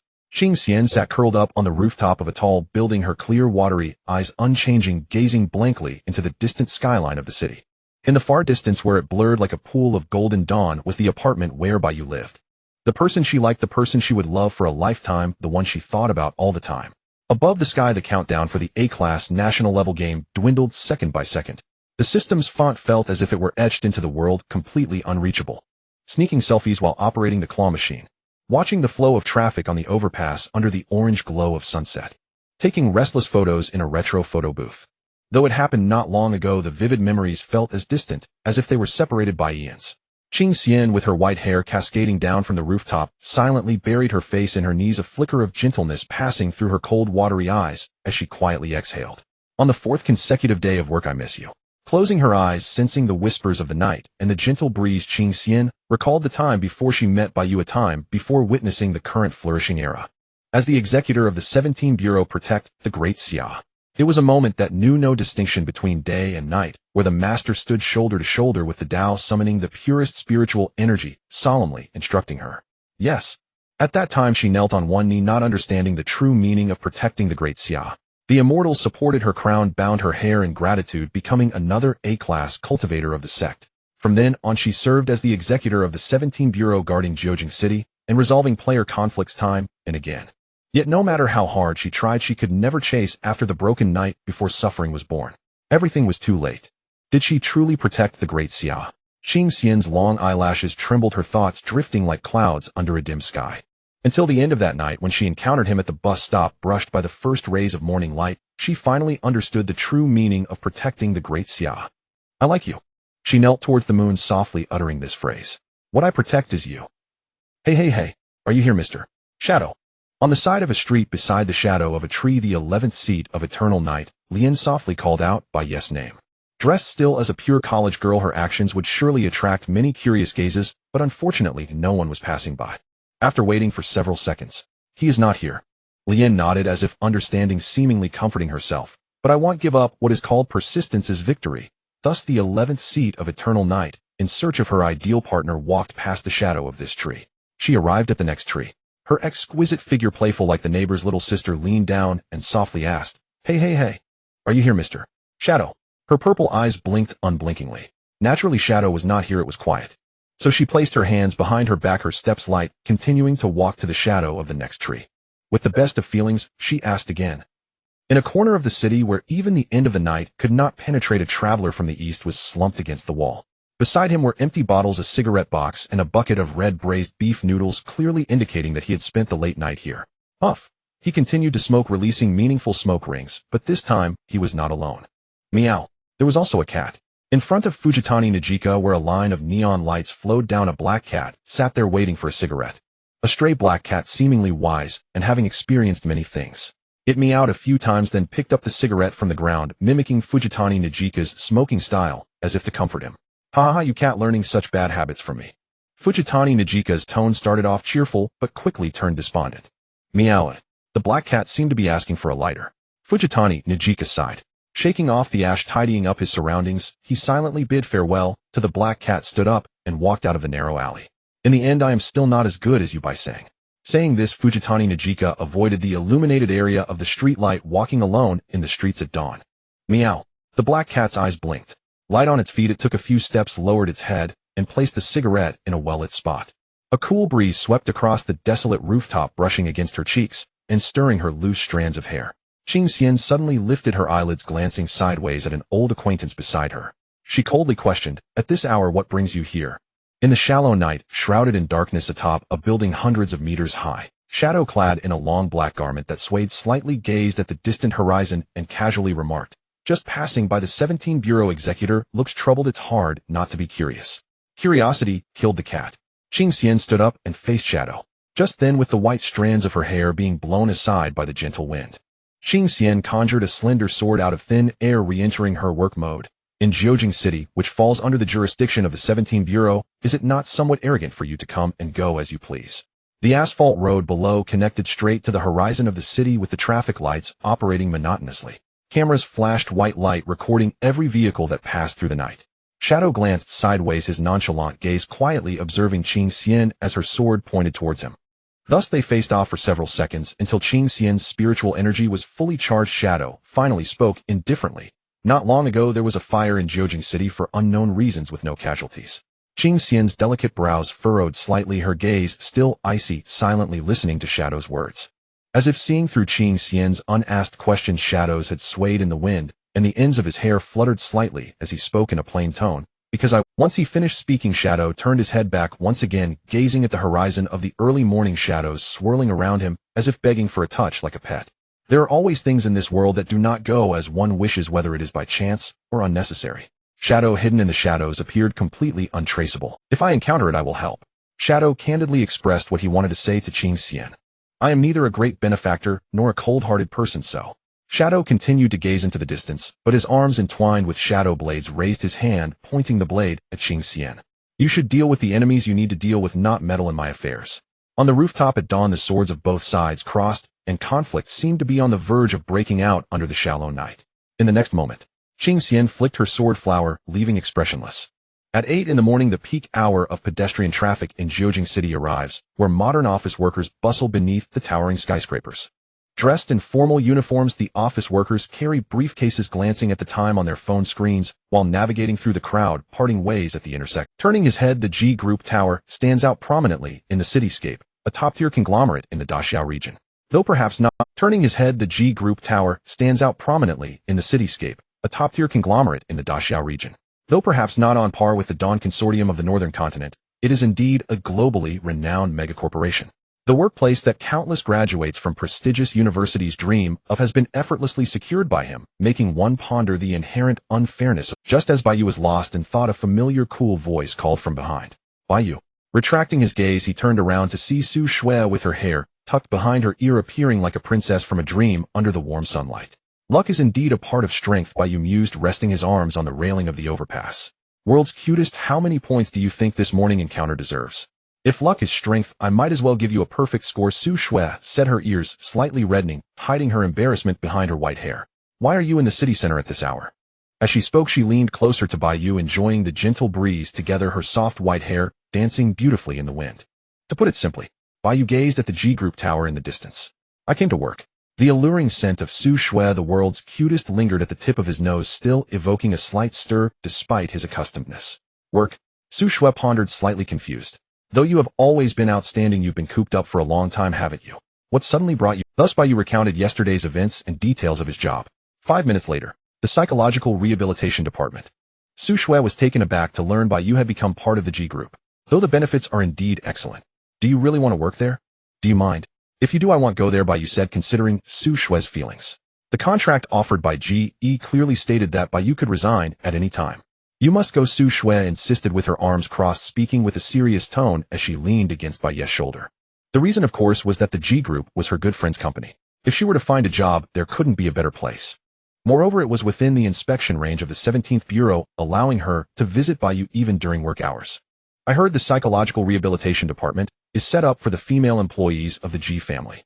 Bai Yu confirmed with Su Shui, is it really? Moreover, it was within the inspection range of the 17th Bureau, allowing her to visit Bai Yu even during work hours. She then slightly furrowed her brows, extending her fair index finger to touch Bai Yu's nose, correcting his mistake. You didn't mention it yesterday, and now you say it when we meet today. You understand my feelings, don't you? You don't like doing meaningless things, do you? Bai Yu and Su Shui had a remarkable understanding. Some things were self-evident, requiring no verbal. After a brief pause, Bai Yu, like catching a rabbit, grasped Su Shui's index finger and placed it over his heart, earnestly explaining, because seeing you today was so heartwarming, I spoke up. She seemed to reject this reason, withdrawing her finger, opening her arms, and then said, hug me. Hug you. But before Bai Yu could act, she had already embraced him. What he felt was the warm and soft Su Shui quietly nestled in his chest, her pure white hair cascading into the gaps between his fingers, reflecting the gentle. It goes without saying that Su Shui was also here to work. Bai Yu had no further inquiries about that. Thus, under the gaze of the world, they embraced for 3 minutes. Su Shui took a final deep breath before reluctantly leaving Bai Yu's embrace, reminding him with concern, on your first day of work, don't be late, go on now. Work is not as important as you go to work, mm. Watching Bai Yu disappear into the sea of office workers, Su Shui remained on the overpass. With pedestrians constantly passing by, she resembled a wife waiting for her husband's triumphant return. The private line finally connected, and a haughty young girl's voice came through enough to make ordinary. During rush hour, I'm really busy, G, you seem to reprimand. Su Shui adjusted her attitude and said, in her capacity as an official of the 17th Bureau, please take good care of the new employee in the Psychological Rehabilitation Department. Hearing a request as rare as the sun rising in the west, Ji Yu chuckled lightly, and then teasingly asked, who is it that makes my Qing Xian so concerned? I owe you a favor, Su Shui replied, coolly, not wishing to elaborate. There was a moment of silence on the other end, seemingly processing the documents presented, faintly hearing, understood. The private call ended. Upon reaching the 21st floor of the G Group tower, Bai Yu stepped out of the elevator, turned left, swiped his access card, and entered a spacious hall. An environment that could be deemed perfect for work, or rather a flawless entertainment area, came into view. The spectacular floor-to-ceiling windows occupying half of the 21st floor, the elegant and exquisite crystal chandeliers, neatly arranged sofas and tea tables, and the G family female employees pausing mid-action to sip tea. And then, welcome to the Psychological Rehabilitation Department, where it's always a bit too relaxed, and the only employees are you and me. A celebratory cannon was fired, and Luo Ro, as happy as a child who has just eaten candy, exclaimed. At that moment, bang. The sound of a teacup striking the G family female employee, who had just been leisurely sipping tea, displayed a mature and strong demeanor, elegantly retrieving work documents and swiftly entering work mode. The sound of a black pen scratching across the paper echoed continuously as she focused, intently executing her tasks meticulously. She bore no resemblance to the frivolous image previously described by Minister G, working earnestly to a touching degree. Huh, big sister, are you sick? Aren't you the one who hates paperwork the most? Luo Ro inquired with concern, clearly having never seen her so serious. However, the female employee known as Big Sister raised her fingers, signaling for silence. Shoo. The implication was clear, do not disturb her work. Thus Luo Ro nodded in understanding her light blue eyes, seemingly saying, then I won't disturb you, before walking over to Bai Yu. Big Sister is working, let's go chat in the office of the Psychological Rehabilitation Department, she said, speaking in whispers, while casually taking Bai Yu's hand and heading towards the side of the hall. Bai Yu. Big Sister. Bang, the door to the Psychological Rehabilitation Department gently closed. Don't go, come back. He's gone, who am I working for? The G family employee on the sofa gazed sadly at the door, unable to express her grievances. Have you heard of such a legend?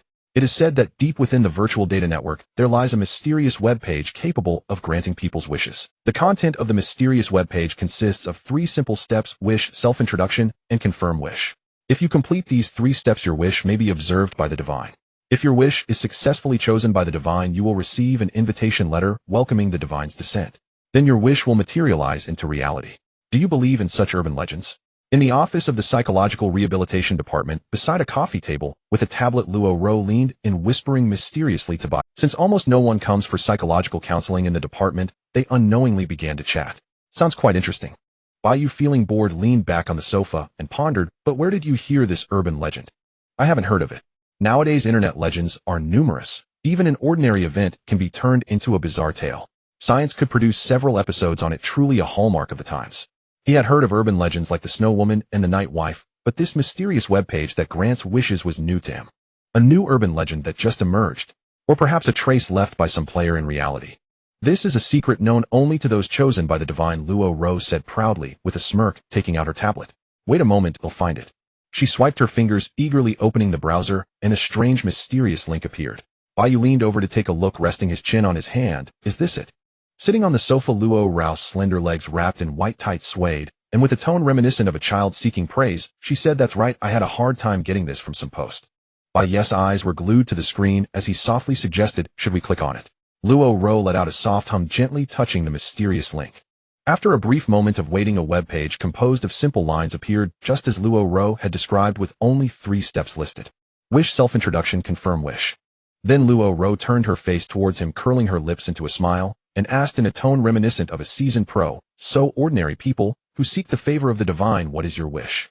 Every Thursday, I get someone to transfer me $50. Bai Yu stated his wish decisively. That wish cannot be granted.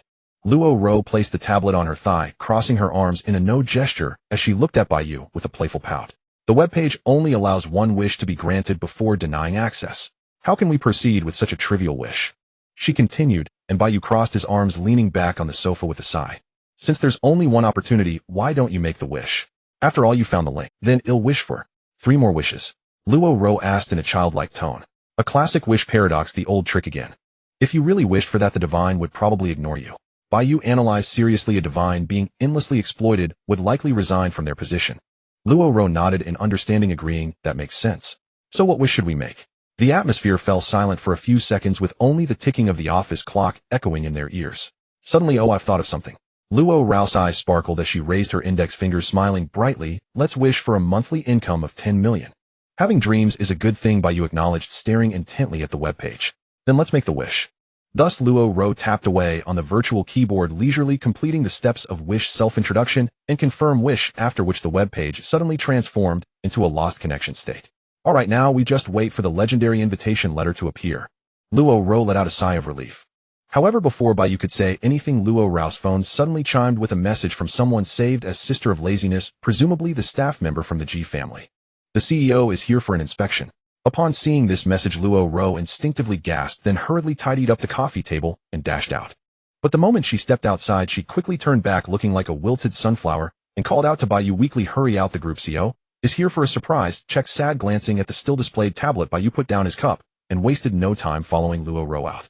However, shortly after Bai Yu and Luo Ro left, a new interface appeared on the tablet screen, with the words invitation letter standing out prominently. After 5 minutes of standby, the tablet screen went black, hiding the invitation letter. Outside the Psychological Rehabilitation Department, in the previously spacious hall, the Sister of Laziness was skillfully facing the wall in contemplation. On the sofa where she originally worked, Ji Yue, the leader of the Ji family, sat there like a princess with her legs crossed.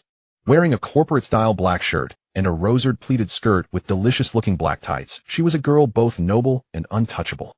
Ji Yu's crimson eyes carried the authority of a superior as she scrutinized the two emerging from the Psychological Rehabilitation Department, yawning slightly, and said indifferently, come here.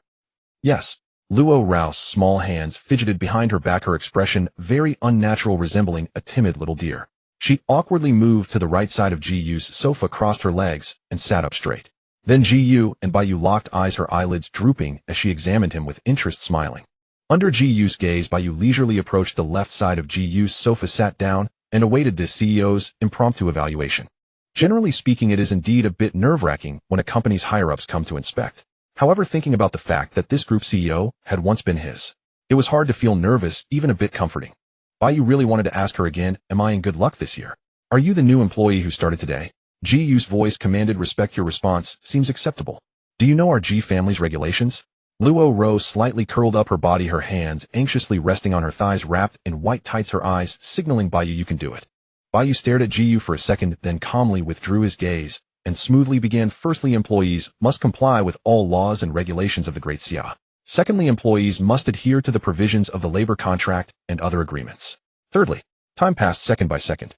He continued reciting until the sister of laziness blanked out, until Luo Ro was astonished, until Ji Yu's gaze signaled enough. I don't need you to recite anymore. A graduate of Jiujing University in advance. After hearing the smooth recitation, Ji Yu reevaluated Bai Yu, then crossed her legs, and spoke sharply. Next question, what are your plans for this position in the psychological rehabilitation department? I will take it seriously and do my job, that's all, nothing more. Bai Yu replied decisively as he met Ji Yu's proud crimson gaze.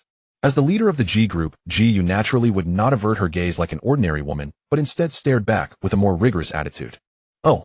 Her slightly narrowed crimson eyes resembled a descending red phoenix piercing into the heart of the beholder, making Luo Ro shift uncomfortable. Thus Ji Yu chuckled lightly, leaning against the fabric sofa, her authority as a corporate leader pressing down on Luo Ro. Luo Ro looked like a child who had done something wrong, turning her face slightly away, unable to meet Ji Yu's gaze. Speak up, Ji Yu sneered as she questioned Luo Ro. Were you working seriously in the office just now? You weren't slacking, were you? Luo Ro pretended to be completely oblivious, scratching her cheek with her fingers. In the next moment, as if having made up her mind, Luo Ro revealed an angelic smile towards Ji Yu, exuding an incredibly warm and sunny temperament, and made a playful gesture like a cat raising its paw attempting to muddle through. No, not at all. Meow. Ji Yu propped her chin with interest, then turned to look at Bai Yu, her tone seemingly carrying a hint of punishment. Little Luo Ro has already admitted that she wasn't working seriously just now, and do you have anything to say? I did not admit that. Luo Ro's expression seemed to convey. It's truly commendable that Ji Yu takes such good care of her little employee. However, Bai Yu remained calm and unhurried as he stated his case. The work contract signed between Minister Ji and me clearly states that my job scope is just to be the department's mascot, without any substantial tasks required. I'm sorry, Luo Ro, but my work contract takes precedence over yours. The words fell. What a... Luo Ro wore an adorable expression of disbelief. No way does that mean.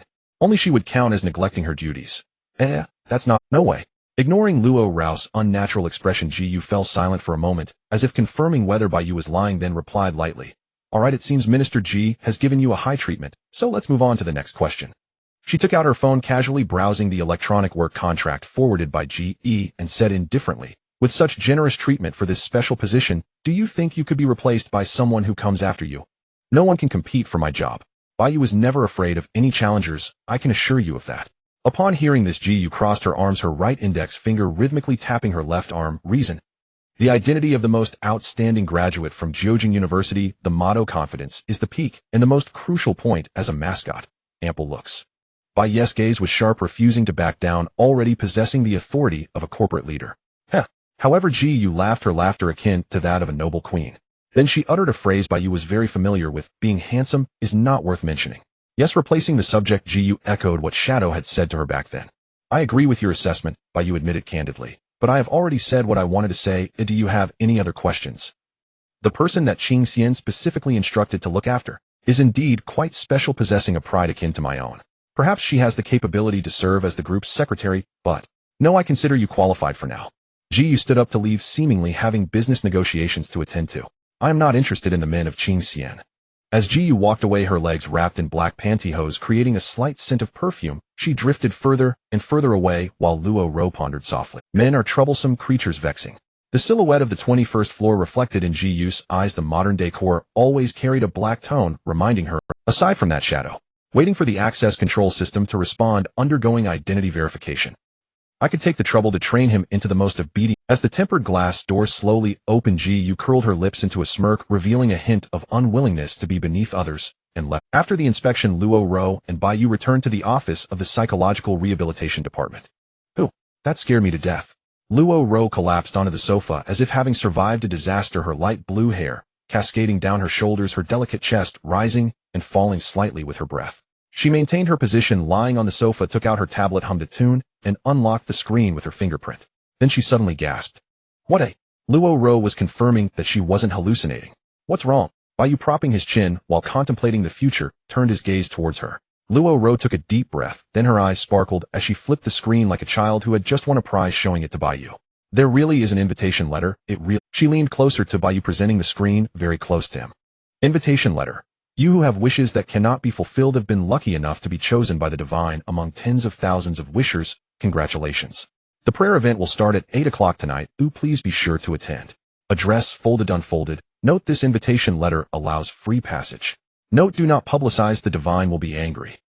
Are you sure this isn't a scam? Bai Yu expressed concern about the authenticity of the invitation letter.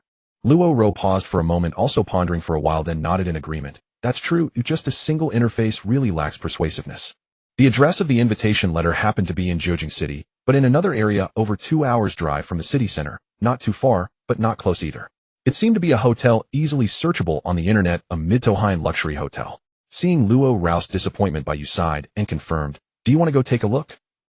After all, it's a mysterious web page designated as an urban legend, so should we go take a look? Luo Ro blinked her eyes. Bai Yu was also quite curious about this urban legend. It could either be the afterthoughts of ordinary people or a deliberate act by players of a serialized game. If it really is the second possibility, he would like to see which player is doing a good deed or merely creating a ruckus. After all, with desires reaching tens of millions monthly, if they could truly be fulfilled, it would indeed be a significant issue affecting social balance. Thus Bai Yu took out his phone, pre-booked a taxi, and replied, coincidentally work ends at 5. We have enough time, so going to take a look wouldn't hurt. Consider it a recreational gathering. With GU's 50 million bank card, if anything happens, I can directly activate strength exchange. The enhancement of 50 million strength will surely not disappoint. Luo Ro happily looked forward to the end of the workday. The taxi door was closed and the sound of the engine starting echoed as the driver skillfully returned along the same route. Under the night sky, in a district illuminated by neon lights in front of the hotel, address written on the invitation. Luo Ro, dressed in a detective outfit, placed her hands on her hips and let out a few soft huffs. The brown and yellow checkered detective hat and coat made this exquisite and lovely girl appear even more energetic. Her light blue braided hair swayed like a little fox's tail as she walked. Hey, this is it. She struck a thoughtful pose and asked, Bai Yu, what do you think? Let's take a look. Bai Yu stepped in front of her, took out his phone to record their journey, and said, this place looks nice, I'm heading in first. Hey, wait for me. Luo Ro remembered the lesson of not walking alone at night. The parking area of the luxury hotel was already filled with vehicles. One by one people passed by, seemingly all chosen wishers from various professions. Bai Yu and Luo Ro arrived at the reception desk on the first floor of the hotel. A mature and charming lady smiled and inquired about their purpose, prompting Luo Ro to display the invitation. Without much verification, the receptionist maintained a professional smile, clapped her hands, and said, the event is held in Hall No. 2 on the 8th floor. Wishing you a pleasant experience. After a simple thank you, Bai Yu and Luo Ro walked to the elevator door. After waiting for 5 minutes, they finally boarded the elevator and arrived at the 8th floor of the hotel. A wide and clean corridor with green potted plants and beautiful pictures on both sides. A crimson carpet led straight to the carved wooden door ahead, resembling a dragon's mouth opening, revealing a long tongue. At the entrance, a man in a suit wearing sunglasses was checking the invitations. After nodding in acknowledgement, the previous wishers were allowed to enter the event hall. Everything seemed quite nice, exuding a formal atmosphere of a large gathering. Here, Luo Ro leaned over, presenting the invitation interface on her tablet, waiting for a response. The reflection of the screen glimmered in the sunglasses of the suited man. After a breath, he nodded and said in a deep voice, go in and find a seat while waiting for the... Thank you. Bai Yu led Luo Ro inside. After a moment, he glanced back at the two participants while the suited man maintained a blank expression, his sunglasses flashing with a strange light. An extremely spacious area, seemingly a hall used for large weddings, was now transformed into a gathering place for the wishers. Urban legend-style wallpaper, balloons inscribed with various wishes, tidy round tables draped in white cloth, a feast of pastries and snacks, and over 100 wishers from different professions chatting animatedly. Bai Yu observed quietly, realizing that all present were ordinary people without the aura of serial game players. It seemed like just an ordinary gathering of people filled with mystery and anticipation. In front of the already set-up red carpet stage, Bai Yu and Luo Ro found a table with fewer people to sit quietly and wait for the host to appear. After about 4 minutes, a mysterious wisher at a distant table invited Bai Yu over to discuss.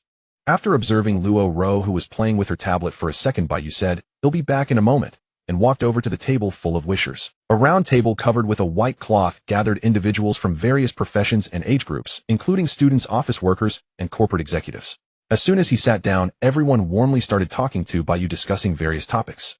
Finally, the corporate executive consolidated the opinions and asked, can you reveal what your wish is? Since it was just an ordinary gathering, there was no need to lie, Bai Yu replied. I wish to earn 10 million a month. Such a simple 4-character phrase was a luxury that countless people dared not even imagine. Almost No, absolutely, without any possibility of realization. However, everyone looked at each other in disbelief at this seemingly impossible wish. Their expressions did not reveal a laugh of disbelief such as, "You really dare to dream," but rather a strange sense of regret and incredulity. Scanning the faces of those who suddenly lost their dreams, Bai Yu frowned slightly and asked, "What's wrong?" The corporate executive gathered his emotions and in a concerned tone like that of a parent slowly inquired of Bai Yu, "Did you really make this wish and then receive an invitation from the mysterious website?" Upon hearing this, Bai Yu glanced at Luo Ro's side and explained, "To be precise, it was my friend who made this wish and then received the invitation." "How did that happen?" A college student diagonally across the table earnestly asked. "As far as I know, there are no examples of wishers who made such wishes being chosen. It was just completing those 3 steps. Bai Yu looked at the corporate executive waiting for clarification. "Generally speaking, wishes that are too outrageous cannot receive an invitation." The corporate executive interlaced his fingers, resting them on the table. After taking a breath, he continued, "Only wishes that are reasonable and with a bit of luck can receive the invitation from the host."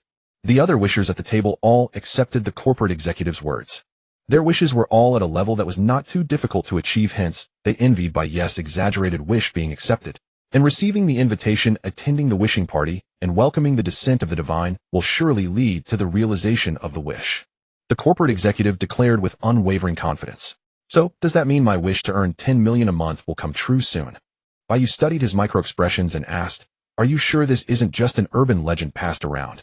Every detail of the corporate executive was revealed under the ultimate 5 senses, and he sighed.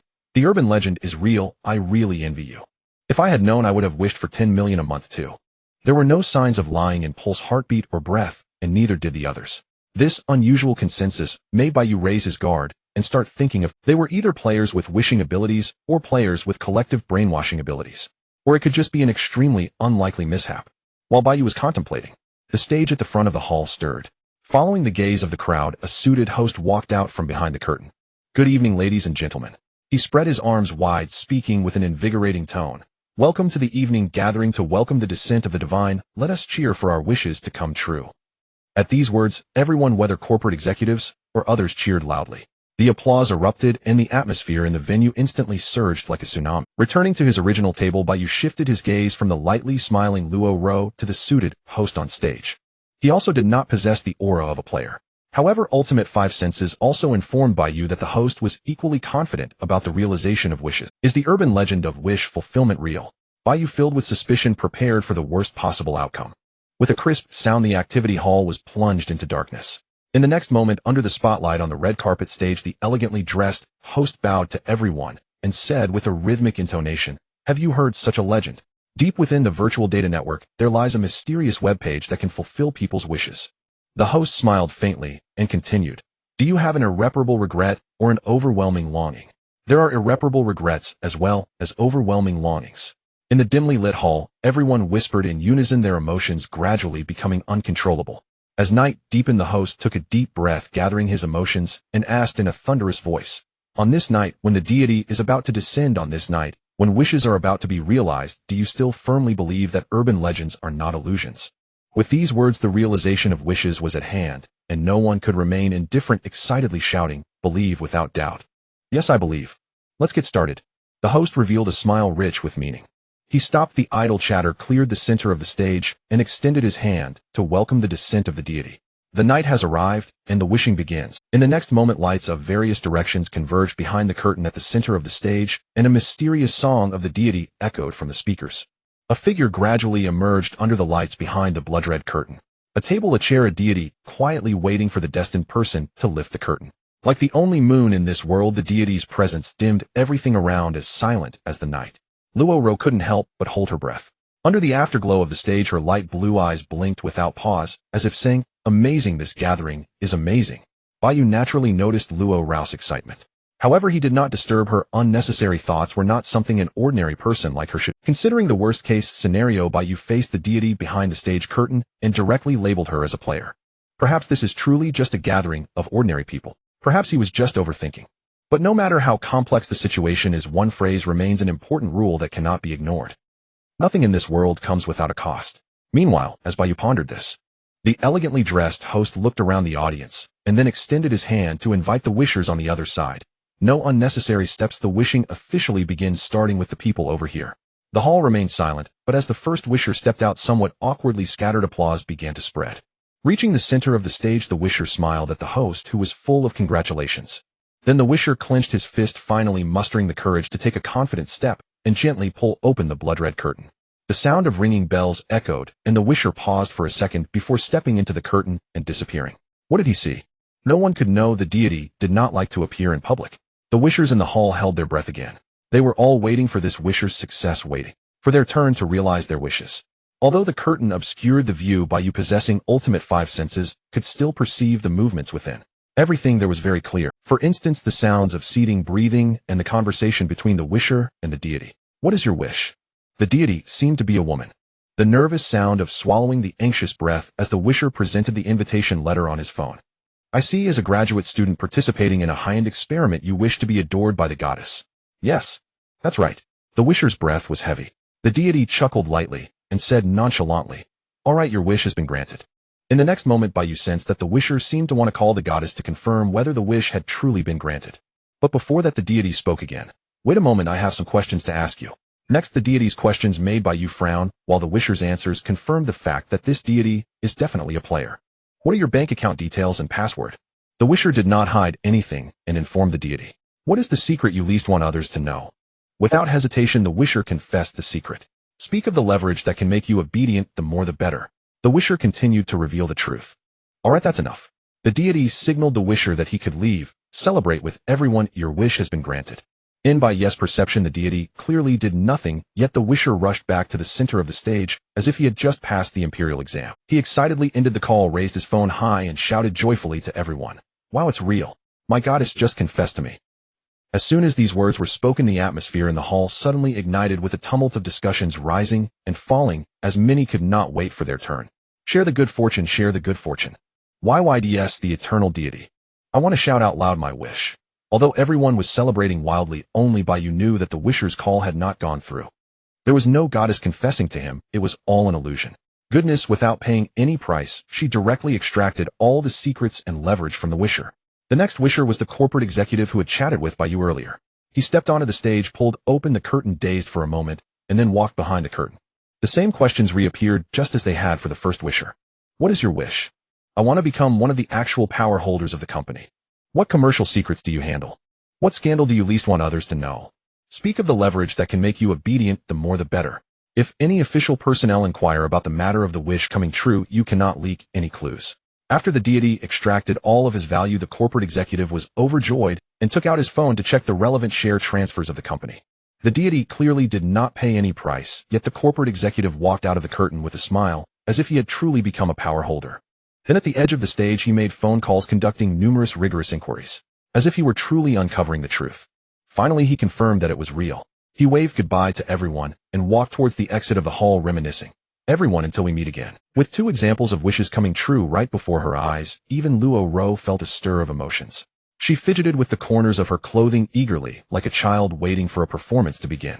Next, one by one, the wishers went to converse with the deity with all their values known to her completely, like lambs awaiting slaughter. Many of the wishers whose wishes had come true did not leave, but returned to their seats, watching other wishers successfully make their wishes, and then offering the most sincere applause, blessing the deity's grace. As it was about to be Luo Rao's turn, Bai Yu finally decided to end this false deity's scheme with intentions of killing. Dark Shadow. In an instant, his spiritual energy was nearly exhausted, and dark shadows swept around him, transforming into a black dragon that devoured fate, welcoming the arrival of the sovereign. At the night's end, the shadow suppressed the entire hall with terrifying might. Due to the existence of the visual barrier, all the wishers in the hall could not comprehend this abnormal phenomenon, and cries of surprise erupted. Simultaneously, as Bai Yu unleashed his dark shadow, the blood-red curtains on both sides of the stage suddenly opened, revealing the deity, seated with tea, her dual pupils glaring at the entire hall. Noisy. Her words were cold, yet resonated throughout the hall, causing all the wishers, including Luo Ro, to lose consciousness. Only the shadow gazed directly into her eyes. Those were eyes that could ensnare one's soul. At this moment, as their gazes crossed, Bai Yu's consciousness was dragged into another world. As evening approached, Su Shui had yet to return home after a long day at work. In a private residence in Jiujing City, Bai Yu stepped out of the kitchen, placing a bowl of tomato egg drop soup on the table. Looking at this sumptuous dinner, he let out a sigh of relief. How what a tiring day. Bai Yu wiped the sweat from his forehead with a tissue, leisurely reflecting, but with 4 dishes, and a soup it certainly whets the appetite. At that moment Bai Yu felt a gentle tug on the corner of his clothing, a faint fragrance wafting near his nose. Turning around he saw a girl with light blue hair and an innocent smile asking him like a little dear daddy daddy, when will mama come home? Gently rubbing Luo Rao's head, Bai Yu gazed at her contented expression and pondered aloud, I don't know either, perhaps she's stuck in traffic. She should be back soon. Oh, is that so? Luo Rao's smile was more radiant than an angel's as she held Bai Yu's hand, asking, then before mama comes home can you play with me a little more please? Alright dear. Bai Yu slightly leaned down to fulfill her request, saying you are always so well behaved, be careful not to be deceived by bad people. Upon hearing this Luo Rao puffed up her cheeks and looked up at Bai Yu, shaking her little fist seriously as she declared, I won't. Even if I get tricked, daddy will come to save me. Bai Yu sighed, his dark eyes filled with concern as he softly asked, I'm not a god, I will make mistakes too. What will you do then? When that time comes. Luo Rao initially looked disheartened, but then her eyes sparkled, I'll let Xiao Yu come to save me. Daddy, you and Xiao Yu can take turns saving me, and I'll be safe forever. Meanwhile on the sofa in the living room, Ji Yue, who had been called out, turned her gaze, her long eyelashes slightly lowered, her crimson eyes glancing with a mix of disdain and concern. On Ji Yu's fair neck, a delicate pet collar was particularly eye-catching, the leash following the curve of her beautiful body resting in the gap between the sofa cushions. Following Luo Rao's gaze, Bai Yu turned to look and naturally locked eyes with Ji Yu. What are you staring at? Ji Yu clearly disliked being called Xiao Yue, saying, if you keep staring, I'll let you stare to your heart's content. Stare. Xiao Yue, you can't act like this. Luo Rao furrowed her brows slightly, a bit annoyed. Don't scold daddy. Alright. Bai Yu lifted Luo Rao onto a chair, instructing her, your mama hasn't come back yet, so you should eat first, otherwise the food will get cold. Okay. Luo Rao obediently picked up her utensils, her little white feet swinging. Daddy's cooking is the best. Ji Yu glanced at the pampered Luo Rao, disdainfully huffed before striding over to Bai Yu. She crossed her arms over her soft chest, looking down on everything, and coldly commanded in a tone befitting a princess, this lady wants you to pat my head too. I'd hurry up. Bai Yu chuckled, teasingly pinching Ji Yu's cheek, and said, is this how you talk to me? Is this the attitude of someone asking for a favor? Ji Yue, whose cheek was pinched, maintained her posture, her eyes twitching slightly. Taking a breath, weighing the pros and cons, she finally lowered her tone, pouting, this lady is asking you to pat my head, is that enough? Just as Bai Yu was about to pat Ji Yu's head, the front door swung open. Su Shui, returning from work, casually flipped her long cloud-white hair and coldly glared at Bai Yu and Ji Yue, exuding the authority of a rightful spouse. The atmosphere fell into silence, with only Luo Rao cheerfully humming a tune soothing the hearts of those listening. Su Shui, with her clear and cold demeanor, walked up to Bai Yu, subtly pushing Ji Yu aside, and whispered in his ear, I'm sorry for coming back late. I made you worry. Why speak so sadly?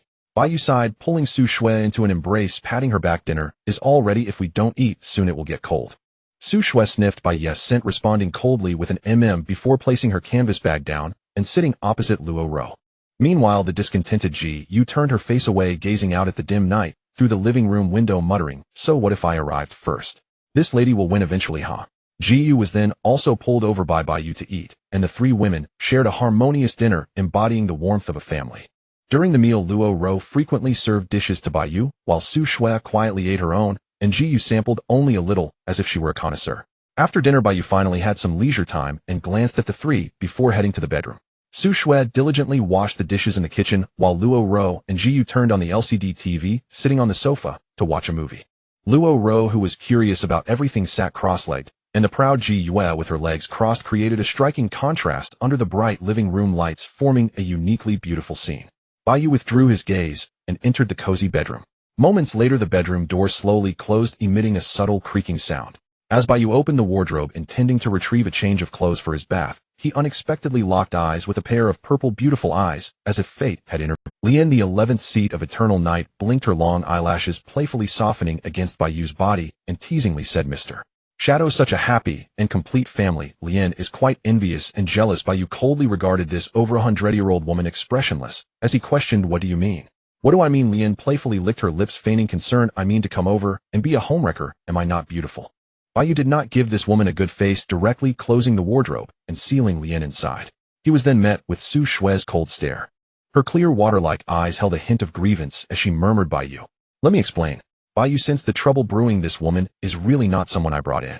Lian, smiling sweetly, poked her head out from the wardrobe, her ink-black hair cascading down. She raised her hand, half covering her mouth, playfully fanning the flames. Oh dear, caught by the rightful lady, then there's no choice, Mr.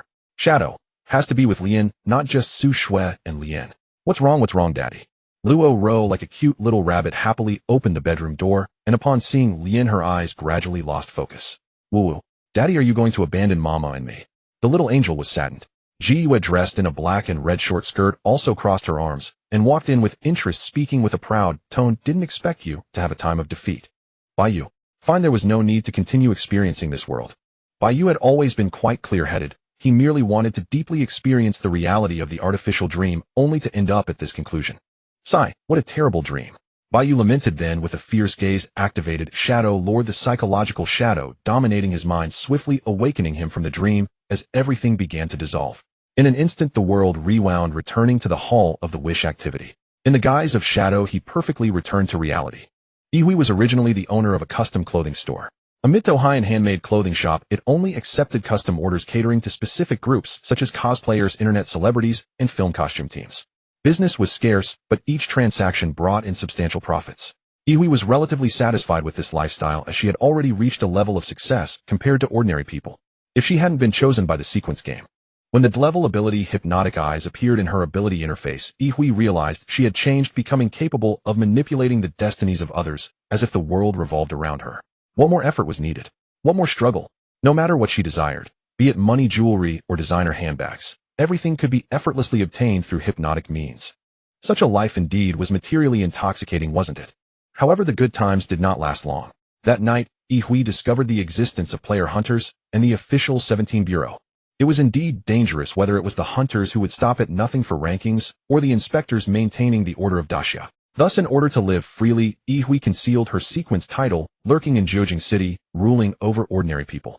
She secretly constructed urban legends that could fulfill wishes, attracting and filtering suitable targets, keeping their secrets and leverage firmly in her grasp. Even if her hypnosis failed later, they would not dare to resist her, and thus the development continued. Ihui believed that as long as the territory she controlled was vast enough, she would eventually be able to influence the underlying structure of the 17 Bureau. With the training of her spiritual energy and the growing number of controlled individuals, her sequence ranking continuously improved in another manner. Ranked 92nd in a tier, the ranking within the top 100 of a tier represents that she is already among the forefront of over 10 million a tier players worldwide, making her a formidable presence in Jiujing City. Through big data push, she filtered the people she could control, casting bait for wishes to come true, fishing for those who would submit. Ah yes, there seems to be a saying. What is your wish? As long as there are enough supporters, I could influence the elections of national power institutions, right? Tonight's luck was good. An executive from a medium-sized enterprise took the bait. I feel like I'm one step closer to success. Ihui lazily gestured for the next wish seeker to come forward, her figure wrapped in a dark green cheongsam, behind the blood-red curtain, resembling a shy flower bud. What is your wish? After asking countless times to different wish seekers, Ihui rested her chin on her hand, and suddenly remembered that she had invited someone, a girl who intrigued her. Her name should be Luo Ro. I really want to ravage her. Forget it, I can't wait any longer, bring the delicacies forth. Then an unexpected change occurred. At the moment the shadow-type ability manifested, Ihui abruptly dismissed her leisurely thoughts, surprised to find a player present staring intently in the direction beyond the curtain. Who could it be? An inspector from the 17 Bureau. No, that can't be right. The underlying inspection mechanism of the 17 Bureau had already been dealt with by me. The moment the blood-red curtain opened, Ihui finally saw the figure of Shadow. The opponent's sequence title was hidden, and she couldn't discern their true strength. She quickly concluded in her mind. A high-level player hunter. Or perhaps an A-tier player with basic stats within the realm of ordinary people. However, Ihui knew she didn't have time to ponder these details. When hunting a lion, one must use full strength. This was her unchanging principle. With the ability Hypnotic Eyes, Ihui was not adept at combat. Her first encounter would also be her last. Failure to hypnotize would mean her death. Thus, Ihui suddenly expended all her spiritual energy and activated Hypnotic Eyes with all her might. With the full control of a player ranked among the top 100 in a tier, she easily suppressed all the wish seekers, successfully hypnotizing the shadow-type player in her line of sight into an obedient puppet. Under normal circumstances, Ihui would naturally seize the opportunity to extract the opponent's leverage. But an unsettling feeling spread within her. Her instincts told her that this shadow-type player seemed to be an uncontrollable factor. Without any hesitation, a diamond crystal shard materialized in the palm of Ihui's hand. This was her most powerful trump card. Illusion Prism Shard, Level C. A product of the Shattered Level Item Illusion Prism, it can make the opponent fall into the illusion created by the holder. Note the shattered state allows it to disappear at any time. Please use with caution. At the moment the system interface popped up, the illusion prism hovered in midair, slowly rotating, as if waiting for the owner's command. Do you wish to use it, eh? Yu's gaze turned cold, and she commanded in a deep voice, use. In an instant the reflection of shadow flashed through the illusion prism and vanished into nothingness. Immediately after, as if an ethereal voice that did not exist echoed, a second layer of illusionary world descended beyond the hypnotized reality of shadow. Status determination in progress. The system's prompt echoed in Yu's ears. After a brief pause for breath, the next prompt appeared. Status determination successful. The opponent has attained the status. Ensnared. What the opponent sees as an illusion is reality, and they cannot awaken by any means. Was she too worried? Hui, exhausted of spiritual energy, felt a bit dizzy as she leaned against the tables along the way, stepping over the fainted wish seekers to stand before shadow. She breathed weakly, her complexion pale. Although she had not used the illusion prism many times, each status determination took several seconds, and there had been a few failures. Generally speaking, the stronger the opponent, the longer the determination took. Staring at the shadow-type player whom she had determined successful in an instant, Hui sighed in relief. It seemed that the opponent was just an ordinary tier player. She had indeed overthought it. Hui rubbed her temples, adjusting her state. After stabilizing her breath, she became curious, examining this unexpected guest. There was no extraneous aura. The shadow coat concealed the identity of the opponent, and a pair of black eyes appeared hollow and lifeless. Can you distinguish between the real and the false? Hui said with a smile. Turns out I am still the superior one. At that moment, feedback from hypnotic eyes alerted her that her hypnotic effect had been broken. Oh dear, Hui was somewhat surprised and also relieved that she had used her trump card. You actually possess the strength to break free from hypnosis. I underestimated you. But thinking that you broke free from the hypnosis, yet believed that the second layer of illusion was the real world, I can't help but laugh. Hui planned to kill Shadow before the ensnared state was lifted. This existence that could break free from hypnosis could only serve as a stepping stone to elevate her sequence ranking. Thus she bent down and pulled out a dagger from the side of her Cheongsam. However, when she raised her head, an incomprehensible anomaly occurred. Clearly already in the ensnared state, with the system indicating unable to awaken by any means, the shadow creature suddenly began to move on its own. The shadow dragon, submissive to shadow, coiled around its shoulder, gazing down at the exhausted Hui, emitting a ghostly low chant. Hui did not want to die. With a fawning smile, she returned the dagger to the hem of her dark green Cheongsam. Undignified, she slowly knelt on the floor, pleading, I can do anything as long as you don't kill me. As she spoke, she pulled open her collar towards Shadow, exposing her fair cleavage bit by bit.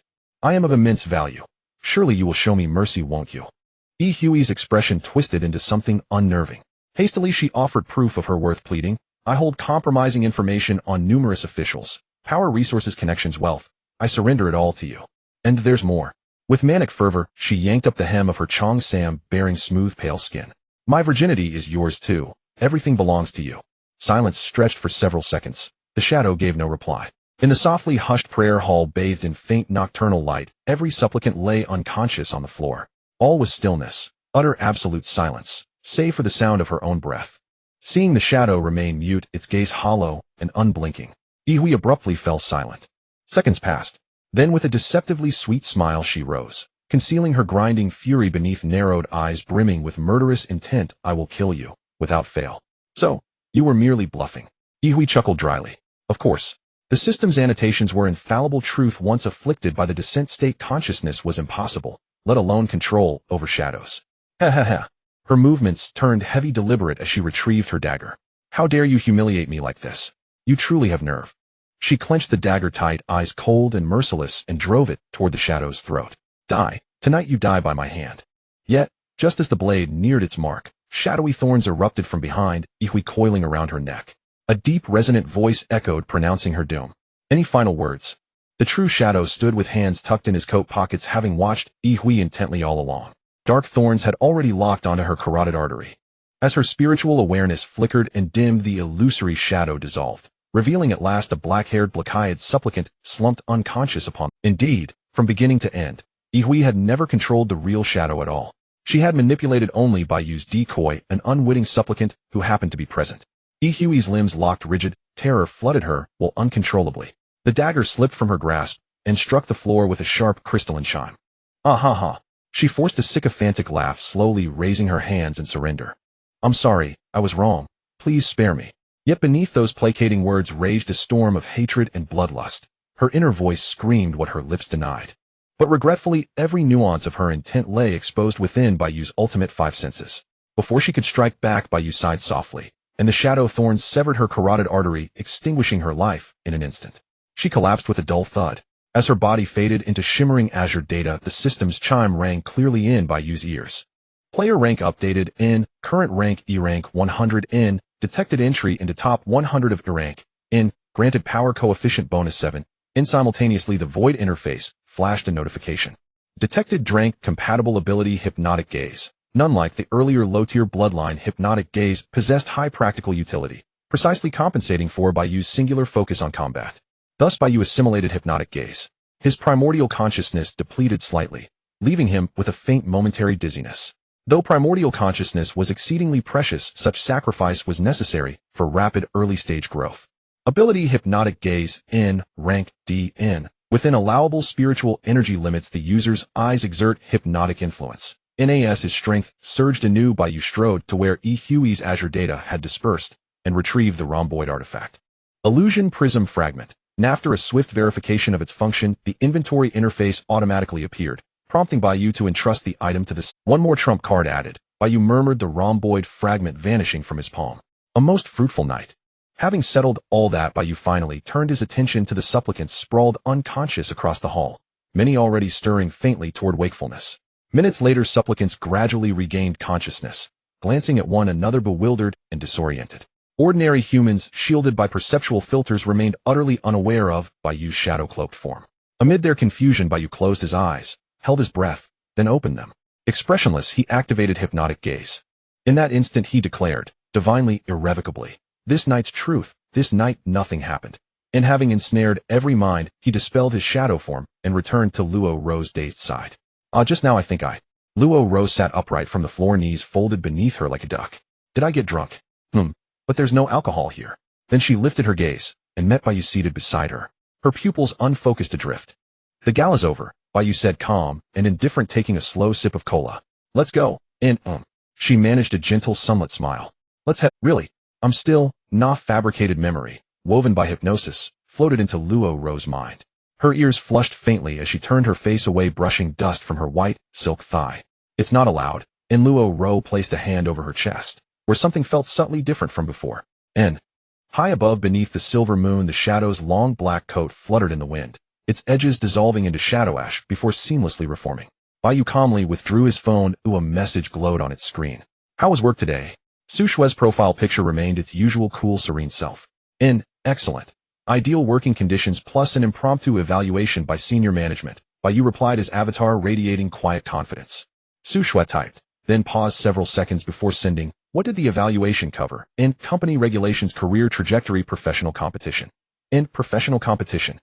Su Shue seemed intrigued. What did you answer? Handsome. Several seconds passed. Breezes drifted lazily, lifting strands of hair. Serene. All right. I know you're handsome, Su Shue replied. The remarkably capable, striking young man of Jiujing City. And then she initiated a 1 transfer, adding, a beauty's reward for you. Bai Yu declined the transfer, typing back, with one hand, 1 Rich lady, I aspire to self-reliance.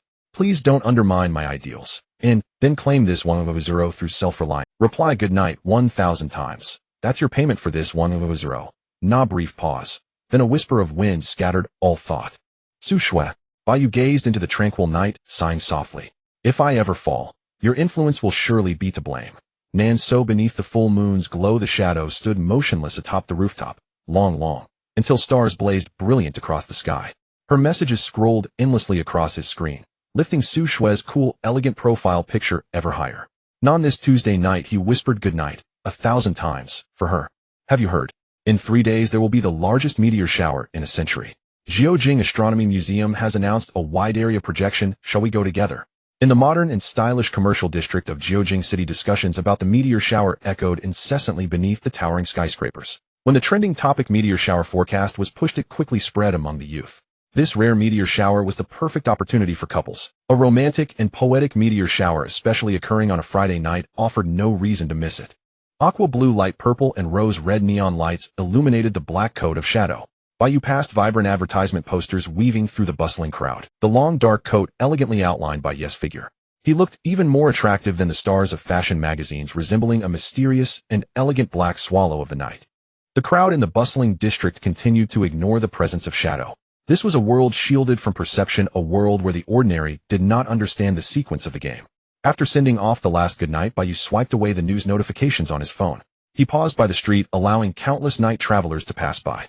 After a moment's thought, Bai Yu continued to type on his phone's virtual keyboard. Have you heard there's a meteor shower in 3 days? Want to visit the astronomy museum together? I have to work for a whole month, Su Shui replied instantly. Take a day off. I can't take a day off that day, and be careful of the meteor shower. After sending this message, Su Shui's status showed offline, leaving Bai Yu unaware of her whereabouts. At that moment, a stream of vehicles passed by on the street, stirring the night wind that rustled the sidewalk, trees cool and refreshing. Bai Yu turned off his phone screen, tucked it away, his dark eyes calm and placid, hands placed in the sides of his coat, gazing at the physical clothing store across the street. The voices of couples chatting nearby faded into the distance. Amidst the hustle and bustle, a woman with black hair and purple eyes appeared beside him, dressed like a female university student. She too glanced at the store across the street. Then she blinked her light purple eyes, turning her face to study the expressionless Shadow. Good evening, Mr. Shadow. What a coincidence. She casually initiated a conversation. This is Jiujing City's commercial district, the area with the strictest official inspections. Bai Yu reminded her in a cold tone. It's fine, Lian smiled, stepping a little closer to Bai Yu. Lian Air is not alone, but she has Mr. Shadow keeping her company.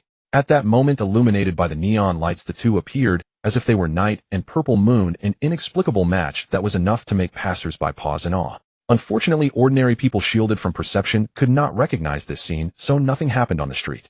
Noticing Shadow's continued aloofness, Lian did not become discouraged and took the initiative to bring up the topic, saying, Would you like to watch the meteor shower together? Bai Yu did not respond and simply turned to leave. The nearby shadows followed behind their master like the trailing edge of night. Bai Yu came to the commercial district to seek a game event and had no interest in chatting with Lian. However, Lian's ears turned slightly red at Shadow's indifference, resembling a virtuous wife, as she gently tucked back her hair to cover her face. Thus unfolded the scene. Bai Yu moved through the crowd without a backward glance, while Lian, dressed like a female university student, followed behind with a smile.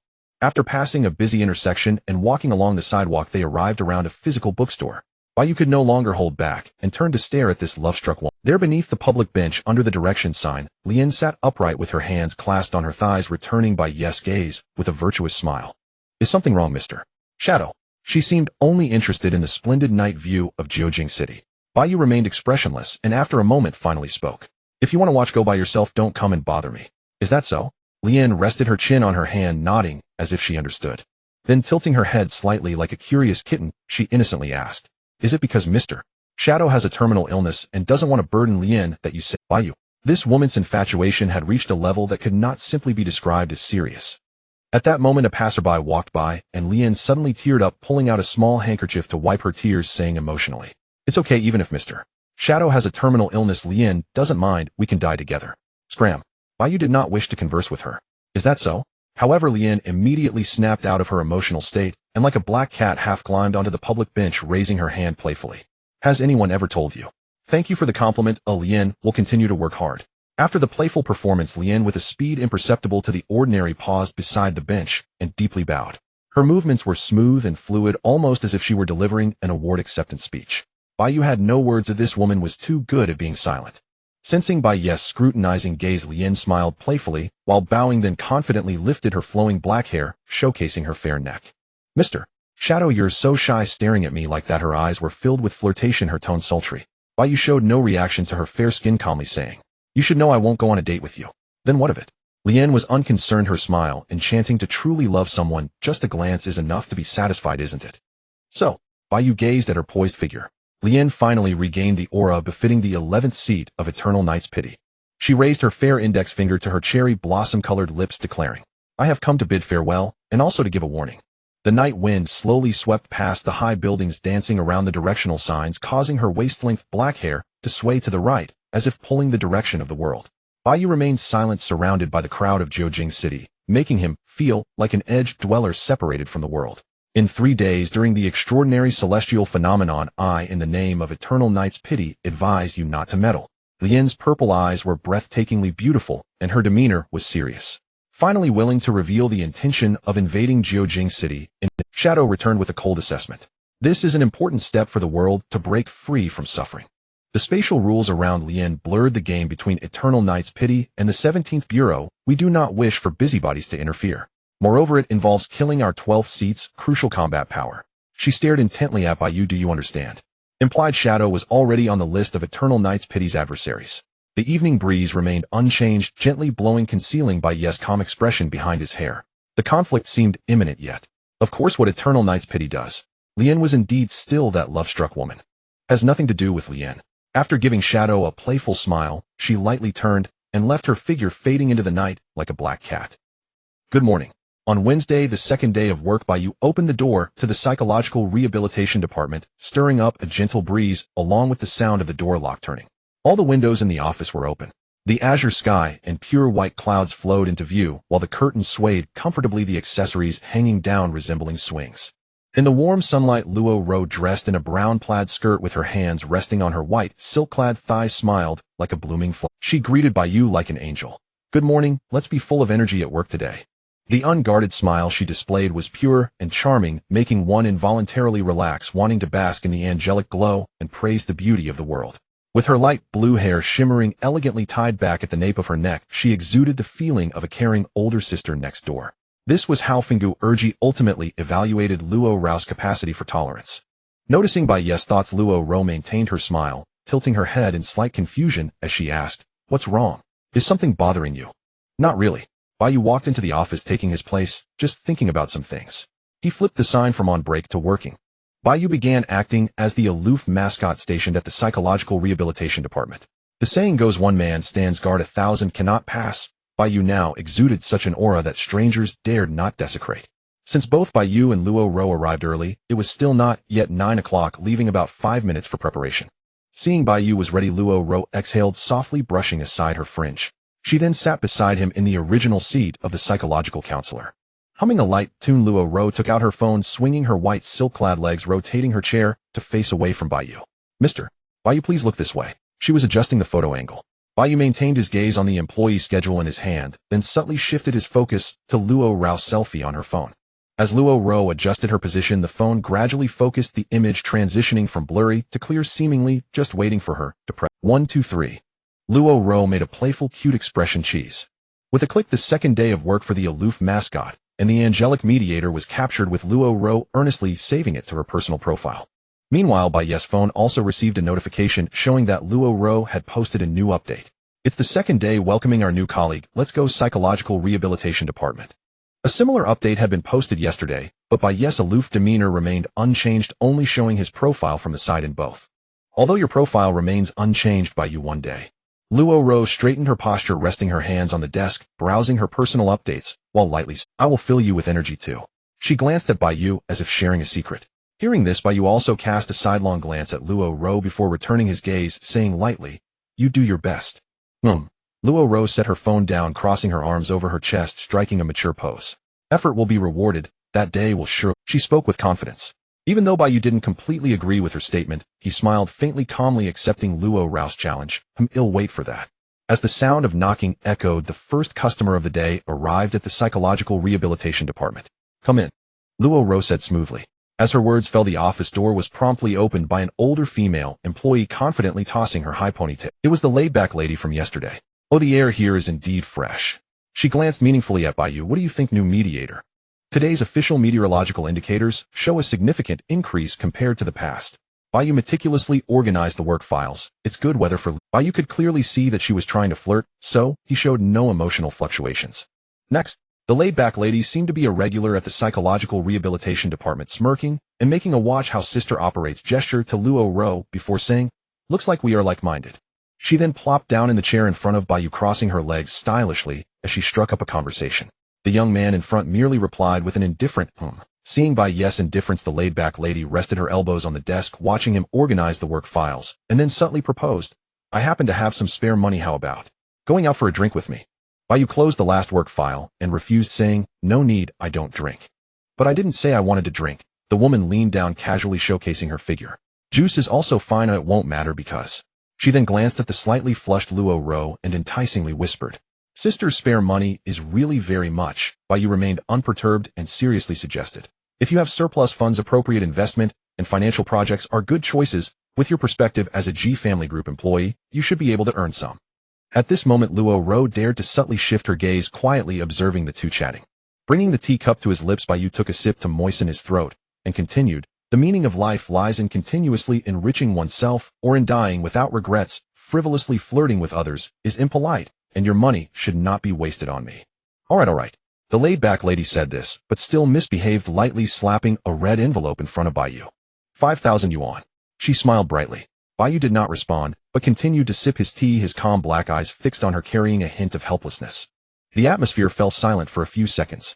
Bai Yu finally set down the teacup, ignoring the 5,000 yuan red envelope, and took out a registration form from the psychological rehabilitation department. Then, picking up a black pen, Bai Yu looked straight at the woman in front of him, and said in an official tone, "Please describe the psychological issues you are encountering in detail. The psychological rehabilitation department will do its best to assist you." The atmosphere fell silent again for a few seconds. Perhaps having achieved her goal, the laid-back lady waved her hand, retracting the red envelope, and smilingly said, "No need, just looking at a handsome guy has already resolved my psychological issues. You're quite capable new guy. Thank you for your evaluation." Bai Yu replied formally. "Then that's it." She seemed to have no intention of staying, standing up casually. "Goodbye, I'll come by again when I have time." With that, she turned her back to Bai Yu and left the office door opening and shutting behind her, leaving only Bai Yu and Luo Ro. A minute later, the quiet office was filled with a magnetic voice. "If I'm not mistaken, she should be your old acquaintance, right?" Bai Yu leaned back in his chair, reading a beautifully bound classic, while casually asking Luo Ro, "I think." Luo Ro turned her face away a little sheepishly. "More or less an acquaintance." A white bird flew past outside the window. Bai Yu noticed Luo Ro's shyness and refrained from probing further, turning the page of his book, immersing himself in the world of literature. Luo Ro's shyness stemmed from, "Looks like he's quite dependable, Ro. You have to work hard to win him over. I support you." "He has a girlfriend?" Little cat covers face and cries. "Oh, then isn't that even more reason to win him over? I'll keep pushing you on," Panda secretly observes. "Let's not talk about this topic anymore." "Oh, I certainly want." The hidden screen of her phone displayed her chat with the laid-back lady. As the oldest and most powerful force in the world, the great Xia naturally possesses profound heritage. The wide area barriers set by the Shrank, Emperor Immortal, boast the power to withstand any strategic-level strikes from the outside. Encompassing all guarding throughout the ages, it can be deemed the Great Wall of the sequential game world, allowing Great Xia to remain at the pinnacle of the world. However, just over a century ago, the Emperor Immortal suddenly withdrew from the world, no longer intervening in the affairs of Great Xia, leading to the barrier often requiring maintenance by cultivators. Now the sorrowful Witch of Eternal Night, with some ulterior motives, has stirred the constellation clusters of the outer space. After inspecting the barrier formation in the northern district of Jiujing City, King Xian's work temporarily came to a halt. It was now her lunchtime break. "You must guard this formation node well." King Xian's icy gaze fell upon the members of the 17th Bureau stationed here, issuing orders before sensing the direction of Jiujing City's center dissipating into countless strands of spiritual energy. "Yes." The members of the 17th Bureau's Action Department, receiving the command, saluted solemnly. Then they raised the warning line and continued their patrol. "Do you think our Great Xia has a special administrative agency to deal with unusual disasters? If there truly is, it's not our concern. Don't overthink it. By the way, did you see the forecast for the meteor shower? I heard it's going to be quite spectacular. I really want to take a day off to witness it at the observatory. It doesn't matter. I want to prove your leave." "No way, is it really that strict?" In the Security Bureau of the Northern District of Jiujing City, in a hidden area of a certain research institute, a police officer was casually chatting with his superior. At noon, in a hotel room in Jiujing City, only a few rays of sunlight filtered through the slightly drawn curtains, while an LCD TV was playing online video. Tengu Nyojia picked up a kettle, pouring hot water into a paper bowl of braised beef noodles, then secured the lid before sipping some goji berry. The astronomical telescope has captured the trajectory of the meteor shower expected in 3 days. The news from last night was just being broadcast. Placing the cup on the coffee table, Tengu Nyojia turned to look at the gap in the curtains where sunlight streamed in. It is said to be the largest in a century. All astronomy enthusiasts. A moment later, "What is the sorrowful Witch of Eternal Night up to?" He sighed, retracting his gaze. "Even if that woman acts as an informant in Jiujing City, she shouldn't be able to cause any destruction, right? Not a scheme aimed at destruction. What could the true goal be?" Staring at the braised beef noodles in front of him, Tengu Nyojia unknowingly fell into a daze, only the news sound echoing in his ears. He recalled his memories as a Kamen Rider, a stubborn hero who knew nothing but justice. The East is a place guarded by Kamen Riders, but Great Xia should also be a place where Kamen Riders guard. Justice shouldn't need borders to define it. Although he had indeed let himself go. But, glancing inadvertently at the rank Kamen Rider ability interface, he noticed the justice points. They're quietly and minutely increasing. While let's treat it as an action to build up a trump card, Tengu Nyojia didn't mind stepping in at a critical moment. The great meteor shower is both a beautiful sight and a crisis. Just as he muttered to himself, the braised beef noodles were nearly ready. I forgot to add the seasoning packet.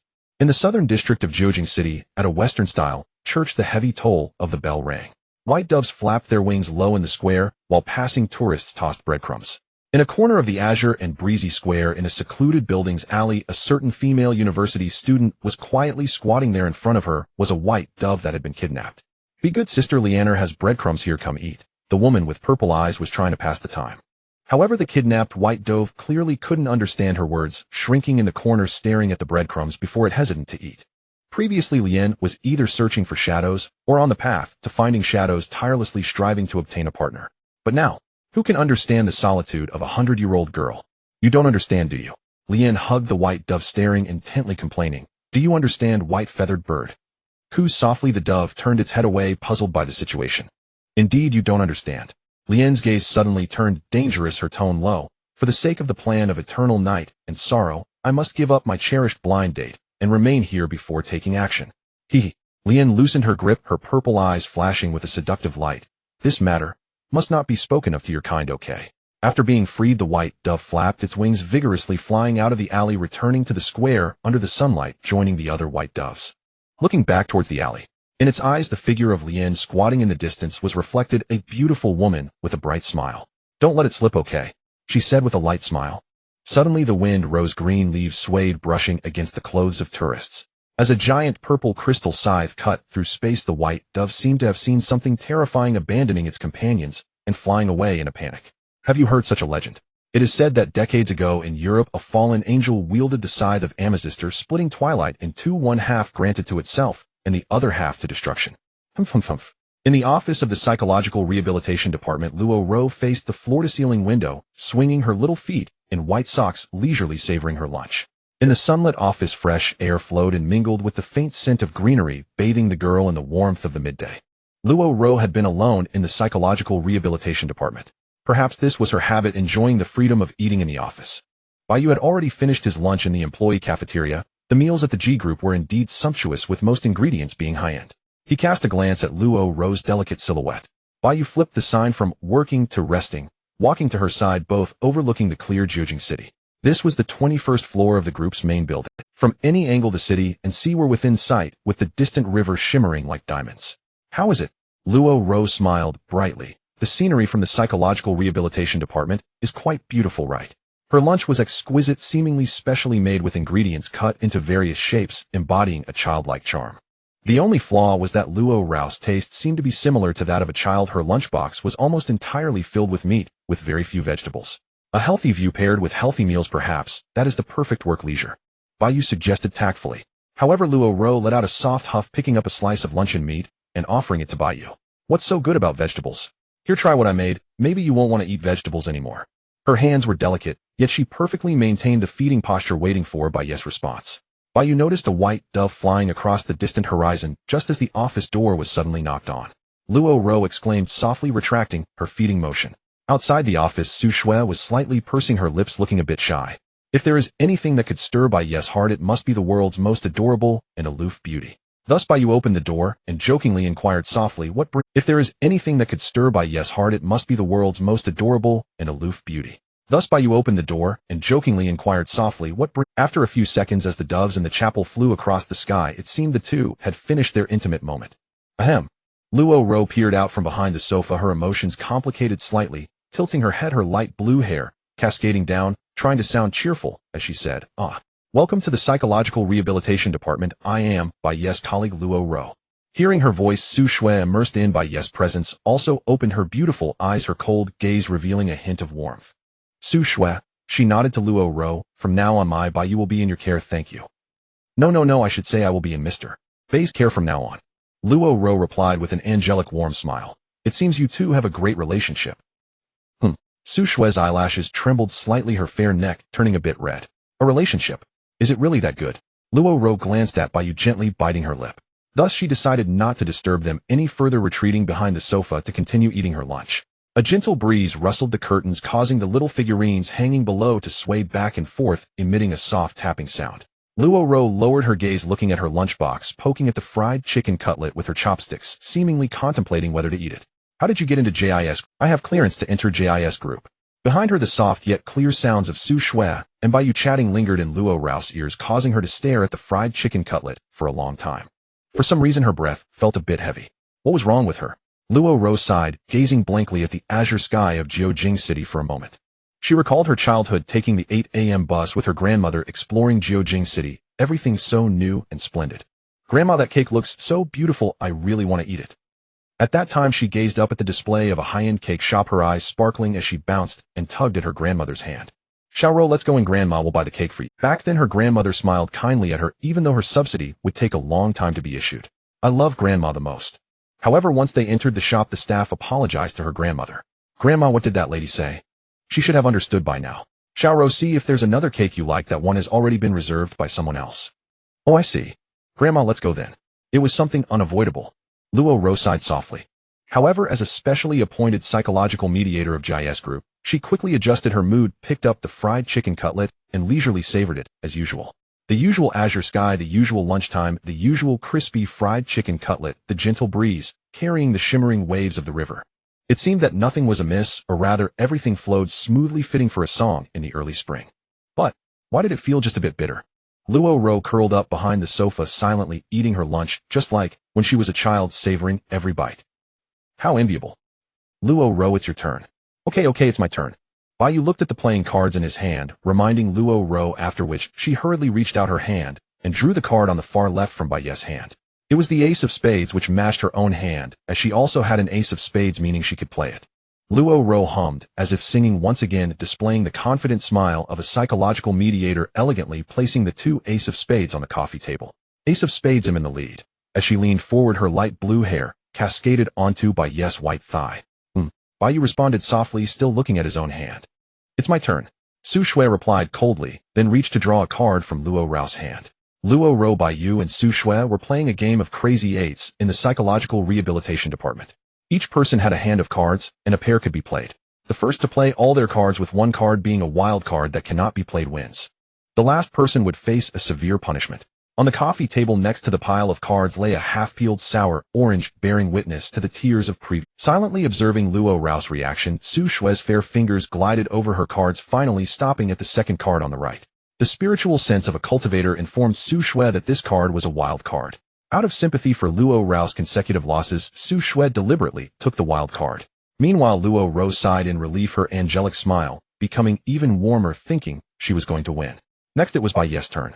After Su Shui shuffled the cards holding the ultimate 5 senses, Bai Yu was utterly convinced that the card in the middle was the wild card. Thus Bai Yu also deliberately took the wild card, wanting to give Su Shui and Luo Rao a chance to win. Unknowingly, the game among the players began with Su Shui not wanting to win, Bai Yu not wanting to win, and a naive, lovely, ordinary girl benefiting. It seemed that Luo Rao would be the final winner. Hee, it's my turn again. Luo Rao's backdrop seemed to glow with a sacred light.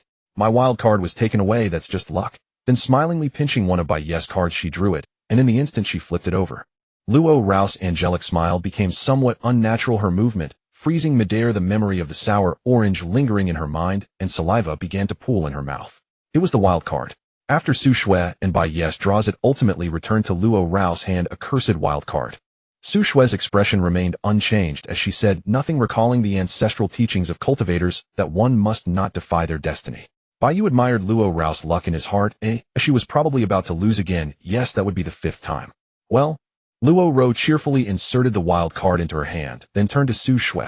Sister Su Shui, it's your turn. Sigh. Su Shui drew a 3 of diamonds from Luo Rao. With a glance, she signaled Bai Yu. You win first. I'll try to let Luo Rao win once. Then played a pair of 3 of diamonds, leaving Su Shui with only 3 cards. Bai Yu naturally understood Su Shui's intention, then drew her card, and added his last card, finishing perfectly and winning first. Now only Su Shui and Luo Rao remained. Even though Su Shui hated to see Luo Rao lose 5 times in a row, such a scene still unfolded. Su Shui deliberately drew the wild card, and Luo Rao unknowingly drew it back. Back and forth, it was truly heart-wrenching to see Luo Rao's luck. 2 minutes later.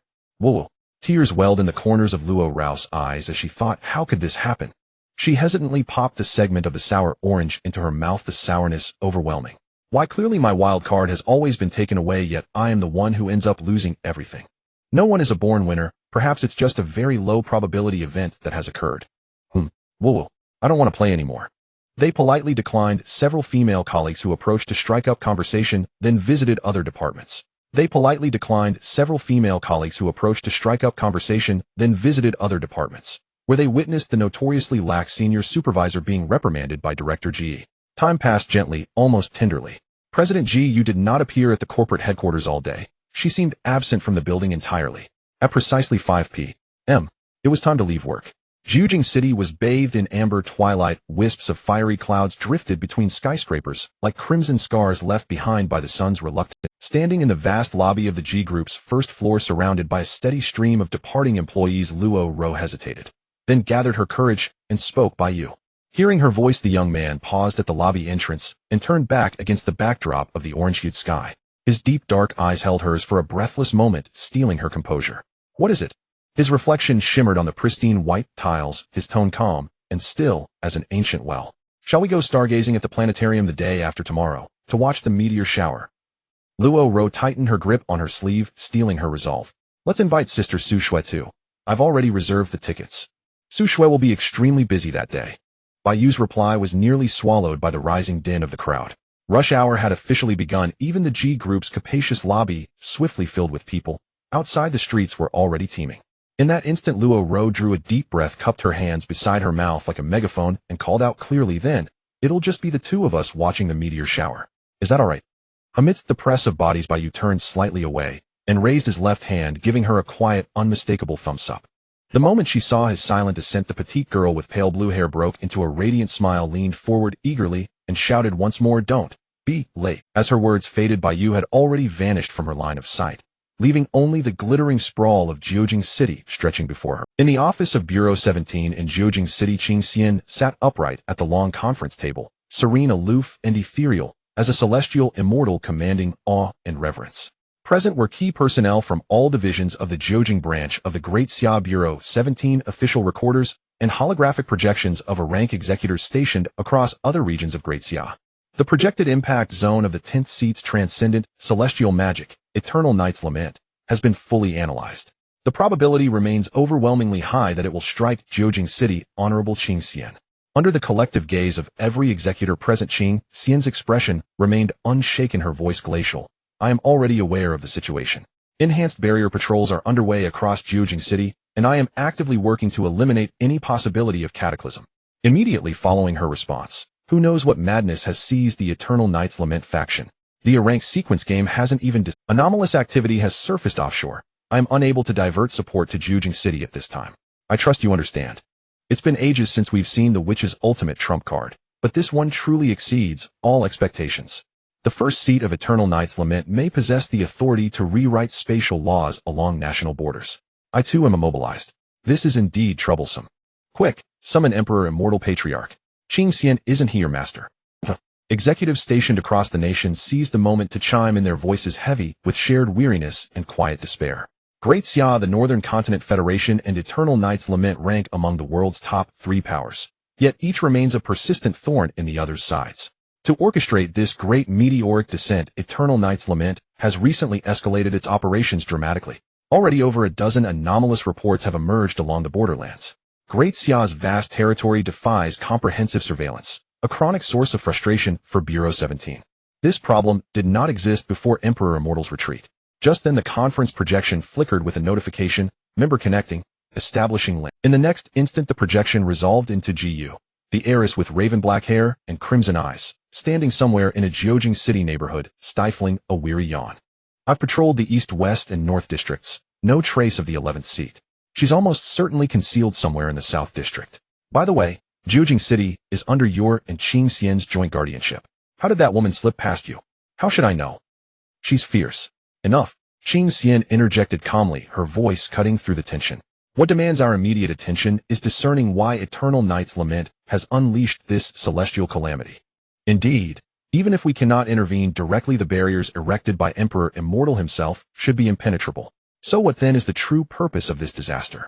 At that moment, the intelligence division representative from the Jiujing branch rose and added, beyond mere destruction of Jiujing City, the attack may serve 2 further objectives: facilitating infiltration into Great Xia amid chaos, and providing cover for the extraction of subordinate operatives. After a brief pause, the representative continued, Our division leans toward the third hypothesis. With those words, archival records from past global conflicts materialized on screen. A list appeared. Hundreds of war criminal players who had vanished within Great Xia's borders. All ranked no lower than Crank. Ascending the list, their tiers rose steadily. The top 20 entries reached Brank, individuals capable of inciting mass panic. At the very summit of this list stood a German man whose dossier stood apart, not just conspicuous, but jarringly incongruous. Rank D1. A postal worker from wartime Germany. His age and true name remain unknown, his codename, Death Head. Holder of the attire upper-class ability, hyper-regeneration. A defining figure of extremist ideology in Germany possessing terrifying combat intuition. His documented massacres exceed hundreds of thousands. Even 14 confirmed kills of Brank players appear in his record. In a world where tier determines absolute power, a Drank player slaying Brank adversaries is unprecedented, perhaps the most fearsome operative in history. Why he has never advanced beyond Drank remains a mystery. The last verified report on Death Head dates 4 years ago, in the derelict factory district on Jiujing City's outskirts. The intelligence division representative spoke with measured cadence. Our field team reported him neutralized, but upon reinspection 24 hours later we discovered the entire unit had been annihilated. I recall this incident. Honorable Qing Xian conducted an investigation herself, correct? Indeed, Qing Xian affirmed, memory sharp and unblurred. The implication was clear. Eternal Knight's Lament was almost certainly attempting to reclaim Death Head, a prodigious asset, willing to expend the witch's most deeply guarded reserves to do so. After all, hyper-regeneration, an attire upper-class ability, is among the most formidable in existence. Abandoning such a weapon would be unthinkable. After a brief silence, Qing Xian collected her thoughts, focused her intent, and declared with solemn certainty, I will remain vigilant on this front. Should Death Head resurface, I shall seal him using my master's talismans. He will not escape. The meeting concluded only at 8 p.m. As Su Shuai walked across a pedestrian bridge in Jiujing City, the moon shone luminous above, stars blazing with celestial brilliance, as though reality itself had softened into dream. Sleep awakened, welcoming the routine of Thursday. On the way to work, discussions about the meteor shower are often heard. Today, the psychological rehabilitation department is quite relaxed, with little work allowing the day to pass smoothly. When the evening glow descends once more, Jiujing City remains bustling yet tranquil. The figures of the sequence game players faintly appear in the city, sweeping by from the distant horizon. The wind from the eastern isles brushes past the high platforms of Jiujing City, causing a long scarlet scarf to flutter high, guiding the way home. The masked rider, clad in black gold with strong arms crossed, gazes down at one of the most prosperous cities of the Great Xia. The title of 62nd in the A-rank sequence is boldly displayed. I haven't come to find you yet, you came by yourself. Shifting his gaze away from the city, Mia slightly tilted his head, then turned to face this mysterious. The evening glow falls upon the shadowy coat of shadow, slightly restrained, but Bai Yu does not care about these details, still gazing at Jiujing City. The sunset is beautiful, but don't you feel lonely admiring the scenery alone? Bai Yu casually inquires. Although the grand meteor shower is expected to arrive tomorrow night, Jiujing City is already under the rigorous surveillance of the 17 Bureau, and the consequences of unauthorized fights are surely severe. Thus Bai Yu knows that Mia will not act recklessly. Those permitted entry by the 17 Bureau should not be short-sighted enough to touch the official bottom line. Hearing this, Mia turned again, his back to shadow, once more overlooking the dusk of Jiujing City. After a breath, he finally spoke in a deep tone, loneliness. As an A-rank player leading the world, who is not lonely? Having experienced countless life-and-death struggles crossing numerous boundaries of ability, he ultimately ascended to a rank existing at the pinnacle of the world. Regardless of friends or foes, all gradually fade away, leaving only oneself to walk alone. The orange-yellow glow of dusk is split by the horizon, sweeping across the armored figure of Mia, extending his shadow until it reaches the feet of shadow, where darkness envelopes. Indeed, Bai Yu, hands in pockets, steadily walks to Mi's side. A warm breeze brushes past the shadow hood, making his dark eyes appear even calmer. What are your thoughts on tomorrow night's meteor shower? After a moment, Mia fixes his gaze on the distant G Group building and says solemnly, natural disasters and conspiracies, there's nothing to discuss. The beauty seen by the world often conceals layers of suffering. As an orderly player, what one must do is to act and resolve. Then it was Mia's turn to ask, so what will you do about tomorrow night's meteor disaster? When my tranquility is disturbed, I will take action. However, there are always unforeseen circumstances in this world, so a round of orange-yellow light reflects off the surface of modern buildings, sweeping past shadow and stirring flocks of returning birds. If in times of helplessness, try turning around, perhaps shadows will appear before you. Helpless? Ha! Yet Mia laughed wildly and unrestrainedly, as if he had not been so arrogant in a long time, with a hint of red light igniting on his mask. He rejected Shadow's invitation for negotiation, saying, I do not need anyone's help, nor will there be a time I require the assistance of others. I have long allied with loneliness, that is all.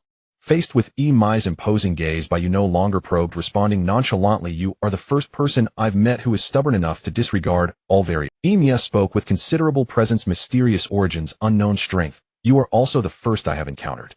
I believe we will have our chance to clash. Bai Yu thus revealed the future, then slipped into the shadows, disappearing from sight.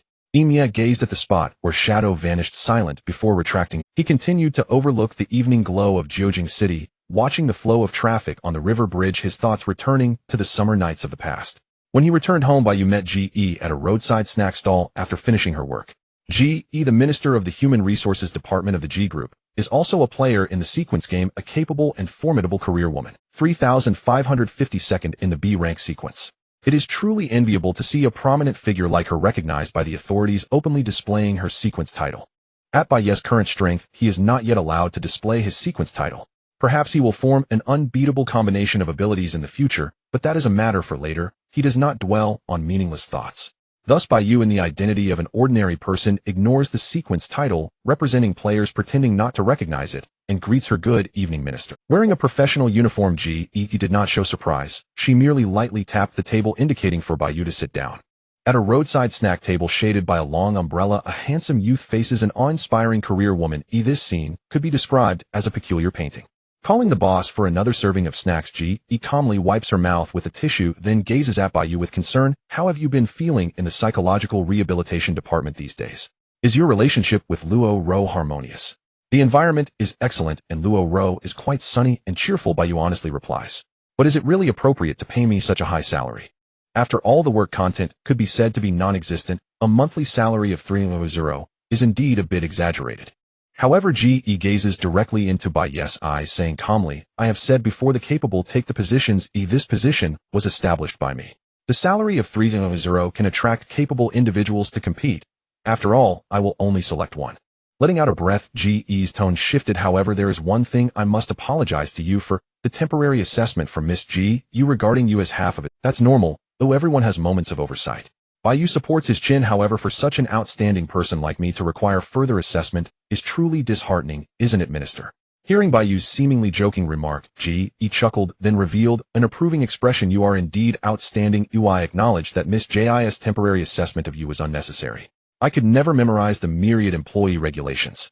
At that time, when she heard that the new employee in the psychological rehabilitation department had memorized the entire employee regulations, Ge was genuinely surprised. After all, who memorizes the complete employee regulations on their first day? It could be luck, or perhaps he truly had considered everything. Nonetheless, both are parts of strength. While chatting, the boss brought out the signature snack, a dinner that Ge treated, priced at 17 yuan. Minister is generous, Bai Yu said, while making polite conversation, picking up chopsticks. Ge sighed lightly, watching the handsome youth savor the food, thinking that this is quite nice occasionally after work. Is it to your liking? She suddenly asked. Is it? Ge murmured. All the timelines of fate will converge this Friday on the night when the great meteor shower descends. The strategic strike of eternal night, the countermeasures of the 17th Bureau, and the maneuvering and considerations of individual power players. The world of ordinary people remains prosperous. They are unaware of the existence of the sequence game, oblivious to the fact that they are merely the shielded ones outside of reality. Oh, Friday, time flies too fast, Bai Yu. In the psychological rehabilitation department, in a spacious office bathed in morning light, Luo Ro sits on a fabric sofa, eagerly greeting Bai. With her light blue hair tied in a low ponytail, she wears a brown plaid detective dress, her legs in white tights peeking out from beneath the hem, gracefully resting on the plush carpet. Luo Ro is not wearing shoes, so the softness of her feet is fully displayed before Bai Yu, reminding him of the vanilla ice cream sold by the street vendor during summer. Perhaps, but I feel like time is still a bit long. Bai Yu, active every night in the guise of Shadow, said, You seem very happy, Luo Ro. Moi. Luo Ro propped her hands on Bai Yu's smooth white thighs, tilting her face slightly upward, playfully saying, You promised to accompany me to watch the meteor shower today. You can't run off after work. I will go with you, rest assured. After all, it's a meteor shower that comes once in 100 years. Bai Yu said with a helpless smile, while putting his backpack in the storage cabinet. There's no need to worry about Su Shui. The reason Bai Yu agreed to Luo Ro's request is mainly due to his concern that she might get involved in the disputes of the sequence. The identity of an ordinary person is on this night too weak. But Luo Ro suddenly cast a glance, asking with some worry, Will Sister Su Shui mind if I go to watch the meteor shower with you? She won't mind. Bai Yu closed the storage cabinet and turned back saying, just rest assured it's just a scenic viewing. Some things Su Shui doesn't need Bai Yu to say, and Bai Yu doesn't need to ask her. They have known each other for 3 years, and their unspoken understanding has become a norm. Yes. Luo Rao's ears turned slightly red, and she turned her face away, her small feet swinging. It's just an ordinary scenic viewing, ah. I definitely don't have any dating intentions, really. Not at all. Just watching a meteor shower together. That's enough for me. After all, it's Sister Su Shui's cake. The suddenly despondent girl let out a barely noticeable sigh, then stole a glance at Bai Yu, who was working gently, pursing her lips. It should be very sweet, right? Sigh. Just then, with a knock on the door, the girl regained her energy, smiling like an angel, softly saying, please come and welcome to the Psychological Rehabilitation Department. The Jiujing Astronomy Museum is one of the most famous planetariums in the Great Xia. Not only is it vast in scale, housing countless samples of cosmic materials, but the exhibition facilities throughout the museum are also world-class, elevating the visiting experience to the utmost. The most outstanding feature is the multi-billion yuan full-dome projection area, which can immerse viewers in a real night sky, facing the grand meteor shower from the best angle. Thus, the planetarium is particularly lively tonight, and it's truly impressive that Luo Rou managed to book tickets. Around 7 in the evening, Bai Yu and Luo Rou finally arrived at the northern district of Jiujing City. The square outside the planetarium was already bustling with crowds, many of whom were couples whispering sweet nothings to each other. Luo Rou stopped next to the planning board of the planetarium, gazing at the majestic structure and the spectacular entrance steps, expressing her amazement. Oh, how perilous and high. The Shu Road is more difficult than ascending to the heavens. Luo Rou stopped next to the planning board of the planetarium, gazing at the majestic structure and the spectacular entrance steps, expressing her amazement. Oh, how perilous and high. Here you go, your 2 cups of pearl milk tea, please take care of them. The cashier's voice was pure and clear. Bai Yu replied lightly, just as he was about to take the tea and leave. Luo Rou suddenly approached. You like drinking milk tea too? She asked with interest. Bai Yu, while sipping his pearl milk tea, replied casually, occasionally. Here, this is for you. Thank you. Luo Rou cherished the pearl milk tea she received, saying, I will drink it all without leaving a drop. Just then, during a lull in customers, the cashier cheerfully spoke to the two. Are you here to watch the meteor shower too? That's right, Luo Rou answered first. Bai Yu was still sipping his milk tea. Are you a couple? The cashier curiously inquired about Bai Yu and Luo Rou's relationship. Yes, Luo Rou seemed reluctant to deny it, secretly observing Bai Yu's reaction. We are colleagues, Bai Yu explained lightly. After saying this, more customers arrived. After a brief goodbye to the cashier, Bai Yu and Luo Rou strolled leisurely towards the Jiujing Astronomy Museum. While waiting in line to have their tickets checked, Luo Rou hummed a tune softly in front of Bai Yu. After finishing, she cupped the milk tea in her hands, taking a sip like a squirrel eating sweet chestnuts. A fresh scent wafted from her light blue hair, lingering at the tip of Bai Yu's nose, but he didn't pay attention to such trivial matters. He merely gazed up at the tranquil night sky, admiring the calm before the arrival of the meteor shower, regretting that people were barred from reality. They soon entered the planetarium, the first area they stepped into being the Hall of World Astronomy History. Different eras, different countries, different people. The sorrowful atmosphere of dedicating time hits them. Luo Rou, like a child who has never seen the world, began to read the world astronomy history in order, starting from the first historical overview sign. Bai Yu silently guarded her from behind, sipping his pearl milk tea. Geocentrism. The Church's theology. Luo Rou rested her chin on her hand, seemingly enlightened. Heliocentrism. Copernicus. These are fundamental astronomical knowledge taught by the academies of the Great Xia, yet Luo Rou patiently reminisced, as if immersed in the atmosphere of progress in the field of astronomy. As they delved deeper into the readings, Bai Yu followed Luo Rou until they reached the central area of the hall, standing before a giant photo representing the entrance of aerospace technology into a new era. The photo of the North Continent Federation's first moon landing, the authenticity of which still stirs debate among people to this day. That's a small step for us, but a giant leap for mankind, appeared before their eyes, showing 2 astronauts with their arms around each other walking on the pockmarked surface of the moon alongside the lunar probe. Like toddlers just learning to walk. Visual shielding. Oh, it's truly remarkable the North Continent Federation from decades ago had such incredible technology. Indeed, it's quite remarkable. Bai Yu gazed at the corner of the photo, agreeing. In the corner of the photo, a blonde, flat-chested girl in a white coat poked her head out, expressionless, giving a victory sign to the world. Meanwhile, in the profound starry sky at the horizon of outer space, the ultimate power of planetary structures gazes down upon the world with silver-white and purple radiance intertwining. After accompanying Luo Rou on a tour of the overview area of astronomical history, the meteorite exhibition area, and the aerospace simulation area, and taking a simple commemorative photo. This is the place.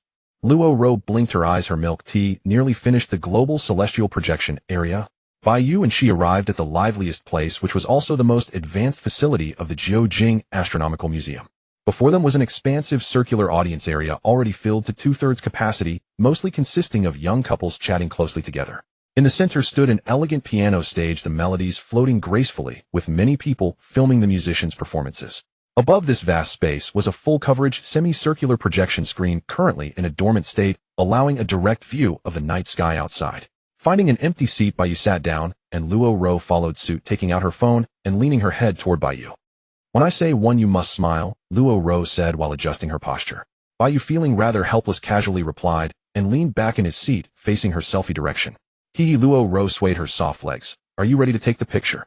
At this moment, the central musician turned the page of the sheet music, reaching the beginning of a new piece, their fingers dancing elegantly, producing melodious and soothing sounds.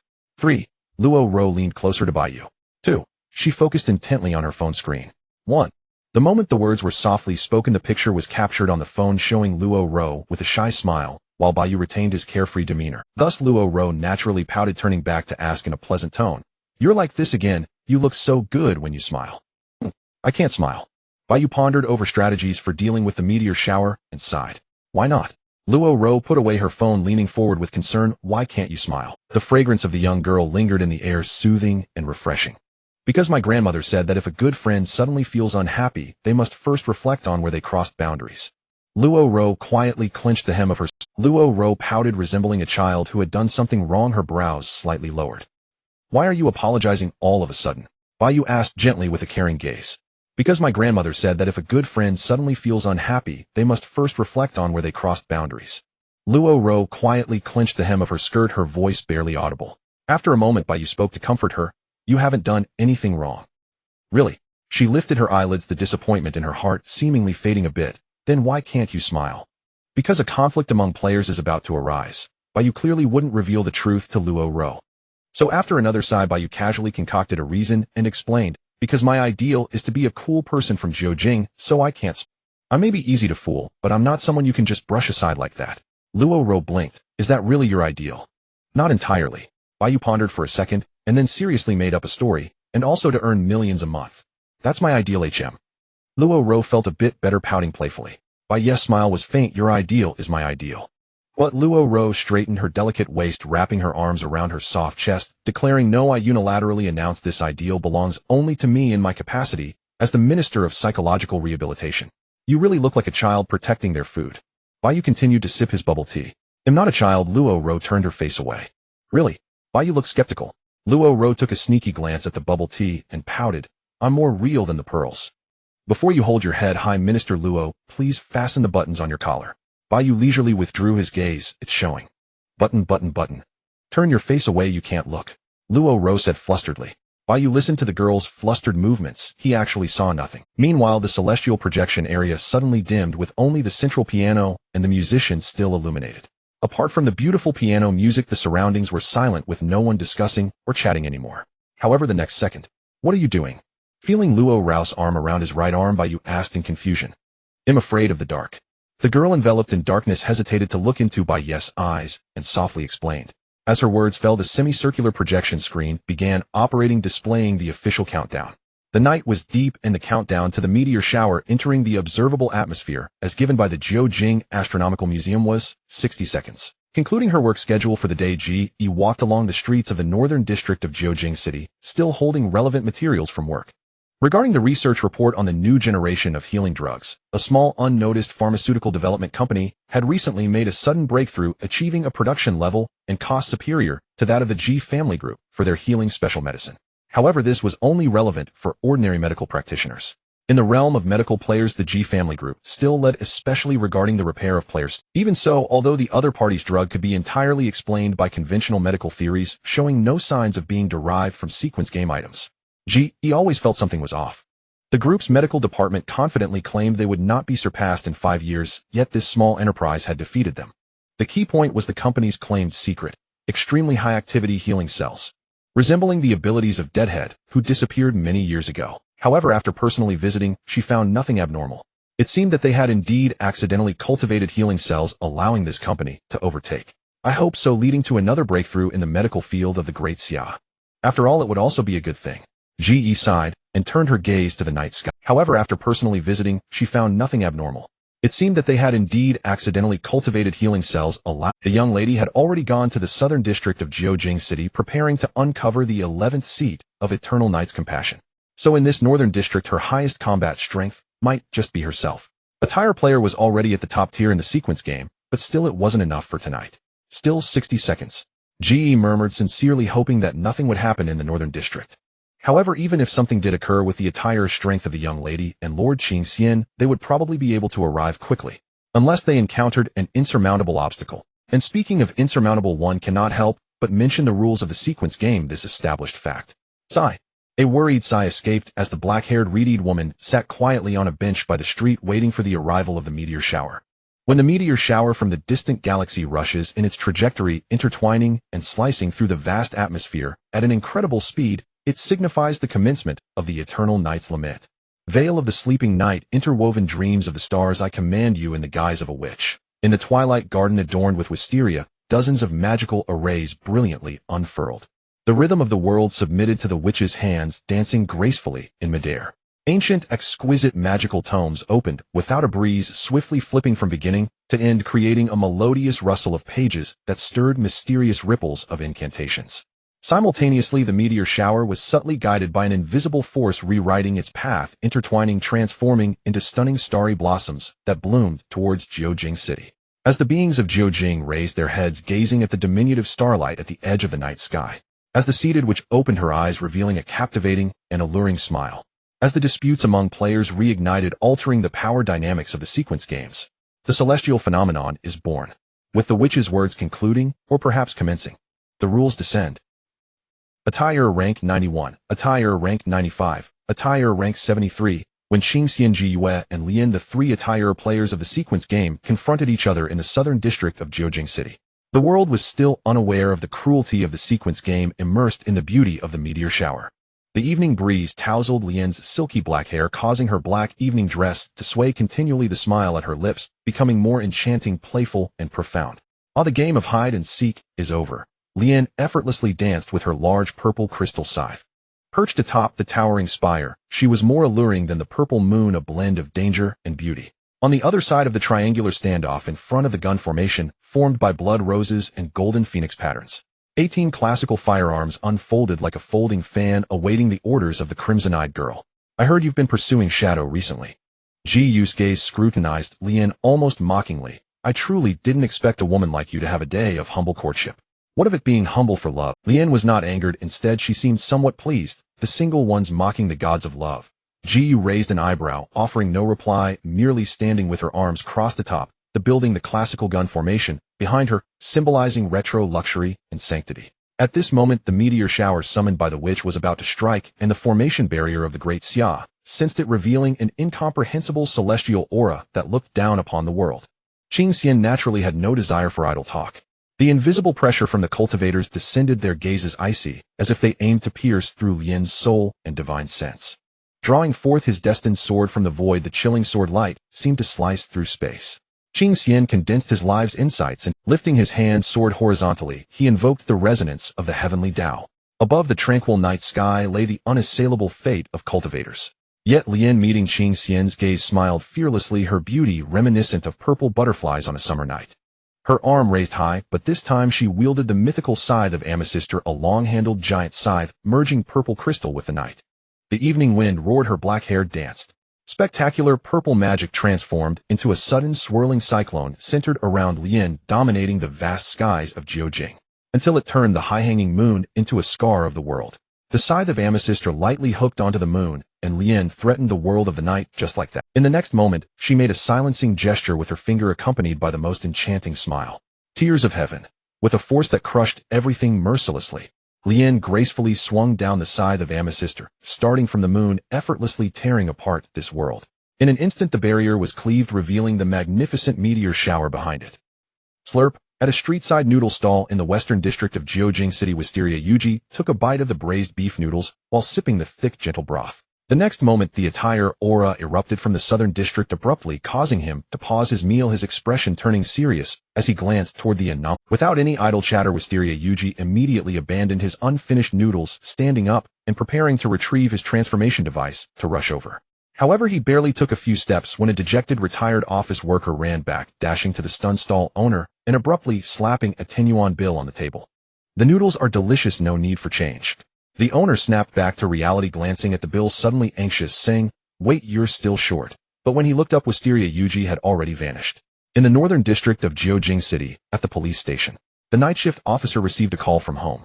"It's rare to have a meteor shower to watch. Won't you come and accompany our son?" It was his wife's voice. "What's the matter?" At that moment, a superior approached to inspect. Hearing this, the officer said seriously, "Chief, can I take a 3-hour leave?" "Humph." The chief snorted coldly. "I told you last time that I wouldn't approve your leave. We are police officers, how can we?" Suddenly, it seemed he saw the officer's earnest dedication to duty, and the chief paused. The next moment he sighed and slowly said, "Fine, work another half hour, then you can go. I'll cover for you." "Thank you, chief." Go on, don't call me chief, it makes me sound like a gangster." In truth, the chief had just rejected his wife's call. In a research facility hidden beneath the corporate ground in front of the deepest silver metal cell, white light illuminated this experimental space. Separated by specially made tempered glass, the corpse and the researcher sat facing each other. Sitting on the bench with his legs crossed, the German man, already gray-haired, appeared kind and gentle, looking like an honest, retired middle-aged man. Yet the displayed title of Tire Rank 1 constantly reminded him of the immense danger he posed as a containment specimen. "You think ranks are a trivial existence, you believe that, don't you?" Across the utterly unbreakable containment space, the corpse conversed in a life coach manner with the Etir researcher who was containing him. The researcher smiled amiably, offering no response to the corpse as the clones behind him bustled about, all dedicated tools of science. "For me." The corpse adjusted the angle of his beret with one hand. "Ranks are indeed a dull thing. However, moving forward." He shifted his focus directly to the researcher. "Yet for you low-tier ability users, ranks mean everything." "So what?" The researcher adjusted his glasses. "We will soon fully decipher your rapid regeneration, becoming an immortal existence, won't we?" "Ha ha ha." The corpse laughed, leaning slightly forward on his thighs, gazing intently at the researcher. "So you need to observe more carefully to feel. You must understand this space is absolutely sealed, utterly secure. It's not something you can." Ignoring the warning from the researcher, the corpse spoke, freely, finishing his thought. "The terror of ranks." At that moment, as the meteor shower successfully broke through Jiujing City's barrier, the rules of the sequence game descended with an unassailable presence. Tire sequence game is ready. Eligible ranks tire and below. Confirmed number of participating players. All eligible players in the northern district of Jiujing City scene has been solidified. Rules are being generated. Rule 1, the game is reality. Rule 2, sequence is conflict. Rule 3, welcome to the sequence game of impending death. A message from the which a series of rules were generated instantaneously, confirming that all Attire players were excluded from this sequence game. And the corpse finally made his move. Ha ha ha. It was a laugh of delight, unable to wait for the slaughter. "You cannot break through." The researcher's certain words were left unspoken as his pupils dilated. Bang! A muffled gunshot echoed in the enclosed space. Single soldier armament level B. The item holder can manifest various types of enhanced individual military weapons. Different armaments have different cooldown times. Note armaments that transcend physical laws, ignoring the defense methods of players below Tire. The corpse decisively aimed at his own head, ending his own life. Immediately outside the cell, a clone researcher was observing the sample tissue under a microscope when it suddenly underwent a mutation. Ha ha ha ha. Is the research hard work? Small chunks of flesh were regenerating organs at an incomprehensible speed. Ending his own life, the corpse, which was rapidly regenerating from the minuscule tissue being studied, smiled amiably while raising an assault rifle to sweep the entire area. Force field isolation. Notify the outer districts. By the time the brief greetings concluded, there were no survivors left in this laboratory. A bloodstains accompanied by faint blue data vanished into the void. "I miss the days of shooting Tire players. Good evening, world." The corpse chuckled, brushing off the dust from his clothes, leisurely walking toward the outer regions of the research facility, his silhouette striking fear. Heavens weeping. After the splendor fades, life is but a dream, observing the cycles of existence. Bullet of 118 arrows. The barrier of the Great Xia was severed, and the beautiful night was alive with various forces. A conflict was about to erupt in the high skies of the southern district of Jiujing City among ranked players. Now above the darkening sky, what appeared in the distant sight of all players in Jiujing City was an awe-inspiring meteor shower, a splendid gift from the starry sea, blooming in the most magnificent manner, shattering this world. A transcendent celestial magic, a strategic strike sung by the sorceress over 3 nights. The cold and merciless blade energy of the true immortal pierced through everything. The blazing red spear tore through the night like a giant purple scythe. Attacks from different systems appeared simultaneously, illustrating this night, destined to be extraordinary. The sound of the golden phoenix's cry echoed clear and ethereal. Following this, the blazing red bullets pierced the falling stars like a straight line dividing the world in two. At the same time, the cold sword of the sword fairy swept across the skies of Jiujing, striking straight towards the woman in the evening gown. In the next moment, as the cold blade energy met the scythe of amethyst, the space rippled with energy waves reaching thousands of meters, emitting a mournful wail that shook the night. Below the battle, red and blue neon flickered endlessly. The action team of the 17th Bureau quickly deployed to repair the barrier formations damaged by Lien. The 9th group is on the way. Also, what about the civilians within the affected area? Driving the patrol vehicle speeding past the elevated bridge, the patroller in an official uniform was communicating with superiors. In the conflict among rank players, evacuation is no longer meaningful. The priority is to restore the barrier. Understood. Requesting traffic control from the transportation department. Golden light shone brightly, crowds bustling. Jiujing City remained prosperous and beautiful, but vision blocked, vision blocked, vision blocked. The system's rules shielded all beings from the truth. Any conflicts among players could not be perceived by the world. Seeing nothing, hearing nothing, the night remained the night, unchanged. What the world could sense was only the sudden rise of the wind brushing against hair and clothes, carrying away fatigue, blowing towards the night. Long time no see. Are you here to watch the meteor shower too? A long night meets an old friend. Suddenly the wind rises cool and gentle. Above the night sky, the grand and splendid abilities of the rank players entered. Below the night sky, the literary girl encountered her classmate amidst laughter. Heading towards the damaged barrier nodes soaring through the deep alley, a figure brushed past the patroller from the 17th Bureau, emanating an awe-inspiring pressure.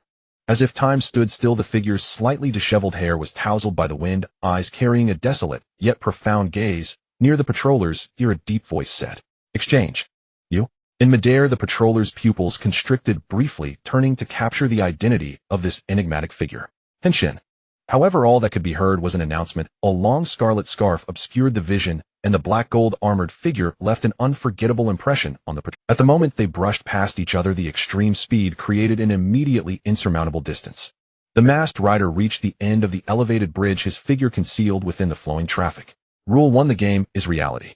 Rule 2: the sequence is the conflict. Rule 3: welcome to the series game of impending death. A message from the sorceress. When the Brank sequence game suddenly emerged, sealing off the northern district of Jiujing City, Bai Yu realized that the meteor shower was a diversion. To attract the rank combat power of the 17th Bureau to the southern district, then using some means to artificially create a sequence game generating irresistible rules. Thus deploying pieces in the northern district, isolating any interference from rank factors. Furthermore, the 3 rules given by the system seemed to say nothing, but could actually be summarized in 2 words. Kill and die. This game is no different from reality. Now an all-encompassing sky projection screen is live streaming the blooming meteor shower. Meteors streaked across the night sky, forming a beautiful canvas that elicited soft gasps from the audience.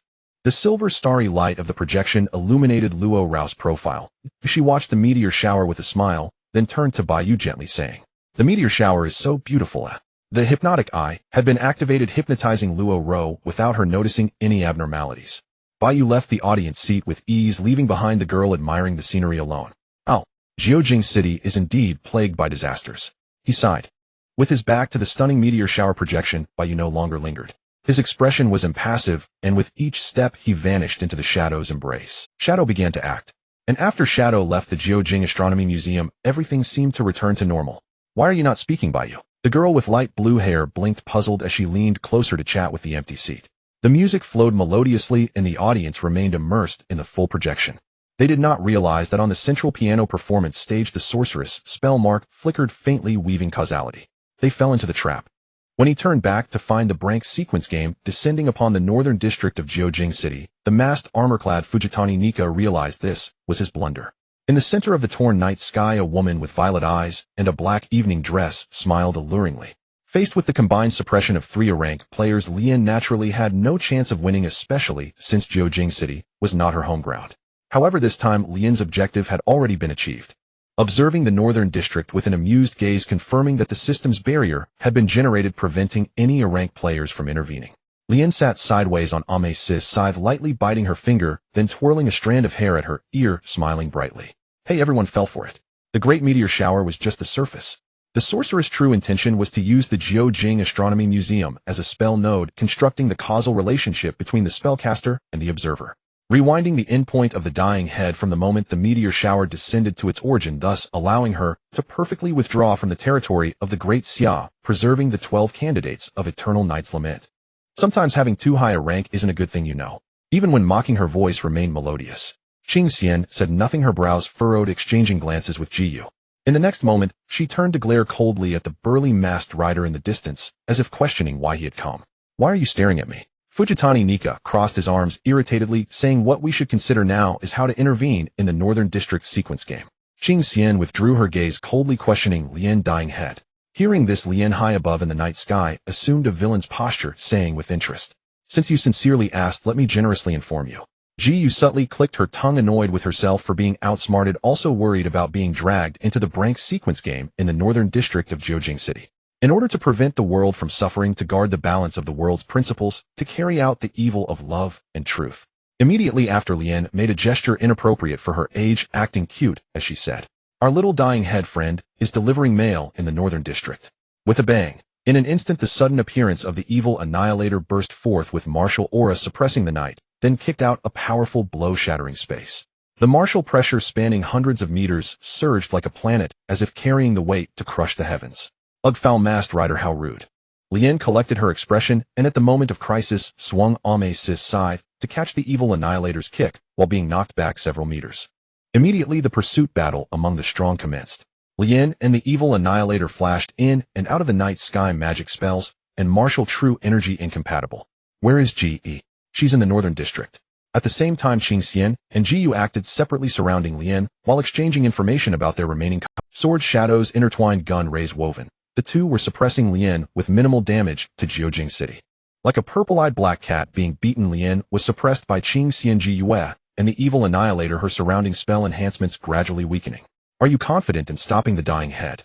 Qing Xian thought of Shadow, but helplessly turned away. How would I know where she is? The gun formation rotated. Ji Yu aimed her classical firearm at Lien's head. In the Northern District, it seemed there were no players capable of countering the dying head. Qing Xian and Ji Yu reached this consensus helplessly. "I'm not playing with you anymore, goodbye." Being suppressed unhappily, Lien left her final victory declaration, casting multiple magic spells as cover before. In the next moment, the trajectory of the blazing red bullets split the night sky in two, piercing through Lien's multiple magic spells, but the violet-eyed woman had already vanished into the void. The night swallowed the hearts of men like an abyss. The continuous gunfire and wails echoed in the pure white corridors of the Research Institute. With a bang, another clone researcher was shot dead, their shadow and blood displayed on the wall around the corner ahead, sending chills down the spine. "They're coming. Prepare everyone." As the fully armed corporate security commander directed all personnel, the only exit of the Research Institute formed a defensive line, with 19 clones raising their guns with utmost focus. Due to the sample's ability of rapid regeneration, conventional lethal methods were ineffective. The only countermeasure was to use electric shock paralysis rounds to incapacitate the opponent for containment.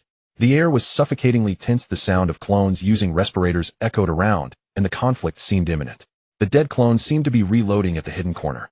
In the next moment, the clone instinctively frowned and tightened their grip on the gun's trigger. "Ha ha ha, they're coming. Fire."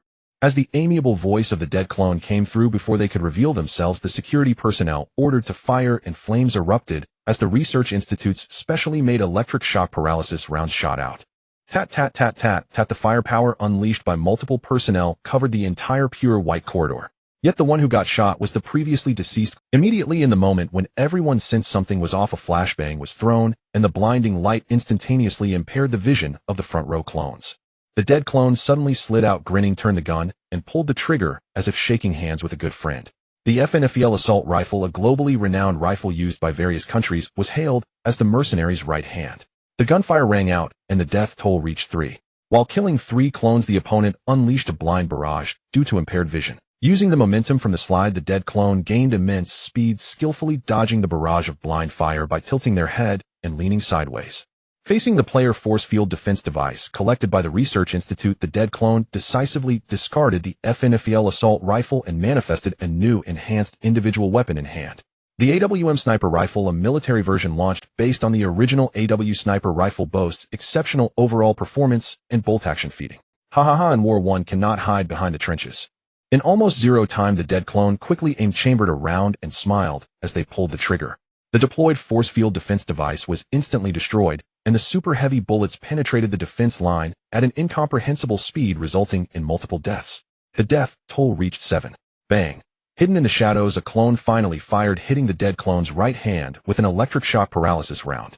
Gotcha. If one thinks this way, they are gravely mistaken. In the moment of being shot, there was no hesitation. The dead clone discarded the AWM sniper rifle, crashed against the side wall, and manifested a Nepalese knife in their left hand, fiercely and cleanly using the momentum to sever their own right hand. The moment the action was completed, as they discarded the severed right hand, the dead clone manifested a 92 FS standard military pistol in their left hand, braving the incoming electric shock paralysis round to fire again. Bang bang bang, the death toll reached 10. Conversely, a dozen electric shock paralysis rounds hit the dead clone in various parts, causing them to stagger backward as a large dose of paralysis effect overwhelmed their consciousness. Everyone execute containment. With a command from the corporate security personnel, the remaining clones quickly rose, unleashing firepower toward the dead clone while advancing. Tat tat tat tat tat tat tat tat tat, alternating firepower suppression, ensuring the dead clone had no chance to breathe. As the containment devices unfolded, this containment operation seemed to conclude with the dead clones slumped on the ground, still smiling. However, their body instinctively screamed in alarm as a clone swiftly tore open the dead clone's bulletproof vest, revealing, "Get down." The C4 plastic explosives hidden inside the bulletproof vest were about to detonate. Boom. It was a deafening roar that shook the eardrums as the flesh and blood splattered in the cubic corridor, staining the pure white with a bloody hue.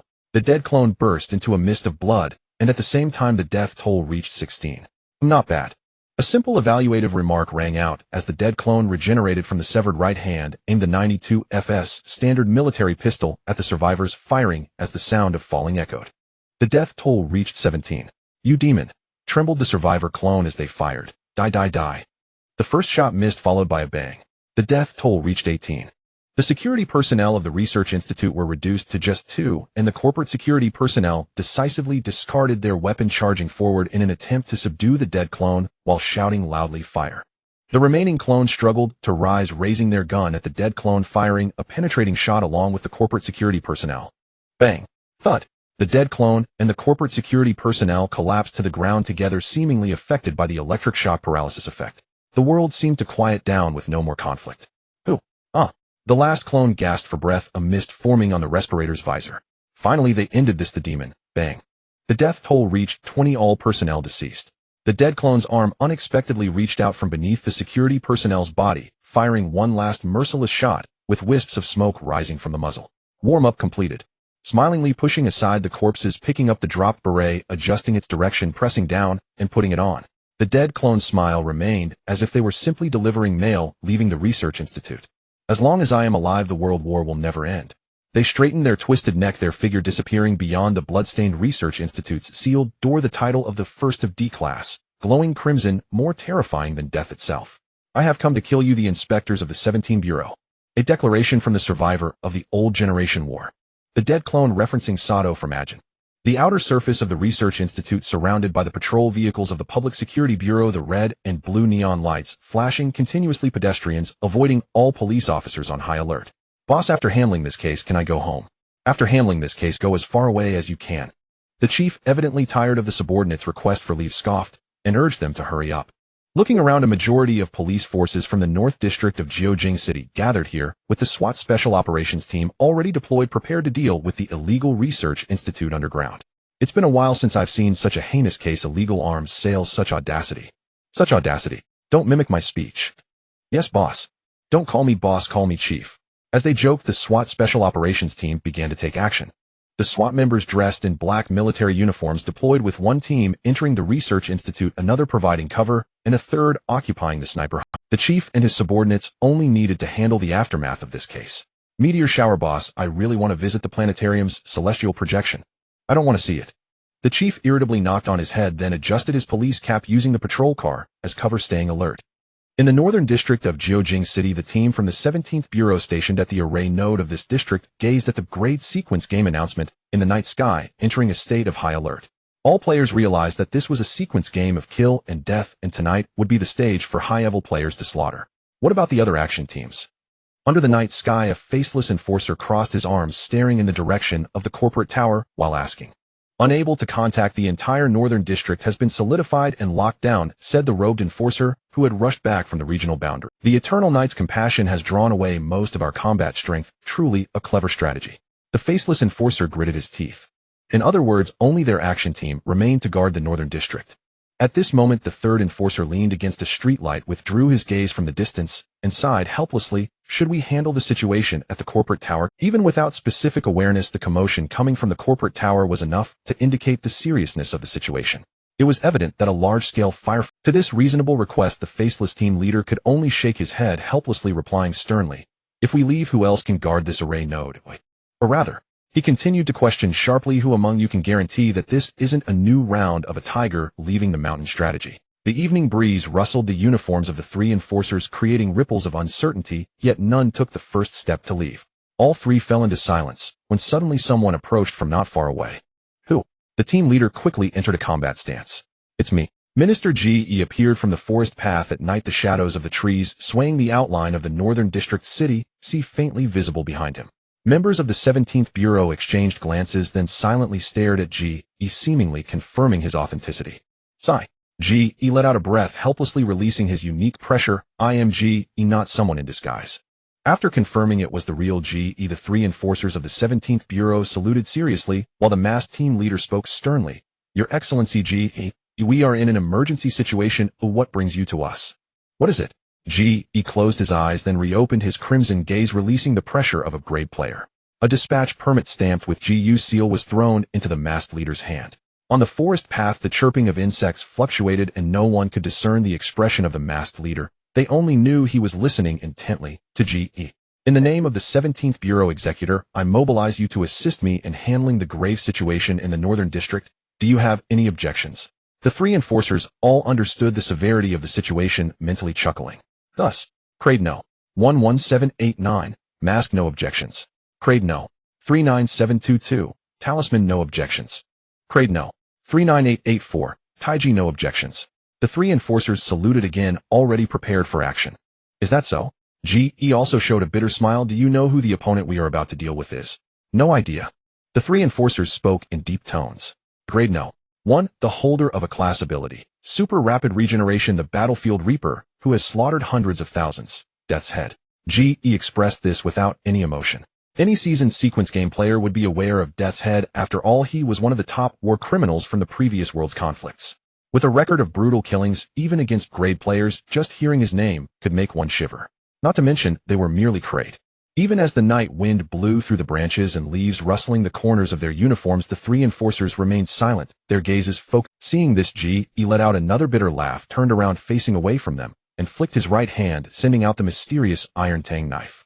After observing the Knight of the Northern District for a second, she slightly turned her gaze with a smile that was not quite a smile, and said, "Afraid?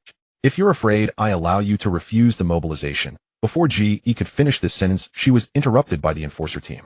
"The 17th Bureau team stationed in the Northern District accepts your mobilization, Your Excellency." The eyes of Mask were filled with a sense of impending death. Agreed. Talisman and Taiji also followed suit, showing no signs of fear of death. Ge smiled subtly, retracting her sidelong glance at the enforcer team, and instead gazing at the Northern District city, which represented death, saying, "Before we act, I would like to hear about the principles of your 17th Bureau, may I?" "Which one?" "The one that seems passionate at first glance, but is harsh in reality."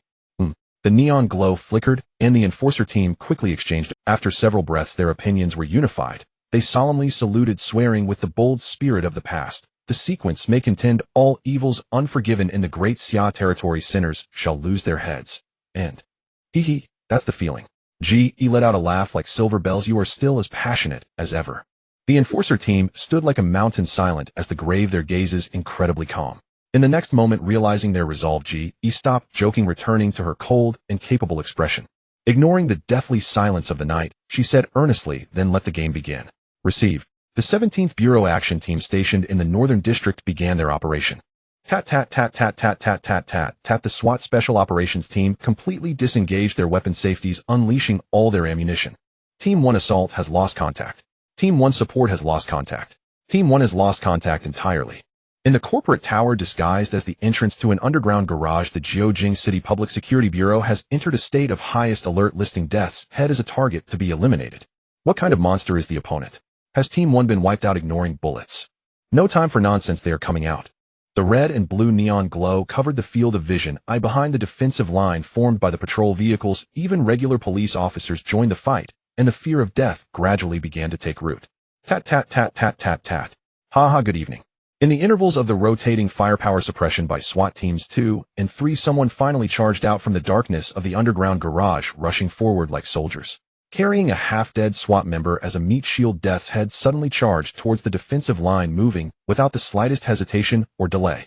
Shoot! The SWAT member shouted desperately with his last ounce of strength. After a brief hesitation, all public security members finally made up their minds, mourning his sacrifice while unleashing firepower once again. Tat tat tat bang. The hostage SWAT member was instantly deprived of life, his black tactical uniform riddled with bullet holes and blood. Yet even after such efforts, they could not stop Death's head's advance, and the distance between the two sides was rapidly closing. Delivery, is it here? As the words fell, the danger between the dying SWAT hostage and Death's head finally became apparent, causing all nearby police officers to "It's a high-explosive grenade, get down." Although they quickly realized it was already too late. The deafening sound reverberated throughout the area. In the next second, reopening their eyes, only the wrecked patrol vehicle, the raging flames of battle, and the blood and flesh flying in fragments remained. In times of war, one should not look around casually. Looking up, they saw chunks of flesh and blood in midair rapidly regenerating in a way incomprehensible to ordinary people, recklessly opening fire. Bang bang bang. Several police officers fell to the ground, fear spreading uncontrollably. Landing on the vehicle roof, leveraging the momentum, Death's head continuously shot down public security officers with sheer resilience against bullets. "Chief, what do we do? Damn it, what can we do? We've retreated, who else can go out?" Shouting his first curse in this life, the chief threw off his police hat, resolutely charging out to fill the gap left by the fallen SWAT members, his figure engulfed in the flames of battle. Amid the spreading flames of war, he raised his gun, his pupils trembling as he sought the figure of his opponent, a chill creeping down his spine. In the next moment, a dead figure appearing out of nowhere pressed the barrel of a gun against the SWAT tactical helmet, displaying a benevolent expression. Bang! Blood splattered as another SWAT member was killed. At this time, the remaining SWAT forces still did not retreat, continuously analyzing and discussing information about the dead figure. "Just now I definitely shot him in the head. There's no way I could be mistaken. The fragmentation grenades are also ineffective. Is it a monster?" Silence. As the leader of the SWAT Special Operations Team, I command everyone to fight until the last moment. Any objections? No objections. I share life and death with all of you, so support Team Smokescreen. Use a human wave tactic to control him. The moment the command was given, the SWAT team threw all their smoke grenades around the dead figure, a white mist enveloping the area. Charge! As the captain led the way, the remaining members followed closely behind, maneuvering around their fallen comrades' bodies, rushing from all. With daggers and military knives, the SWAT members' black tactical uniforms cut through the white smoke, rapidly closing the distance. They were about to engage in hand-to-hand combat with the dead figure. Shrouded in the white smoke, the dead figure smiled, looking around with interest, discarding his firearm in favor of a Gurkha knife. Hand-to-hand combat, huh? It's been a long time since I've played this. While reflecting on this, the dead figure swung his knife, without hesitation, instantly killing the captain and extinguishing his life. Sidestepping, he dodged another SWAT member's attack, while using the force to elbow a third member in the abdomen. Poof! Cough! With swift movements, the dead figure dispatched multiple SWAT members like slaughtering chickens, his presence resembling that of a deity of death. Before the survivor of the old era's war, all SWAT members appeared as mere toddlers, just learning to walk, lacking even the interest to make the dead figure serious. With every action executed with unparalleled skill, parrying, blocking, redirecting force, kicking, and stabbing. Each movement was honed from hundreds of thousands of repetitions. In just a few minutes, he had killed all the SWAT members who dared to engage in close combat. But the dead figure was not done yet. He stretched his neck and gently said, "Children, you need the baptism of real war." Suddenly, from the side of the white smoke, the last SWAT member charged out, brandishing a dagger aimed directly at the dead figure's carotid artery, without mercy. Seeing this, the dead figure swung his Gurkha knife again, yet the SWAT member did not dodge or flee, braving the blade as it pierced through his chest, colliding into his. Looking down, the fragmentation grenade he was wearing was about to detonate. The dead figure smiled casually, saying, "Not bad." In the blink of an eye, a violent explosion killed both of them, clearing the white smoke as if everything had settled. After a few seconds of silence beside the tilted patrol car barrier, the remaining security personnel held their standard-issue handguns tightly, slowly approaching the scene. The gentle evening breeze blew the dispersing white smoke aside, and in the next moment a hand gripping a 92 FS standard military pistol emerged, the dark muzzle aimed directly at the target's head. "Why are you still seeking death?" The calm words intimidated all the police, and just as the dead figure was about to pull the trigger, the situation changed once more. The branch of the Great Xia Administrative Agency, Action Team 17 is taking over this area. All unrelated personnel, please evacuate immediately. The director receiving the superior's order declared in a booming voice. Vision blocked. Vision blocked. Vision blocked. Due to overwhelming fear, even without seeing any support coming, all police officers immediately the inspectors have finally arrived. As the white smoke cleared, the dead figure adjusted his blood-stained beret, smiling as he looked up at the buildings above. In the deep dark night, 3 inspectors, Masked Talisman and Taiji, leapt between the buildings, advancing with astonishing speed. Welcome to my war, haha. The dead figure joyfully took a heavy step forward, dual-wielding FNFEL assault rifles, unleashing a barrage of bullets towards the inspector team.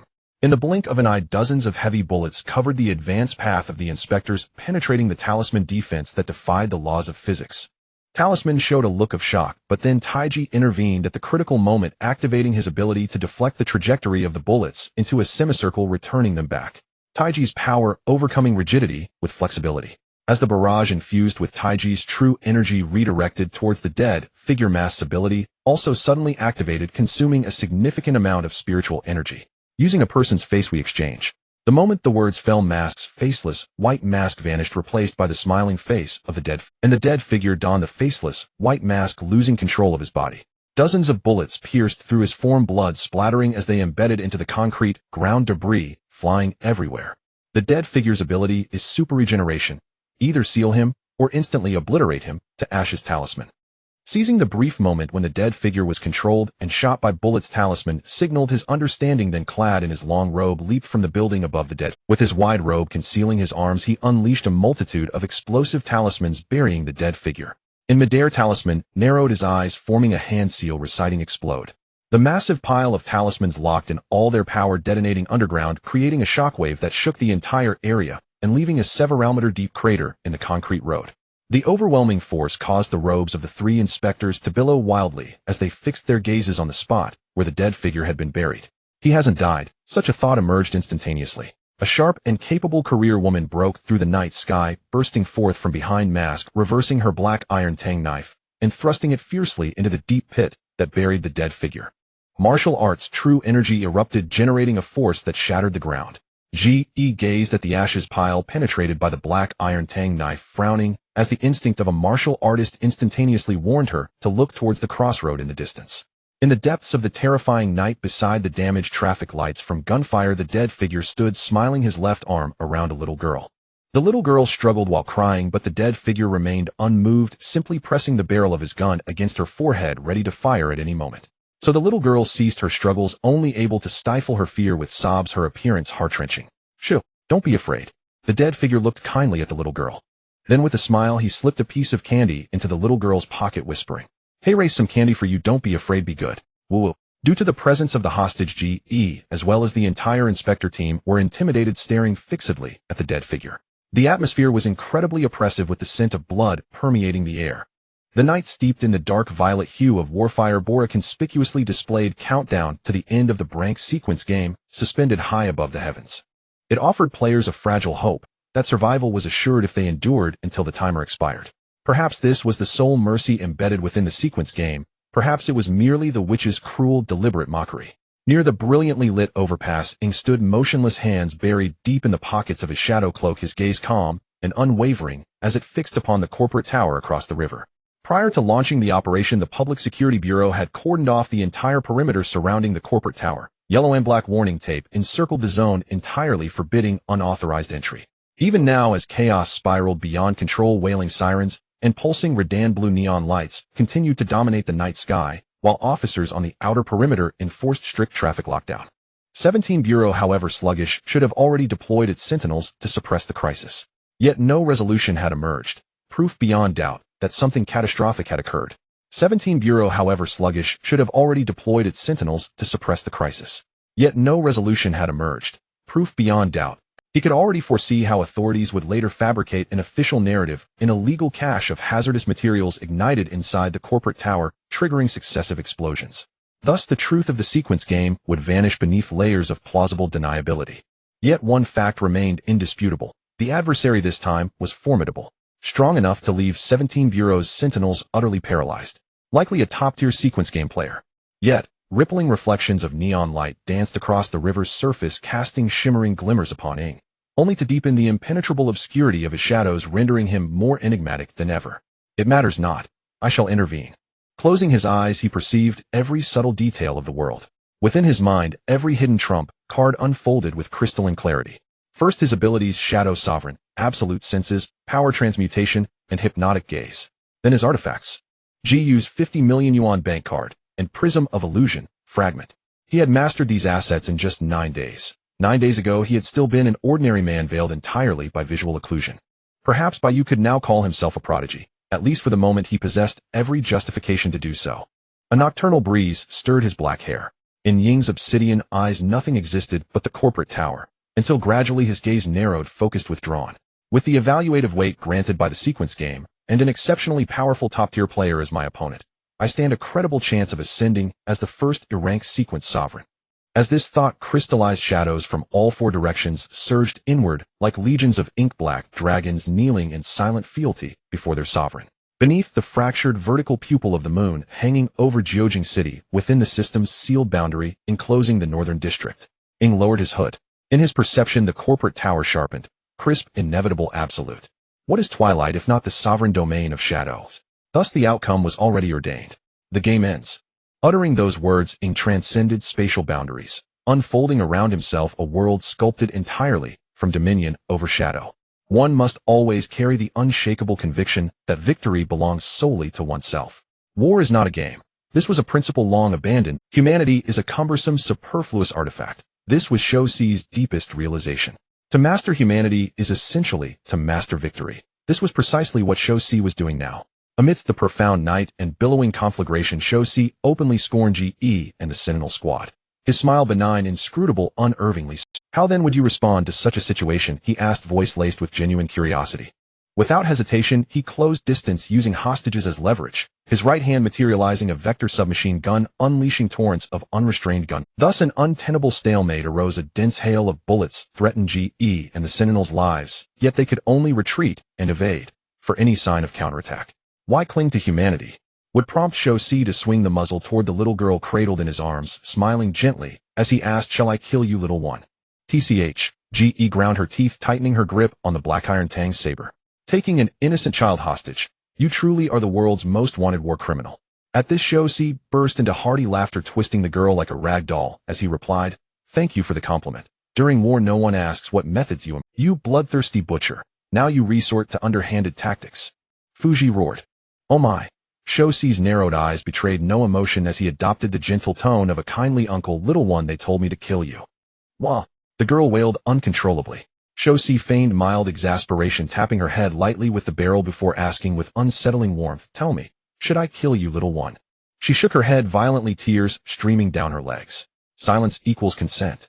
Shou Si assumed a pitiful, drooping expression, like a stern parent scolding a misbehaving child, as he pressed the gun barrel hard against her temple, his finger already resting upon the trigger. "Stop." Tai Ji stepped forward. "If you're going to shoot, aim at me."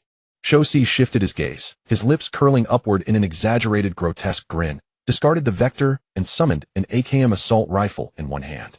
Aiming squarely at Tai Ji, he issued his threat with chilling nonchalance, "Dodge once, and I'll kill her.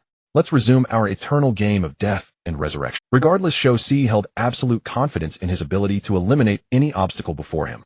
Yet why not savor the novelty of a fresh game? Ha ha ha, this is the game. Just before pulling the trigger, he deliberately swept his gaze across Ji, Mianzhu, and Fuji, then murmured softly but ominously, "Any sudden movement, and the hostage game ends." He fired, shattering Tai Ji's right arm. With quiet fascination, he remarked, "See, one insignificant life renders you utterly powerless." Before he could finish speaking, another shot rang out, piercing Tai Ji's knee joint, buckling his stance. "Life may be fragile, but—" he began to retort. His words were abruptly cut short. "If life is so insignificant, why not simply discard it?" Shou Si mused, searching for an answer. A player's life holds infinitely greater value than that of an ordinary mortal. A heavy silence descended, his reply seemingly unanswerable. Under Fuji's cover, Ji moved imperceptibly, locking eyes with Mianzhu, careful not to alert Shou Si. A third shot completely immobilized Tai Ji, sending him reeling backward, spitting crimson onto the ground. A foolish choice. Foolish humanity. In that very instant, just as Shou Si delivered his verdict, Mianzhu's ability finally cooled down. He activated it again, so swiftly it escaped. Face-to-face exchange. We swap identities. A featureless white mask erupted across Shou Si's visage, seizing control of his body, causing the girl to tumble from his arms. Fuji lunged forward, materializing beside Shou Si in an instant, snatching the girl away, then burying Shou Si beneath a cascade of talismanic paper.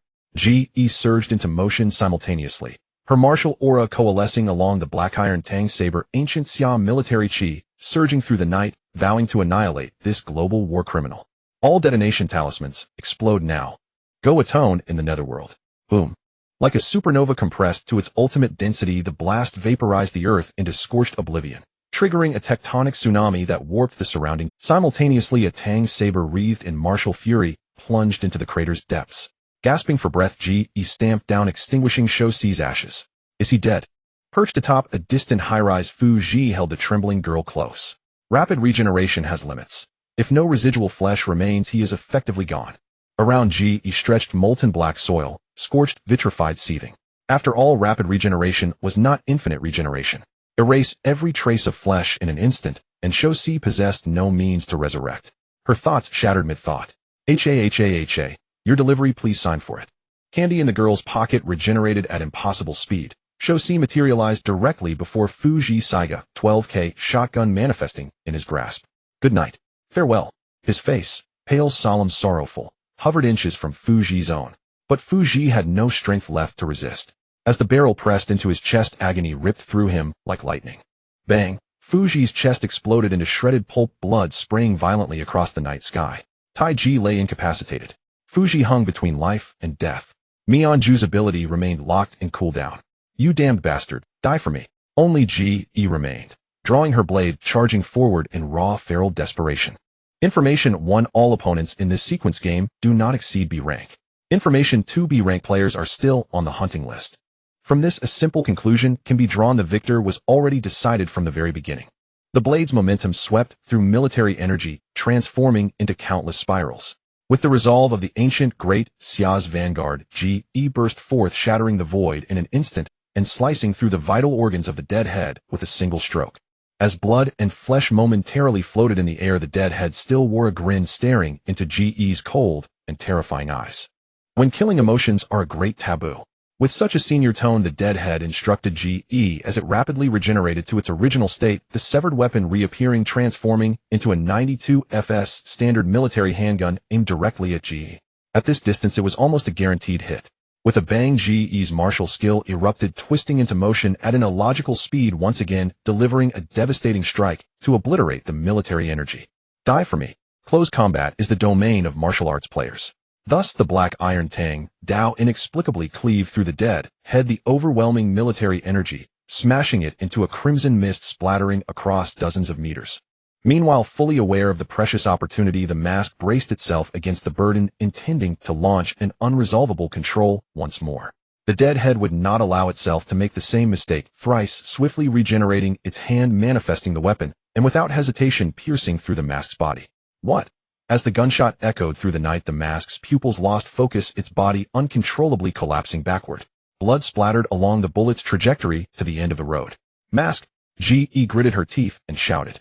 However, the mask no longer had the strength to respond, as the bullets transcended physical laws, rendering it as fragile as paper.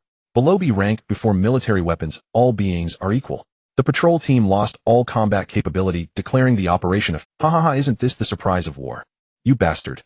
In response to the dead head's gleeful mockery, Ji-E exerted strength in her legs, shattering the eaves, with a step unleashing a gust of wind as she charged forward.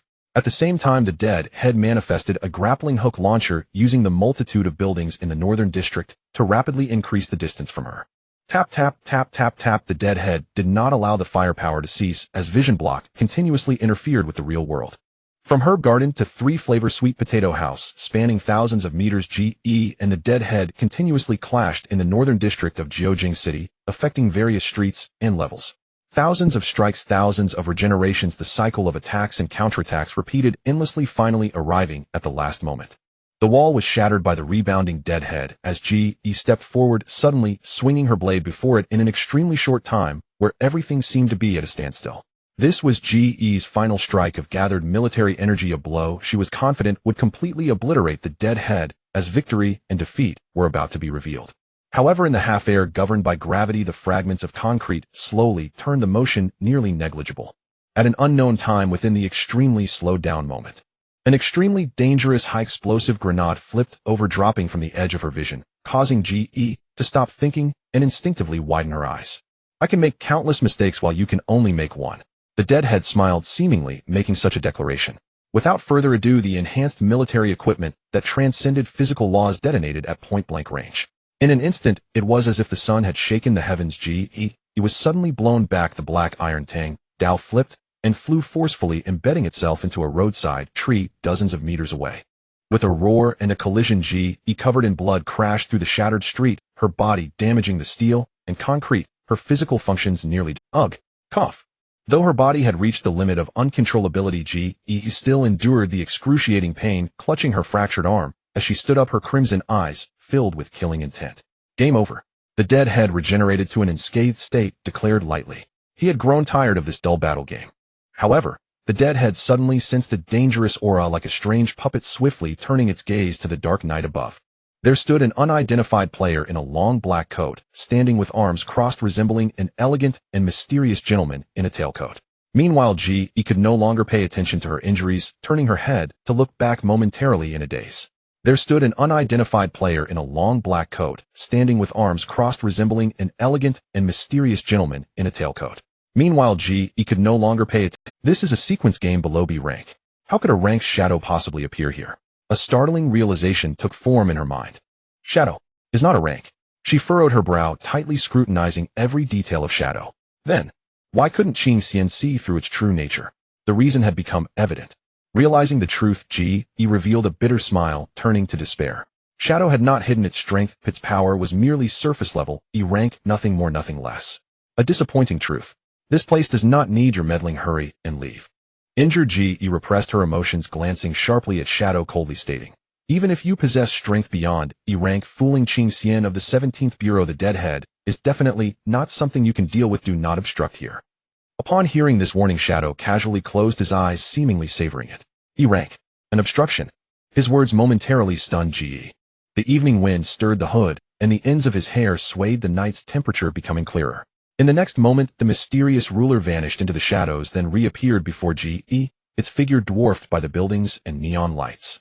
First point, as long as it's a game, I will not lose. He stood with his back to G.E., his posture as proud as bamboo, fearlessly locking eyes with the deadhead. The moon's vertical pupil in the sky was pale beyond compare. The sirens of police and ambulances echoed across the northern district, filled with blue and purple neon. Second point.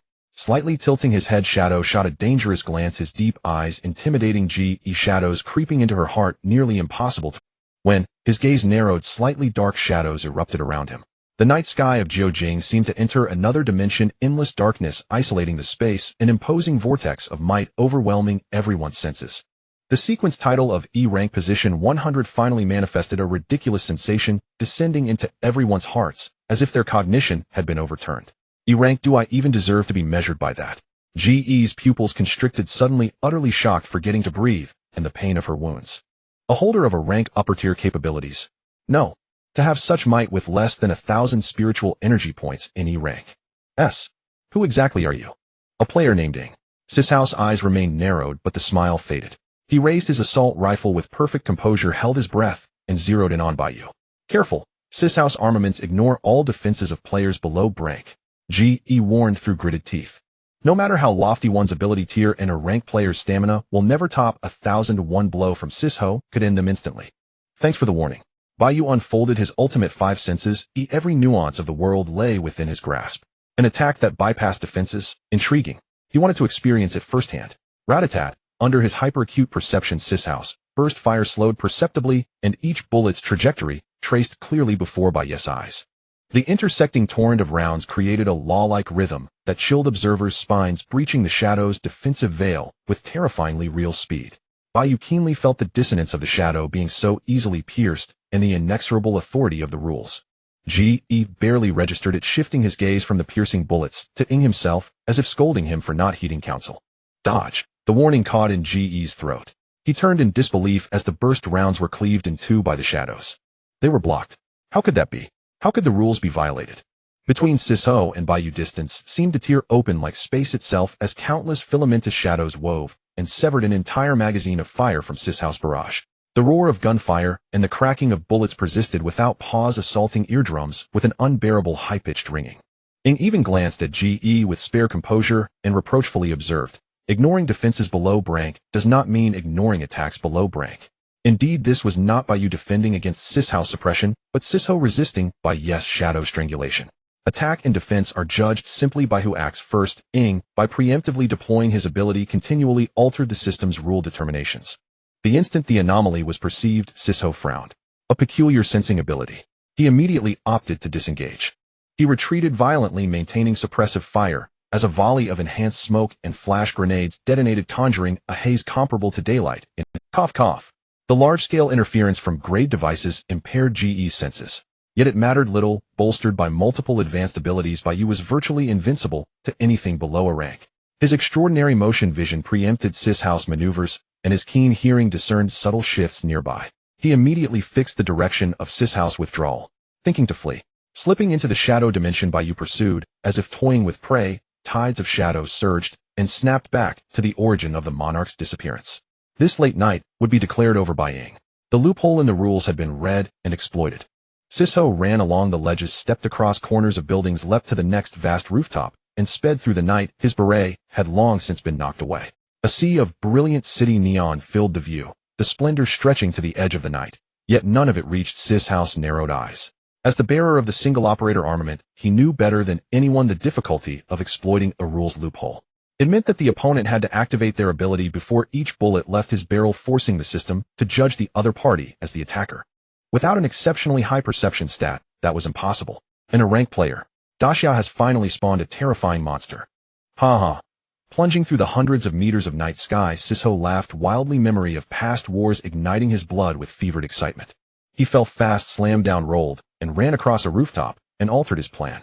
He shifted from killing for the pleasure of it tonight to killing as many as possible, then using the Jiujingtian Wingwen, the witch-built edifice of causality, to the dense city blocks glittered red and blue, police neon flickering incessantly. The clamorous evening wind could not sweep away the cruel competition of ranks. The world howled. The game is not over. Now the real spectacle begins, ha ha. His genial laughter echoed over the northern district of Jiujing City. The single-operator armament long in use had cooled down many of its military trump cards on Sisho's item panel. Haven't been this unhinged in a long time. Die all of you. This night would be the war Sisho unleashed. Sisho's ability belongs to the same category as the ultimate five senses, and its activation has no limitation tied to player stats. In other words, while other players can manifest domains with spiritual energy, true chi, or spectral power, Sisho cannot. He is defined only as a nearly immortal ordinary man. Immortal with immense recovery, but no means to suppress or counteract shadows. Beneath a vast bruised purple night, the moon's vertical pupil lit Ing, who stood diminutive atop a building, and slowly raised a hand to invoke the Shadow Monarch's power. No matter where you are, your body, even your heart, is forever shadow. Die. At the Monarch's faint decree, Sisho's smiling face instantly lost expression. His body slumped, as if his heart had been cast into a bottomless pit. An unending swell of psychological shadow returned the long-abandoned terror, making every pore tremble uncontrollably. At the same time, a shadow behemoth opened its abyssal maw and rose from the rooftops, blotting out star and moon as it loomed over the unhinged Sisho. Bai Yu clenched his fingers and extinguished Sisho's life. A roar, an inexplicable abyssal howl, descended upon the world as boundless darkness swallowed Sisho, leaving no scrap of flesh behind. Mortal flesh, no matter how swift its recovery, cannot withstand instantaneous total consumption. Then, do not assume I cannot see. Unfurling his ultimate five senses, Bai Yu scorned the prearranged revival points Sisho had scattered across the northern district, commanding the shadows to enforce. Wherever he reached, Sisho's flesh was devoured and hurled into the shadow abyss. Neon screens that once looped Jaya's corporation commercials bore fresh bullet holes at their corners. Blood quickly spread and regrew whole organs. Sisho perceived his revival points being extinguished one by one. The moment when nowhere remained to revive him drew near. But shadow is ultimately still shadow, ha. Tearing through the police yellow and black cordon, Sisho wandered the sealed silence with a benign smile. After a brief skirmish, Sisho had found Ying's flaw and a means to counter Bai Yu. Any ability, after all, possesses an omission. He looked up at the distant, unreachable night, where late returning birds flew. The C4 in his hand was already smeared with blood. Its detonation countdown teetered toward 0. I am the instigator of war, I am the voice of death. He raised his arm and hurled the C4 into the sky. It detonated with a Rule-amplified fury, birthing an irrational blast and an accompanying sonic boom. Charred fragments of flesh and ash sailed into the vast upper air. Their exaggerated acceleration far surpassed physical sound barriers. Ground maneuvers were outdated. Air supremacy was the truth of war. Ha ha! The Sisho fallen on the ground was dead. The Sisho in the sky looked down upon Jiujing and flung his genial laughter far behind. Explode, explode, explode again, driving speed to its extreme and bidding the city's shadows a final farewell. Like a multistage rocket's ludicrous ascent, a mortal body daring to rival the horizon. Sisho's aerial dispatch was in progress. Bang, bang, bang. In the night sky, the Death Head constantly shattered itself to gain acceleration, forcibly breaking free from the control of the Shadow Lord at an altitude of several thousand meters. Beneath the night, Bai Yu, clad in shadowy attire, also pursued with an almost exaggerated method, rapidly utilizing shadow movement to chase over hundreds of meters. Skimming past countless skyscrapers, listening to the whispers of the night world, Bai Yu gazed up at the night sky, his black eyes deep as a dark abyss. There the Death Head appeared as a tiny black at the low temperatures of the high altitude, unable to kill him. Instead, it stimulated his nerves, and adrenaline ignited his murderous intent.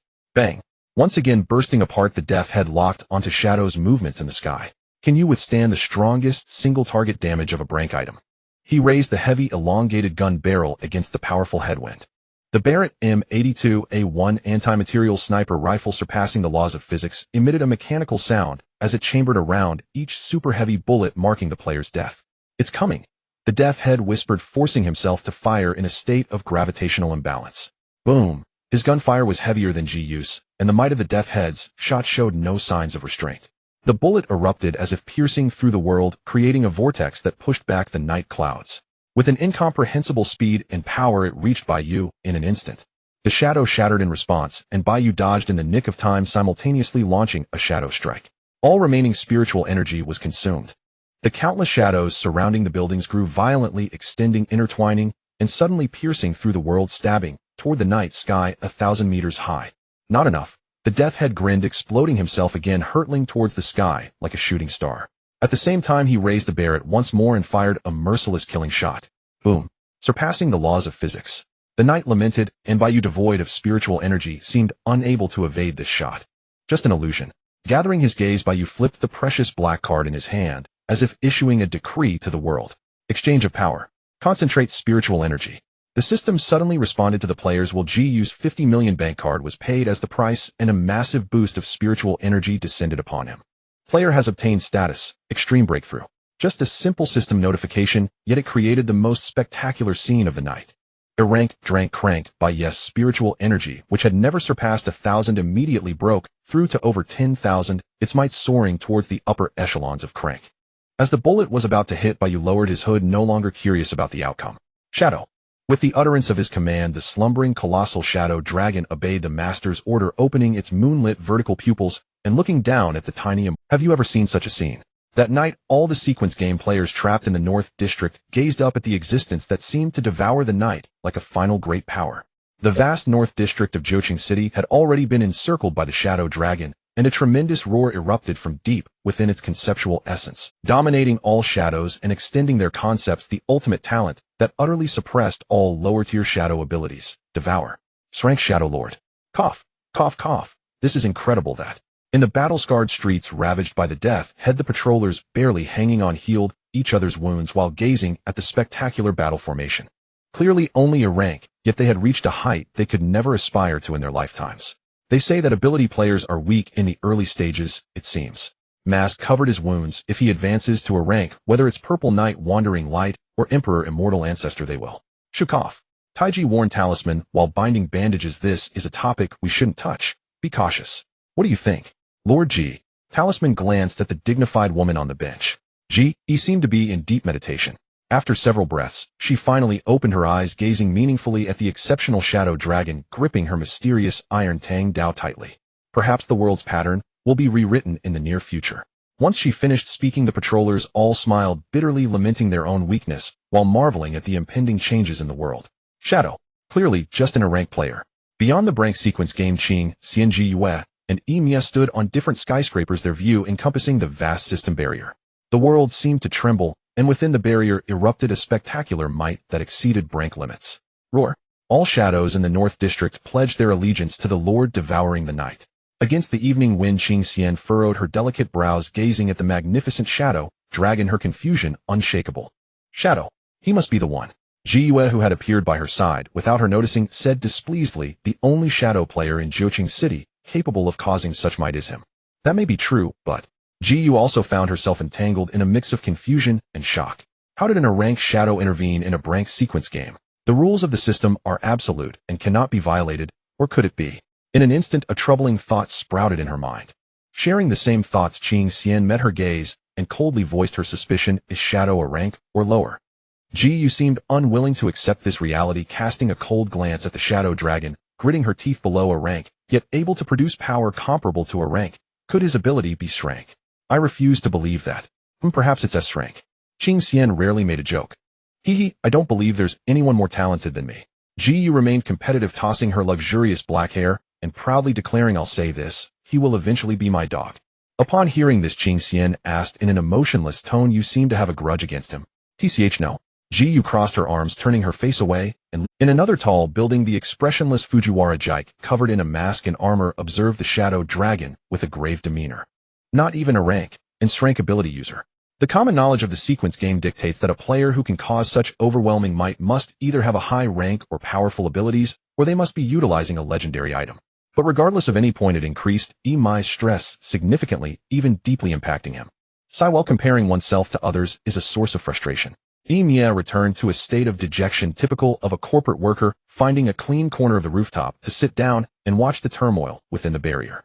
Thinking of the upcoming A-rank national sequence game, wherein S-rank ability user would intervene. I can't take it anymore. I need the second dimension to replenish my justice values. That night the shadows shook the world. Gazing upon the towering dark shadow of the dragon, which looms over 10,000 meters, commanding everything beneath it, the dragon's breath unleashes a massive wind pressure that sweeps across the entire city of Jiuqing. More spectacular than a meteor shower and more oppressive than a system barrier. The concept grasped by the shadow reveals only the tip of the iceberg on this night. The shadow lifts its head on par with the bright moon, suppressing all life with a spiritual energy value exceeding crank 10,000.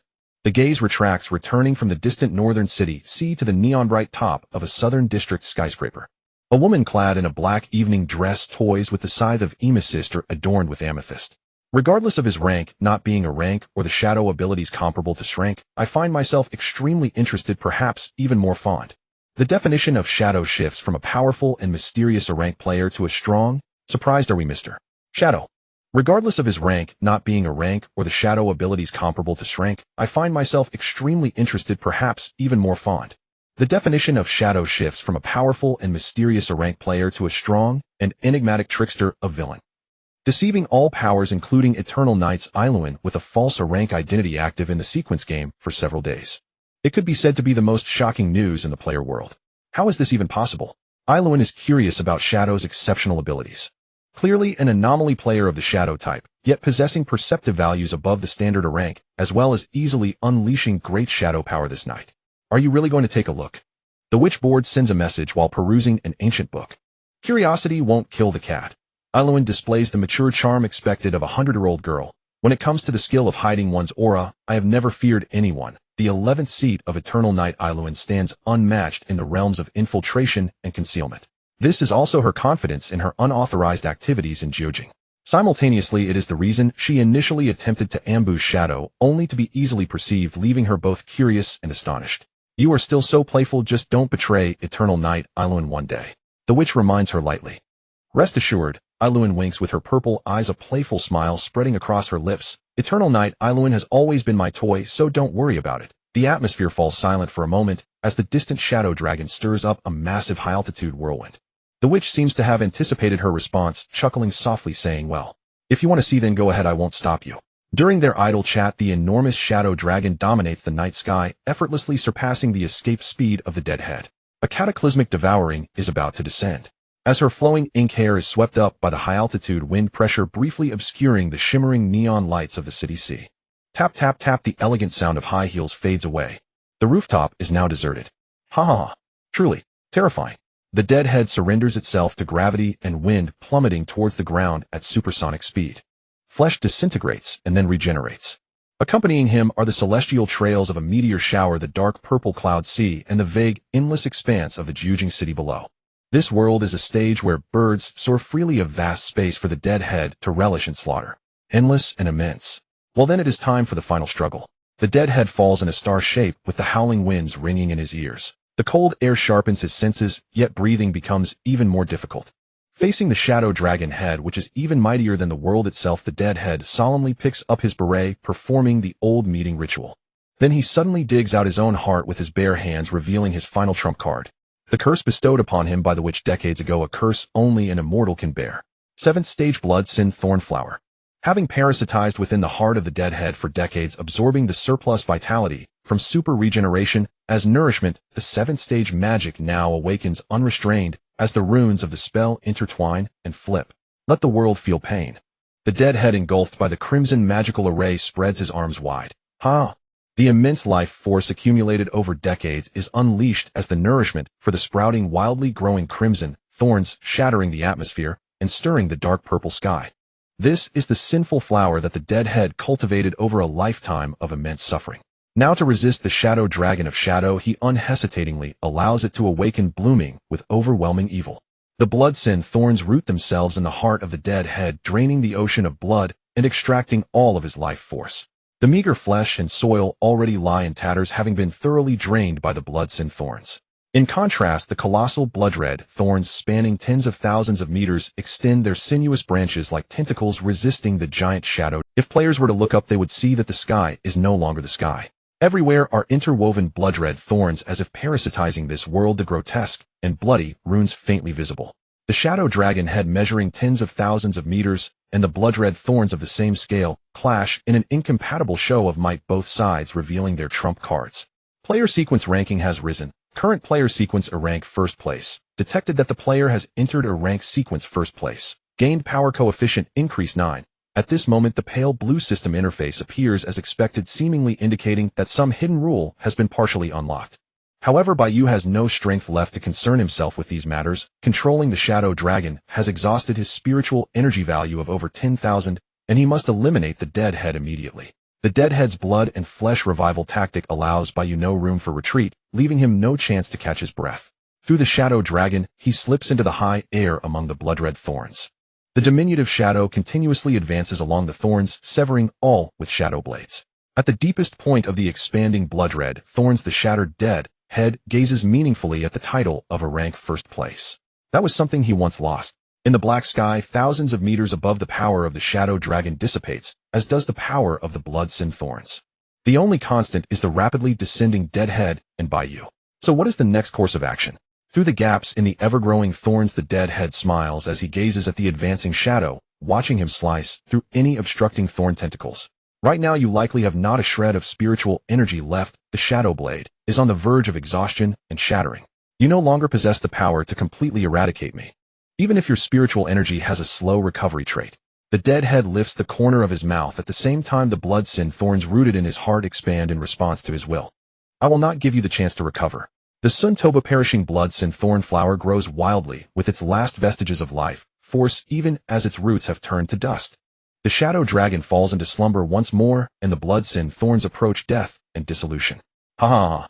Sorry, I am the ultimate victor. Like a mummified corpse, the dead head laughs maniacally, wielding the last power of the thorns to forcefully strangle the shadow whose spiritual energy value has been depleted. Slice, slice, slice again.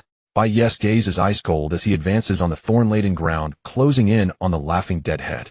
In the next moment, the shadow blade descends, about to sever his head. You have lost. The dead head calmly raises a 92 FS military standard handgun. With your spiritual energy at 0, you cannot stop my reach. As the words fall, bang.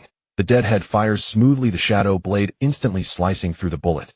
In that fleeting yet prolonged moment, what flutters in the dead head's eyes is not the fragments of the bullet, but, sorry, the one who loses is you.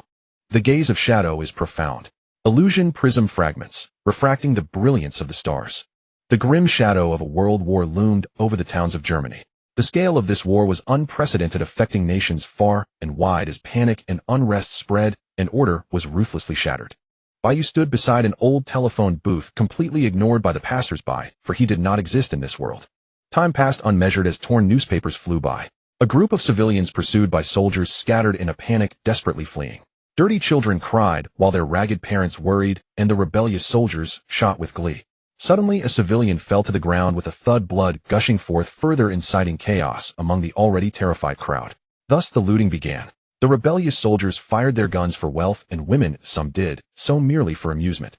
Bai Yu observed the struggling postman intently.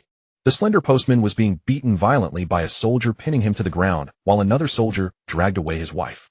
The postman gritted his teeth in rage. The soldier, grinning wickedly, said nothing, but continued to pummel him relentlessly, each blow landing hard. Bai Yu silently watched. Perhaps as the master of this illusion, he could intervene. Yet he did not.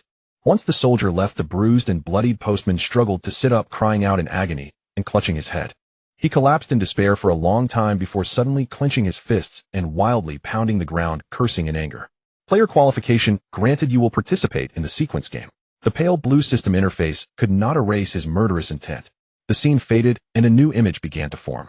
This was a military office under Germany, where the postman, clutching a parcel, walked slowly towards the officer's office. Surrounded by soldiers in military uniforms, disdainful glances pierced the postman as hurtful whispers filled his ears. Is he the new recruit brought in under special circumstances? What a waste! How could such a worthless specimen join our military? I heard his wife worked hard to get him in, ha ha ha. Tisk tisk tisk, what a backdoor deal. Bai Yu silently observed as the postman clenched his jaw, holding the parcel tightly, which contained his wife's cherished jewelry. The scene shifted again, growing dark and narrow, illuminated only by a beam of dim yellow light. A table, a chair, a lamp. The officer, revealing his title, smiled faintly as he handed over a photograph to the postman, who stood with clenched fists. Your wife has been rescued by our military. This is a recent photo of her life. In the photo, the injured woman, covered in bandages, lay unconscious in a narrow cell. The postman fixed his gaze on the photograph, asking in a low voice, what do you want to say? The officer chuckled, leaning back in his chair calmly, saying, your wife could die at any moment, either from lack of medicine or due to your disobedience. The postman's head hung low, his fists clenched, nails digging into his flesh. The dim light cast an elongated shadow of the beret. Do you understand what you must? The officer crossed his legs. From now on, you are the military's dog, and disobedience is not permitted. A long silence fell, the atmosphere heavy. The postman still kept his head down, gritting his teeth as he replied, but you must release my wife. Ha ha ha. The officer lit a cigar, weaving grand promises. As long as you obey, we will treat your woman, and, leaning forward, he savored the postman's expression, raising a finger to propose a devilish suggestion. As long as you kill 1 million enemy units, you can redeem her. The postman bit his lip, falling silent, fully aware of the difficulty of achieving that goal. After several breaths, the cigar smoke filled the narrow, dim space. If you dare deceive me, I will make you suffer dearly.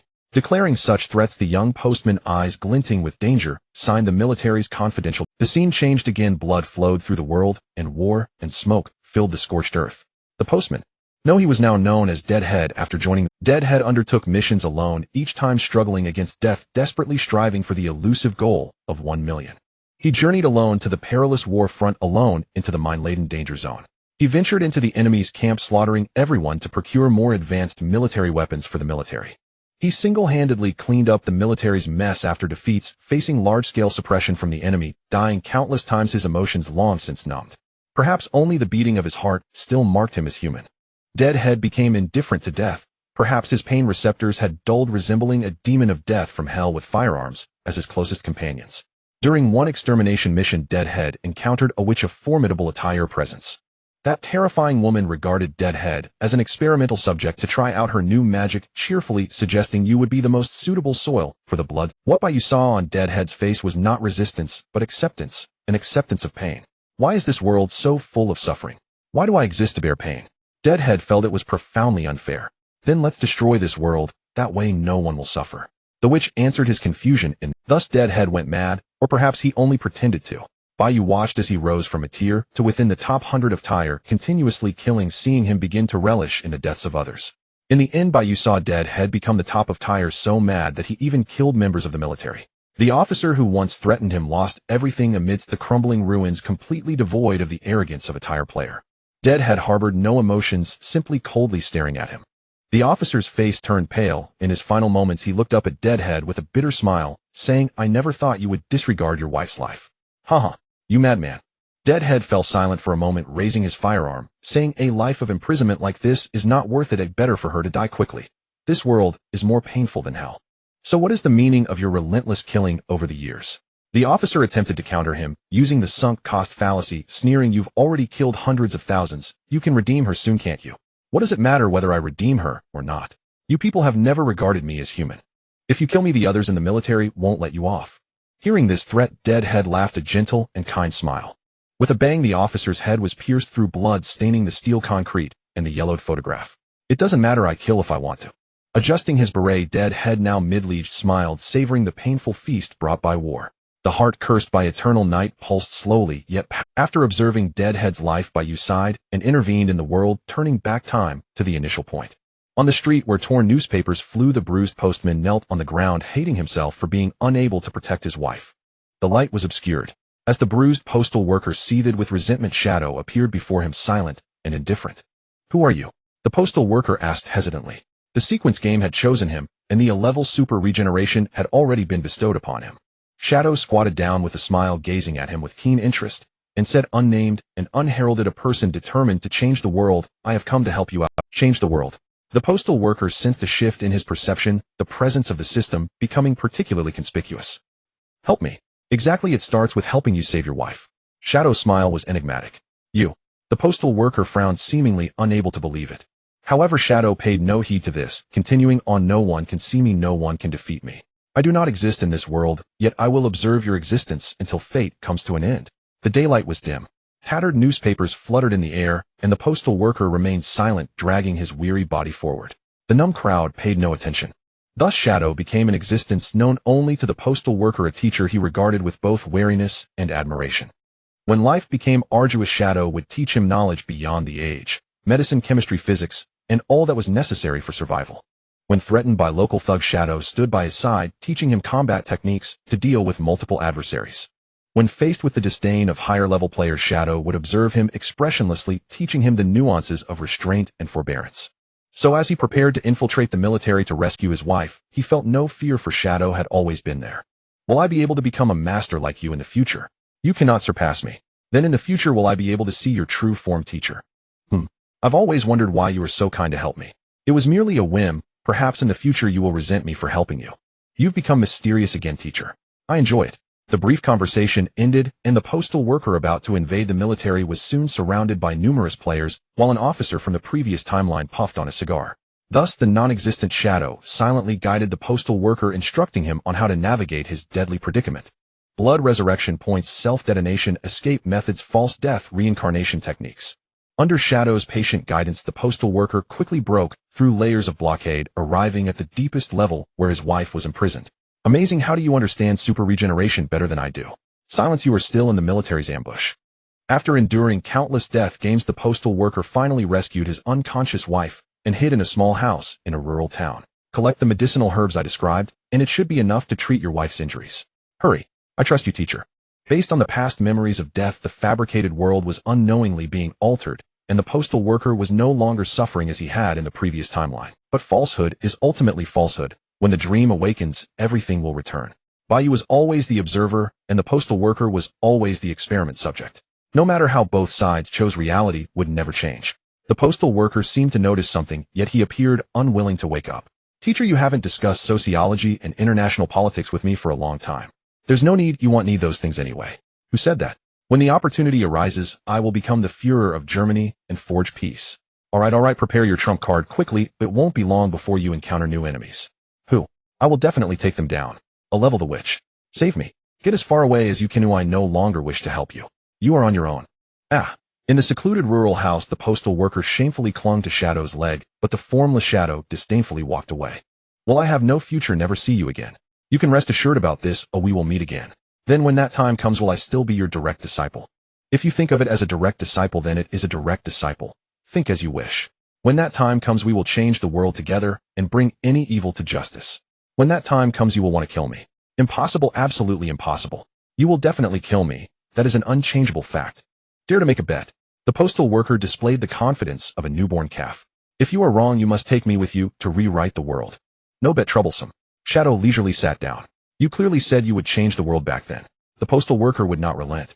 "You taught me all this, yet in the end you want to take me with you. If I take you, what will happen to your wife?" "She will die if she gets involved in the players' disputes." The postal worker fell silent, his gaze slowly examining his wife. "So do you still want to follow me?"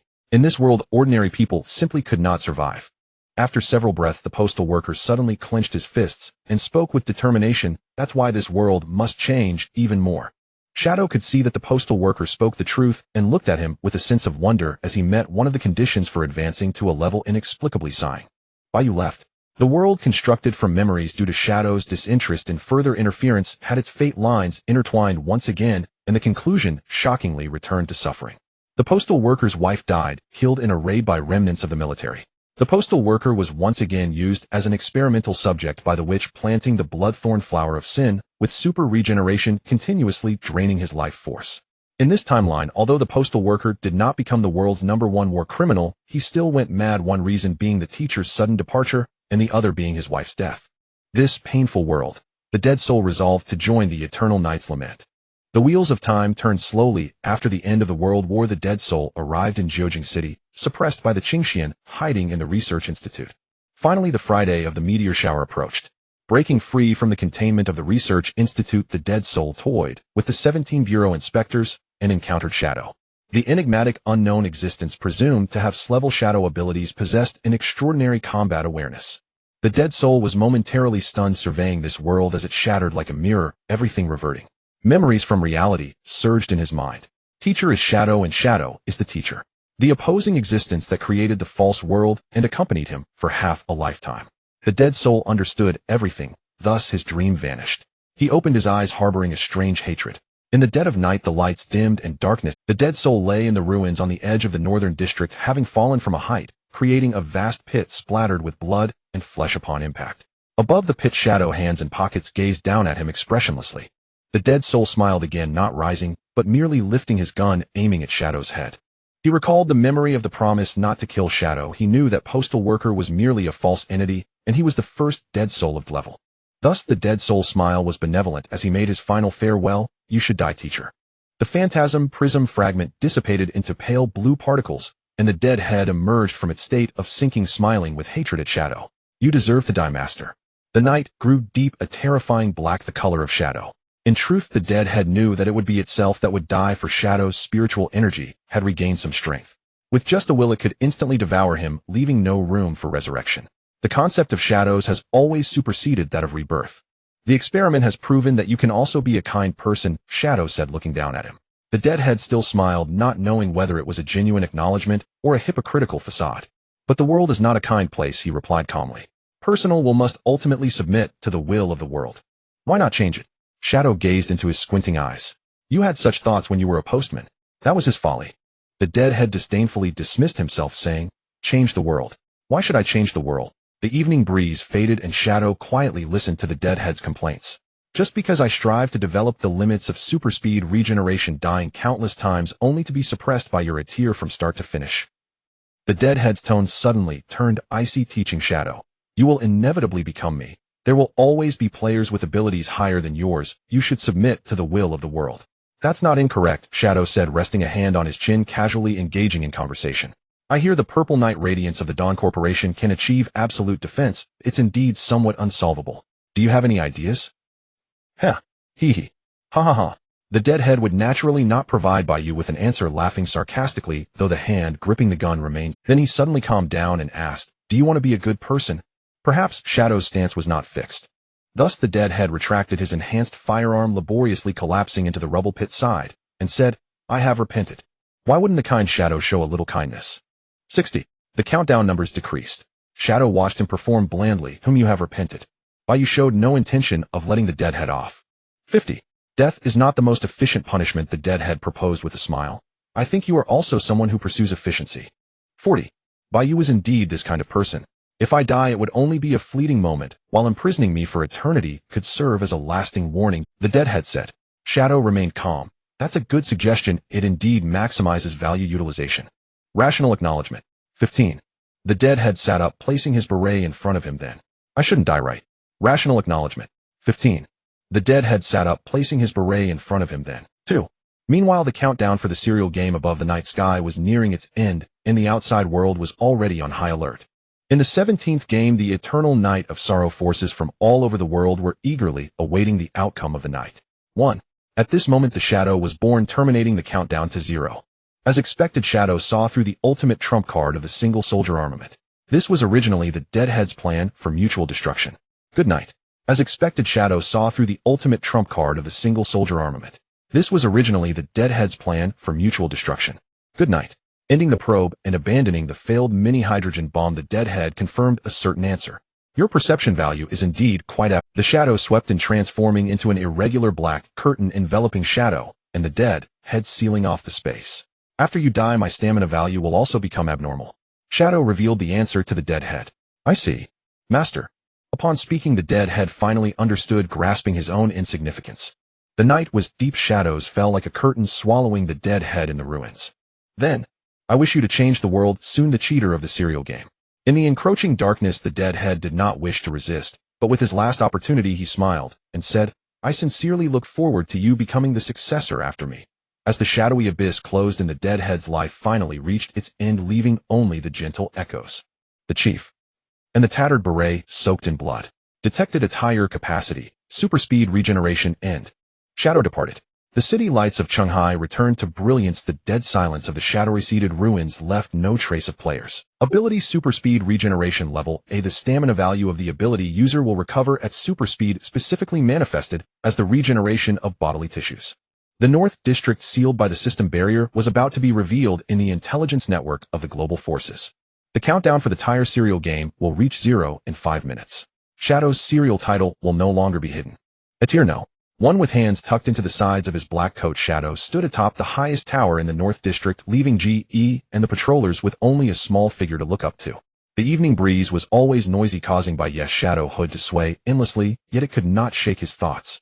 Experts always prefer. Beyond the horizon is the torn moon eye and the flourishing neon sea with towering buildings.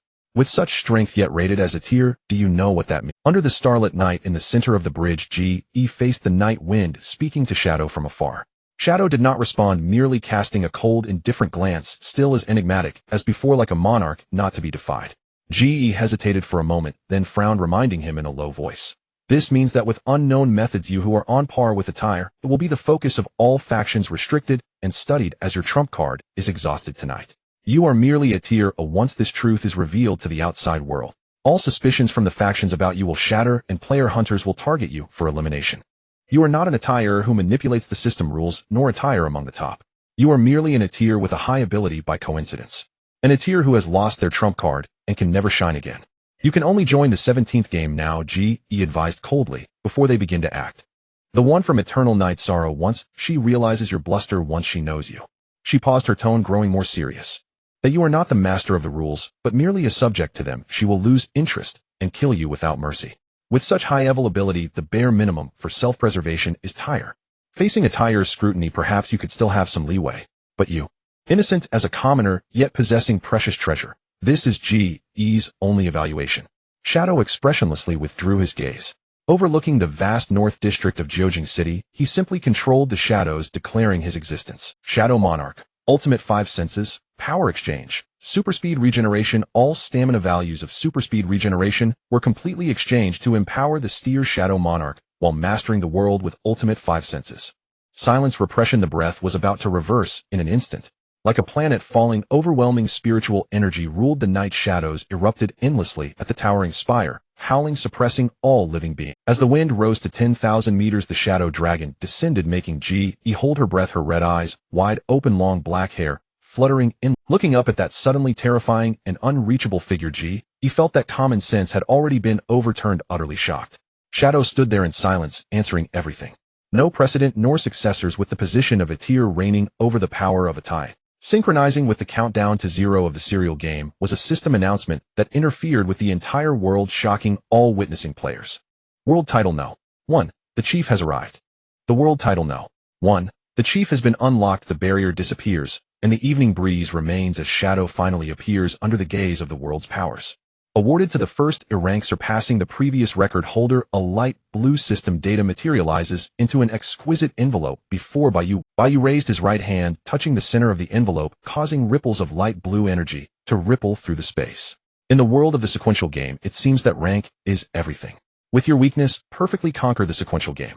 The envelope contained only 2 brief sentences accompanied by the responding system rules. Rule 1: rank promotion is considered as title invalidation. Rule 2 rank decline is considered as title invalidation.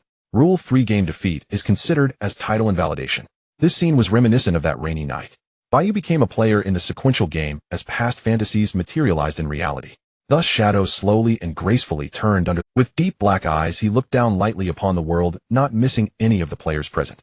Qing Xian Ji Yu at evil extinction Lian. All players gazed at Shadow as the aura of a rank erupted, creating a pressure. Confusion, discontent, frustration, curiosity. At the moment when the night fell into silence, different emotions intertwined. The hidden rules of the system revealed themselves once again. Global announcement players from various continents, forces, systems, and ranks. At this moment, everyone is gazing at the light blue system interface. World title no. 0 seat, the limited time mission has begun. Everyone. After a long time, the 9th qualified chief has finally been born, but welcoming is not the only choice. As if ending a tutorial, Shadow revealed a faint smile, slightly bowing to the world, announcing his existence. The game has officially begun. Become the chief, surpass the chief, or deny the chief. The shadow dragon circled around Bai Yu as the fantastical dragon body commanded the night, radiating a mysterious aura of high status. 0 and 1 the sequential game will be reconstructed by this. Rank. First. In the gaps between the towering buildings, Qing Xian coldly stared at Shadow's rank title, murmuring to herself. Only a little over 1,000 spiritual energy value. She confirmed again. The system would never be wrong, as Shadow's rank title indicated that his value did not exceed 1,000. But what about the massive spiritual energy value dissipating? It shouldn't be. Is it not the inherent value but an additional value? Unknown strength, superior ability. Qing Xian frowned as if facing a great enemy, and in her heart, she raised Shadow's importance level to the highest tier. Just below her master, who stands alongside the Tao and the absolute defense of purple night glimmer. At the southern district boundary, a transformed golden phoenix spirit gracefully perched on the shoulder of a young girl, emitting clear chirps. The traffic lights crossing the intersection with orderly and eye-catching zebra crossings. The proud young lady with black hair and red eyes, arms crossed over her soft chest, displayed a sharp glint in her red gaze. TSK. Gu arrived at this area originally intending to block off the escape route of the dead end, but now felt conflicted and did not want to speak. The data shows that the previous generation's chief qualified person appeared in Germany 75 years ago, but only lasted 8 minutes. In the deep night, amidst the blurry neon glow, G.E. gazed at Shadow while contacting her young lady. The conditions were unclear, yet the title of chief, which ranked first, had always been a mystery of the sequential game. What does the chief truly represent? What is there to execute? No player knows. The sample is unique. The data is unclear, or rather extremely lacking. The only certainty is that any chief qualified person must be a rank first. This intelligence. However, from 75 years ago to now, the rank first has already changed many times, yet the chief only appeared tonight. G.E. withdrew her thoughts, touching the communicator by her ear, saying, "Miss, the other party has no intention of joining the 17th Bureau. What should we do next?" There was a brief silence on the other end, then a proud and noble young girl's voice came through. "Send over the video record, then instruct the other action teams to handle tonight's unexpected factors." Understood. All action teams stationed in Jiujing City of the 17th Bureau were mobilized. Ji stood still, her red eyes slightly narrowed. How did this happen? The chief. A gentle breeze rustled, and a luxurious black car slowly came to a stop beside her, but the group heiress had no intention of resting inside.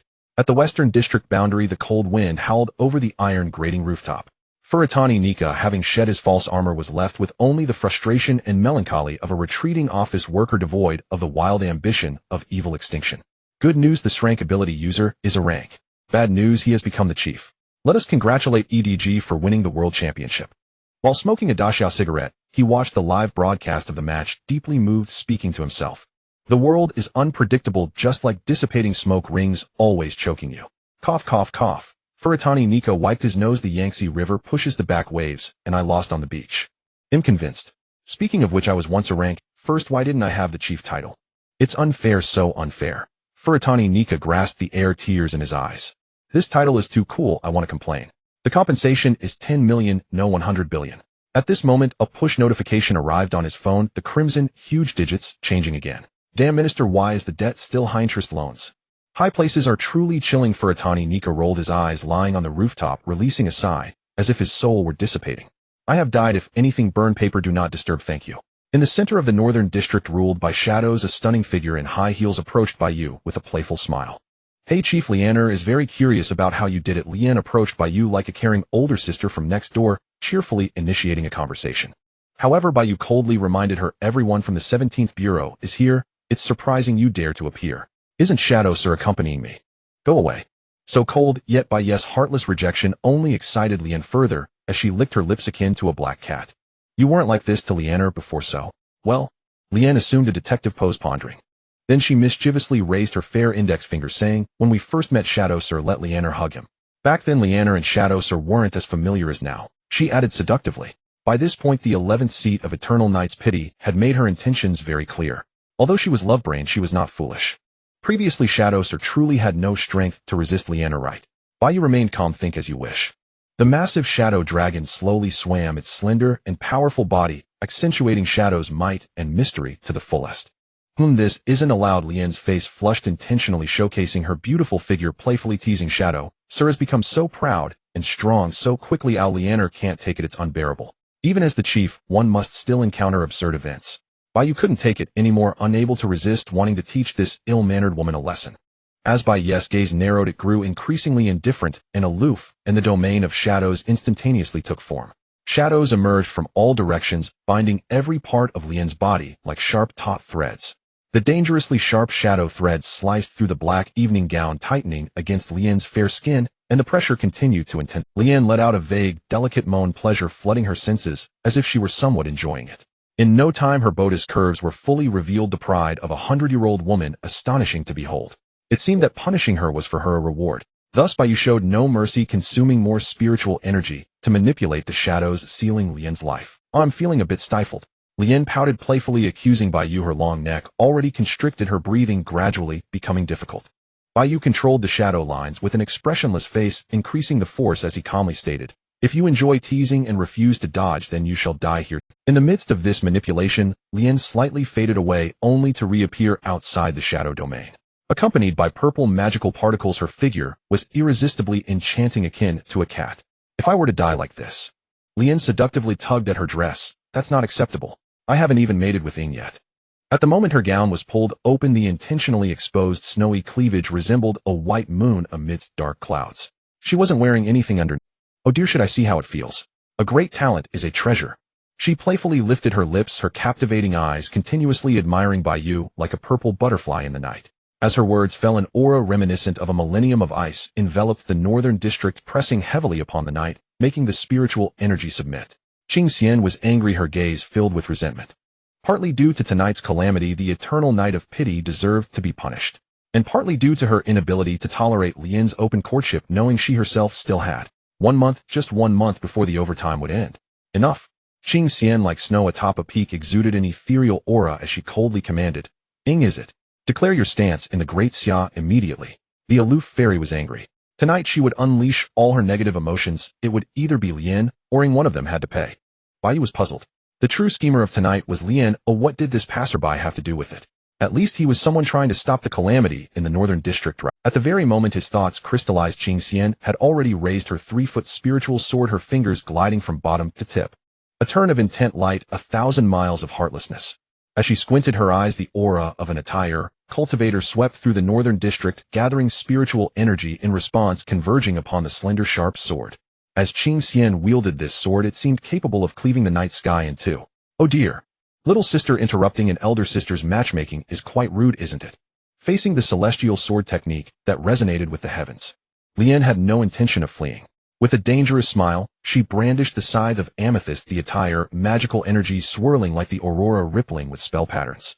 Behind her was her mate, Ing, so Lian had to showcase her powerful side. With a couple of clicks, she walked up to Bai Yu, directly facing Qing Xian. Her cascading black hair danced with the night wind, her gown swaying, releasing an intoxicating scent of a tempting femme fatale. She slightly turned her face playfully, throwing a flirtatious glance. Cute, strong and ample in bosom, doesn't Lian want to be thoroughly ravished? Thus, with such scheming thoughts, Lian was directly backstabbed by Bai Yu. Ing long obeyed its masters while moving with a fantastical form, rushing forth to devour Lian entirely.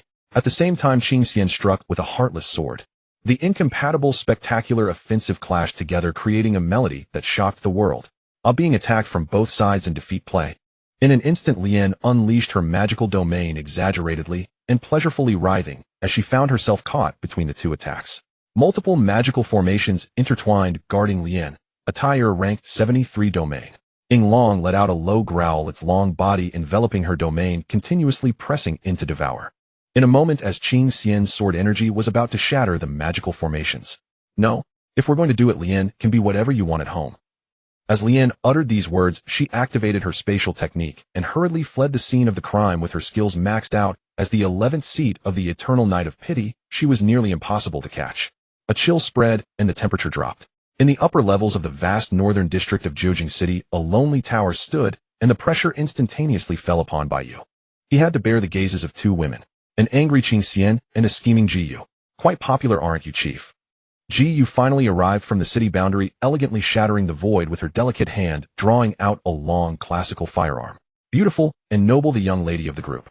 You've been so active in the Great Xia jurisdiction, even doing something great. How about coming to the 17th Bureau for some tea and reminiscing? With a smile, she activated her highest level skill, loading 9 bullets into the chamber. Come on. Ji Yu's crimson eyes resembled a phoenix. Tonight, I shall tame you.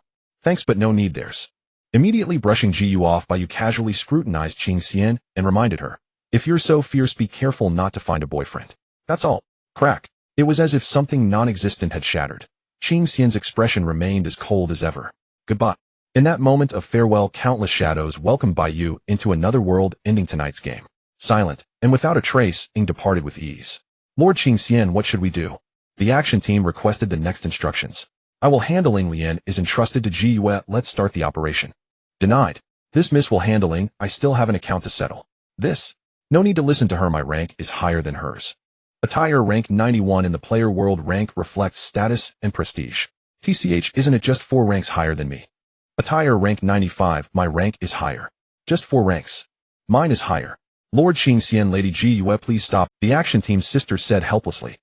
At the Jiujing Planetarium in the Universal Celestial Projection Area, the grand meteor shower finally drew to a close, and the piano performance at the center stage reached its conclusion, the tuxedoed musician closing the score.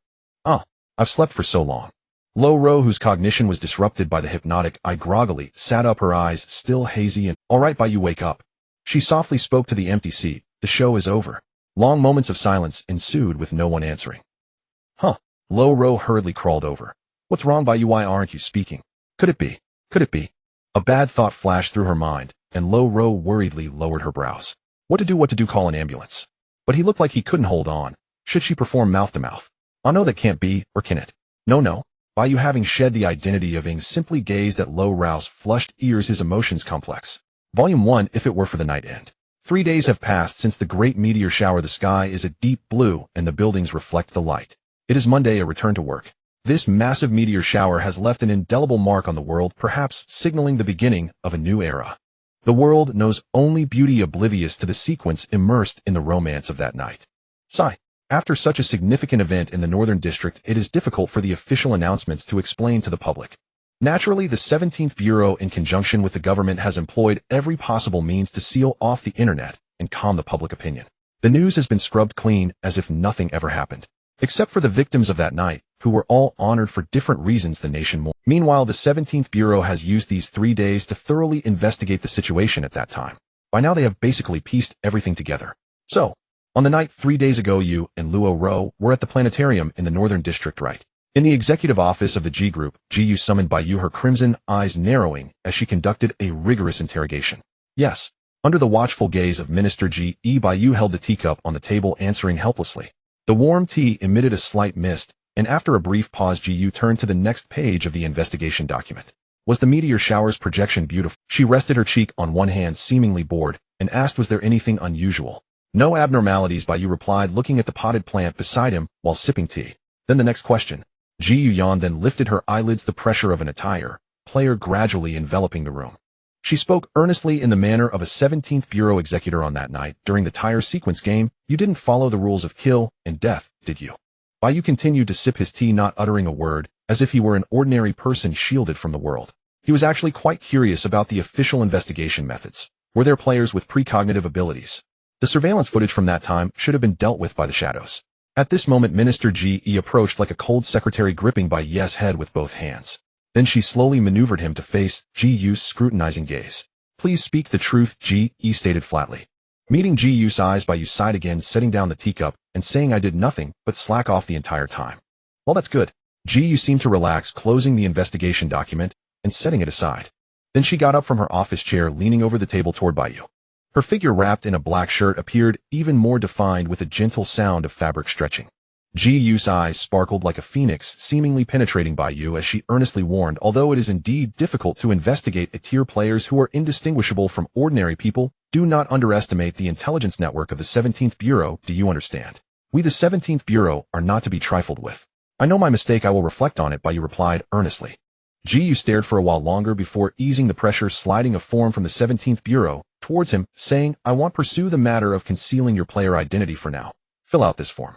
This was an extremely detailed investigation form regarding players. Taking the black pen handed to him by Bai Yu filled it out helplessly. After a few minutes he finally finished. Martial arts player. Ji Yu, reviewing the form, gestured for Bai Yu to prove himself. Be honest, Xia will not mistreat any player. I hope you understand, she said, her tone slightly more amiable, yet still proud. Alright then. Bai Yu stood up, walked to the open center of the office space, and closed his eyes to gather his thoughts. He already had a plan for this. There was nothing much to. He converted a small amount of stamina regained through accelerated regeneration into the true energy unique to martial arts players, and thus, the tier martial aura began to manifest, slowly swirling with just the right amount of pressure. A martial arts player emerged. It had nothing to do with the shadows or the chief, it was just that ordinary. One punch could probably break through a wall. Bai Yu portrayed this ordinary tier image to perfection. After a moment, Bai Yu, having put on a show, asked nonchalantly, is that good? Ji Yu did not respond, retracting her observing gaze to look back at the form, continuing to ask, what is the name of your ability and its level? Bai Yu replied, helplessly speaking nonsense with a serious expression. Ji Yu squinted, slightly resembling a princess, a smirk playing on her lips. Since you are a Bai Yu replied, helplessly speaking nonsense with a serious expression. Ji Yu squinted, slightly resembling a princess, a smirk playing on her lips. Since you are a martial arts player, why not show me something? What? Bai Yu questioned, doubting his hearing. Then upon seeing Bai Yu's confused expression, Ji Yu nonchalantly told Ji Yi show him something. In the blink of an eye, Ji Yi demonstrated like a coach. Yes, here we go. She effortlessly performed a backflip several meters, her movements cool and agile, her ponytail flowing elegantly in the air. The next moment, with a soft thud, she landed on one hand, exuding the commanding presence of an army ready to fight, as if thousands of soldiers stood guard in the world. Ignore that. She finished the motion expressionlessly, sheathing her blade and returning to her usual demeanor. The tire sequence title is meant to signify the authority of the higher-ups, and it should be so, but Bai Yu could not take it seriously. He asked incredulously, is that, Ji Yu crossed her arms, seemingly satisfied. That's it, prove your potential as a martial arts player. She was still probing the authenticity of Bai Yu's ability. With no other choice, Bai Yu activated his true energy, imitating Minister Ji Yi's moves to perform a backflip. Moments later, Bai Yu felt he had been played, especially upon seeing Ji Yu's amused expression, which further confirmed his suspicion. Sooner or later, he would have Ji Yu perform a move for him to see. Alright, I believe you are a martial arts player now, Ji Yu replied with a smile. At the same time, she tapped on her phone, chatting with someone. After about half a minute, she concluded the chat, shifting her interest back to Bai Yu, asking, I need to confirm your sequence title, show it to me. I must refuse. To this, Ji Yu did not pursue further, playing with her hair, her expression meaningful. Because, my queen, the person you asked me to take care of has been identified, a martial arts player video. Xiao Shui got it. My queen, he is in my hands. Xiao Shui, just take care of him. My queen, now I finally understand why you emphasized the code that night, mutually concealing our identities for surprises. Xiao Shui, don't meddle in our affairs. My queen, okay, Miss Qing Xian, I am working.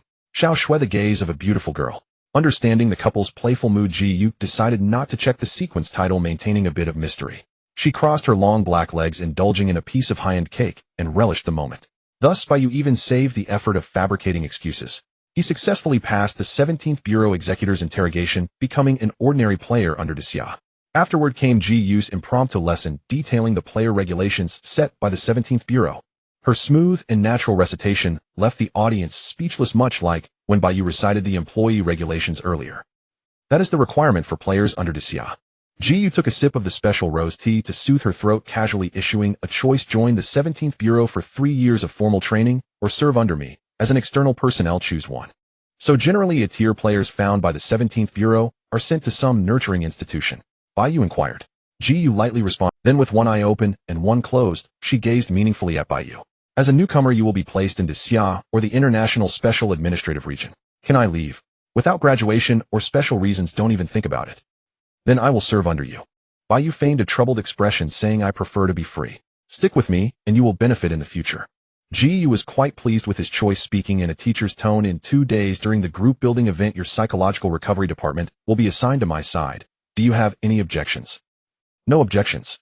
At that time we will negotiate with the Dawn Consortium. I will train you well, so be ready. Yes.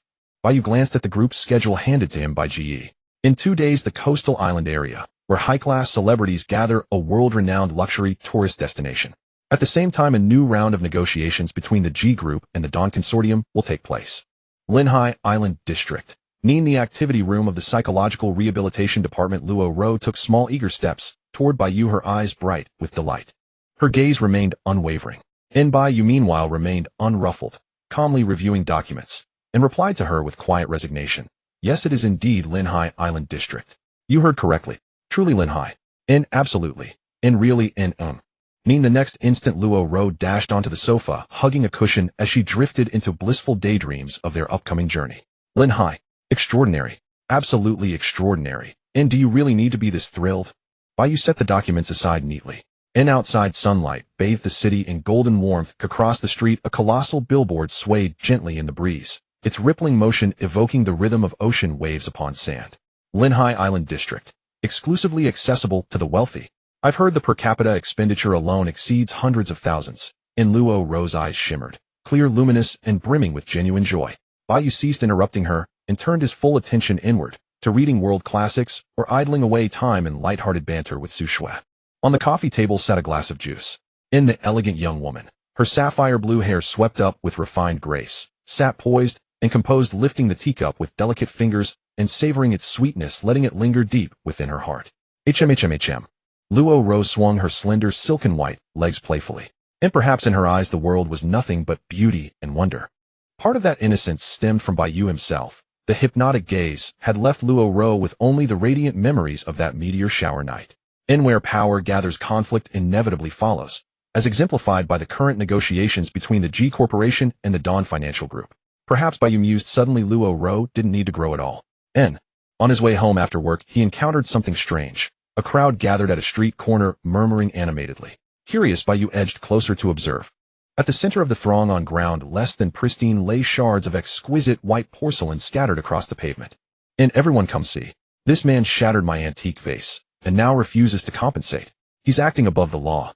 When precisely did I touch you? Do not fabricate slander. Na woman dressed simply stood locked in confrontation with Fujigaya Nika, demanding restitution. Flat price, 80,000 80 thou. A crude Japanese expletive. Bai Yu sighed inwardly and stepped beside Fujigaya Nika.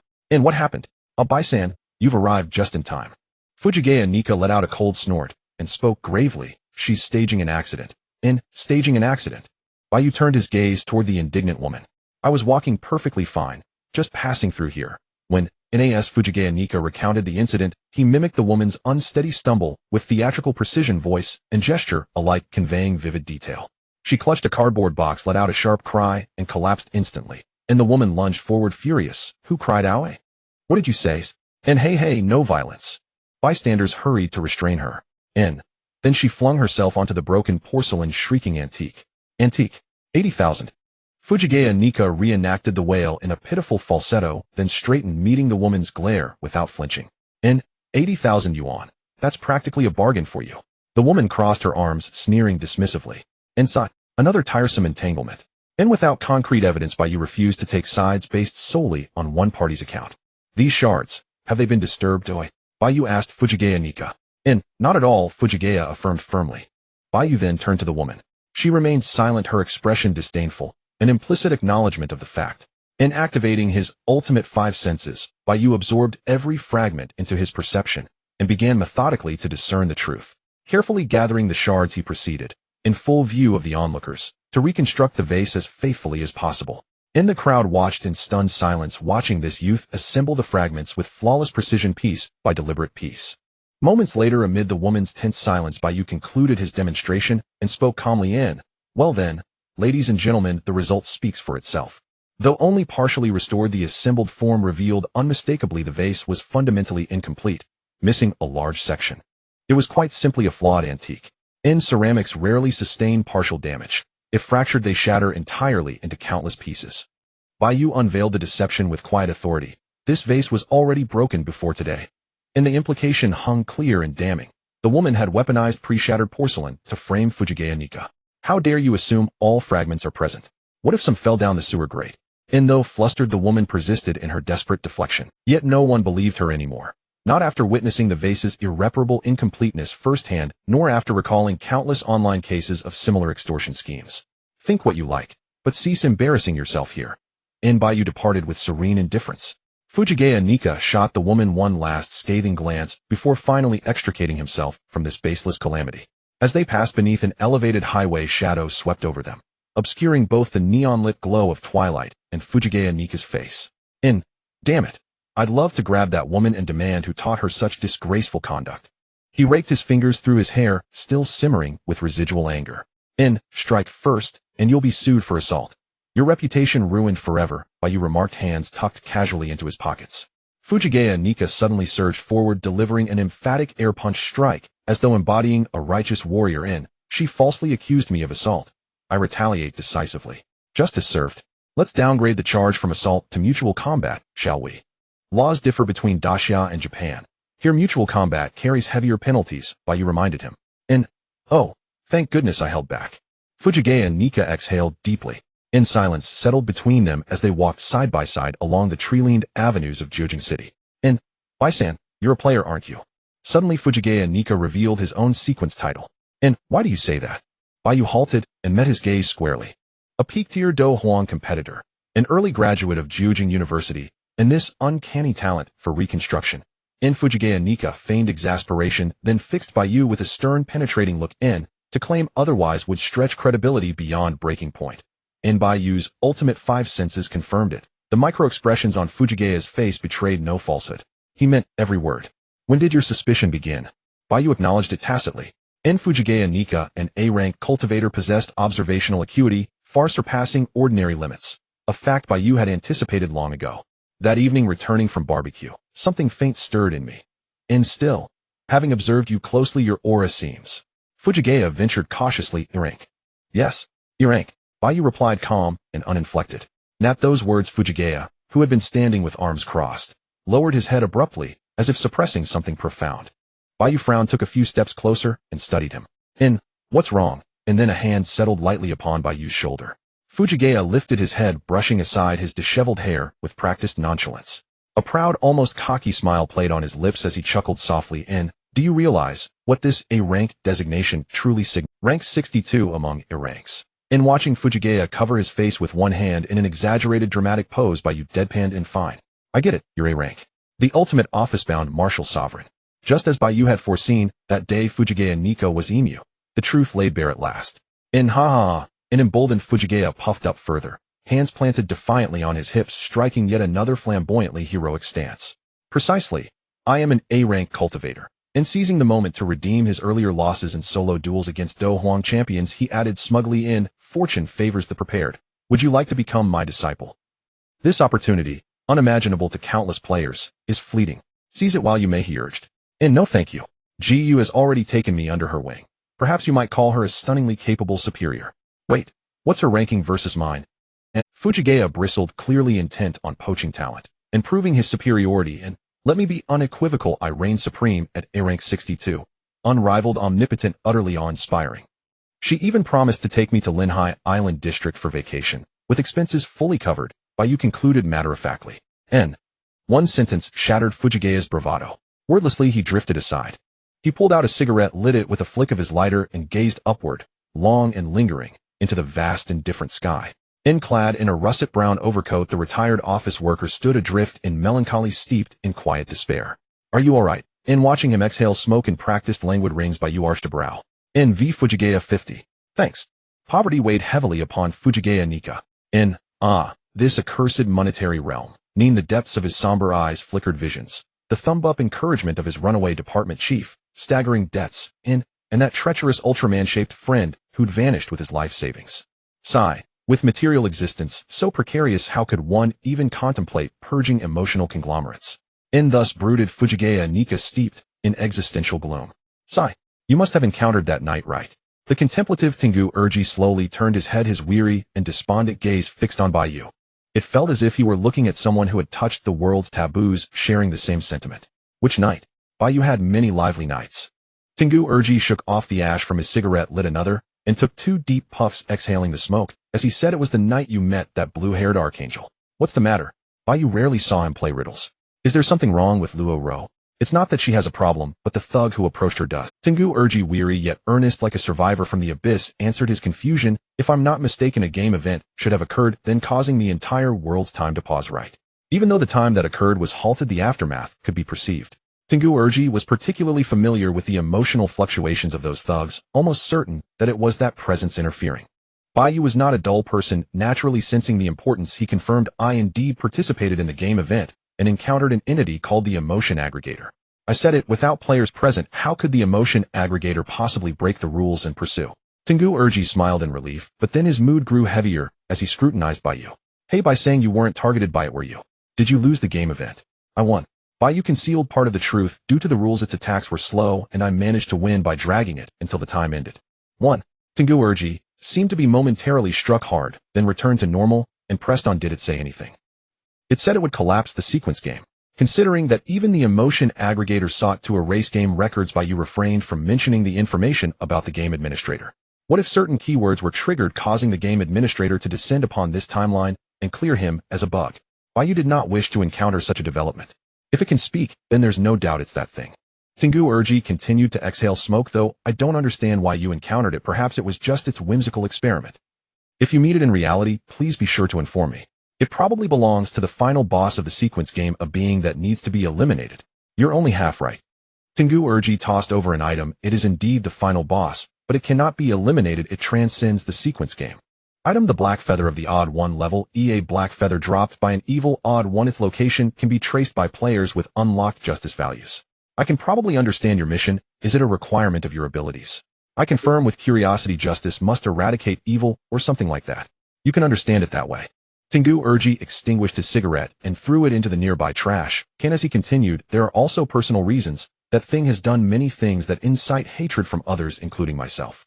It seemed too much time had passed. Tengu Urji felt no emotional stirring, merely squinted slightly. He raised his thumb and said in a traditional tone, by saying, as long as you serve me, the rewards will be substantial. Get lost. Don't make me beg you. Go ahead and beg. Henshin. The demon obliteration aura made its entrance, the imposing black gold armor unleashing martial energy with a long crimson scarf billowing in the wind. Show your abilities. Oi, let's have a duel of warriors, father-son match. 5 minutes later. Game over. Tengu Urji despondently set down his phone. He had faced defeat yet again. Bai Yu joyfully welcomed a new child. If I encounter it later, I'll contact you. He turned his back to leave, waving goodbye, leaving Tengu Urji sitting on the bench. Enjoy your team building. Tengu Urji bid farewell formulaically. If you have time, take a few pictures and share them on your social media. Bai Yu glanced sideways and admitted, I usually don't post on social media. Then just message me privately. Tengu Urji seemed to be reflecting on life. To be honest, I know a stray mouse in Jiujing City. It said it wants to see what upper-class society looks like. I'll buy a small snack over there when I have time. Boss is generous. Are we going to team build at the Coastal Island District? The cool chat avatar showed online. Su Shui was very concerned about Bai Yu's work situation. Did Luo Ro tell you? She posted on social media. I saw it, immediately screenshot. Do you want to go too? Come back and accompany me to work overtime. The beautiful girl is angry. I'll bring you big snacks after the team building. Do you see me as a child? The beautiful girl was truly about to get angry. I'll feed you then. Seeing this message, Su Shui suddenly froze her face, slightly flushed, her fingers hovering in midair, unsure of what to reply. What's fun? Show me, miss. In the luxurious and comfortable backseat of the private car, you finished a business call, leaning over to see what was happening. In an instant, Qing Xian, like a child guarding its food, cast a resentful glance at Miss G and exited the chat interface. Go back to your group business. Qing Xian flatly reminded its impolite. My little Qing Xian. Yue, before reconnecting the business call, glanced at the white-haired sword immortal and smiled. Cultivators, especially sword cultivators, as I understand it, in the end, aren't they all supposed to sever emotional ties? I'll cut you first. Qing Xian huffed softly. That won't do. Yu leisurely crossed her black silk-clad legs. I'm your old friend's superior. How can I be severed? Qing Xian grasped her cheek and said lightly, the first sort of proving Dao, sever the troublesome bestie first. Yu maintained her proud demeanor, brushing off Qing Xian's hand unconcerned, as she said, rest assured, I have no interest in your old friend. I be careful of the distinction between immortals and mortals. If he cannot attain immortality, I shall accompany him to the grave. Is that so? The private car smoothly traveled along the elevated bridge. Their conversation abruptly halted. Yu leisurely read 10,000 Ways to Train a Dog. After a short while, G.E., who was driving, received a message and suddenly spoke up. Miss, the family hopes you will cultivate a successor for the group soon. You should be of that age now. Let them mind their own business. I'm still young and don't need offspring. Ji Yu replied impatiently. Ji Yi side focused on driving, and then it was Qing Xian's turn to speak. 10,000 ways to train a dog. Qing Xian finally noticed, aren't you quite averse to dogs? Ji Yu's preferences were somewhat known to Qing Xian, after all they had been friends for many years. Not dogs.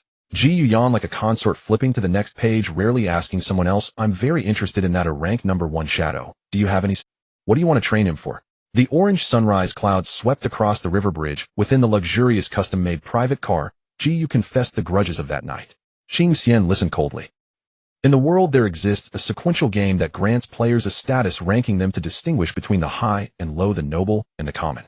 When the world's most luxurious cruise ship reigns over the night, its golden brilliance illuminating the coastal scene. When the composed and serious security personnel stand in neat rows, their sunglasses reflecting the splendid nightlife. When countless reporters swarm, capturing images, asking questions, and creating sensational news. Miss, please walk this way. Let's go. As the head of the G group and the exceptionally beautiful leader disregarded the throngs welcoming her and stepped onto the scarlet carpet. Wow, impressive. Lo Rao's clear eyes reflected the splendor, each step filled with awe as she walked amidst the crowd. A bit exaggerated.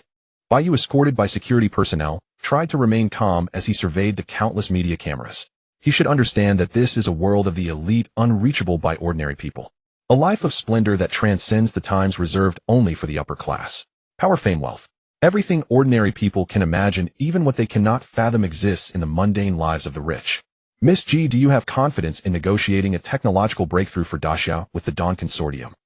Miss G, as a leader of a top enterprise in Daxia, what are your thoughts on the current era? Miss G, can you reveal a bit about your criteria for choosing a partner? Under the vast modern silver-white sky, capable of accommodating a multitude of visitors, Ji Yu remained expressionless, coldly dismissing the crowd regarding all the questions. Amidst the intertwining sounds of admiration and amazement, her beautiful and luxurious silhouette contrasted with the golden light of the cruise ship, pausing as her waist-length black hair shimmered with a noble glow, drawing countless gazes. Like a golden phoenix born from a ruby, Ji Yu turned her gaze slightly and said lightly, "Have you two signed?" "Signed. Signed already." Lo Ro hurriedly handed back the pen, finally having a reason to end the reporter's questions, as she, who was not good at rejecting others, felt flustered. Bai Yu calmly bid farewell to the security personnel. Ji sighed, helplessly signaling the staff from other departments to go ahead, then walked to Lo Ro and crossed her arms. Ji squinted her eyes sternly and admonished, "I told you long ago to learn to say no. What if you accidentally signed some fraudulent agreement?" Lo Ro first displayed a shocked expression, looking left and right, then sincerely bowed her head in apology. "I'm sorry." Ji sighed again in resignation, turning around and reminding, "We should hurry, the young lady won't have any patience." "Yes, yes." Lo Ro, like a startled deer, adjusted her posture and timidly followed Ji. Surrounding their ears were either the warm broadcasts of the hall or the noisy exchanges between security personnel and reporters. Through the gigantic modern floor-to-ceiling windows far away. Even while walking in the luxurious automatic elevator, even while standing above the masses, even as Bai Yu tried to broaden his view, he could only see a massive corner of the lavish cruise ship. The luminous light, as brilliant as pearls, obscured the giant floor-to-ceiling windows of the hall, resembling a giant whale leaping from the sea, incredibly spectacular. The Shanghai Miracle, one of the largest and most luxurious cruise ships in the world, deployed on Daxia's coastal routes for 15 years, setting several world sailing records. Measuring 562 meters long and 134 meters wide. With a total height of 28 decks, 3,067 luxurious guest rooms, it can accommodate and host over 8,000 guests. Themed halls of different styles, top-level artistic performances, and a sea slide soaring 14 decks high. An experience akin to that of royal nobility, encompassing shopping, dining, and entertainment, all available here. Bai Yu followed behind Ji Yu, truly stepping into the world of the upper class. This night awakened meanwhile in the VIP room of the Shanghai Miracle. "Let the game begin, my noble saint." The golden-haired, golden-eyed young nobleman lightly inhaled the fragrance of roses, sensing his surroundings, which belonged to the G group. If any players were present, they would instantly be rendered speechless by his identity. Affiliated with the Countermeasures Department of the Eastern Land, the second-to-rank ace following the eradication of evil. Ranking 77th in a rank, a holder of a class Krypton Emperor abilities, a new generation of masked knights. The legendary Kido Toru was confidently adjusting his posture. Entering the resplendent interior of the Shanghai Miracle, the professional maid of the organizer was already waiting. "Please step this way." The headmaid's attitude was both close yet distant as she raised her palm, inviting Bai Yu and his group to the guest room area. Following the head maid's footsteps, Bai Yu and Lo Ro strolled through the opulent and luxurious grand corridor. Expensive paintings from renowned artists, exquisite golden and jade ornaments, and passing celebrity politicians. In this vast world of the cruise ship, it seemed that all opportunities would become possible. This was the best choice for developing connections. So impressive, so impressive, so impressive. Lo Rao's eyes sparkled like a child who had never seen the world, curiously looking this way and that. At the same time, she took out her phone, turning it this way and that to record everything. Watching Lo Ro, who was excitedly raising her phone above her head, Bai Yu could understand her feelings and smiled helplessly. However, to put it simply, this place was so luxurious that casually damaging an item could bankrupt an ordinary family. With a joking mindset, Bai Yu quietly shared this thought with Lo Ro. Huh. Lo Rao's expression instantly stiffened, trembling, as she lowered her phone, hesitating to observe the painting before her. Look, this painting's hook seems a bit aged. It must have been hung for a long time. Bai Yu analyzed earnestly, reminding Lo Ro, what if there's a sudden sway of the ship and it falls? It's not impossible. At that time, Lo Ro seemed to realize she could end up bankrupt, half covering her mouth in astonishment, saying, I might become the one to compensate. Just a hypothesis. Bai Yu wore a barely noticeable mischievous smile. What a... Lo Ro quietly stepped back. That won't happen. The head maid coldly answered the doubts. The corridor has full-angle surveillance. Please feel free to visit. Is it high definition? How many pixels can it be magnified? Can we really feel free to visit? Lo Ro posed 3 soul-searching questions, looking around before finally spotting the surveillance camera in the... Every facility on the Shanghai Miracle is top tier, and so is the surveillance. Please trust in our service capabilities. The head maid performed a formal bow, then raised her hand, directing her gaze towards 2 guest rooms nearby. Room 501, Mr. Bai Yu. Room 502, Miss Lo Ro. Your luggage has been delivered to your rooms. If there are any mistakes, please contact me in a timely manner. This is your room key, but please keep it safe. After making these simple reminders, the head maid bowed again, returning to the reception hall and disappearing from view. So after a brief few seconds, Lo Ro slowly took a step, then another. Since we can feel free to visit the presidential suite. She gently grasped the door. An impatient feeling gradually blossomed. I'm coming. Lo Ro released her grip, humming a little tune. Sleeping. We still have a banquet later. Bai Yu reminded. Don't worry, you'll just nap for a bit. Lo Ro, like a drowsy little rabbit, slipped into the guest room. Shengua Che confidently tossed his golden hair, maintaining the most proud and noble demeanor as he entered the banquet hall of the Shanghai. The 2 waiting maids respectfully bowed, then simultaneously opened the grand doors, allowing golden light to flow gently out. The magnificent grand vaulted ceiling, the sparkling crystal chandelier, and the round tables laid with delicacies. It was a splendid banquet for the upper class. The guests, who were engaged in lively conversations, nodded in his direction in unison, expressing approval and respect. As one of the representatives of Eastern Japan's commerce, the young Shengua Che was truly a figure admired by countless enterprises. Therefore, he declared, Ladies and gentlemen, I will cover all expenses of today. With a casual snap of his fingers, he enlivened the atmosphere, and applause surged like a tide. It was not merely because of his generosity, but rather due to his status, which alone warranted the admiration of all. Exceptional and successful individuals are always presented with various opportunities. Cooperation, gifts, marriages. But unfortunately, Shengua Che, the winner of life, did not fit the 3rd criterion.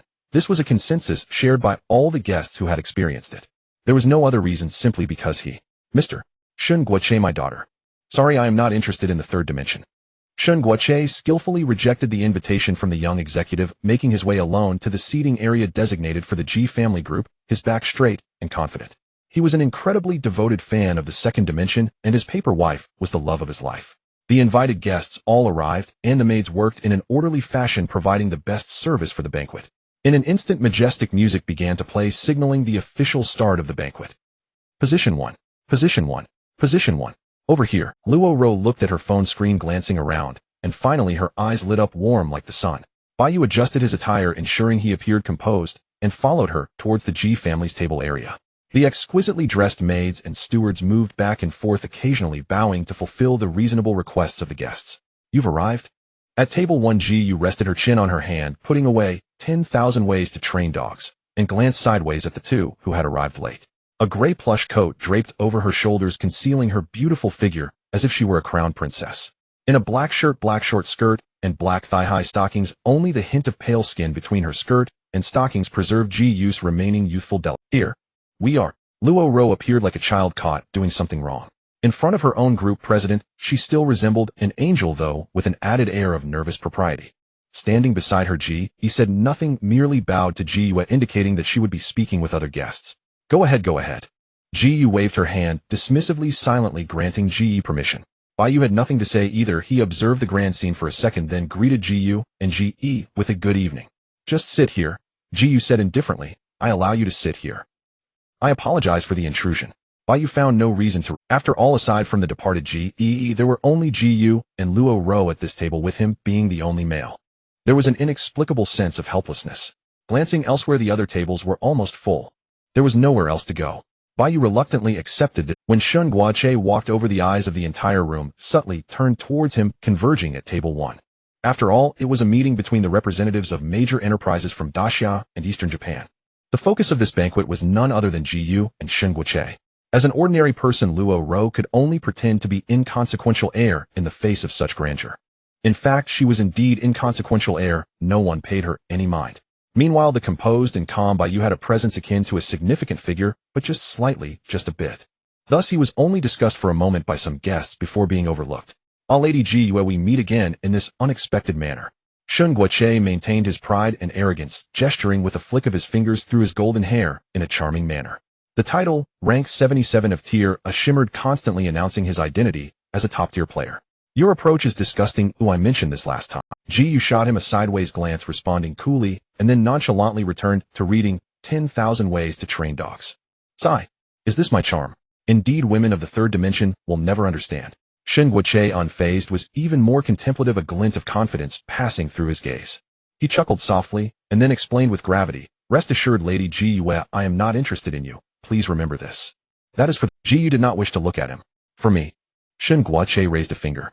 He seemed not to have heard, self-indulgently confessing, the reason I was interested in you earlier is because. What could it be? Luo Ro couldn't believe she actually had the chance to hear gossip from a big shot. There were many stories. Bai Yu's gaze flickered between the two. As a true fan of the second dimension, I just thought you resembled my wife Kyuko. It's as simple as that. Shun Guoche casually spread his hands, revealing a glimpse of the Kyuko-themed merchandise shirt underneath. Indeed, the third dimension is a lie. He sighed deeply. Only the second dimension is everlasting beauty. Sigh. Someday I will make the second dimension rewrite the world, creating new brilliance. But if you would be willing to act as my wife's ambassador in the third dimension. The next moment, Shun Guoche with utmost sincerity proposed, I am willing to transfer 2/3 of my assets to the Ji family group. Would you consider it? Get lost. Ji responded. Why I? Shun Guoche made an incredulous expression, dramatically dropping to one knee as if proposing to the void, expressing heartfelt reluctance. Lady Ji Yu, if there were only one beautiful thing in this world, it would undoubtedly be the second dimension. He seemed genuinely pained, evoking the pity of countless young girls. At that moment, the background appeared to shower down roses and holy light as numerous adorable second-dimensional characters passed by, brushing past Shun Guoche. Meow, master illusion. Shun Guoche's acting was sufficient to inspire such associations. No one is perfect. There are no unearned sacrifices in this world. I understand that. Shun Guoche clenched his fist against his forehead, deeply contemplating, as though he were a work of art. Yet even so, I am willing to trade 2/3 of my assets. Is that not enough, Lady Ji Yu? He then extended his hand in invitation, his gaze resolute, filled with the unwavering spirit of a warrior. I still say the same thing, get lost. Under his words, Ji Yu lost even the mood to read. Ah, how cold the world is. Could it be that the treasures of the world are just? Shun Guoche staggered back as if about to spit blood. Then he glanced at Bai Yu, seeking affirmation as he asked, Sir, I believe you wouldn't want the second dimension to decline like this, would you? Bai Yu was speechless. It seemed Shun Guoche truly loved the second dimension. At this banquet, he had thrown aside all pretense. Bai Yu noticed the astonished gazes directed at him from all around. Ji Yu's dark brows had already furrowed the aura of an entire player emanating from her, and she showed no sympathy for Shun Guoche. The next moment, the president of the Ji family group spoke coldly. Let's not beat around the bush. My patience has reached its limit. As her words fell, Shun Guoche returned to his prideful demeanor, as if flipping a book.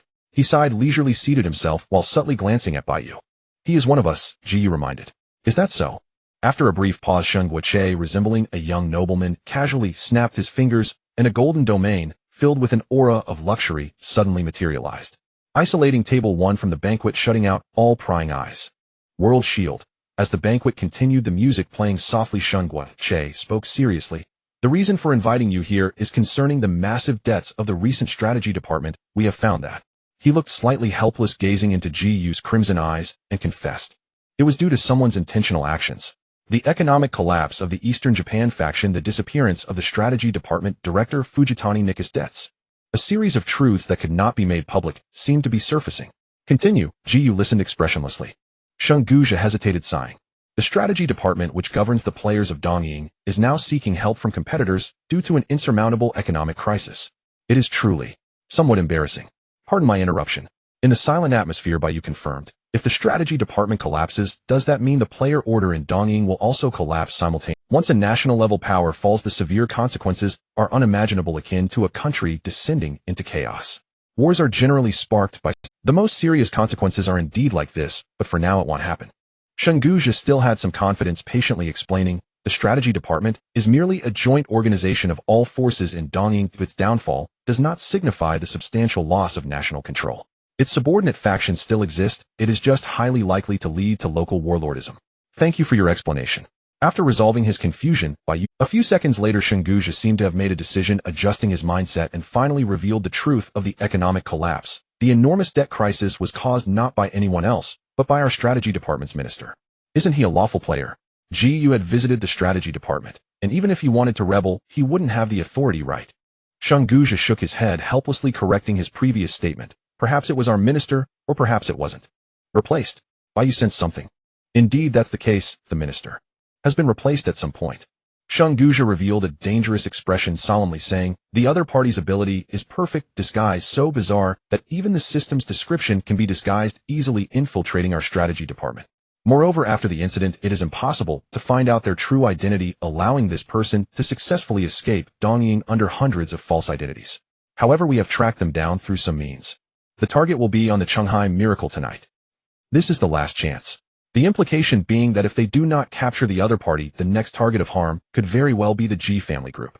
Even the subordinate institution of the 17th Bureau in Daxia. So, I am very curious, what means did that person use to collapse the economy of the strategy department? After asking in the next second, Ji Yue, as a business magnate, slightly furrowed her brows, guessing the truth. Recently, the strategy department has issued a lot of bonds. Is the issue here? That's indeed the case, Sheng Guja said helplessly. The other party. Let's just call them the disguiser. The disguiser used their perfect disguise ability to steal the strategy department's bond secrets, and then perfectly replicate them using their ability. Then under the name of the Dongying strategy department continuously issued so-called true bonds. Simultaneously, with the help of numerous scheming entrepreneurs, a massive economic loss was caused in a short time. Currently, the economic reserves and credibility of the strategy department are about to reach a critical point. In a week, the strategy department will declare bankruptcy. I understand the situation now.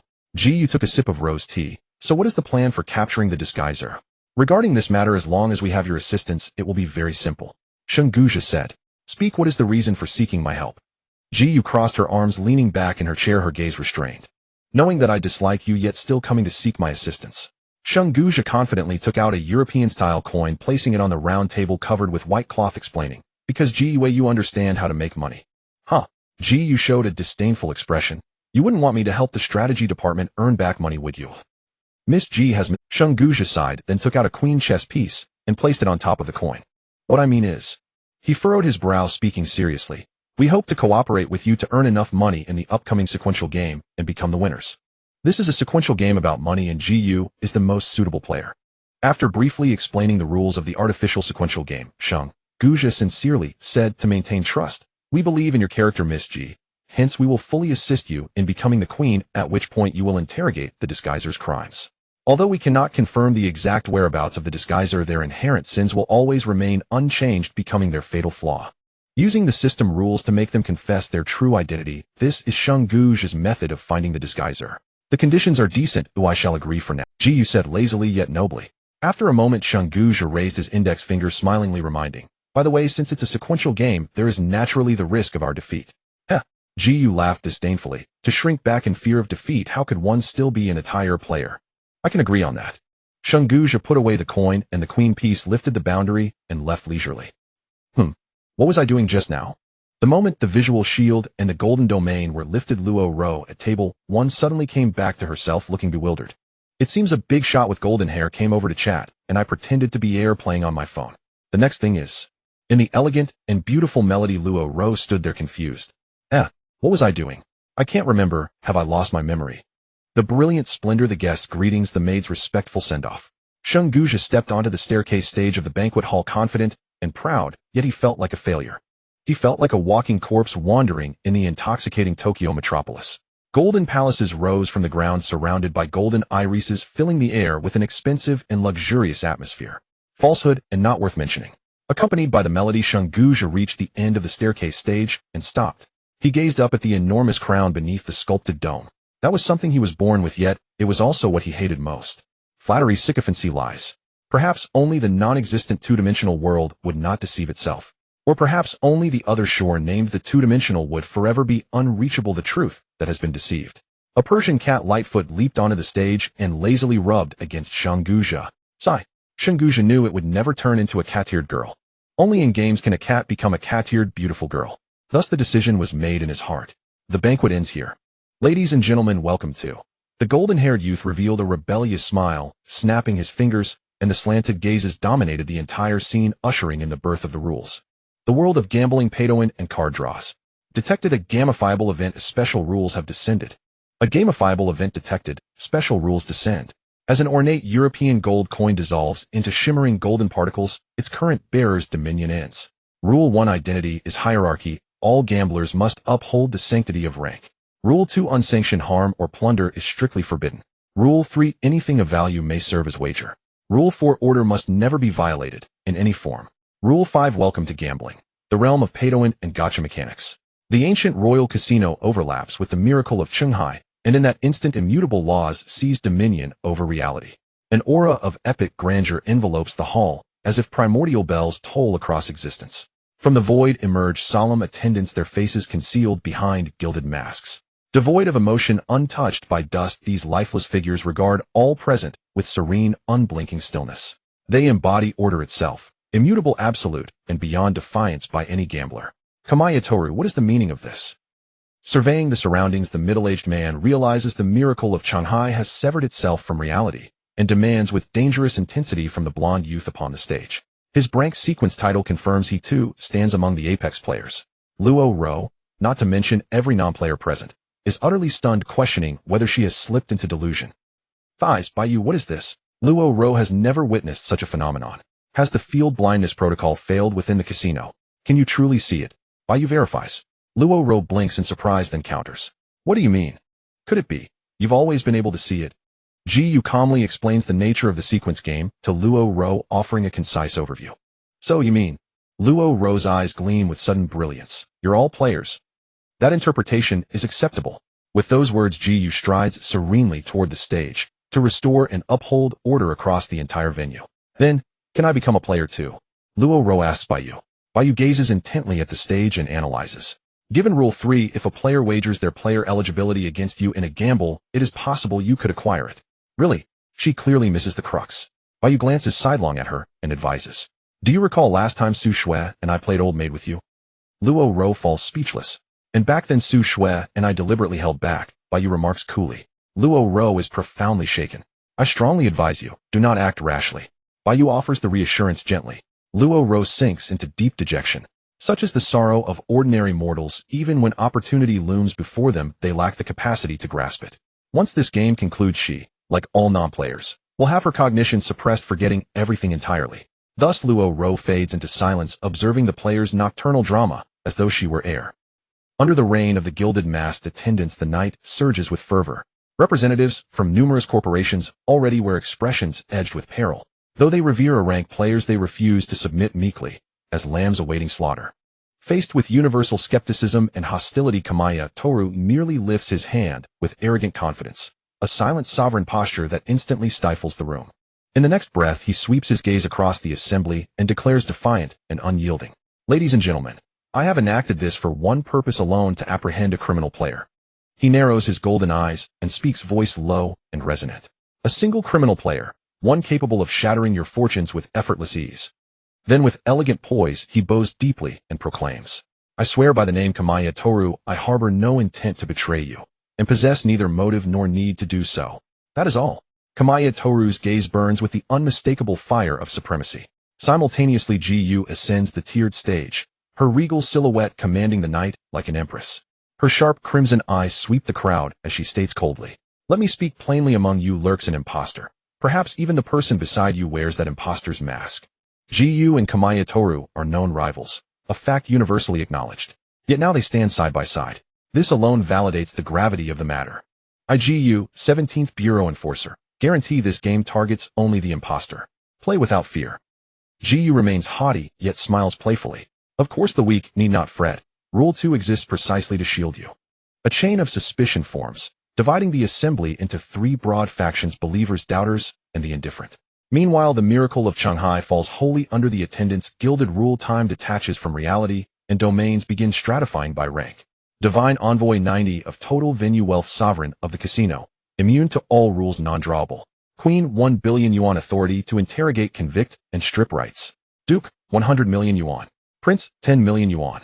Marquis, 1 million yuan. Knight, 100,000 yuan. Commoner, none. Ascend in rank to unlock exclusive privileges and tier-specific services. Pay to win or gotcha draw. The banquet ends in discord. Walking through opulent winding corridors. Queen, 1 billion yuan. GU folds her arms. Is it truly that simple? As CEO of the G Group, GU's personal assets long exceed hundreds of billions, so 1 billion poses no challenge. Past wealth is invalid, the only current earnings count. Kamaya Toru wastes no time. He mobilizes every available connection to amass the 1 billion threshold for queen status. Reaching queen rank grants him immediate authority to interrogate and expose the imposter. GU does not lag behind. Gazing into the fathomless night beyond the miracle of Shanghai, she dials her family's private line. Old man, within one night, earn me 1 billion yuan. Young mistress, did I hear correctly? 1 billion in a single night. Are your pocket money reserves depleted? Enough talk. Earn it because I demand it. When several skeptical players enter the miracle of Shanghai shopping district, they find it already governed by gilded masked attendants. Trade, and offer sufficient stakes, and you shall receive abilities commensurate with your desire, they declare. Rank B, Ancient Martial Chi. Rank B, Lich Master. Rank B, Bloodline Surge. Drawn from millennia of casino legacy, and abilities left behind by gamblers across countless eras, their display leaves everyone awestruck. Which player would not yearn for higher tier powers? Thus begins the fierce contest for stakes, the gamble for advantage. Upon the vast deck of the miracle of Shanghai, moonlight spills like liquid silver. A mysterious figure emerges, cloaked in white, hood drawn low. Waves rise and fall, scattering sapphire starlight across the sea. After a moment, the hooded figure gazes toward a lone silhouette at the deck's far edge and smiles. With their strength, those two are virtually guaranteed the queen title. Have you considered contingency plans, imposter? I am the imposter. Do you take me for a jester? The hooded figure retorts. After a pause, the imposter challenges. What do you intend? An alliance. I can draw the queen title directly, thereby blocking their investigation into you. You? Yes, I. With that, the hooded figure displays their ability interface before the imposter. Ability Euroluck. Rank A. Absolute fortune. Your life knows only triumph. You're from Europe. The imposter cannot conceal his shoo. The hooded figure raises a finger to lips. You will surrender all your vast bond holdings to me. You seek to become the divine envoy. Precisely, to ascend as sovereign of the casino. Every stake becomes mine, including those elite abilities. And I may disregard all rules, plundering GU's and Kamaya Toru's abilities, their very stakes. The hooded figure adds. The imposter frowns and replies. Players may wield only one ability. That has been empirically proven. No player in history has ever possessed two abilities. The ability slot is singular. I know, but tell me, would it not be exquisite entertainment to reduce the world's elite players to mere mortals? Answering lightly, the hooded figure continues with a smile. Rest assured, I hold no interest in your perfect disguise. The imposter now faces only two paths. Either refuse, and face certain eternal capture by the countermeasure division, or accept, and wager on whether the hooded figure will honor their word. Still suspicious, the imposter objects. Even if your luck guarantees victory, as long as those two retain their colossal wealth, you'll never reach 90 of total venue assets. The hooded figure replies. The queen may revoke the eligibility of 3 gamblers, rendering their assets null. GU and Kamaya Toru could transfer their assets prior to revocation. The imposter presses further. Before the game ends, heirs instructed to abstain from gambling could permanently prevent the divine envoy's emergence. Thus, this casino game will never produce a divine envoy, because none of its participants are fools. Your heirs will gamble. Why? The hooded figure smiles, producing a coin. Let us settle it heads. They gamble, or tails, they do not. In the next instant, the coin arcs upward, then drops. It lands heads up. See, a single toss reveals the truth. They will gamble. A glimpse into the future granted by the holder of Euroluck. After the imposter departs, the hooded figure flips the coin once more. Heads, I become the divine envoy. Tails, I do not. The hooded figure smiles faintly. Heads, Bai Yu accompanied Luo Ro on the third floor of the Grand Casino, overlooking the golden masked attendants and the gamblers below, each with their own thoughts. Human nature is always greedy, always seeking to grasp the possibility of reaching a higher level. Just by being a commodity, the exchangeable class abilities are enough to entice low-level ability users to gamble multiple times. What if one can win? What if one can also ascend to the top tier of the sequence game? Time is running out, opportunities must be seized. So as long as Sister Gu becomes the queen, that imposter can be brought to justice, right? The queen's powers include the ability to interrogate evil, a rule that the imposter must adhere to. What if the imposter becomes the queen? It's a stalemate, neither side can harm the other. Under the premise that divine intervention is impossible, becoming the queen would merely delay the time of capture. After the game ends, one would still be hunted down by the countermeasures department. The game initiated by Kamiyu Tetsu can almost be said to be devoid of defeat. 1 billion, huh? Luo Ro leaned on the railing, inexplicably feeling a sense of awe. So impressive. I estimate I could never earn that much in my lifetime. Bai Yu turned his gaze to Luo Ro and saw her sighing. I want to be a player too. But I know this is just daydreaming. She twirled her light blue hair. What is wrong with me this evening? Then she turned her head, her clear blue eyes reflecting Bai Yu. Do you think, after the game ends, I can still talk to the real you? Probably not, Bai Yu replied helplessly. Under the influence of the vision shield, non-players would forget everything that had happened. I see. Luo Ro lowered her brow. Just thinking about how I'll be kept in the dark by you bad players afterward makes me very sad. Then let's not think about it, Bai Yu comforted. Okay, I won't think about it. Luo Ro concealed her sorrow deep within, forcing a smile, as she gently asked back, after all, no matter how I think about it, the me after the game is still that happy girl, right? Noticing the cheers from below, Bai Yu pondered before answering her. Is this what they call a psychological victory? Not at all. Luo Ro proudly huffed. This is called strong mental self-control, a basic quality of a psychological counselor. At that moment, the head maid passed by with several maids. As one of the ordinary people caught up in the sequence game, and a worker on the Shanghai Miracle, the head maid was as composed as ever. This is likely the quality of a professional, dutiful and responsible. However, unlike her, the other maids quietly glanced over, some excited. Curiously, Bai Yu asked the head maid, having worked on the Shanghai Miracle for many years and knowing the truth of the world, what are your thoughts? No thoughts, the head maid replied calmly as she paused. Really? The head maid sighed and answered helplessly, when you work, you should be prepared for some inexplicable oddities that common sense cannot explain. That's a very relatable answer. Your work sounds tough. Not tough, the head maid nodded slightly in farewell. Regardless of whether players exist or not, you are a passenger on the Shanghai Miracle. I wish you a pleasant game. Watching them leave? Now that's a professional maid. Luo Ro admired. Even the head maid isn't a player, so I definitely can't be one. Bai Yu looked at Luo Ro and said, the more I think about it, the sadder I get. I take it back. Luo Ro exclaimed, clenching her little fist and punching towards Bai Yu's chest. In an instant, a golden-masked attendant glanced over their emotionless gaze, striking fear into the onlookers' hearts. Rule 4: order must not be violated in any form. Please do not disrupt the order. It reminded her so. You misunderstood. Luo Ro suddenly froze, hurriedly hiding behind Bai Yu. We weren't fighting at all. She peeked out from behind him.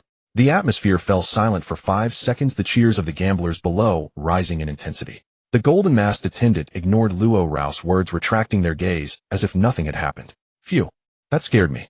Luo Ro let out a breath. Bai Yu felt the oppressive rules dissipate within himself. In this casino game, the golden-masked attendants are both servants and rulers. Perhaps gambling requires luck, but the information gap is the most lethal and absolute factor. Alright, I got it, just a small bet. Bai Yu reminded seriously, while Luo Ro tiptoed toward the gambling table. Arriving at table 97, which was relatively secluded, there were a few scattered gamblers. They were all non-players. A girl in white resembling a corporate heiress had won against a foreign man. The stakes were small, only 1,000 yuan. The foreign man left unconcerned. To him, 1,000 yuan was just pocket change. The real large-scale gambling took place on the first floor of the casino, where beings known as players competed. Suddenly, a crank player seemed to have lost heavily, their furious aura sweeping across the room. Rule 2: unauthorized harm and plunder are prohibited. Naturally, the golden-masked attendant looked over the rules, descending an unyielding pressure, rendering the player suddenly silent. TSK. The crank players stormed back to the guest room. Retracting their gaze from the first floor, the girl in white looked around and said pitifully, alright, who's next? Anyone want to try against me? He'll go. Luo Ro plopped down at the gambling table, her smile brighter than the sun, brimming with confidence. Humph, as the head of the psychological rehabilitation department, how could I possibly lose to a little girl? Now is the best time to prove myself. Reluctantly following her, Bai Yu stood by to watch the only player in this area. 1,000 yuan per round, is that fine? The girl in white asked. 1,000 yuan is fine. Luo Ro sounded even more like a child. What do you say? It's up to you, Bai Yu replied nonchalantly. Then the gambling game began, and the game on the first floor resumed as well. Bai Yu leaned against the railing, casting an almost imperceptible glance, calm as a still pond. With his ultimate 5 senses in play, he was confident in beating most players on the first floor, making a fortune. The rules are simple, sister. Let's have a round of roulette with my... The girl in white pushed a toy gun forward. Got it, little sister, let's start. Luo Ro wanted to present herself as a strong contender, but he couldn't do so yet. Bai Yu had already seen through the cheating methods of the girl in white. One must always consider the worst outcome. What if the queen was drawn by someone with ulterior motives, and he made a big splash in the casino? The authority to disqualify a gambler 3 times. Bai Yu disliked this situation. Sister can go first. He'll go first. So before the 3 disqualification powers were exhausted, Bai Yu would continue to play the role of an insignificant presence. Then as the chief, he would challenge the highest difficulty, turning the tide of the game, if the worst outcome were to occur. The rules of roulette are quite simple. A toy bullet is loaded into a 6-chamber revolver, and both sides take turns shooting at themselves, with the fortunate one emerging victorious. The probability remains a pure 1 in 6, unaffected by the number of shots fired. Please, big sister, the girl in white smiled as she handed over. The probability remains a pure 1 in 6, unaffected by the number of shots fired. Please, big sister, the girl in white smiled as she handed over the toy gun, seemingly very cunning. Luo Ro pursed her lips, took a deep breath, and with her right hand picked up the gun, aiming it at her own head. I am willing to bet my entire luck of this life on this game of... The sunny, cheerful girl, let's go. Without hesitation, Luo Ro pulled the trigger. In the next moment, nothing happened. Luo Ro felt somewhat moved. This was the first time her luck had been so good, unlike last time, when she drew the joker. Alright, it's my turn now. The girl in white nonchalantly extended her left hand to take the toy gun, while her other hand skillfully spun the chamber again. A second later, she seemed to have known that nothing would happen. Luo Ro felt the pressure again, and took the gun once more, and luck favored her again. She had won. The girl in white side shot again, and handed it back. Thus, with a lifetime's worth of luck, Luo Ro shot 16 times back and forth without incident. But, it's your turn again, big sister. The girl in white remained calm. Is this really a 1 in 6 chance? As the words left her mouth, Luo Ro disbelievingly pulled the trigger once more. Bang, something went wrong. What a... Luo Ro pitifully covered the spot where she had been shot. The girl in white sighed with relief, a smirk appearing on her lips. 1 minute later. Electronic transfer. 1,000 yuan. With the friendly synthesized electronic voice sounding, Luo Ro left the table heartbroken and unwilling to gamble anymore. Now do you understand the power of gambling? Bai Yu, with his hands in his pockets, accompanied the dejected Luo Ro as they wandered through various areas of the Grand Casino. Was it really 1 in 6? Luo Ro asked, somewhat annoyed. Bai Yu sighed. Your luck was indeed good earlier. You had 16 turns without incident. You think so too, right? Luo Ro puffed up her cheeks. How could 2 people be so lucky? I ended up losing. There must be something wrong. I bet with a lifetime of luck. Wait, could it be? I used up all my luck. Luo Ro fell into a state of self-doubt. There is indeed something wrong. That toy gun was clearly designed to trick you. Bai Yu interrupted her thoughts. What do you mean? He'll just say it straight. Bai Yu glanced at the girl in white in the distance. She was cheating. Luo Ro looked even more confused. You're right-handed, so you hold the gun with your right hand, while that person seems to be left-handed. What's the problem with that? Luo Ro also looked over there. The problem lies here. Since the hands holding the gun are different, naturally the hands spinning the chamber is also different. The probability remains a pure 1 in 6, unaffected by the number of shots fired. Please, big sister, the girl in white smiled as she... With the left hand spinning the chamber, it may result in a shot with a probability of 1 in 6. But with the right hand spinning the chamber, it will definitely not result in a shot with a probability of 0. This is the internal structure of that gun. Do you understand? Bai Yu looked at Luo Ro with this expression. I don't believe it. A little person like her can't possibly be so cunning. If you don't believe it, that's fine. Bai Yu didn't want to meddle further. I'm just guessing. After all, I've never handled that gun before. Of course that's a lie. Bai Yu didn't need to confirm it personally. Oh, just looking was enough. My 1,000 yuan. Luo Ro felt tears welling up in her heart. I'm going to expose her. This is too despicable. Be careful, Lu. She might be a pretender and could retaliate against you afterward for that 1,000 yuan, Bai Yu joked. Are pretenders really that powerful? I don't know, but it's best to keep a low profile. I can reimburse you that 1,000 yuan. Bai Yu took out his phone to transfer the money and said nonchalantly, just consider it a lesson learned. Luo Ro did not accept the transfer. She slowly walked to the railing in the 3rd floor hall, tiptoeing to observe the scene below on the 1st floor. The 1st floor, resplendent in gold, featured facilities that did not exist on the previous Miracle of Clear Sea voyage. There were 29 golden masked attendants serving. An exceptionally ancient Western-style clockwork device stood there, awe-inspiring and filled with an epic aura. Occupying one side of the vast 1st floor, it was entirely composed of exquisite golden reliefs. 2 king statues jointly lifted the sun, the top of the golden pendulum. Every second triggered a transformation of thousands of cubic structures reminiscent of the ancient movable type printing of Great Xia, filled with spatial three-dimensionality. The extremely large golden pendulum swung endlessly under the influence of the rules. Around it, a dense network of numerical structures changed and intertwined, forming irregular winning numbers. There were a total of 29 number squares starting to take effect from the beginning. The more numbers guessed correctly, the greater the multiplier for the chips. This was the only device through which one could gamble with the casino. Regardless of status, all visitors were welcomed, a creation hiding immense wealth. Ji was observing in front of the golden clockwork, constantly changing her observation angle, attempting to find the rules of its operation. The night had reached its peak and status began to take shape. What's this? Just for a visit, and we need credentials. Bai Yu and Luo Ro, leaving the casino, were denied entry to the treasury by the golden masked attendants in the original themed area. Only gamblers with ascended status could enter these ancient treasuries, vying for the gifts left behind by generations of gamblers. As commoners, Bai Yu and Luo Ro could only go to three places: the casino guest rooms and the shopping area selling player abilities. It's rare to visit the coastal island area, and we even boarded the Miracle of Clear Sea, but clearly should have been double the joy. Luo Ro angrily expressed her dissatisfaction, accusing the merciless golden masked attendants. Yes, you the one with the mask. Luo Ro stared intently at it. A dog for money, stupid dog. Afterward, there was another round of angry accusations. Phrases like, don't bully poor girls, and equality, provoked Bai Yu to silently record this pressure. The vast corridor of the Miracle of Clear Sea was filled with a lively atmosphere. Minutes passed. Perhaps after relieving her frustration, Luo Ro took a deep breath, finishing her heartfelt speech. Turning her head as if to act coy, Luo Ro suddenly froze, seemingly realizing her earlier outburst. That was quite a speech, Bai Yu commented nonchalantly.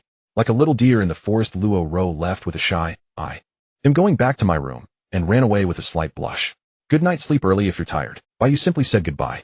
After saying this, Bai Yu looked around for a second, then casually stepped into the shadows of the corridor. The shadow bowed its head. The title of person of the chief silently emerged. It's still not time to feel sleepy. The shadow disappeared into the splendor of the night. Bai Yu walked upon the surface of the sea outside the Chengtai miracle ship. It seemed that the rules of the casino did not apply here, and Bai Yu felt much more at ease, free from many prying eyes. With each step he took, new shadows emerged, creating ripples across the vast sea. Heading northwards, after walking 10 kilometers, he could proceed no further. The system's barrier sealed off this area, restricting all players to a maximum distance of 10 kilometers from the Chengtai miracle ship.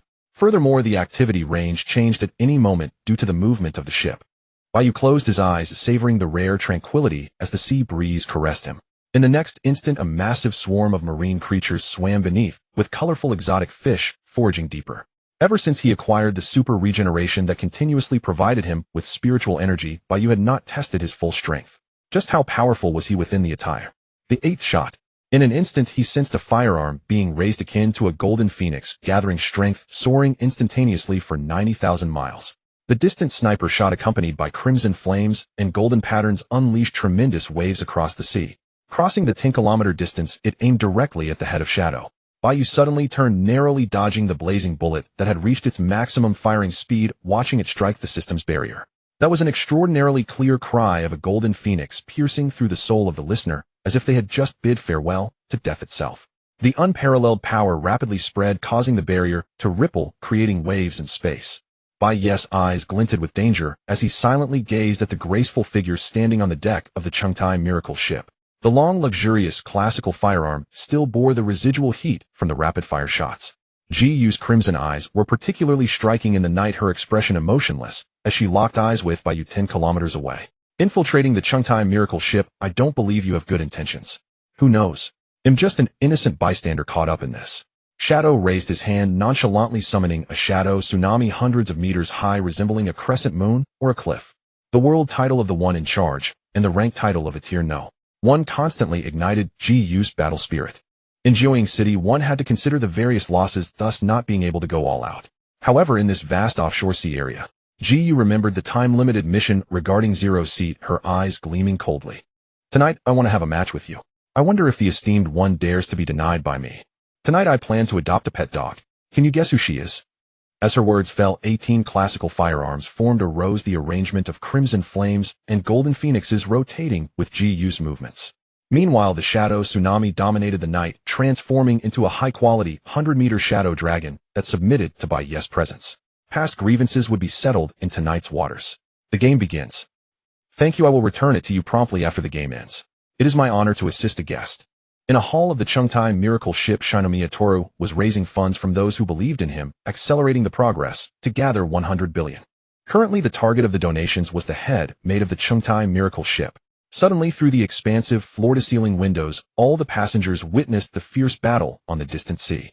The trajectory of the crimson flames split the night sky, with ease slanting into the vast, deep sea, creating a spectacular curtain. In the next moment, the shadow dragon raised its head, looking down from its white moon-like eyes at the opponent darting across the sea surface.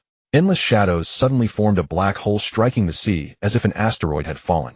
It consumed all the massive tsunami it had stirred into nothingness. Move, and move again. The combatants swiftly navigated and pursued within the 10-kilometer range of the sea. Each pause in their actions unleashed gigantic waves. The head maid quietly awaited in the hall, her indifferent gaze reflecting the conflict between entire powers. Shinomiya Toru displayed a confident smile, tossing his golden hair, and then in a noble tone he asked, "Do you desire to become a being known?" The head maid shifted her gaze, lightly staring at Shinomiya Toru, and replied, "Normal people aspire to prosperity. Although I understand your meaning yet." Shinomiya Toru put away his bank card. "This statement cannot be said like that." The head maid did not respond, but gestured for Shinomiya Toru to continue.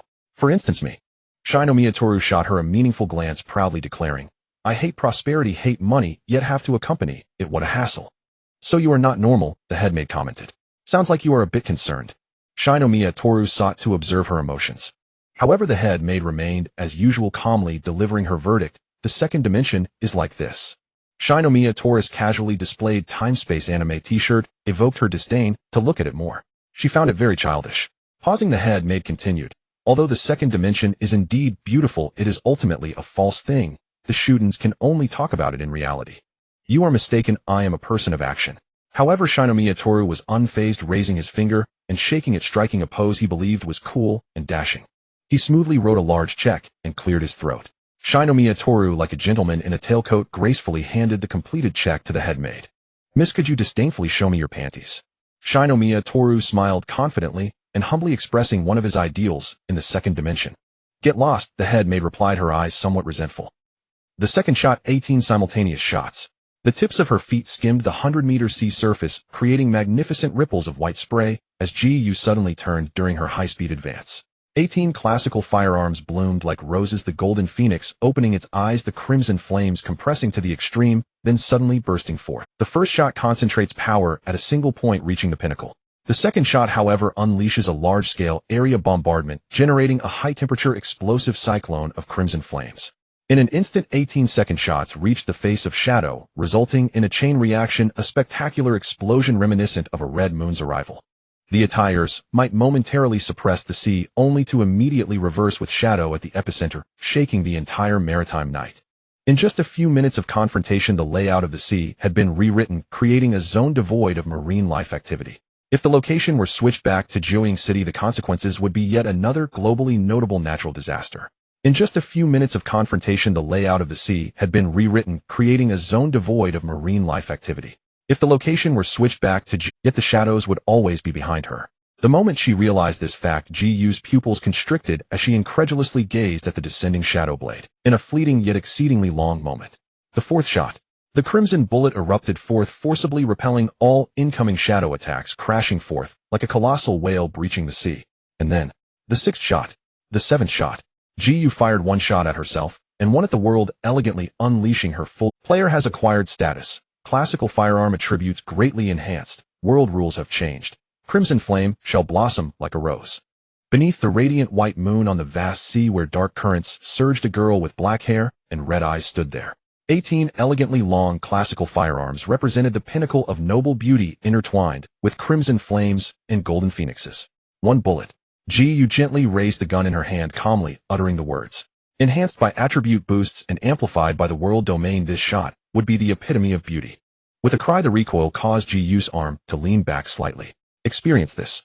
Alongside her enchanting smile, a high-speed crimson bullet shot forth, piercing through the depths of the night. It seemed no different from usual. In the next instant of this assessment, the crimson bullet blossomed like rose petals, its trajectory resembling a blooming flower, multiplying in number like petals unfurling. Like a mother-daughter missile separation or the descent of a meteor shower, 18 petals of bullets swept elegantly towards Bai Yu. Filled with dazzling red brilliance, they suddenly rushed to Bai Yu's face. In the past, Bai Yu would have used Shadow Escape to evade. But now he was merely an ordinary A-tier player possessing a tire strength. Shadow Explode. Just a simple gesture created a force that collapsed the sea, unleashing surging waves over 100 meters high. The enormous shadow black hole forcibly altered the gravitational rules, with its immense mass crushing space and swallowing all of the one bullet. But this was not the end. Just as her identity as a noble lady suggested, Ji Yu wrapped her arms around herself, her gaze filled with pride as she smirked. With a single step, she lightly tread upon the surface of the sea, and all the classical firearms turned their barrels. The sea breeze stirred her black hair, suddenly billowing with fervor. Raising her hand and bringing it down was like commanding the first round of modern warfare. 1, 2, 3, 4, 5, 6, 7, 8. Let's do them all in order. Ji Yu narrowed her eyes slightly, saying, 9 bullet, I shall spare you this time, be grateful.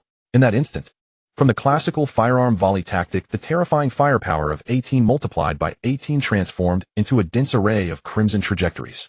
The girl with black hair and black skirt standing against the sea wind dominated the world. Inside the Shanghai Miracle, a mysterious player in a white hood approached the entrance of the casino. A golden-masked attendant slightly bowed and leisurely opened the luxurious door.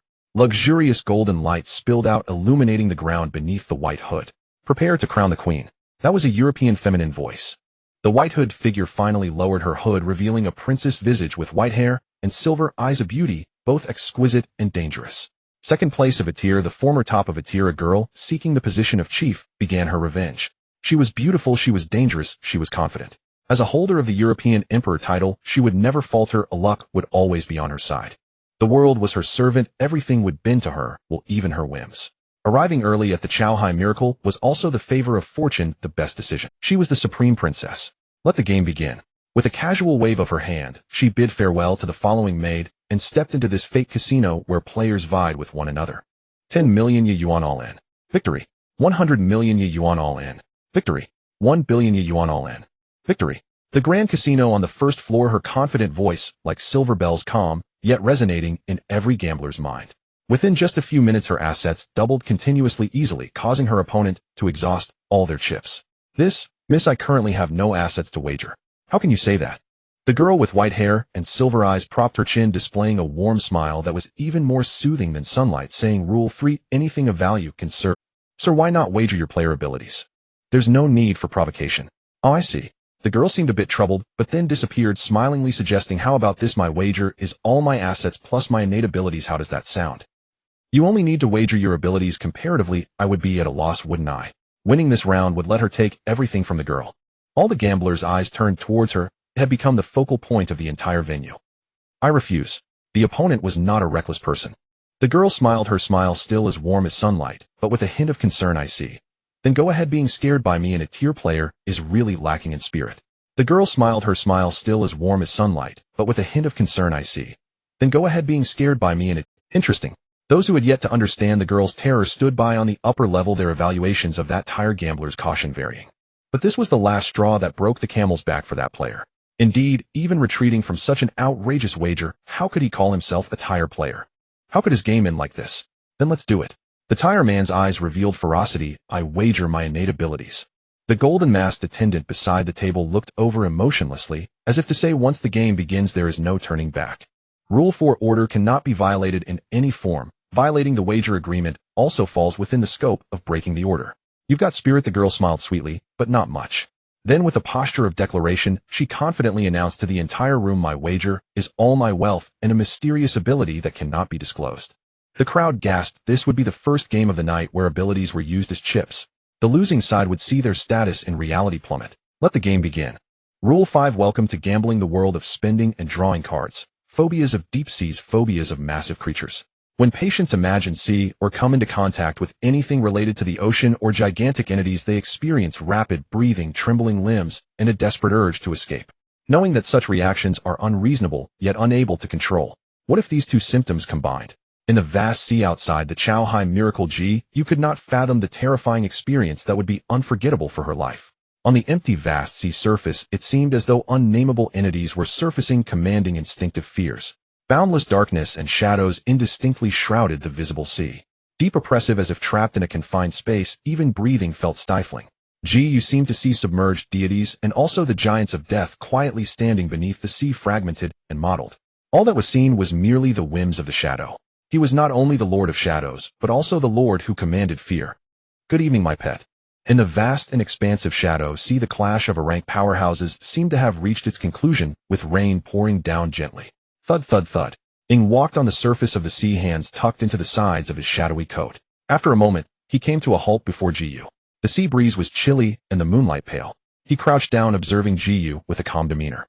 The once proud young lady with dark hair now showed no signs of her former arrogance, struggling to control her breath, trapped in a state of fear. Her black shirt was already drenched by the rain, clinging to her slender form, accompanied by a barely noticeable tremor. Bai Yu brushed aside her hair, a sharp glint in his eyes that was intimidating. Are you scared? Bai Yu's voice was low. If you're afraid, just say it. The Shrank Shadow Monarch has a growth curve that will peak at a rank, the so-called strongest ability, in later stages, without special tools, values, or abilities. Once a target is selected, it will definitely activate, almost impossible to counter. The power to dominate psychological shadows comes from the highest level dimensional strike of the concept system.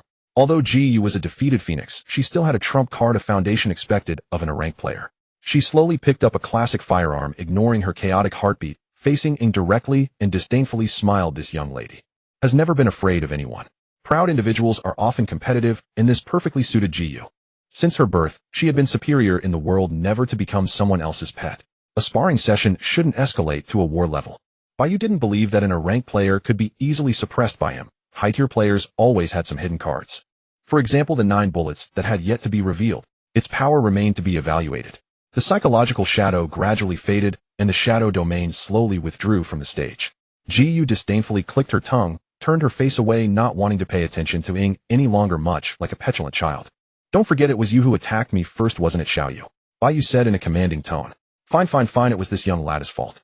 Ji Yu stood up with a snap. I can't beat you, I apologize. She twirled a classic firearm like a pen, then released an aura that suddenly evaporated the seawall. Bai Yu casually reminded him, being kind by holding back. Shouldn't you show some appreciation? Ji Yu turned her face, fiercely retorting, show appreciation for what? Bai Yu toyed with the shadow in his hand, suggesting, I welcome you to challenge me anytime, but the loser has to act like a pet. What do you think? You want to take advantage of me, huh? Ji Yu narrowed her eyes. Do as you please, you. I have no regard for scoundrels. Bai Yu stood up to leave. You won't get away with this. Ji Yu glared at him through gritted teeth. Woof woof, have you had enough of this?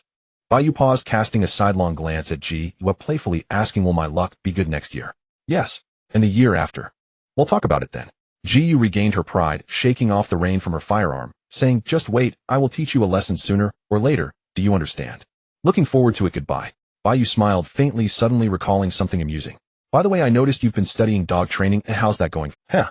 Ji Yu's brow twitched, clearly surprised that Ing knew about this. Mind your own business. She didn't want to stay there for another second. Thus the young lady of the Ji family stormed back, heading toward the Chunghai Miracle ship. Meanwhile, 8 kilometers away on the deck of the Chunghai Miracle, Kamiyama Toru watched the entire battle with the gaze of an appraiser. Yo, Miss Ji! A sharp cry of a golden phoenix shocked the eardrums. The trajectory of the crimson flame bullet swept past Kamiyama Toru's ear, piercing through the night sky with an explosive speed. What are you looking at?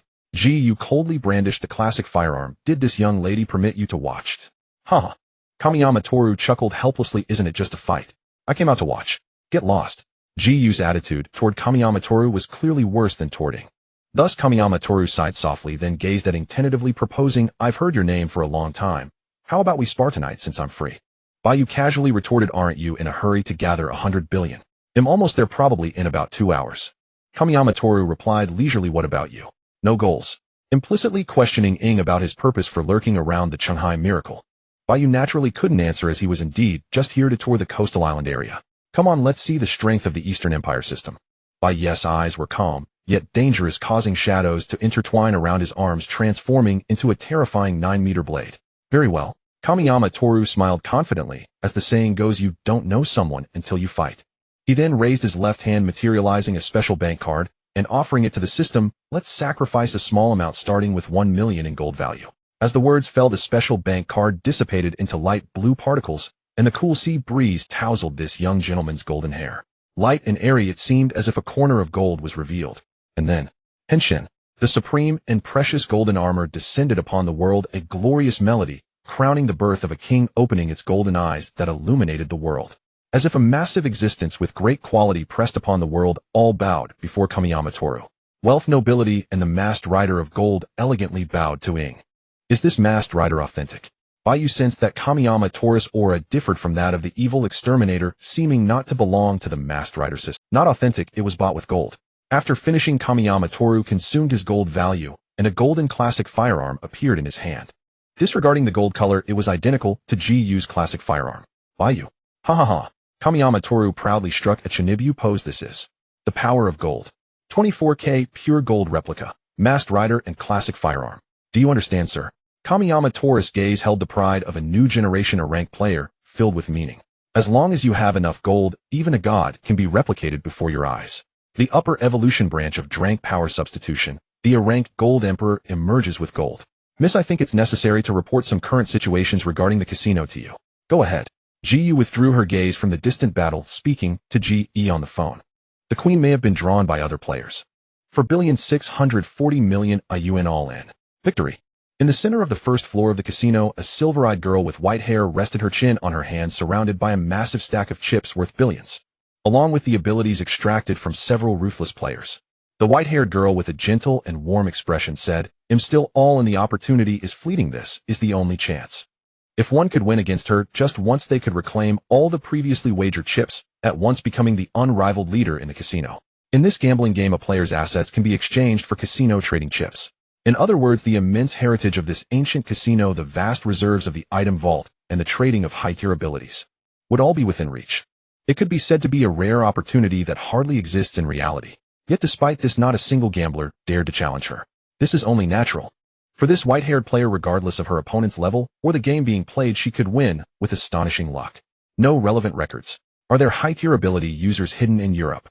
Ji E frowned, feeling as if facing a formidable enemy. Perhaps there was a winning strategy based on pure combat deciding the victor, but as long as the white-haired girl chose not to fight, it was impossible to implement. In other words, she only accepted bets where luck was involved, and her winning rate was a complete 100%. In this gambling game, she was an insurmountable existence. Ji E had already determined that the ability level of the white-haired player had undoubtedly reached the A tier. Any value reaching its zenith, perception recovery. Luck essentially fell into the A-grade realm with no exceptions. Isn't anyone coming to challenge me? The white-haired girl sighed with boredom. Time is about to run out, and I am in a hurry. Her nonchalant declaration left all the proud players present speechless. The white-haired girl glanced at Ji E, a strange friction occurring between their gazes. She curled her lips into a smile. Then let it be this way. She casually tossed a chip and lost interest in the table. Following this, under the watchful gaze of her golden-masked attendant, she opened the interface to draw her casino identity, revealing a series of privileges. From regional access transaction reductions to a tenfold draw from the item vault. Ultimately, she could strip away the game qualifications at the top tier. The white-haired girl revealed a confident smile. The European sovereign would not gradually accumulate to 100 billion. The European sovereign only believed in the luck of taking shortcuts, even if the probability of directly drawing the queen was minuscule. Pay to win, draw cards. The white-haired girl yawned lightly and said, "My turn, let's do a tenfold draw first." Thus, splendid golden light transformed into countless lines converging into 10 luxurious cards that hovered before the white-haired girl. She lifted her fingertip and gently touched them. The space rippled with golden particles, putting all observing players on high alert, the atmosphere growing increasingly tense. The first card flipped over, revealing its true form. Duke. In an instant, even the most subdued players were astonished by the luck of the white-haired girl. It must be noted that even for a normal gambler, a tenfold draw would likely yield at most 9 knights and a duke. To directly leap over several identity tiers and draw a duke first. Unlucky. However, the white-haired girl muttered to herself, equally surprised by her own luck. Not drawing the queen on the first attempt seemed almost impossible to her. As the holder of the European sovereign, everything she did fell within the realm of luck. It was impossible for her to draw poorly. In other words, under the judgment of the European sovereign, not drawing the queen on the first attempt was the optimal choice of luck for herself. The white-haired girl slightly furrowed her brow, a sense of foreboding rising within her as the misfortune was deemed as luck. What could it mean?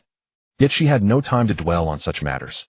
If this dragged on, Ji Yu and Kamitani To would likely suddenly surge to 100 billion, occupying the only queen. Then let's go 100 draws, let's see just how unlucky I can get. The white-haired girl calmly commanded 100 cards, revealing their hidden identities. Duke, Duke, Duke. Looking across, all 100 golden cards were dukes, reaching an extraordinary level of luck that was abnormal to the point. 100 cards, all of the third-tier identity dukes, represented an overwhelming blow of ultimate luck. Yet the white-haired girl's expression grew increasing. She had already comprehended the meaning of European sovereign. Until certain conditions were met, she could not draw the queen otherwise. She would die. Outside waves rolled, and Ji Yu passed by the enormous floor-to-ceiling windows of the silver-white ship, resembling a beautiful traveler gliding through the dim night. She finished her call with Ji and shifted to contact Kamitani To, saying irritably, "Hey, the situation has changed. Have you finished the fight yet?" Given Miss J's tone, it's no surprise that something has gone wrong on the side of the imposter. Kamitani To, who had already finished fighting, stood on the deck of the Miracle of the Clear Sea, gazing up at the moon. "As long as you know." Ji Yu glanced overseas. "The asset progress needs to speed up. You figure it out. I have no ideas left." Tonight she had already completed 59 billion of the 100 billion target. For the struggling strategy department, this was already the most competent assistance. Ji Yu was not a good Samaritan. Although the world economy is interconnected, the collapse of the strategy department would affect many businesses. However, a significant and short-term capital investment did not align with the interests of the G Group. Moreover, this investment was top-tier encrypted, making it a sudden investment that left investors bewildered and unaware of the truth. The credibility of the G Group had already been affected tonight. She would also have to suppress the doubts of the old Demers in the G family upon returning. Ji Yu felt exhausted. The usually serious and responsible her suddenly wished to take a beauty sleep. "Let's confirm what you plan to do next." Ji Yu yawned. "It doesn't matter. The two-dimensional figure must be able to earn money hand over fist." The phone screen instantly darkened. Ji Yu didn't want to evaluate Kamitani To's business acumen and ended the call. Unbeknownst to her, Shadow emerged from the shadows, leaning against one side of the corridor and casually saying, "I have a suggestion. How about I take over the assets you currently have in Coalition and find the imposter?" Ji Yu moved her crimson eyes, gazing at Shadow with a hint of skepticism. "I have a suitable candidate." Ji Yu coldly snorted, dismissing Shadow, and walked away with an air of arrogance. She headed towards the guest room of the second staff member of the Psychological Rehabilitation Department, who was under special care from Qingxian. Ultimately, wasn't it just giving the management to me? Bai Yu watched as Ji Yu turned the corner of the luxurious corridor. Then he casually returned to his own room, hands in pockets, fading away silently. In the guest room, area room 501. Ding dong coming. Bai Yu, returning to a normal state, opened the door with a hint of fatigue. "Were you sleeping just now?" Ji Yu showed no signs of weariness, her calm gaze sweeping over the surroundings before landing on Bai Yu. "I just slept a little. Is there something you need from me, Director Ji?" Ji Yu remained silent, her eyes indicating for him to come inside to talk. The spacious and luxurious guest room had an LCD television still playing a movie recounting the tragic love story of the Titanic. After confirming that everything was in order, Bai Yu stepped aside. Ji Yu entered calmly, passing by Bai Yu's suitcase, and sat on the sofa with an indescribable noble aura. "He'll be direct. I need you to help me with something right now." She looked at the LCD television, her crimson eyes shimmering with the scenes of the movie. Bai Yu, while watching the beautiful girl with black hair and red eyes, slowly closed the door, appearing as if he were on the edge of sleep. Ji Yu paused as if having made a significant decision and instructed, "Tonight, I will temporarily entrust the assets of myself and Shinkami to you. Do you have any objections? Aren't you giving them to Minister Ge?" Bai Yu raised a reasonable question. "Though she is my confidant, you are the most suitable for this tonight. Do you understand?" Ji Yu said helplessly. The Queen's power of deprivation could be used 3 times, and the best targets for deprivation were Ji Yu, and Shinkami Toru. Bai Yu naturally understood. He was also a person of few words, yet rational. "Understood. I am willing to bear the heavy responsibility. Then I will entrust this to you." Ji Yu appreciated Bai Yu's unspoken way of getting things done. Bai Yu naturally understood. He was also a person of few words, yet rational. "Understood. I am willing to bear the heavy responsibility. Then I will entrust this to you." Ji Yu appreciated Bai Yu. She took out a gold coin, temporarily establishing a game where everything was at stake. "Understood." Bai Yu calmly watched as the gold coin was tossed into the air, then spoke the inevitable result. The reverse side bore an engraving of a falling rose. Thus, according to the rules, Bai Yu swiftly took control of Ji Yu and Shinkami Toru's assets, suddenly becoming the leading player in the casino. Queen. As the silver-haired girl flipped the queen card in the magnificent casino, ascending to the status of the most powerful ruler. "Before becoming a divine envoy, I must eliminate the troublesome individuals." She, in her capacity as queen, gazed at the golden-masked servants present and calmly stated, "Deprive Ji, Shinkami Toru, and Ge of their qualifications in the casino until the game concludes." As the rules were enforced, the golden-masked servants received their orders and withdrew to execute them. The silver-haired girl stood beneath the crown of the dome, glancing at the progress bar for becoming a divine envoy. Total assets for the entire venue 35. After removing the 3 most threatening individuals, her own proportion remained unchanged. In other words, indeed, they transferred their chips in advance. Who could it be? The silver-haired girl knew that the opponent would definitely come to gamble, and that she would absolutely become a divine envoy. Therefore, she did not dwell on this question.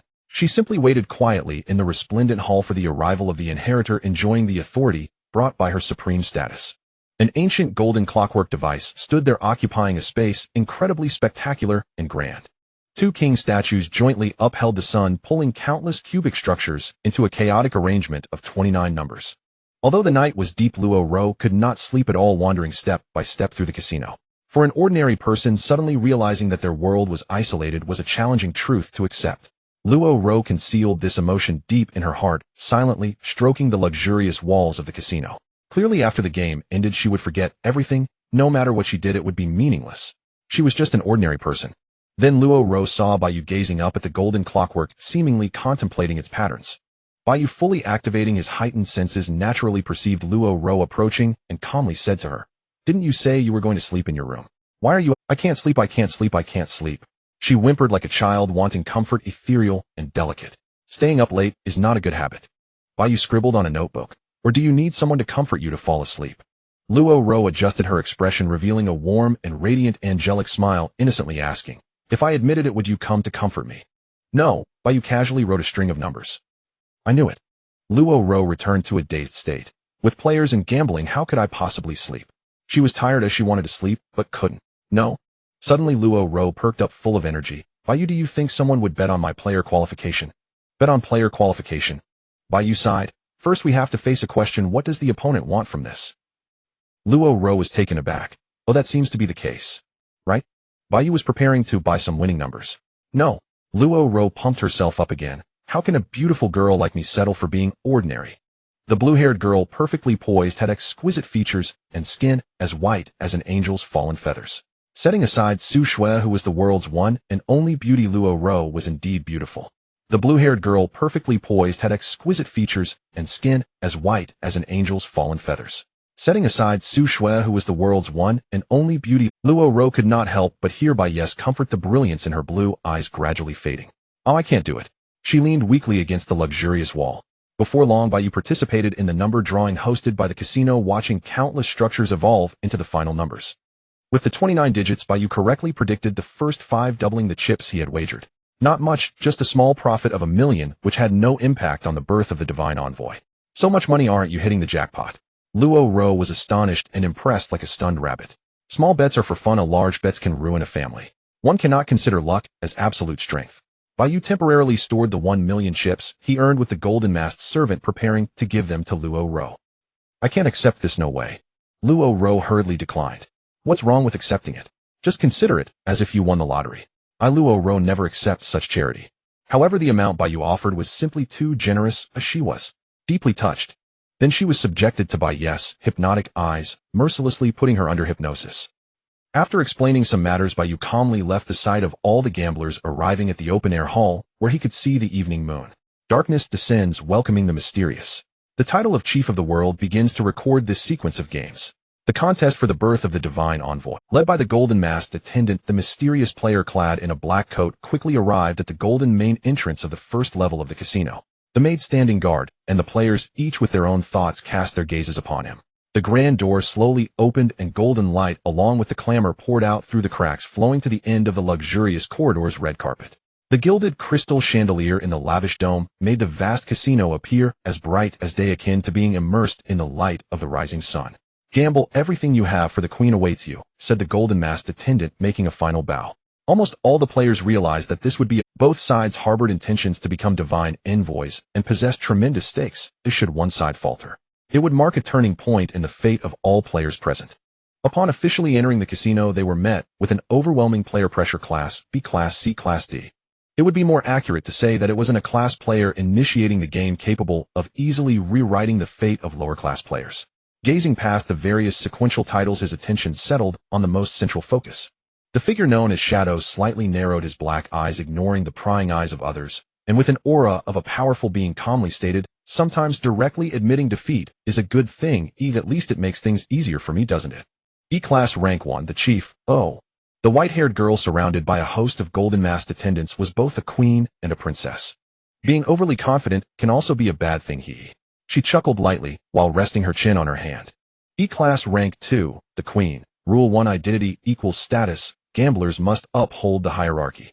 Rule 2: Unpermitted harm and plunder are prohibited.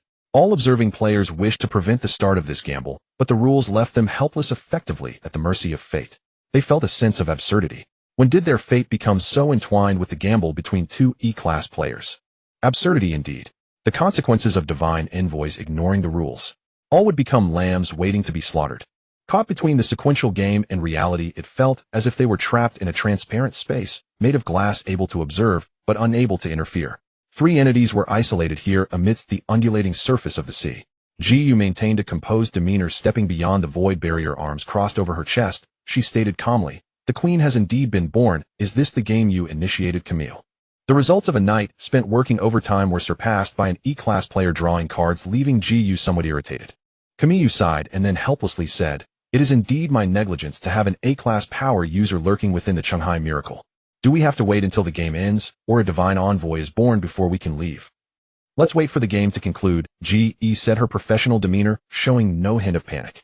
"Anyway, a divine envoy cannot possibly be born," Camille said, crossing his arms and looking over. "This gambling game will end in a draw. This is the minimum outcome I anticipate. Under the protection of the rules, as long as the heir to the fortune does nothing, they will safely wait for the game to conclude. Even if they withdraw from the Shanghai miracle, the imposter will still be pursued with all efforts by the countermeasure department. No one can do anything to anyone.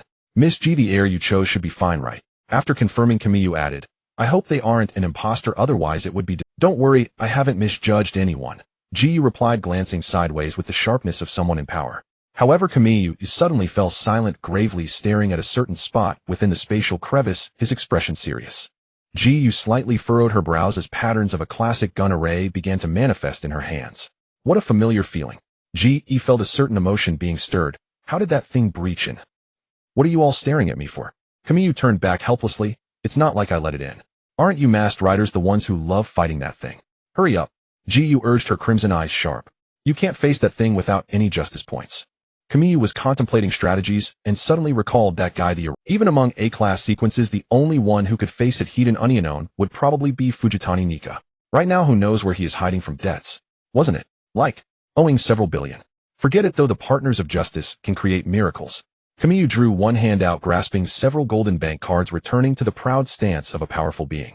But in front of the glorious 10, all zero costs will have no chance of victory. Before the money runs out, spend it all on 648. The next moment, Henshin, the supreme and noble masked armor materialized, unleashing a tsunami of pressure from A-class players, with golden light forming a magnificent world. It was as if Camille truly represented a high-ranking existence, embodying the legend of those who possess the strength to spend. Take a good look. This is the glorious 10, leading the zero costs. He turned back confidently and proudly, his fierce gaze seemingly looking down on Ji and Ji, who were hiding behind. Losing to the glorious 10 is by no means a shameful thing. You know, before you I was always rank 1 of E-class. In the protection of the golden masked attendants, the white-haired girl seemed to hold a grudge, yet spoke with a sickly sweet tone. "As the price for surpassing me, I will make you submit properly. Do you understand, Chief? Your competitive spirit, doesn't anyone tell you that you have princess syndrome?" "Doesn't matter, I like it," the white-haired girl said with a gentle smile, "especially breaking through the psychological defenses of those who underestimate me." What a coincidence. Bai Yu also enjoyed breaking through the psychological defenses of sickly sweet cunning girls, making them lose convincingly and abandon any thoughts of resistance. "So what is the name of the loser?" Bai Yu asked while fiddling with the chips, his gaze fixed on the white-haired girl. "It's Ileana," she replied, her smile as radiant as the morning light. "That is the name of the final winner." Ileana's smile, compared to Luo Rouse, ultimately lacked that pure and beautiful quality, replaced instead by the cunning and scheming demeanor of a princess. "Then there's no need for further idle chatter. Let's begin the game." At the center of attention, Shadow exuded an extremely dangerous aura, accompanied by the deep shadows materialized of their own accord, acting as mysterious attendants surrounding Shadow. Bai Yu, having reached A-class strength, was able to imbue the shadows with life, becoming a ruler-like presence. Moreover, exerting absolute suppression over all shadow-type players in the sequential game. "I will eventually become a divine envoy, so I can afford to be magnanimous." Ileana smiled, her playful gaze scrutinizing Shadow as she casually stated, "You can set the rules for the first round." "The rules are to be set by me." "Heh, no need." Amidst the magnificent and elegant melodies of the upper class, Ing rested her chin on her hand, responding to Ileana with an indifferent smile. Confidence from a powerful being. Thus Ileana first maintained a silent smile, then gently raised her index finger, saying, "Oh my, how confident you are. That's fine. Then Ileana revealed a dangerous aura, adopting the attitude of a scheming princess as she established the rules. You will play as the black side, and I will play as the white side. How about a game of chess? Chess. The board is square, composed of 64 alternating black and white squares, with each side controlling 16 pieces. 1 king, 1 queen, 2 rooks, 2 bishops, 2 knights, and 8 pawns. The game is won by capturing the opponent's king piece. A zero-sum game between the two players. Sure, Bai Yu agreed calmly, but it seems your ability is tied to luck. Are you sure about that? Abandoning the luck that supports ability to engage in a pure game of strategy isn't a wise choice. At least that's how Bai Yu perceived it. Of course, but Ileana added with a smile, this isn't purely chess. There are additional game rules that lean in her favor. The silver-haired queen gestured to her golden-masked attendant, having already adapted to her identity. In the next moment, a chessboard item was presented. Item: Dead Square Chess. Level E. This chess game immerses both players, of course, with the added rule allowing both sides to set deadly squares that are invisible to the opponent. At the start of each round, a deadly square that the opponent cannot see can be set, with a maximum of 3. Ileana picked up the black king piece, moving it step by step until it reached the designated deadly square. Then at the moment of judgment, the black king transformed into polygonal black particles, signifying the end of the game. Do you understand? She reminded with a cheerful smile. The rules are quite simple. Adding invisible deadly squares for the opponent means that the element of luck has successfully infiltrated the zero-sum game of chess. Even though she believed her beauty and intelligence surpassed Ileana, did not consider the chief to be a simple existence. There existed slight uncertainties and doubts that required luck to enhance her winning rate. Bai Yu understood this information. Thus there was room for bluster.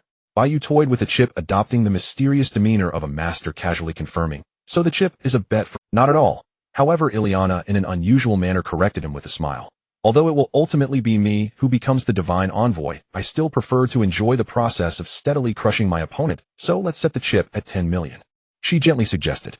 The condition for becoming a divine envoy is 90% of the total assets. A 10 million chip, in terms of scale, is actually negligible. Both Ileana and Bai Yu are players with tens of billions in assets. She intends to win the gamble step by step, defeating the chief each time, not only to ascertain Ying's hidden cards, but also to pursue what is called a complete victory on a psychological level. What a delusional and obsessive desire for control. Yet Bai Yu enjoys treating delusional types, treating them harshly. Then let's begin. A 10 million is of no concern. Ying declared, swearing to the rules of the casino. Rule 4: order cannot be violated in any form. That's right, I will make you understand step by step. Ileana's silver eyes glinted coldly as she slowly activated the chessboard item. The price of becoming the first Eddie level. It was as if the world had vanished. The darkness was boundless, leaving only the immense black and white chessboard beneath their feet. Transcending reality, transcending the casino game, they entered a third layer of gameplay. Bai Yu and Ileana found themselves in the squares of their respective king pieces, signifying that they themselves were kings. This also meant that both would experience the sensations of the pieces, black and white, opposing each other. Don't you find the setting of the deadly squares quite interesting? Ileana spoke gently, then continued. Every move must consider the opponent's intentions, guessing where the deadly squares are. Thus they fell into a cycle of suspicion dominated by the psychological tactics of the opponent. Indeed, it was quite interesting. Bai Yu remained a player confident in his peak, and he had the capital to back that confidence. Restoring the stamina of speedy regeneration in exchange for sensory value greatly enhanced by ultimate 5 senses. Ying is the sovereign, reminding Ileana with ease, regardless of how the settings are. Since you initiated the zero-sum game, you have already lost. In the realm of ultimate 5 senses, there are no variables that Bai Yu has overlooked. Heartbeat, pulse, breath, even microscopic changes in detail. Bai Yu still remembered the night he first encountered ultimate 5 senses, the night when the frail man had seen through his identity as a player. Thus the familiar scene played out once more, the world entirely within grasp, only this time the one who saw through was Bai Yu. In the realm of ultimate 5 senses, there are no variables that Bai Yu has overlooked. Heartbeat, pulse, breath, even microscopic changes in detail are all laid bare before him. In other words, Ileana's emotions and psyche were almost entirely under Bai Yu's perception. The premise of luck is the speculation of uncertainty. Ying perceived the black and white chessboard as if caressing a pet. That's right, the invisible deadly squares. Ileana remained gentle. Compared to speculation, I believe my luck is not inferior to anyone's. Amidst the continuously emerging giant life-sized pieces, Ying hinted meaningfully, preparing to impart the first lesson to crush.